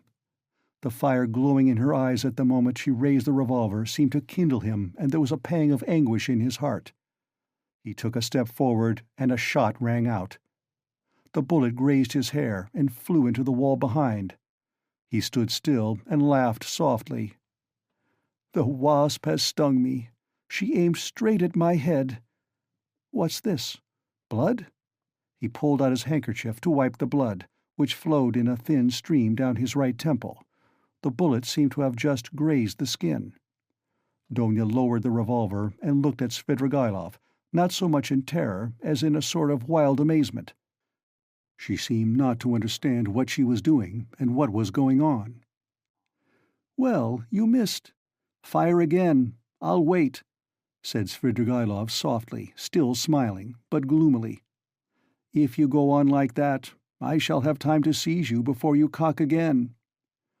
Donia started, quickly cocked the pistol, and again raised it. "Let me be," she cried in despair. "I swear I'll shoot again.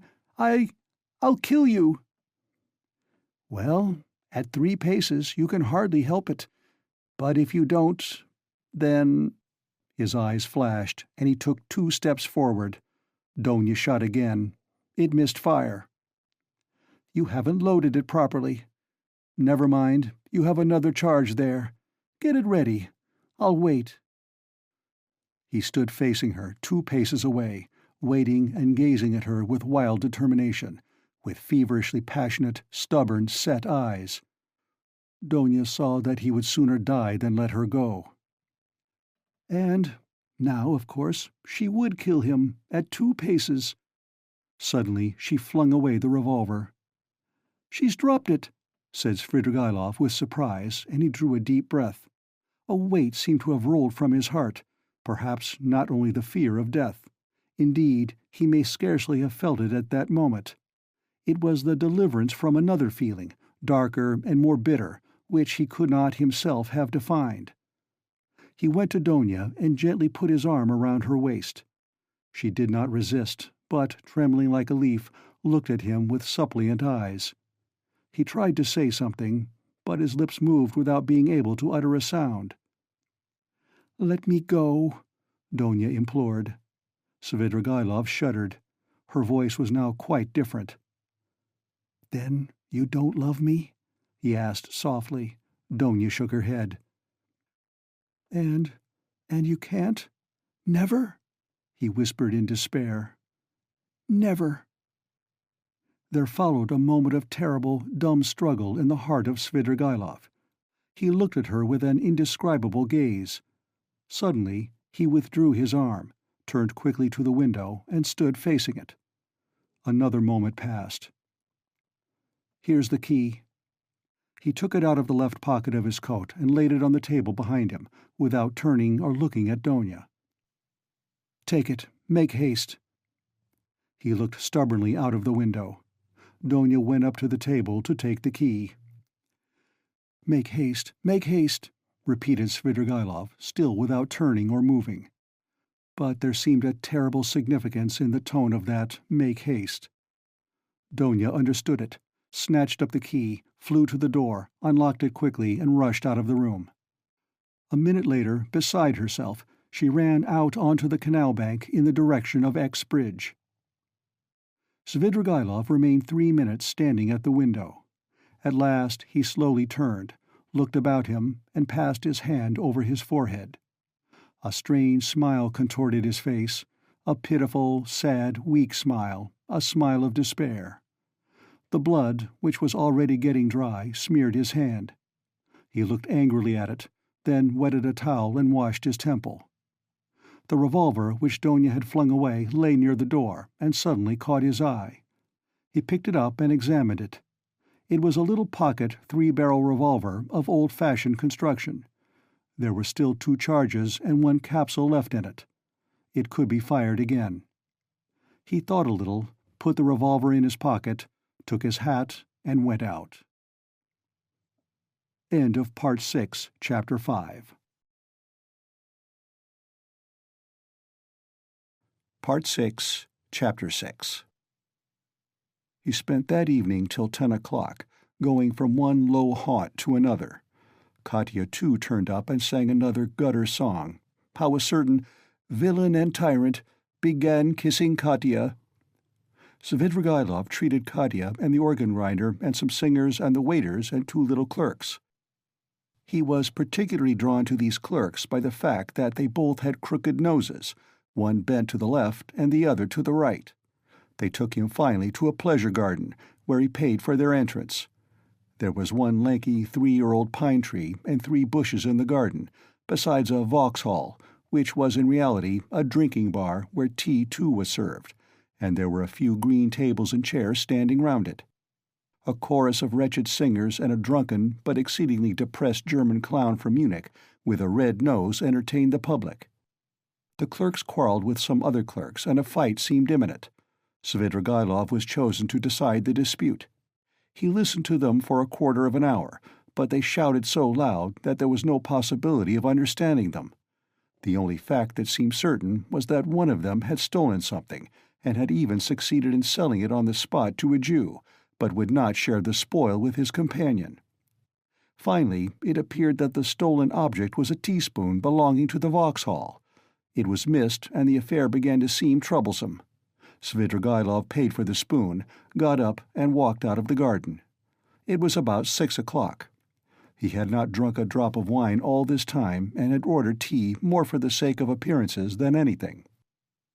It was a dark and stifling evening. Threatening storm clouds came over the sky about 10 o'clock. There was a clap of thunder, and the rain came down like a waterfall. The water fell not in drops, but beat on the earth in streams. There were flashes of lightning every minute, and each flash lasted while one could count 5. Drenched to the skin, he went home, locked himself in, opened the bureau, took out all his money, and tore up 2 or 3 papers. Then, putting the money in his pocket, he was about to change clothes, but looking out of the window and listening to the thunder and the rain, he gave up the idea, took up his hat, and went out of the room without locking the door. He went straight to Sonia. She was at home. She was not alone. The 4 Kapernaumov children were with her. She was giving them tea. She received Svidrigailov in respectful silence, looking wonderingly at his soaking clothes. The children all ran away at once in indescribable terror. Svidrigailov sat down at the table and asked Sonia to sit beside him. She timidly prepared to listen. "I may be going to America, Sofya Semyonovna," said Svidrigailov, "and as I am probably seeing you for the last time, I have come to make some arrangements. Well, did you see the lady today? I know what she said to you. You need not tell me." Sonia made a movement and blushed. "Those people have their own way of doing things. As to your sisters and your brother, they are really provided for, and the money assigned to them I put into safe-keeping, and have received acknowledgments. You had better take charge of the receipts, in case anything happens. Here, take them. Well now, that's settled. Here are 3 5% bonds to the value of 3,000 rubles. Take those for yourself, entirely for yourself, and let that be strictly between ourselves, so that no one knows of it, whatever you hear.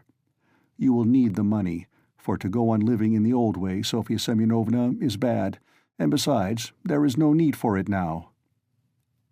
"I am so much indebted to you, and so are the children and my stepmother," said Sonia hurriedly. "And if I'd said so little, please don't consider—" "That's enough, that's enough."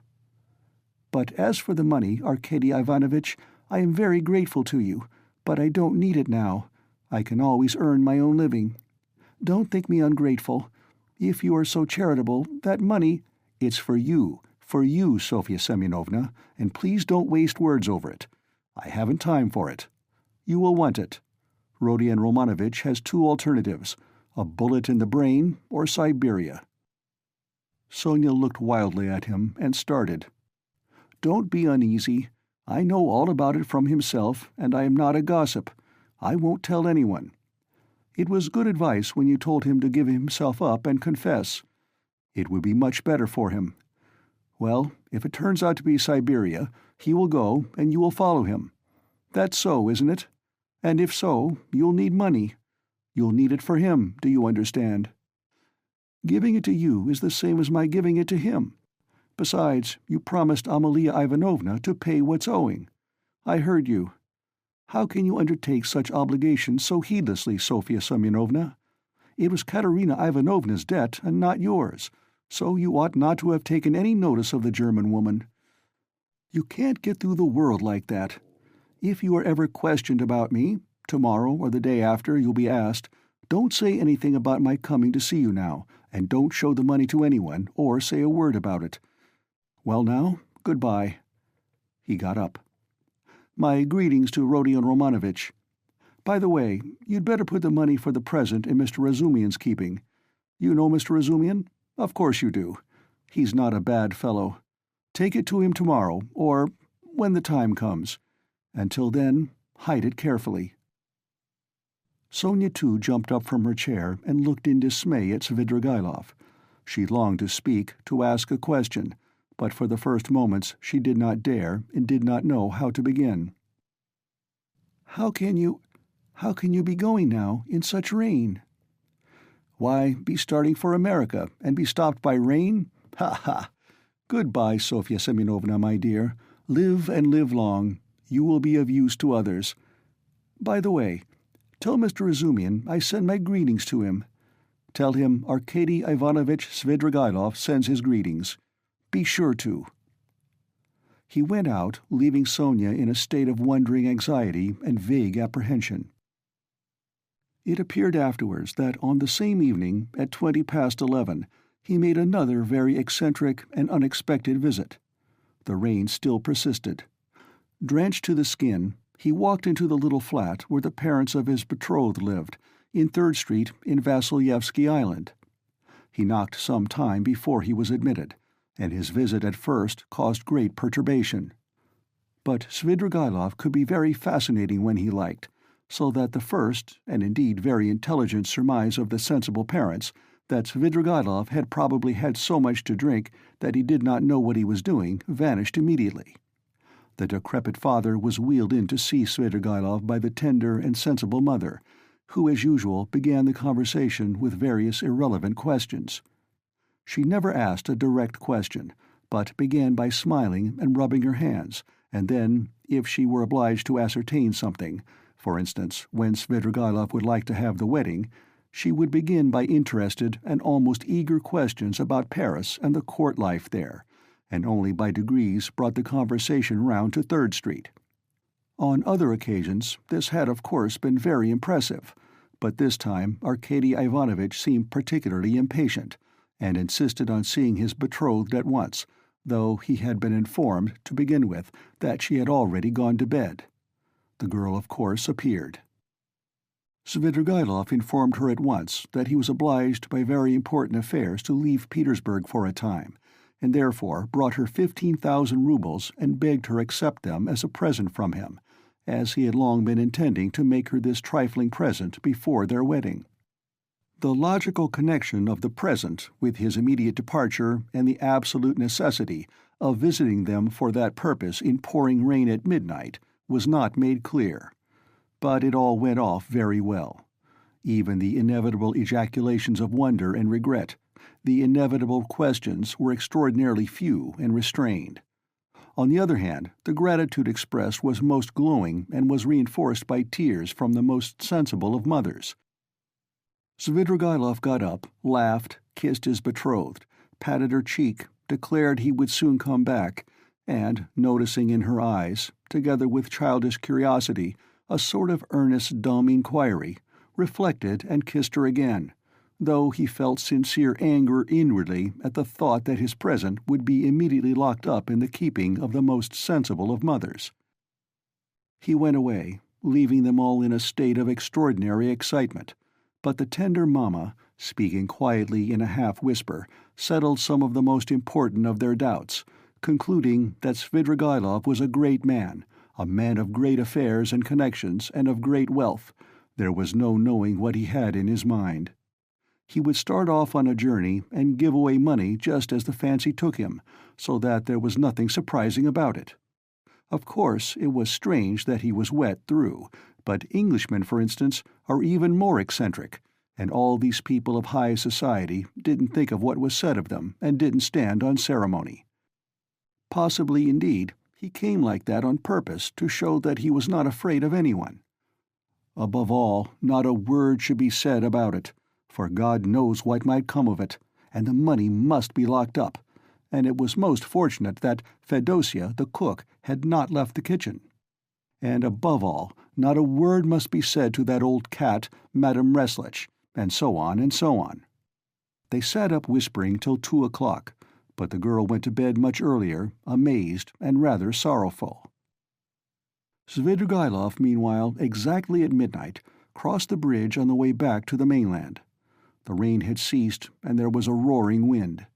He began shivering, and for one moment he gazed at the black waters of the little Neva with a look of special interest, even inquiry. But he soon felt it very cold, standing by the water. He turned and went towards Y Prospect. He walked along that endless street for a long time, almost half an hour, more than once stumbling in the dark on the wooden pavement, but continually looking for something on the right side of the street.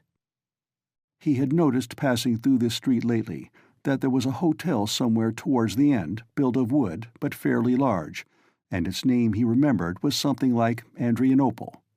He was not mistaken. The hotel was so conspicuous in that God-forsaken place that he could not fail to see it even in the dark. It was a long, blackened wooden building, and in spite of the late hour there were lights on in the windows and signs of life within. He went in and asked a ragged fellow who met him in the corridor for a room. The latter, scanning Svidrigaïlov, pulled himself together and led him at once to a close and tiny room in the distance, at the end of the corridor, under the stairs. There was no other, all were occupied. The ragged fellow looked inquiringly. "Is there tea?" asked Svidrigaïlov.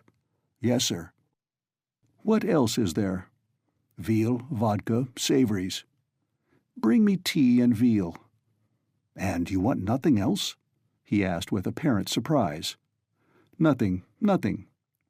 The ragged man went away, completely disillusioned. "It must be a nice place," thought Svidrigaïlov. "How was it I didn't know it? I expect I look as if I came from a café chantant and have had some adventure on the way. It would be interesting to know who stayed here." He lighted the candle and looked at the room more carefully. It was a room so low-pitched that Svidrigaïlov could only just stand up in it. It had one window. The bed, which was very dirty, and the plain stained chair and table almost filled it up. The walls looked as though they were made of planks, covered with shabby paper, so torn and dusty that the pattern was indistinguishable, though the general color, yellow, could still be made out. One of the walls was cut short by the sloping ceiling, though the room was not an attic but just under the stairs. Svidrigaïlov set down the candle, sat down on the bed, and sank into thought. But a strange, persistent murmur, which sometimes rose to a shout in the next room, attracted his attention. The murmur had not ceased from the moment he entered the room. He listened. Someone was upbraiding and almost tearfully scolding, but he heard only one voice. Svidrigaïlov got up, shaded the light with his hand, and at once he saw light through a crack in the wall. He went up and peeped through. The room, which was somewhat larger than his, had 2 occupants. One of them, a very curly-headed man with a red, inflamed face, was standing in the pose of an orator, without his coat, with his legs wide apart to preserve his balance, and smiting himself on the breast. He reproached the other with being a beggar, with having no standing whatever. He declared that he had taken the other out of the gutter, and he could turn him out when he liked, and that only the finger of Providence sees it all. The object of his reproaches was sitting in a chair, and had the air of a man who wants dreadfully to sneeze but can't. He sometimes turned sheepish and befogged eyes on the speaker, but obviously had not the slightest idea what he was talking about, and scarcely heard it. A candle was burning down on the table, there were wine-glasses, a nearly empty bottle of vodka, bread and cucumber, and glasses with the dregs of stale tea. After gazing attentively at this, Svidrigailov turned away indifferently and sat down on the bed. The ragged attendant, returning with the tea, could not resist asking him again whether he didn't want anything more, and again receiving a negative reply, finally withdrew. Svidrigailov made haste to drink a glass of tea to warm himself, but could not eat anything. He began to feel feverish. He took off his coat, and, wrapping himself in the blanket, lay down on the bed. He was annoyed. It would have been better to be well for the occasion, he thought with a smile. The room was close, the candle burnt dimly, the wind was roaring outside. He heard a mouse scratching in the corner, and the room smelt of mice and of leather. He lay in a sort of reverie. One thought followed another. He felt a longing to fix his imagination on something. It must be a garden under the window, he thought. There's a sound of trees. How I dislike the sound of trees on a stormy night, in the dark. They give one a horrid feeling. He remembered how he had disliked it when he passed Petrovsky Park just now. This reminded him of the bridge over the Little Neva, and he felt cold again as he had when standing there. I never have liked water, he thought, even in a landscape. And he suddenly smiled again at a strange idea. Surely now all these questions of taste and comfort ought not to matter, but I've become more particular, like an animal that picks out a special place for such an occasion. I ought to have gone into the Petrovsky Park. I suppose it seemed dark, cold, ha, as though I were seeking pleasant sensations. By the way, why haven't I put out the candle? He blew it out. They've gone to bed next door, he thought, not seeing the light at the crack. Well now, Marfa Petrovna, now is the time for you to turn up. It's dark, and the very time and place for you. But now you won't come. He suddenly recalled how, an hour before carrying out his design on Donia, he had recommended Raskolnikov to trust her to Razumian's keeping. I suppose I really did say it, as Raskolnikov guessed, to tease myself. But what a rogue that Raskolnikov is. He's gone through a good deal. He may be a successful rogue in time, when he's got over his nonsense, but now he's too eager for life. These young men are contemptible on that point. But hang the fellow. Let him please himself. It's nothing to do with me. He could not get to sleep. By degrees, Donia's image rose before him, and a shudder ran over him. No, I must give up all that now, he thought, rousing himself. I must think of something else. It's queer and funny. I never had a great hatred for anyone. I never particularly desired to avenge myself even, and that's a bad sign, a bad sign, a bad sign. I never liked quarreling either, and never lost my temper. That's a bad sign, too. And the promises I made her just now, too. Damnation, but who knows? Perhaps she would have made a new man of me somehow. He ground his teeth and sank into silence again. Again, Donia's image rose before him, just as she was when, after shooting the first time, she had lowered the revolver in terror and gazed blankly at him, so that he might have seized her twice over and she would not have lifted a hand to defend herself if he had not reminded her. He recalled how, at that instant, he felt almost sorry for her, how he had felt a pang at his heart. Damnation, these thoughts again. I must put it away. He was dozing off. The feverish shiver had ceased, when suddenly something seemed to run over his arm and leg under the bedclothes. He started. Ugh! Hang it! I believe it's a mouse, he thought. That's the veal I left on the table. He felt fearfully disinclined to pull off the blanket, get up, get cold, but all at once something unpleasant ran over his leg again. He pulled off the blanket and lighted the candle. Shaking with feverish chill, he bent down to examine the bed. There was nothing.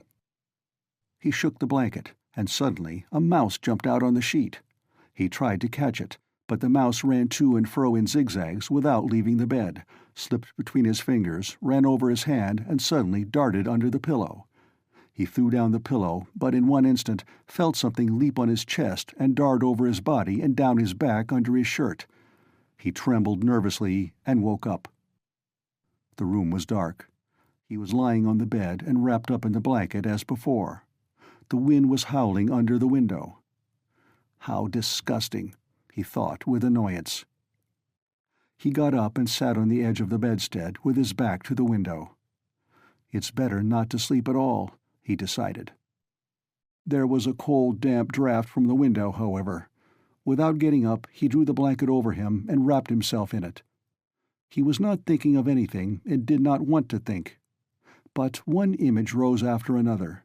Incoherent scraps of thought without beginning or end passed through his mind. He sank into drowsiness. Perhaps the cold, or the dampness, or the dark, or the wind that howled under the window and tossed the trees roused a sort of persistent craving for the fantastic. He kept dwelling on images of flowers. He fancied a charming flower garden, a bright, warm, almost hot day, a holiday, Trinity Day. A fine, sumptuous country cottage in the English taste overgrown with fragrant flowers, with flower beds going round the house. The porch, wreathed in climbers, was surrounded with beds of roses. A light, cool staircase, carpeted with rich rugs, was decorated with rare plants in china pots. He noticed particularly in the windows nosegays of tender, white, heavily fragrant narcissus bending over their bright, green, thick, long stalks. He was reluctant to move away from them, but he went up the stairs and came into a large, high drawing room, and again everywhere, at the windows, the doors on the balcony, and on the balcony itself, were flowers. The floors were strewn with freshly cut fragrant hay. The windows were open. A fresh, cool, light air came into the room. The birds were chirping under the window, and in the middle of the room, on a table covered with a white satin shroud, stood a coffin. The coffin was covered with white silk and edged with a thick white frill. Wreaths of flowers surrounded it on all sides. Among the flowers lay a girl in a white muslin dress, with her arms crossed and pressed on her bosom, as though carved out of marble. But her loose fair hair was wet. There was a wreath of roses on her head. The stern and already rigid profile of her face looked as though chiseled of marble too, and the smile on her pale lips was full of an immense unchildish misery and sorrowful appeal. Svidrigaïlov knew that girl. There was no holy image, no burning candle beside the coffin, no sound of prayers. The girl had drowned herself. She was only 14, but her heart was broken.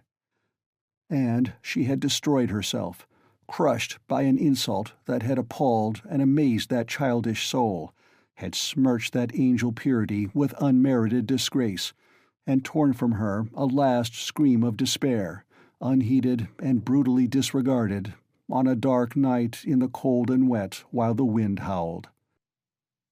Svidrigaïlov came to himself, got up from the bed and went to the window. He felt for the latch and opened it. The wind lashed furiously into the little room and stung his face and chest, only covered with his shirt, as though with frost. Under the window there must have been something like a garden, and apparently a pleasure garden. There, too, probably, there were tea-tables and singing in the daytime. Now drops of rain flew in at the window from the trees and bushes. It was dark as in a cellar, so that he could only just make out the dark blurs of objects. Svidrigaïlov, bending down with elbows on the window-sill, gazed for 5 minutes into the darkness. The boom of a cannon, followed by a second one, resounded in the darkness of the night. "Ah, the signal. The river is overflowing," he thought.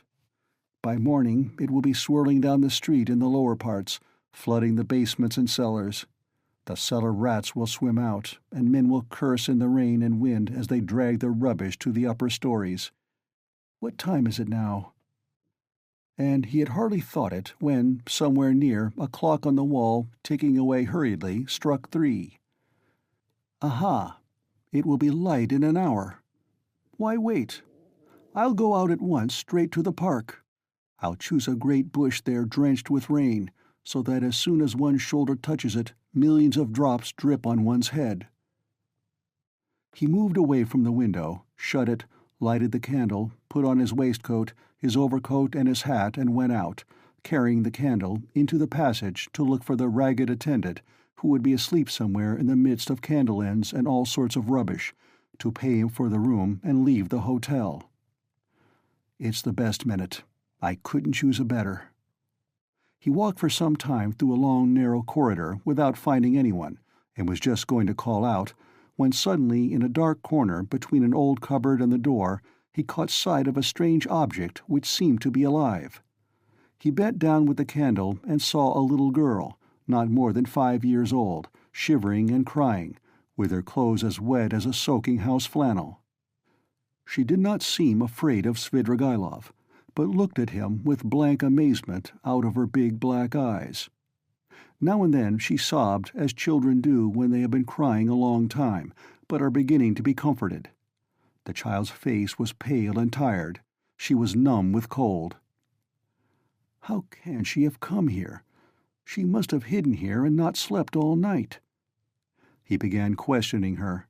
The child suddenly became animated, clattered away in her baby language, something about Mammy and that Mammy would beat her, and about some cup she had broken. The child chattered on without stopping. He could only guess from what she said that she was a neglected child, whose mother, probably a drunken cook in the service of the hotel, whipped and frightened her. That the child had broken a cup of her mother's and was so frightened that she had run away the evening before, had hidden for a long while somewhere outside in the rain, at last had made her way in here, hidden behind the cupboard, and spent the night there, crying and trembling from the damp, the darkness and the fear that she would be badly beaten for it. He took her in his arms, went back to his room, sat her on the bed, and began undressing her. The torn shoes which she had on her stockingless feet were as wet as if she had been standing in a puddle all night. When he had undressed her, he put her on the bed, covered her up, and wrapped her in the blanket from her head downwards. She fell asleep at once. Then he sank into dreary musing again. What folly to trouble myself, he decided suddenly with an oppressive feeling of annoyance. What idiocy! In vexation, he took up the candle to go and look for the ragged attendant again and make haste to go away. Damn the child, he thought as he opened the door, but he turned again to see whether the child was asleep. He raised the blanket carefully. The child was sleeping soundly. She had got warm under the blanket, and her pale cheeks were flushed. But, strange to say, that flush seemed brighter and coarser than the rosy cheeks of childhood. Flush of fever, thought Svidrigaïlov. It was like the flush from drinking, as though she had been given a full glass to drink. Her crimson lips were hot and glowing. But what was this? He suddenly fancied that her long black eyelashes were quivering, as though the lids were opening, and a sly, crafty eye peeped out with an unchildlike wink, as though the little girl were not asleep but pretending. Yes, it was so. Her lips parted in a smile. The corners of her mouth quivered, as though she were trying to control them. But now she quite gave up all effort. Now it was a grin, a broad grin. There was something shameless, provocative in that quite unchildish face. It was depravity. It was the face of a harlot, the shameless face of a French harlot. Now both eyes opened wide. They turned a glowing, shameless glance upon him. They laughed, invited him. There was something infinitely hideous and shocking in that laugh, in those eyes, in such nastiness in the face of a child. "What? At 5 years old?" Svidrigaïlov muttered in genuine horror. "What does it mean?" And now she turned to him, her little face all aglow, holding out her arms. "Accursed child!" Svidrigaïlov cried, raising his hand to strike her. But at that moment he woke up. He was in the same bed, still wrapped in the blanket. The candle had not been lighted, and daylight was streaming in at the windows. "I've had nightmare all night." He got up angrily, feeling utterly shattered. His bones ached. There was a thick mist outside, and he could see nothing. It was nearly 5. He had overslept himself. He got up, put on his still damp jacket and overcoat. Feeling the revolver in his pocket, he took it out, and then he sat down, took a notebook out of his pocket, and in the most conspicuous place on the title page wrote a few lines in large letters. Reading them over, he sank into thought with his elbows on the table. The revolver and the notebook lay beside him. Some flies woke up and settled on the untouched veal, which was still on the table. He stared at them, and at last, with his free right hand, began trying to catch one. He tried till he was tired, but could not catch it. At last, realizing that he was engaged in this interesting pursuit, he started, got up, and walked resolutely out of the room. A minute later, he was in the street. A thick, milky mist hung over the town. Svidrigailov walked along the slippery, dirty wooden pavement towards the Little Neva. He was picturing the waters of the Little Neva swollen in the night, Petrovsky Island, the wet paths, the wet grass, the wet trees and bushes, and at last the bush. He began ill-humoredly staring at the houses, trying to think of something else. There was not a cabman or a passer-by in the street. The bright yellow, wooden little houses looked dirty and dejected with their closed shutters. The cold and damp penetrated his whole body, and he began to shiver. From time to time he came across shop signs and read each carefully. At last he reached the end of the wooden pavement and came to a big stone house. A dirty, shivering dog crossed his path with its tail between its legs. A man in a greatcoat lay face downwards, dead drunk, across the pavement. He looked at him and went on. A high tower stood up on the left. "Bah!" he shouted. "Here is a place. Why should it be Petrovsky? It will be in the presence of an official witness anyway." He almost smiled at this new thought, and turned into the street where there was the big house with the tower. At the great closed gates of the house a little man stood with his shoulder leaning against them, wrapped in a grey soldier's coat, with a copper Achilles helmet on his head. He cast a drowsy and indifferent glance at Svidrigailov. His face wore that perpetual look of peevish dejection, which is so sourly printed on all the faces of Jewish race without exception. They both, Svidrigailov and Achilles, stared at each other for a few minutes without speaking. At last it struck Achilles as irregular for a man not drunk to be standing 3 steps from him, staring and not saying a word. "What do you want here?" he said, without moving or changing his position. "Nothing, brother. Good morning," answered Svidrigailov. "This isn't the place." "I am going to foreign parts, brother." "To foreign parts?" "To America." "America." Svidrigailov took out the revolver and cocked it. Achilles raised his eyebrows. "I say, this is not the place for such jokes." "Why shouldn't it be the place?" "Because it isn't." "Well, brother, I don't mind that. It's a good place. When you are asked, you just say he was going, he said, to America." He put the revolver to his right temple. "You can't do it here. It's not the place," cried Achilles, rousing himself, his eyes growing bigger and bigger.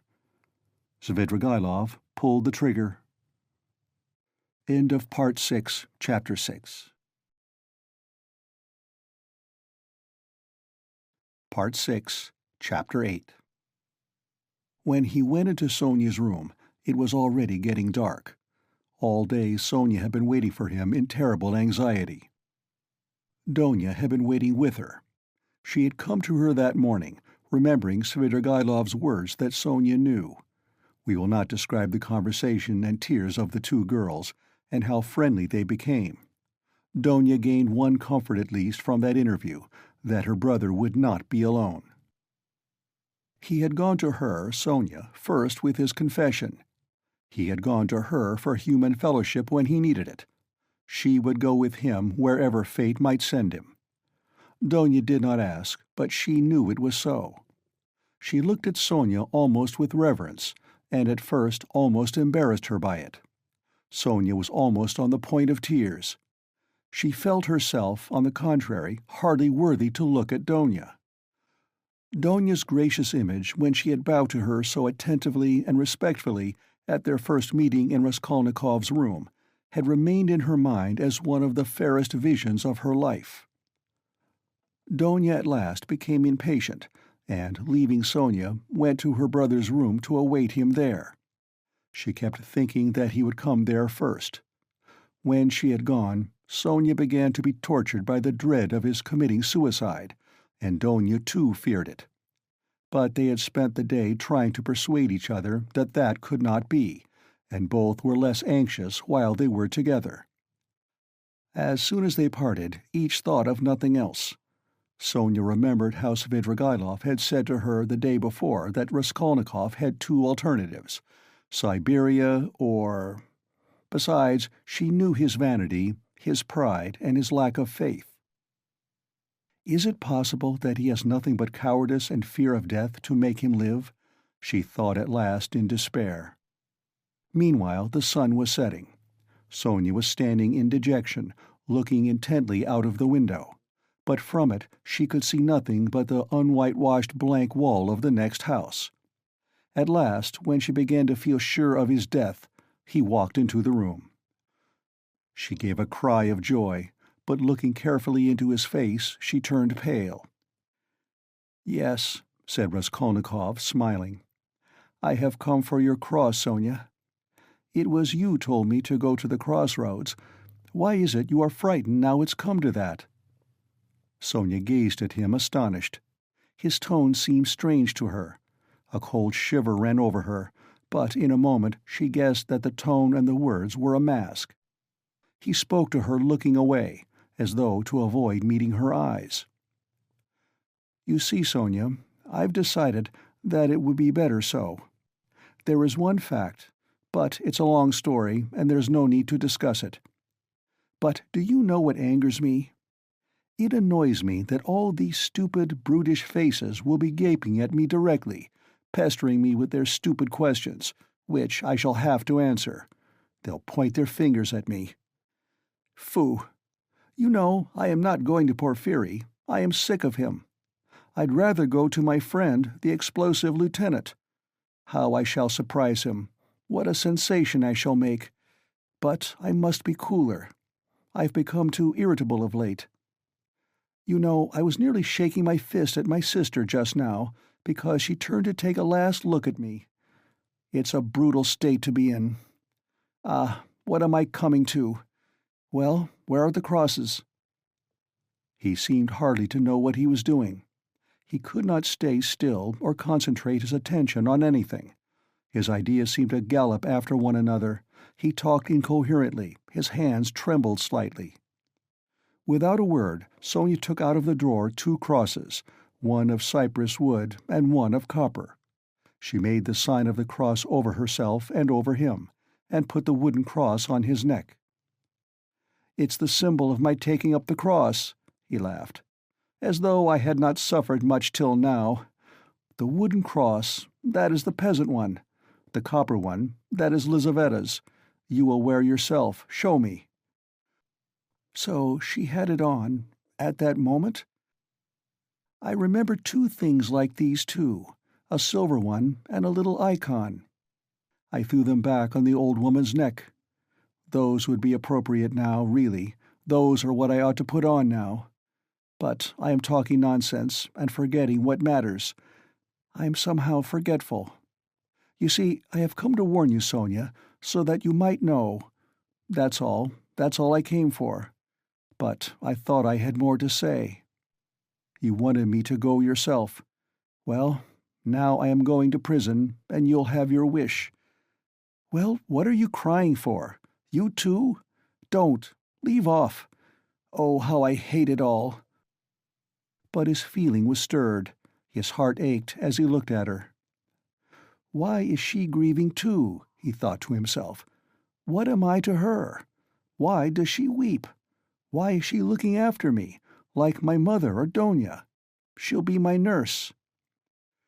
Cross yourself. Say at least one prayer, Sonia begged in a timid, broken voice. Oh, certainly, as much as you like. And sincerely, Sonia, sincerely. but he wanted to say something quite different. He crossed himself several times. Sonia took up her shawl and put it over her head. It was the green drop-de-dame shawl of which Marmeladov had spoken, the family shawl. Raskolnikov thought of that looking at it, but he did not ask. He began to feel himself that he was certainly forgetting things, and was disgustingly agitated. He was frightened at this. He was suddenly struck, too, by the thought that Sonia meant to go with him. "What are you doing? Where are you going? Stay here, stay! I'll go alone!" he cried in cowardly vexation, and almost resentful. He moved towards the door. "What's the use of going in procession?" he muttered, going out. Sonia remained standing in the middle of the room. He had not even said good-bye to her. He had forgotten her. A poignant and rebellious doubt surged in his heart. Was it right? Was it right, all this? He thought again as he went down the stairs. Couldn't he stop and retract it all, and not go? But still he went. He felt suddenly once for all that he mustn't ask himself questions. As he turned into the street, he remembered that he had not said good-bye to Sonia, that he had left her in the middle of the room in her green shawl, not daring to stir after he had shouted at her, and he stopped short for a moment. At the same instant, another thought dawned upon him, as though it had been lying in wait to strike him then. Why, with what object did I go to her just now? I told her, on business. On what business? I had no sort of business. To tell her I was going. But where was the need? Do I love her? No, no, I drove her away just now like a dog. Did I want her crosses? Oh, how low I've sunk! No, I wanted her tears. I wanted to see her terror, to see how her heart ached. I had to have something to cling to, something to delay me, some friendly face to see. And I dared to believe in myself, to dream of what I would do. I am a beggarly, contemptible wretch, contemptible. He walked along the canal bank, and he had not much further to go. But on reaching the bridge, he stopped and, turning out of his way along it, went to the Haymarket. He looked eagerly to right and left, gazed intently at every object, and could not fix his attention on anything. Everything slipped away. In another week, another month, I shall be driven in a prison van over this bridge. How shall I look at the canal then? I should like to remember this, slipped into his mind. Look at that sign. How shall I read those letters then? It's written here, Campany. That's a thing to remember, that letter A, and to look at it again in a month. How shall I look at it then? What shall I be feeling and thinking then? How trivial it all must be, what I am fretting about now. Of course it must all be interesting, in its way. Ha ha ha! What am I thinking about? I am becoming a baby. I am showing off to myself. Why am I ashamed? Phoo! How people shove! That fat man, a German he must be, who pushed against me. Does he know whom he pushed? There's a peasant woman with a baby begging. It's curious that she thinks me happier than she is. I might give her something for the incongruity of it. Here's a 5-kopeck piece left in my pocket. Where did I get it? Here, here, take it, my good woman. God bless you, the beggar chanted in a lachrymose voice. He went into the Haymarket.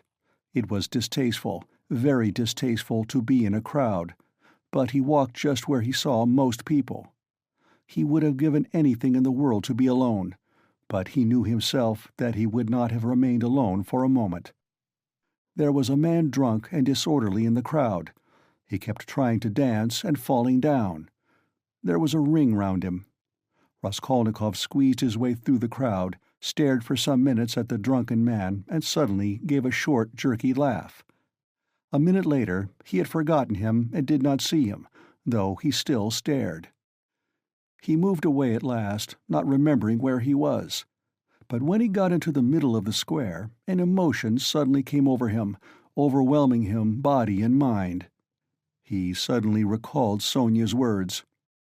"Go to the crossroads, bow down to the people, kiss the earth, for you have sinned against it too, and say aloud to the whole world, 'I am a murderer.'" He trembled, remembering that. And the hopeless misery and anxiety of all that time, especially of the last hours, had weighed so heavily upon him that he positively clutched at the chance of this new unmixed, complete sensation. It came over him like a fit. It was like a single spark kindled in his soul and spreading fire through him. Everything in him softened at once, and the tears started into his eyes. He fell to the earth on the spot. He knelt down in the middle of the square, bowed down to the earth, and kissed that filthy earth with bliss and rapture. He got up, bowed down a second time. "He's boozed," a youth near him observed. There was a roar of laughter. "He's going to Jerusalem, brothers, and saying goodbye to his children and his country. He's bowing down to all the world and kissing the great city of St. Petersburg and its pavement," added a workman who was a little drunk. "Quite a young man, too," observed a third. "And a gentleman," someone observed soberly. "There's no knowing who's a gentleman and who isn't nowadays." These exclamations and remarks checked Raskolnikov, and the words, "I am a murderer," which were perhaps on the point of dropping from his lips, died away. He bore these remarks quietly, however, and without looking round he turned down a street leading to the police office. He had a glimpse of something on the way which did not surprise him. He had felt that it must be so. The second time he bowed down in the Haymarket, he saw, standing 50 paces from him on the left, Sonia. She was hiding from him behind one of the wooden shanties in the market-place. She had followed him, then, on his painful way. Raskolnikov at that moment felt and knew once for all that Sonia was with him forever, and would follow him to the ends of the earth, wherever fate might take him. It wrung his heart, but he was just reaching the fatal place. He went into the yard fairly resolutely. He had to mount to the third story. "I shall be some time going up," he thought. He felt as though the fateful moment was still far off, as though he had plenty of time left for consideration. Again the same rubbish, the same eggshells lying about on the spiral stairs, again the open doors of the flats, again the same kitchens and the same fumes and stench coming from them. Raskolnikov had not been there since that day. His legs were numb and gave way under him, but still they moved forward. He stopped for a moment to take breath, to collect himself, so as to enter like a man. But why? What for? He wondered, reflecting. If I must drink the cup, what difference does it make? The more revolting the better. He imagined for an instant the figure of the explosive lieutenant, Ilya Petrovitch. Was he actually going to him? Couldn't he go to someone else, to Nikodim Fomitch? Couldn't he turn back and go straight to Nikodim Fomitch's lodgings? At least then it would be done privately. No, to the explosive lieutenant. If he must drink it off at once. Turning cold and hardly conscious, he opened the door of the office. There were very few people in it this time, only a house porter and a peasant. The doorkeeper did not even peep out from behind his screen. Raskolnikov walked into the next room. "Perhaps I still need not speak," passed through his mind. Some sort of clerk not wearing a uniform was settling himself at a bureau to write. In a corner another clerk was seating himself. Zametov was not there, nor, of course, Nikodim Fomitch. "No one in?" Raskolnikov asked, addressing the person at the bureau. "Whom do you want?" "Ah, not a sound was heard, not a sight was seen, but I sent the Russian. How does it go on in the fairy tale? I've forgotten." "At your service," a familiar voice cried suddenly. Raskolnikov shuddered. The explosive lieutenant stood before him. He had just come in from the third room. "It is the hand of fate," thought Raskolnikov. "Why is he here?" "You've come to see us? What about?" cried Ilya Petrovitch. He was obviously in an exceedingly good humor, and perhaps a trifle exhilarated. "If it's on business, you are rather early. It's only chance that I am here. However, I'll do what I can. I must admit What is it? What is it? Excuse me." "Raskolnikov." "Of course, Raskolnikov. You didn't imagine I'd forgotten. Don't think I am like that Rodionovich? That's it, isn't it?" "Rodion Romanovich." Yes, of course. Rodion Romanovich. I was just getting at it. I made many inquiries about you. I assure you, I've been genuinely grieved since I behaved like that. It was explained to me afterwards that you were a literary man, and a learned one too, and so to say the first steps. Mercy on us, what literary or scientific man does not begin by some originality of conduct? My wife and I have the greatest respect for literature. In my wife it's a genuine passion. Literature and art. If only a man is a gentleman, all the rest can be gained by talents, learning, good sense, genius. As for a hat, well, what does a hat matter? I can buy a hat as easily as I can a bun. But what's under the hat, what the hat covers, I can't buy that. I was even meaning to come and apologize to you, but thought maybe you'd— But I am forgetting to ask you, is there anything you want really? I hear your family have come." "Yes, my mother and sister." "I've even had the honor and happiness of meeting your sister, a highly cultivated and charming person. I confess I was sorry I got so hot with you. There it is. But as for my looking suspiciously at your fainting fit, that affair has been cleared up splendidly. Bigotry and fanaticism. I understand your indignation. Perhaps you are changing your lodging on account of your family's arriving?" "No, I only looked in. I came to ask. I thought that I should find Zametov here." "Oh, yes, of course, you've made friends, I heard. Well, no, Zametov is not here. Yes, we've lost Zametov. He's not been here since yesterday. He quarreled with everyone on leaving, in the rudest way. He is a feather-headed youngster, that's all. One might have expected something from him, but there, you know what they are, our brilliant young men. He wanted to go in for some examination, but it's only to talk and boast about it. It will go no further than that. Of course, it's a very different matter with you or Mr. Izumian there, your friend. Your career is an intellectual one, and you won't be deterred by failure. For you, one may say, all the attractions of life nihil est. You are an ascetic, a monk, a hermit. A book, a pen behind your ear, a learned research, that's where your spirit soars. I am that way myself. Have you read Livingstone's Travels?" "No." "Oh, I have. There are a great many nihilists about nowadays, you know, and indeed it is not to be wondered at. What sort of days are they, I ask you?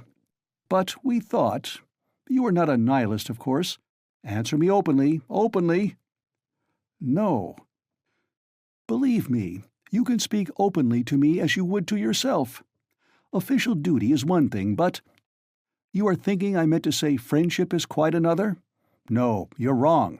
It's not friendship, but the feeling of a man and a citizen, the feeling of humanity and of love for the Almighty. I may be an official, but I am always bound to feel myself a man and a citizen. You are asking about Zametov. Zametov will make a scandal in the French style in a house of bad reputation, over a glass of champagne. That's all your Zametov is good for.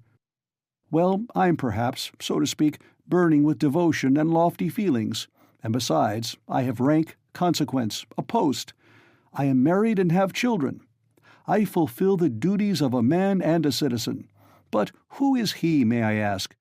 I appeal to you as a man ennobled by education. Then these midwives, too, have become extraordinarily numerous." Raskolnikov raised his eyebrows inquiringly. The words of Ilya Petrovitch, who had obviously been dining, were for the most part a stream of empty sounds for him, but some of them he understood. He looked at him inquiringly, not knowing how it would end. "I mean those crop-headed wenches," the talkative Ilya Petrovitch continued. Midwives is my name for them. I think it a very satisfactory one, They go to the academy, study anatomy. If I fall ill, am I to send for a young lady to treat me? What do you say, Ilya Petrovitch laughed, quite pleased with his own wit. It's an immoderate zeal for education, but once you're educated, that's enough. Why abuse it? Why insult honorable people, as that scoundrel Zametov does? Why did he insult me, I ask you? Look at these suicides, too, how common they are. You can't fancy. People spend their last halfpenny and kill themselves, boys and girls and old people. Only this morning we heard about a gentleman who had just come to town. Nil Pavlich, I say, what was the name of that gentleman who shot himself? Svidrigailov, someone answered from the other room with a drowsy listlessness. Raskolnikov started. Svidrigailov? Svidrigailov has shot himself? He cried. What, do you know Svidrigailov? Yes, I knew him. He hadn't been here long. Yes, that's so. He had lost his wife, was a man of reckless habits, and all of a sudden shot himself, and in such a shocking way. He left in his notebook a few words, that he dies in full possession of his faculties and that no one is to blame for his death. He had money, they say. How did you come to know him? I was acquainted. My sister was governess in his family. Bah. Then no doubt you can tell us something about him. You had no suspicion? I saw him yesterday. He was drinking wine. I knew nothing. Raskolnikov felt as though something had fallen on him and was stifling him. You've turned pale again. It's so stuffy here. Yes, I must go, muttered Raskolnikov. Excuse my troubling you. Oh, not at all, as often as you like. It's a pleasure to see you, and I am glad to say so. Ilya Petrovitch held out his hand. I came to see Zametov. I understand, and it's a pleasure to see you. I am very glad. Goodbye. Raskolnikov smiled. He went out. He reeled. He was overtaken with giddiness and did not know what he was doing. He began going down the stairs, supporting himself with his right hand against the wall. He fancied that a porter pushed past him on his way upstairs to the police office, that a dog in the lower story kept up a shrill barking, and that a woman flung a rolling-pin at it and shouted. He went down and out into the yard. There, not far from the entrance, stood Sonia, pale and horror-stricken. She looked wildly at him. He stood still before her. There was a look of poignant agony, of despair in her face. She clasped her hands. His lips worked in an ugly, meaningless smile. He stood still a minute, grinned, and went back to the police office. Ilya Petrovitch had sat down and was rummaging among some papers. Before him stood the same peasant who had pushed by on the stairs. "Hullo, back again. Have you left something behind? What's the matter?" Raskolnikov, with white lips and staring eyes, came slowly nearer. He walked right to the table, leaned his hand on it, tried to say something, but could not. Only incoherent sounds were audible. "You are feeling ill. A chair. Here, sit down. Some water." Raskolnikov dropped onto a chair, but he kept his eyes fixed on the face of Ilya Petrovitch, which expressed unpleasant surprise. Both looked at one another for a minute and waited. Water was brought. "It was I," began Raskolnikov. "Drink some water." Raskolnikov refused the water with his hand, and softly and brokenly but distinctly said, "It was I killed the old pawnbroker woman and her sister Lizaveta with an axe and robbed them." Ilya Petrovitch opened his mouth. People ran up on all sides. Raskolnikov repeated his statement. End of Part 6, Chapter 8. Epilogue 1. Siberia. On the banks of a broad, solitary river stands a town, one of the administrative centers of Russia. In the town there is a fortress. In the fortress there is a prison. In the prison, the second-class convict Rodion Raskolnikov has been confined for 9 months. Almost a year and a half has passed since his crime. There had been little difficulty about his trial. The criminal adhered exactly, firmly, and clearly to his statement. He did not confuse nor misrepresent the facts, nor soften them in his own interest, nor omit the smallest detail. He explained every incident of the murder, the secret of the pledge, the piece of wood with a strip of metal, which was found in the murdered woman's hand. He described minutely how he had taken her keys, what they were like, as well as the chest and its contents. He explained the mystery of Lizaveta's murder, described how Koch, and after him, the student knocked, and repeated all they had said to one another. How he had afterwards had run downstairs and heard Nikolai and Dmitri shouting, how he had hidden in the empty flat and afterwards gone home. He ended by indicating the stone in the yard off the Voznesensky Prospect, under which the purse and the trinkets were found. The whole thing, in fact, was perfectly clear. The lawyers and the judges were very much struck, among other things, by the fact that he had hidden the trinkets and the purse under a stone, without making use of them, and that, what was more, he did not now remember what the trinkets were like, or even how many there were. The fact that he had never opened the purse and did not even know how much was in it seemed incredible. There turned out to be in the purse 317 rubles and 60 kopecks. From being so long under the stone, some of the most valuable notes lying uppermost had suffered from the damp. They were a long while trying to discover why the accused man should tell a lie about this, when about everything else he had made a truthful and straightforward confession. Finally, some of the lawyers more versed in psychology admitted that it was possible he had really not looked into the purse, and so didn't know what was in it when he hid it under the stone. But they immediately drew the deduction that the crime could only have been committed through temporary mental derangement, through homicidal mania, without object or the pursuit of gain. This fell in with the most recent fashionable theory of temporary insanity, so often applied in our days in criminal cases.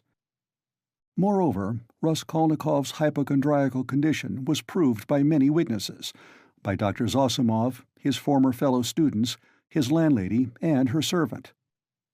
All this pointed strongly to the conclusion that Raskolnikov was not quite like an ordinary murderer and robber, but that there was another element in the case. To the intense annoyance of those who maintained this opinion, the criminal scarcely attempted to defend himself.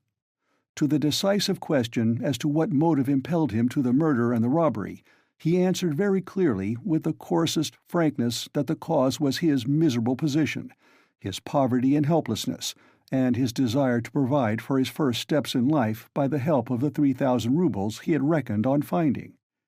He had been led to the murder through his shallow and cowardly nature, exasperated moreover by privation and failure. To the question what led him to confess, he answered that it was his heartfelt repentance. All this was almost coarse. The sentence, however, was more merciful than could have been expected, perhaps partly because the criminal had not tried to justify himself, but had rather shown a desire to exaggerate his guilt. All the strange and peculiar circumstances of the crime were taken into consideration. There could be no doubt of the abnormal and poverty-stricken condition of the criminal at the time. The fact that he had made no use of what he had stolen was put down partly to the effect of remorse, partly to his abnormal mental condition at the time of the crime. Incidentally, the murder of Lizaveta served indeed to confirm the last hypothesis. A man commits 2 murders and forgets that the door is open. Finally, the confession, at the very moment when the case was hopelessly muddled by the false evidence given by Nikolai through melancholy and fanaticism, and when, moreover, there were no proofs against the real criminal, no suspicions even. Porfiri Petrovitch fully kept his word. All this did much to soften the sentence. Other circumstances, too, in the prisoner's favor came out quite unexpectedly. Razumian somehow discovered and proved that while Raskolnikov was at the university, he had helped a poor consumptive fellow student and had spent his last penny on supporting him for 6 months, and when this student died, leaving a decrepit old father whom he had maintained almost from his 13th year. Raskolnikov had got the old man into a hospital and paid for his funeral when he died. Raskolnikov's landlady bore witness, too, that when they had lived in another house at Five Corners, Raskolnikov had rescued 2 little children from a house on fire and was burnt in doing so. This was investigated and fairly well confirmed by many witnesses. These facts made an impression in his favor. And in the end the criminal was, in consideration of extenuating circumstances, condemned to penal servitude in the 2nd class for a term of 8 years only. At the very beginning of the trial, Raskolnikov's mother fell ill. Donya and Razumian found it possible to get her out of Petersburg during the trial. Razumian chose a town on the railway not far from Petersburg, so as to be able to follow every step of the trial and at the same time to see Avdotya Romanovna as often as possible. Pulcheria Alexandrovna's illness was a strange nervous one, and was accompanied by a partial derangement of her intellect. When Donya returned from her last interview with her brother, she had found her mother already ill, in feverish delirium. That evening Razumian and she agreed what answers they must make to her mother's questions about Raskolnikov, and made up a complete story for her mother's benefit of his having to go away to a distant part of Russia on a business commission, which would bring him in the end money and reputation. But they were struck by the fact that Pulcheria Alexandrovna never asked them anything on the subject, neither then nor thereafter. On the contrary, she had her own version of her son's sudden departure. She told them with tears how he had come to say good-bye to her, hinting that she alone knew many mysterious and important facts, and that Rodya had many very powerful enemies, so that it was necessary for him to be in hiding. As for his future career, she had no doubt that it would be brilliant when certain sinister influences could be removed. She assured Razumian that her son would be one day a great statesman, that his article and brilliant literary talent proved it. This article she was continually reading. She even read it aloud, almost took it to bed with her, but scarcely asked where Rodya was, though the subject was obviously avoided by the others, which might have been enough to awaken her suspicions. They began to be frightened at last at Pulcheria Alexandrovna's strange silence on certain subjects.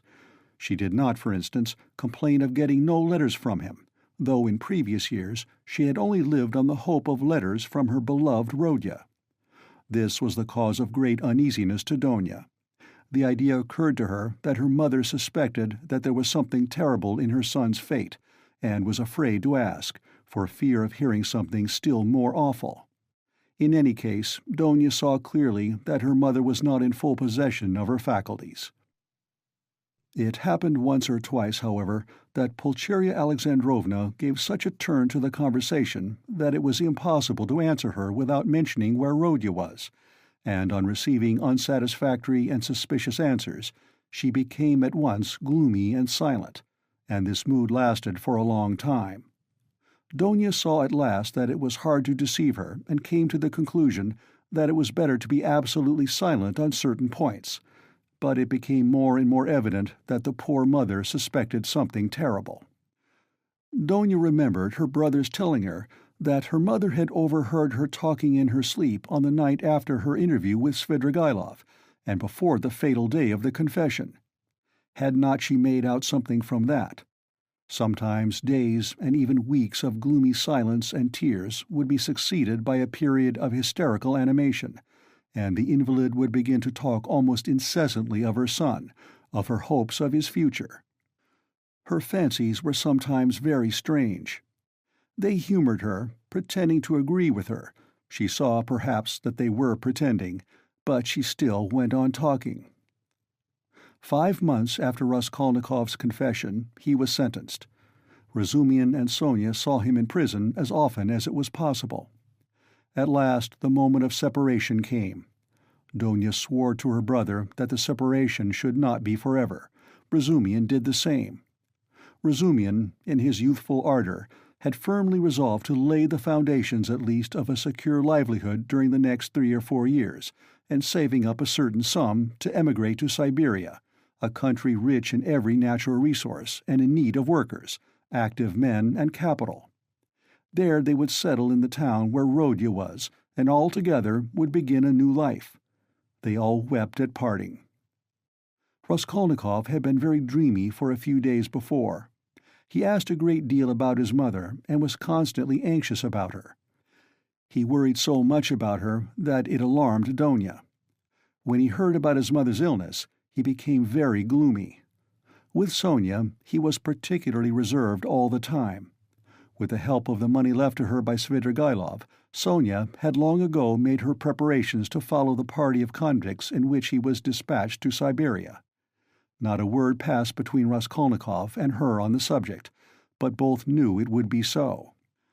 At the final leave-taking, he smiled strangely at his sister's and Razumian's fervent anticipations of their happy future together when he should come out of prison. He predicted that their mother's illness would soon have a fatal ending. Sonia and he at last set off. 2 months later, Donia was married to Razumian. It was a quiet and sorrowful wedding. Porfiry Petrovitch and Zosimov were invited, however. During all this period, Razumian wore an air of resolute determination. Donia put implicit faith in his carrying out his plans, and indeed she could not but believe in him. He displayed a rare strength of will. Among other things, he began attending university lectures again in order to take his degree. They were continually making plans for the future. Both counted on settling in Siberia within 5 years at least. Till then, they rested their hopes on Sonia. Pulcheria Alexandrovna was delighted to give her blessing to Donia's marriage with Razumian. But after the marriage, she became even more melancholy and anxious. To give her pleasure, Razumian told her how Raskolnikov had looked after the poor student and his decrepit father, and how a year ago he had been burnt and injured in rescuing 2 little children from a fire. These 2 pieces of news excited Pulcheria Alexandrovna's disordered imagination almost to ecstasy. She was continually talking about them, even entering into conversation with strangers in the street, though Donia always accompanied her. In public conveyances and shops, wherever she could capture a listener, she would begin the discourse about her son, his article, how he had helped the student, how he had been burnt at the fire, and so on. Donia did not know how to restrain her. Apart from the danger of her morbid excitement, there was the risk of someone's recalling Raskolnikov's name and speaking of the recent trial. Pulcheria Alexandrovna found out the address of the mother of the 2 children her son had saved, and insisted on going to see her. At last her restlessness reached an extreme point. She would sometimes begin to cry suddenly, and was often ill and feverishly delirious. One morning she declared that, by her reckoning, Rodya ought soon to be home, that she remembered when he said goodbye to her, he said that they must expect him back in 9 months. She began to prepare for his coming, began to do up her room for him, to clean the furniture, to wash and put up new hangings, and so on. Donia was anxious, but said nothing and helped her to arrange the room. After a fatiguing day spent in continual fancies, in joyful daydreams and tears, Pulcheria Alexandrovna was taken ill in the night, and by morning she was feverish and delirious. It was brain fever. She died within a fortnight. In her delirium, she dropped words which showed that she knew a great deal more about her son's terrible fate than they had supposed. For a long time, Raskolnikov did not know of his mother's death, though a regular correspondence had been maintained from the time he reached Siberia. It was carried on by means of Sonia, who wrote every month to the Razumians and received an answer with unfailing regularity. At first they found Sonia's letters dry and unsatisfactory, but later on they came to the conclusion that the letters could not be better, for from these letters they received a complete picture of their unfortunate brother's life. Sonia's letters were full of the most matter-of-fact detail, the simplest and clearest description of all Raskolnikov's surroundings as a convict. There was no word of her own hopes, no conjecture as to the future, no description of her feelings. Instead of any attempt to interpret his state of mind and inner life, she gave them the simple facts, that is, his own words, an exact account of his health, what he asked for at their interviews, what commission he gave her, and so on. All these facts she gave with extraordinary minuteness. The picture of their unhappy brother stood out at last with great clearness and precision. There could be no mistake, because nothing was given but facts. But Donia and her husband could get little comfort out of the news, especially at first. Sonia wrote that he was constantly sullen and not ready to talk, that he scarcely seemed interested in the news she gave him from their letters, that he sometimes asked after his mother, and that when, seeing that he had guessed the truth, she told him at last of her death, she was surprised to find that he did not seem greatly affected by it, not externally at any rate. She told him that, although he seemed so wrapped up in himself and, as it were, shut himself off from everyone, he took a very direct and simple view of his new life, that he understood his position, expecting nothing better for the time, had no ill-founded hopes, as is so common in his position, and scarcely seemed surprised at anything in his surroundings, so unlike anything he had known before. She wrote that his health was satisfactory. He did his work without shirking or seeking to do more. He was almost indifferent about food, but except on Sundays and holidays, the food was so bad that at last he had been glad to accept some money from her, Sonia, to have his own tea every day. He begged her not to trouble about anything else, declaring that all this fuss about him only annoyed him. Sonia wrote further that in prison he shared the same room with the rest, that she had not seen the inside of their barracks, but concluded that they were crowded, miserable, and unhealthy, that he slept on a plank bed with a rug under him and was unwilling to make any other arrangement, but that he lived so poorly and roughly, not from any plan or design, but simply from inattention and indifference. Sonia wrote simply that he had at first shown no interest in her visits, had almost been vexed with her indeed for coming, unwilling to talk and rude to her, but that in the end these visits had become a habit and almost a necessity for him, so that he was positively distressed when she was ill for some days and could not visit him. She used to see him on holidays at the prison gates or in the guard-room, to which he was brought for a few minutes to see her.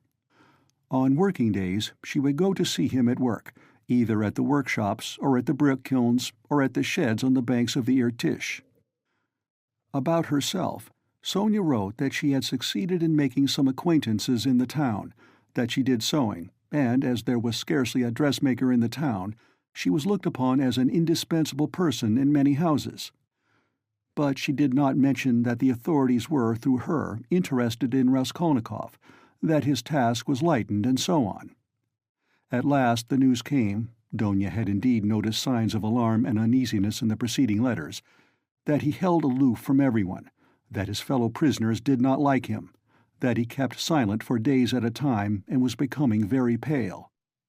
In the last letter, Sonia wrote that he had been taken very seriously ill and was in the convict ward of the hospital.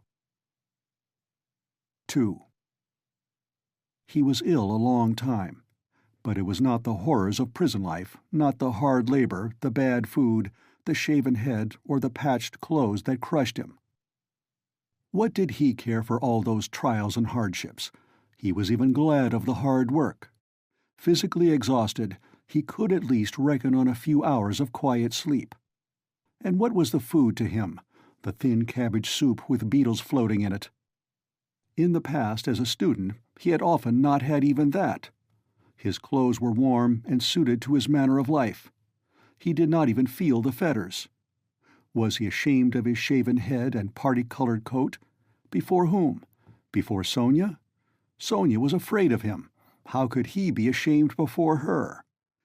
And yet he was ashamed even before Sonia, whom he tortured because of it with his contemptuous rough manner. But it was not his shaven head and his fetters he was ashamed of. His pride had been stung to the quick. It was wounded pride that made him ill. Oh, how happy he would have been if he could have blamed himself. He could have borne everything then, even shame and disgrace. But he judged himself severely, and his exasperated conscience found no particularly terrible fault in his past, except a simple blunder which might happen to anyone. He was ashamed just because he, Raskolnikov, had so hopelessly, stupidly come to grief through some decree of blind fate, and must humble himself and submit to the idiocy of a sentence, if he were anyhow to be at peace. Vague and objectless anxiety in the present, and in the future a continual sacrifice leading to nothing. That was all that lay before him. And what comfort was it to him that at the end of 8 years he would only be 32 and able to begin a new life? What had he to live for? What had he to look forward to? Why should he strive? To live in order to exist? Why, he had been ready 1,000 times before to give up existence for the sake of an idea, for a hope, even for a fancy. Mere existence had always been too little for him. He had always wanted more. Perhaps it was just because of the strength of his desires that he had thought himself a man to whom more was permissible than to others. And if only fate would have sent him repentance, burning repentance, that would have torn his heart and robbed him of sleep, that repentance, the awful agony of which brings visions of hanging or drowning. Oh, he would have been glad of it. Tears and agonies would at least have been life, but he did not repent of his crime. At least he might have found relief in raging at his stupidity, as he had raged at the grotesque blunders that had brought him to prison. But now in prison, in freedom, he thought over and criticized all his actions again, and by no means found them so blundering and so grotesque as they had seemed at the fatal time. In what way, he asked himself, was my theory stupider than others that have swarmed and clashed from the beginning of the world? One has only to look at the thing quite independently, broadly, and uninfluenced by commonplace ideas, and my idea will by no means seem so strange. Oh, skeptics and halfpenny philosophers, why do you halt halfway? Why does my action strike them as so horrible? He said to himself. Is it because it was a crime? What is meant by crime? My conscience is at rest. Of course, it was a legal crime. Of course, the letter of the law was broken, and blood was shed. Well, punish me for the letter of the law, and that's enough. Of course, in that case, many of the benefactors of mankind who snatched power for themselves instead of inheriting it ought to have been punished at their first steps. But those men succeeded, and so they were right, and I didn't, and so I had no right to have taken that step. It was only in that he recognized his criminality, only in the fact that he had been unsuccessful and had confessed it. He suffered, too, from the question, why had he not killed himself? Why had he stood looking at the river and preferred to confess? Was the desire to live so strong, and was it so hard to overcome it? Had not Svidrigailov overcome it, although he was afraid of death? In misery he asked himself this question, and could not understand that, at the very time he had been standing looking into the river, he had perhaps been dimly conscious of the fundamental falsity in himself and his convictions. He didn't understand that that consciousness might be the promise of a future crisis, of a new view of life and of his future resurrection. He preferred to attribute it to the dead weight of instinct which he could not step over, again through weakness and meanness. He looked at his fellow prisoners and was amazed to see how they all loved life and prized it. It seemed to him that they loved and valued life more in prison than in freedom. What terrible agonies and privations some of them, the tramps for instance, had endured. Could they care so much for a ray of sunshine, for the primeval forest, the cold spring hidden away in some unseen spot which the tramp had marked 3 years before, and longed to see again as he might to see his sweetheart, dreaming of the green grass round it and the birds singing in the bush? As he went on, he saw still more inexplicable examples. In prison, of course, there was a great deal he did not see and did not want to see. He lived, as it were, with downcast eyes. It was loathsome and unbearable for him to look. But in the end there was much that surprised him, and he began, as it were, involuntarily, to notice much that he had not suspected before. What surprised him most of all was the terrible impossible gulf that lay between him and all the rest. They seemed to be a different species, and he looked at them and they at him with distrust and hostility. He felt and knew the reasons of his isolation, but he would never have admitted till then that those reasons were so deep and strong. There were some Polish exiles, political prisoners among them. They simply looked down upon all the rest as ignorant churls, but Raskolnikov could not look upon them like that.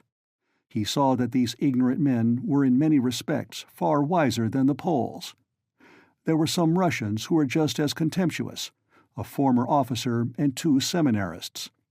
Raskolnikov saw their mistakes as clearly. He was disliked and avoided by everyone. They even began to hate him at last. Why, he could not tell. Men who had been far more guilty despised and laughed at his crime. "You're a gentleman," they used to say. "You shouldn't hack about with an axe. That's not a gentleman's work." The second week in Lent, his turn came to take the sacrament with his gang. He went to church and prayed with the others. A quarrel broke out one day. He did not know how. All fell on him at once in a fury. "You're an infidel! You don't believe in God!" they shouted. "You ought to be killed!" He had never talked to them about God nor his belief, but they wanted to kill him as an infidel. He said nothing. One of the prisoners rushed at him in a perfect frenzy. Raskolnikov awaited him calmly and silently. His eyebrows did not quiver. His face did not flinch. The guard succeeded in intervening between him and his assailant, or there would have been bloodshed. There was another question he could not decide. Why were they all so fond of Sonia? She did not try to win their favor. She rarely met them. Sometimes only she came to see him at work for a moment. And yet everybody knew her. They knew that she had come out to follow him, knew how and where she lived. She never gave them money, did them no particular services. Only once at Christmas she sent them all presents of pies and rolls. But by degrees closer relations sprang up between them and Sonia. She would write and post letters for them to their relations. Relations of the prisoners who visited the town, at their instructions, left with Sonia presents and money for them. Their wives and sweethearts knew her and used to visit her. And when she visited Raskolnikov at work, or met a party of the prisoners on the road, they all took off their hats to her. "Little Mother Sofia Semyonovna, you are our dear, good little mother," coarse branded criminals said to that frail little creature. She would smile and bow to them, and everyone was delighted when she smiled. They even admired her gait and turned round to watch her walking. They admired her, too, for being so little, and, in fact, did not know what to admire her most for. They even came to her for help in their illnesses. He was in the hospital from the middle of Lent till after Easter. When he was better, he remembered the dreams he had had while he was feverish and delirious. He dreamt that the whole world was condemned to a terrible new strange plague that had come to Europe from the depths of Asia. All were to be destroyed except a very few chosen. Some new sorts of microbes were attacking the bodies of men, but these microbes were endowed with intelligence and will. Men attacked by them became at once mad and furious. But never had men considered themselves so intellectual and so completely in possession of the truth as these sufferers. Never had they considered their decisions, their scientific conclusions, their moral convictions so infallible. Whole villages, whole towns and peoples went mad from the infection. All were excited and did not understand one another. Each thought that he alone had the truth, and was wretched looking at the others, beat himself on the breast, wept, and wrung his hands. They did not know how to judge and could not agree what to consider evil and what good. They did not know whom to blame, whom to justify. Men killed each other in a sort of senseless spite. They gathered together in armies against one another, but even on the march the armies would begin attacking each other, the ranks would be broken, and the soldiers would fall on each other, stabbing and cutting, biting and devouring each other. The alarm bell was ringing all day long in the towns. Men rushed together, but why they were summoned and who was summoning them no one knew. The most ordinary trades were abandoned, because everyone proposed his own ideas, his own improvements, and they could not agree. The land, too, was abandoned. Men met in groups, agreed on something, swore to keep together, but at once began on something quite different from what they had proposed. They accused one another, fought and killed each other. There were conflagrations and famine. All men and all things were involved in destruction. The plague spread and moved further and further. Only a few men could be saved in the whole world. They were a pure, chosen people, destined to found a new race and a new life, to renew and purify the earth. But no one had seen these men, no one had heard their words and their voices. Raskolnikov was worried that this senseless dream haunted his memory so miserably. The impression of this feverish delirium persisted so long. The second week after, Easter had come. There were warm, bright spring days. In the prison ward, the grating windows under which the sentinel paced were opened. Sonia had only been able to visit him twice during his illness. Each time she had to obtain permission, and it was difficult. But she often used to come to the hospital yard, especially in the evening, sometimes only to stand a minute and look up at the windows of the ward. One evening, when he was almost well again, Raskolnikov fell asleep. On waking up, he chanced to go to the window, and at once saw Sonia in the distance at the hospital gate. She seemed to be waiting for someone. Something stabbed him to the heart at that minute. He shuddered and moved away from the window. Next day, Sonia did not come, nor the day after. He noticed that he was expecting her uneasily. At last he was discharged. On reaching the prison, he learnt from the convicts that Sofya Semyonovna was lying ill at home and was unable to go out. He was very uneasy and sent to inquire after her. He soon learnt that her illness was not dangerous. Hearing that he was anxious about her, Sonia sent him a penciled note, telling him that she was much better, that she had a slight cold, and that she would soon, very soon, come and see him at his work. His heart throbbed painfully as he read it. Again it was a warm, bright day. Early in the morning, at 6 o'clock, he went off to work on the river bank, where they used to pound alabaster and where there was a kiln for baking it in a shed. There were only 3 of them sent. One of the convicts went with the guard to the fortress to fetch a tool. The other began getting the wood ready and laying it in the kiln. Raskolnikov came out of the shed onto the river bank, sat down on a heap of logs by the shed, and began gazing at the wide, deserted river. From the high bank a broad landscape opened before him. The sound of singing floated faintly audible from the other bank. In the vast steppe, bathed in sunshine, he could just see, like black specks, the nomads' tents. There was freedom. There other men were living, utterly unlike those here.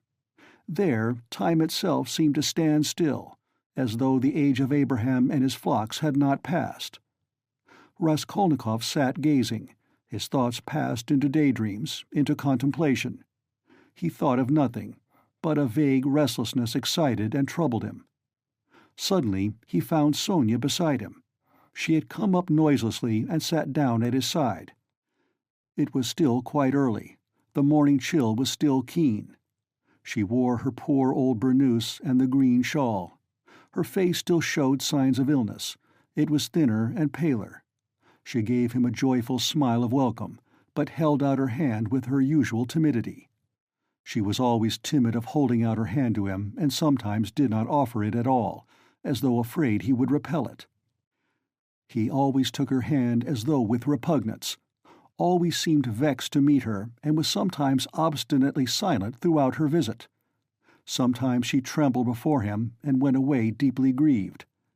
But now their hands did not part. He stole a rapid glance at her, and dropped his eyes on the ground without speaking. They were alone. No one had seen them. The guard had turned away for the time. How it happened he did not know. But all at once something seemed to seize him and fling him at her feet. He wept and threw his arms round her knees. For the first instant she was terribly frightened, and she turned pale. She jumped up and looked at him trembling. But at the same moment she understood, and a light of infinite happiness came into her eyes. She knew and had no doubt that he loved her beyond everything, and that at last the moment had come. They wanted to speak, but could not. Tears stood in their eyes. They were both pale and thin, but those sick, pale faces were bright with the dawn of a new future, of a full resurrection into a new life. There they were renewed by love. The heart of each held infinite sources of life for the heart of the other. They resolved to wait and be patient. They had another 7 years to wait, and what terrible suffering and what infinite happiness before them. But he had risen again, and he knew it and felt it in all his being, while she only lived in his life. On the evening of the same day, when the barracks were locked, Raskolnikov lay on his plank bed and thought of her. He had even fancied that day that all the convicts who had been his enemies looked at him differently. He had even entered into talk with them, and they answered him in a friendly way. He remembered that now, and thought it was bound to be so. Wasn't everything now bound to be changed? He thought of her. He remembered how continually he had tormented her and wounded her heart. He remembered her pale and thin little face. But these recollections scarcely troubled him now. He knew with what infinite love he would now repay all her sufferings. And what were all the agonies of the past? Everything, even his crime, his sentence and imprisonment, seemed to him now in the first rush of feeling an external, strange fact with which he had no concern. But he could not think for long together of anything that evening, and he could not have analyzed anything consciously. He was simply feeling. Life had stepped into the place of theory, and something quite different would work itself out in his mind. Under his pillow lay the New Testament. He took it up mechanically. The book belonged to Sonia. It was the one from which she had read the raising of Lazarus to him. At first he was afraid that she would worry him about religion, would talk about the gospel and pester him with books. But to his great surprise she had not once approached the subject, and had not even offered him the Testament. He had asked her for it himself, not long before his illness, and she brought him the book without a word. Till now he had not opened it. He did not open it now, but one thought passed through his mind. Can her convictions not be mine now? Her feelings, her aspirations at least? She too had been greatly agitated that day, and at night she was taken ill again. But she was so happy, and so unexpectedly happy, that she was almost frightened of her happiness. 7 years, only 7 years. At the beginning of their happiness, at some moments, they were both ready to look on those 7 years as though they were 7 days.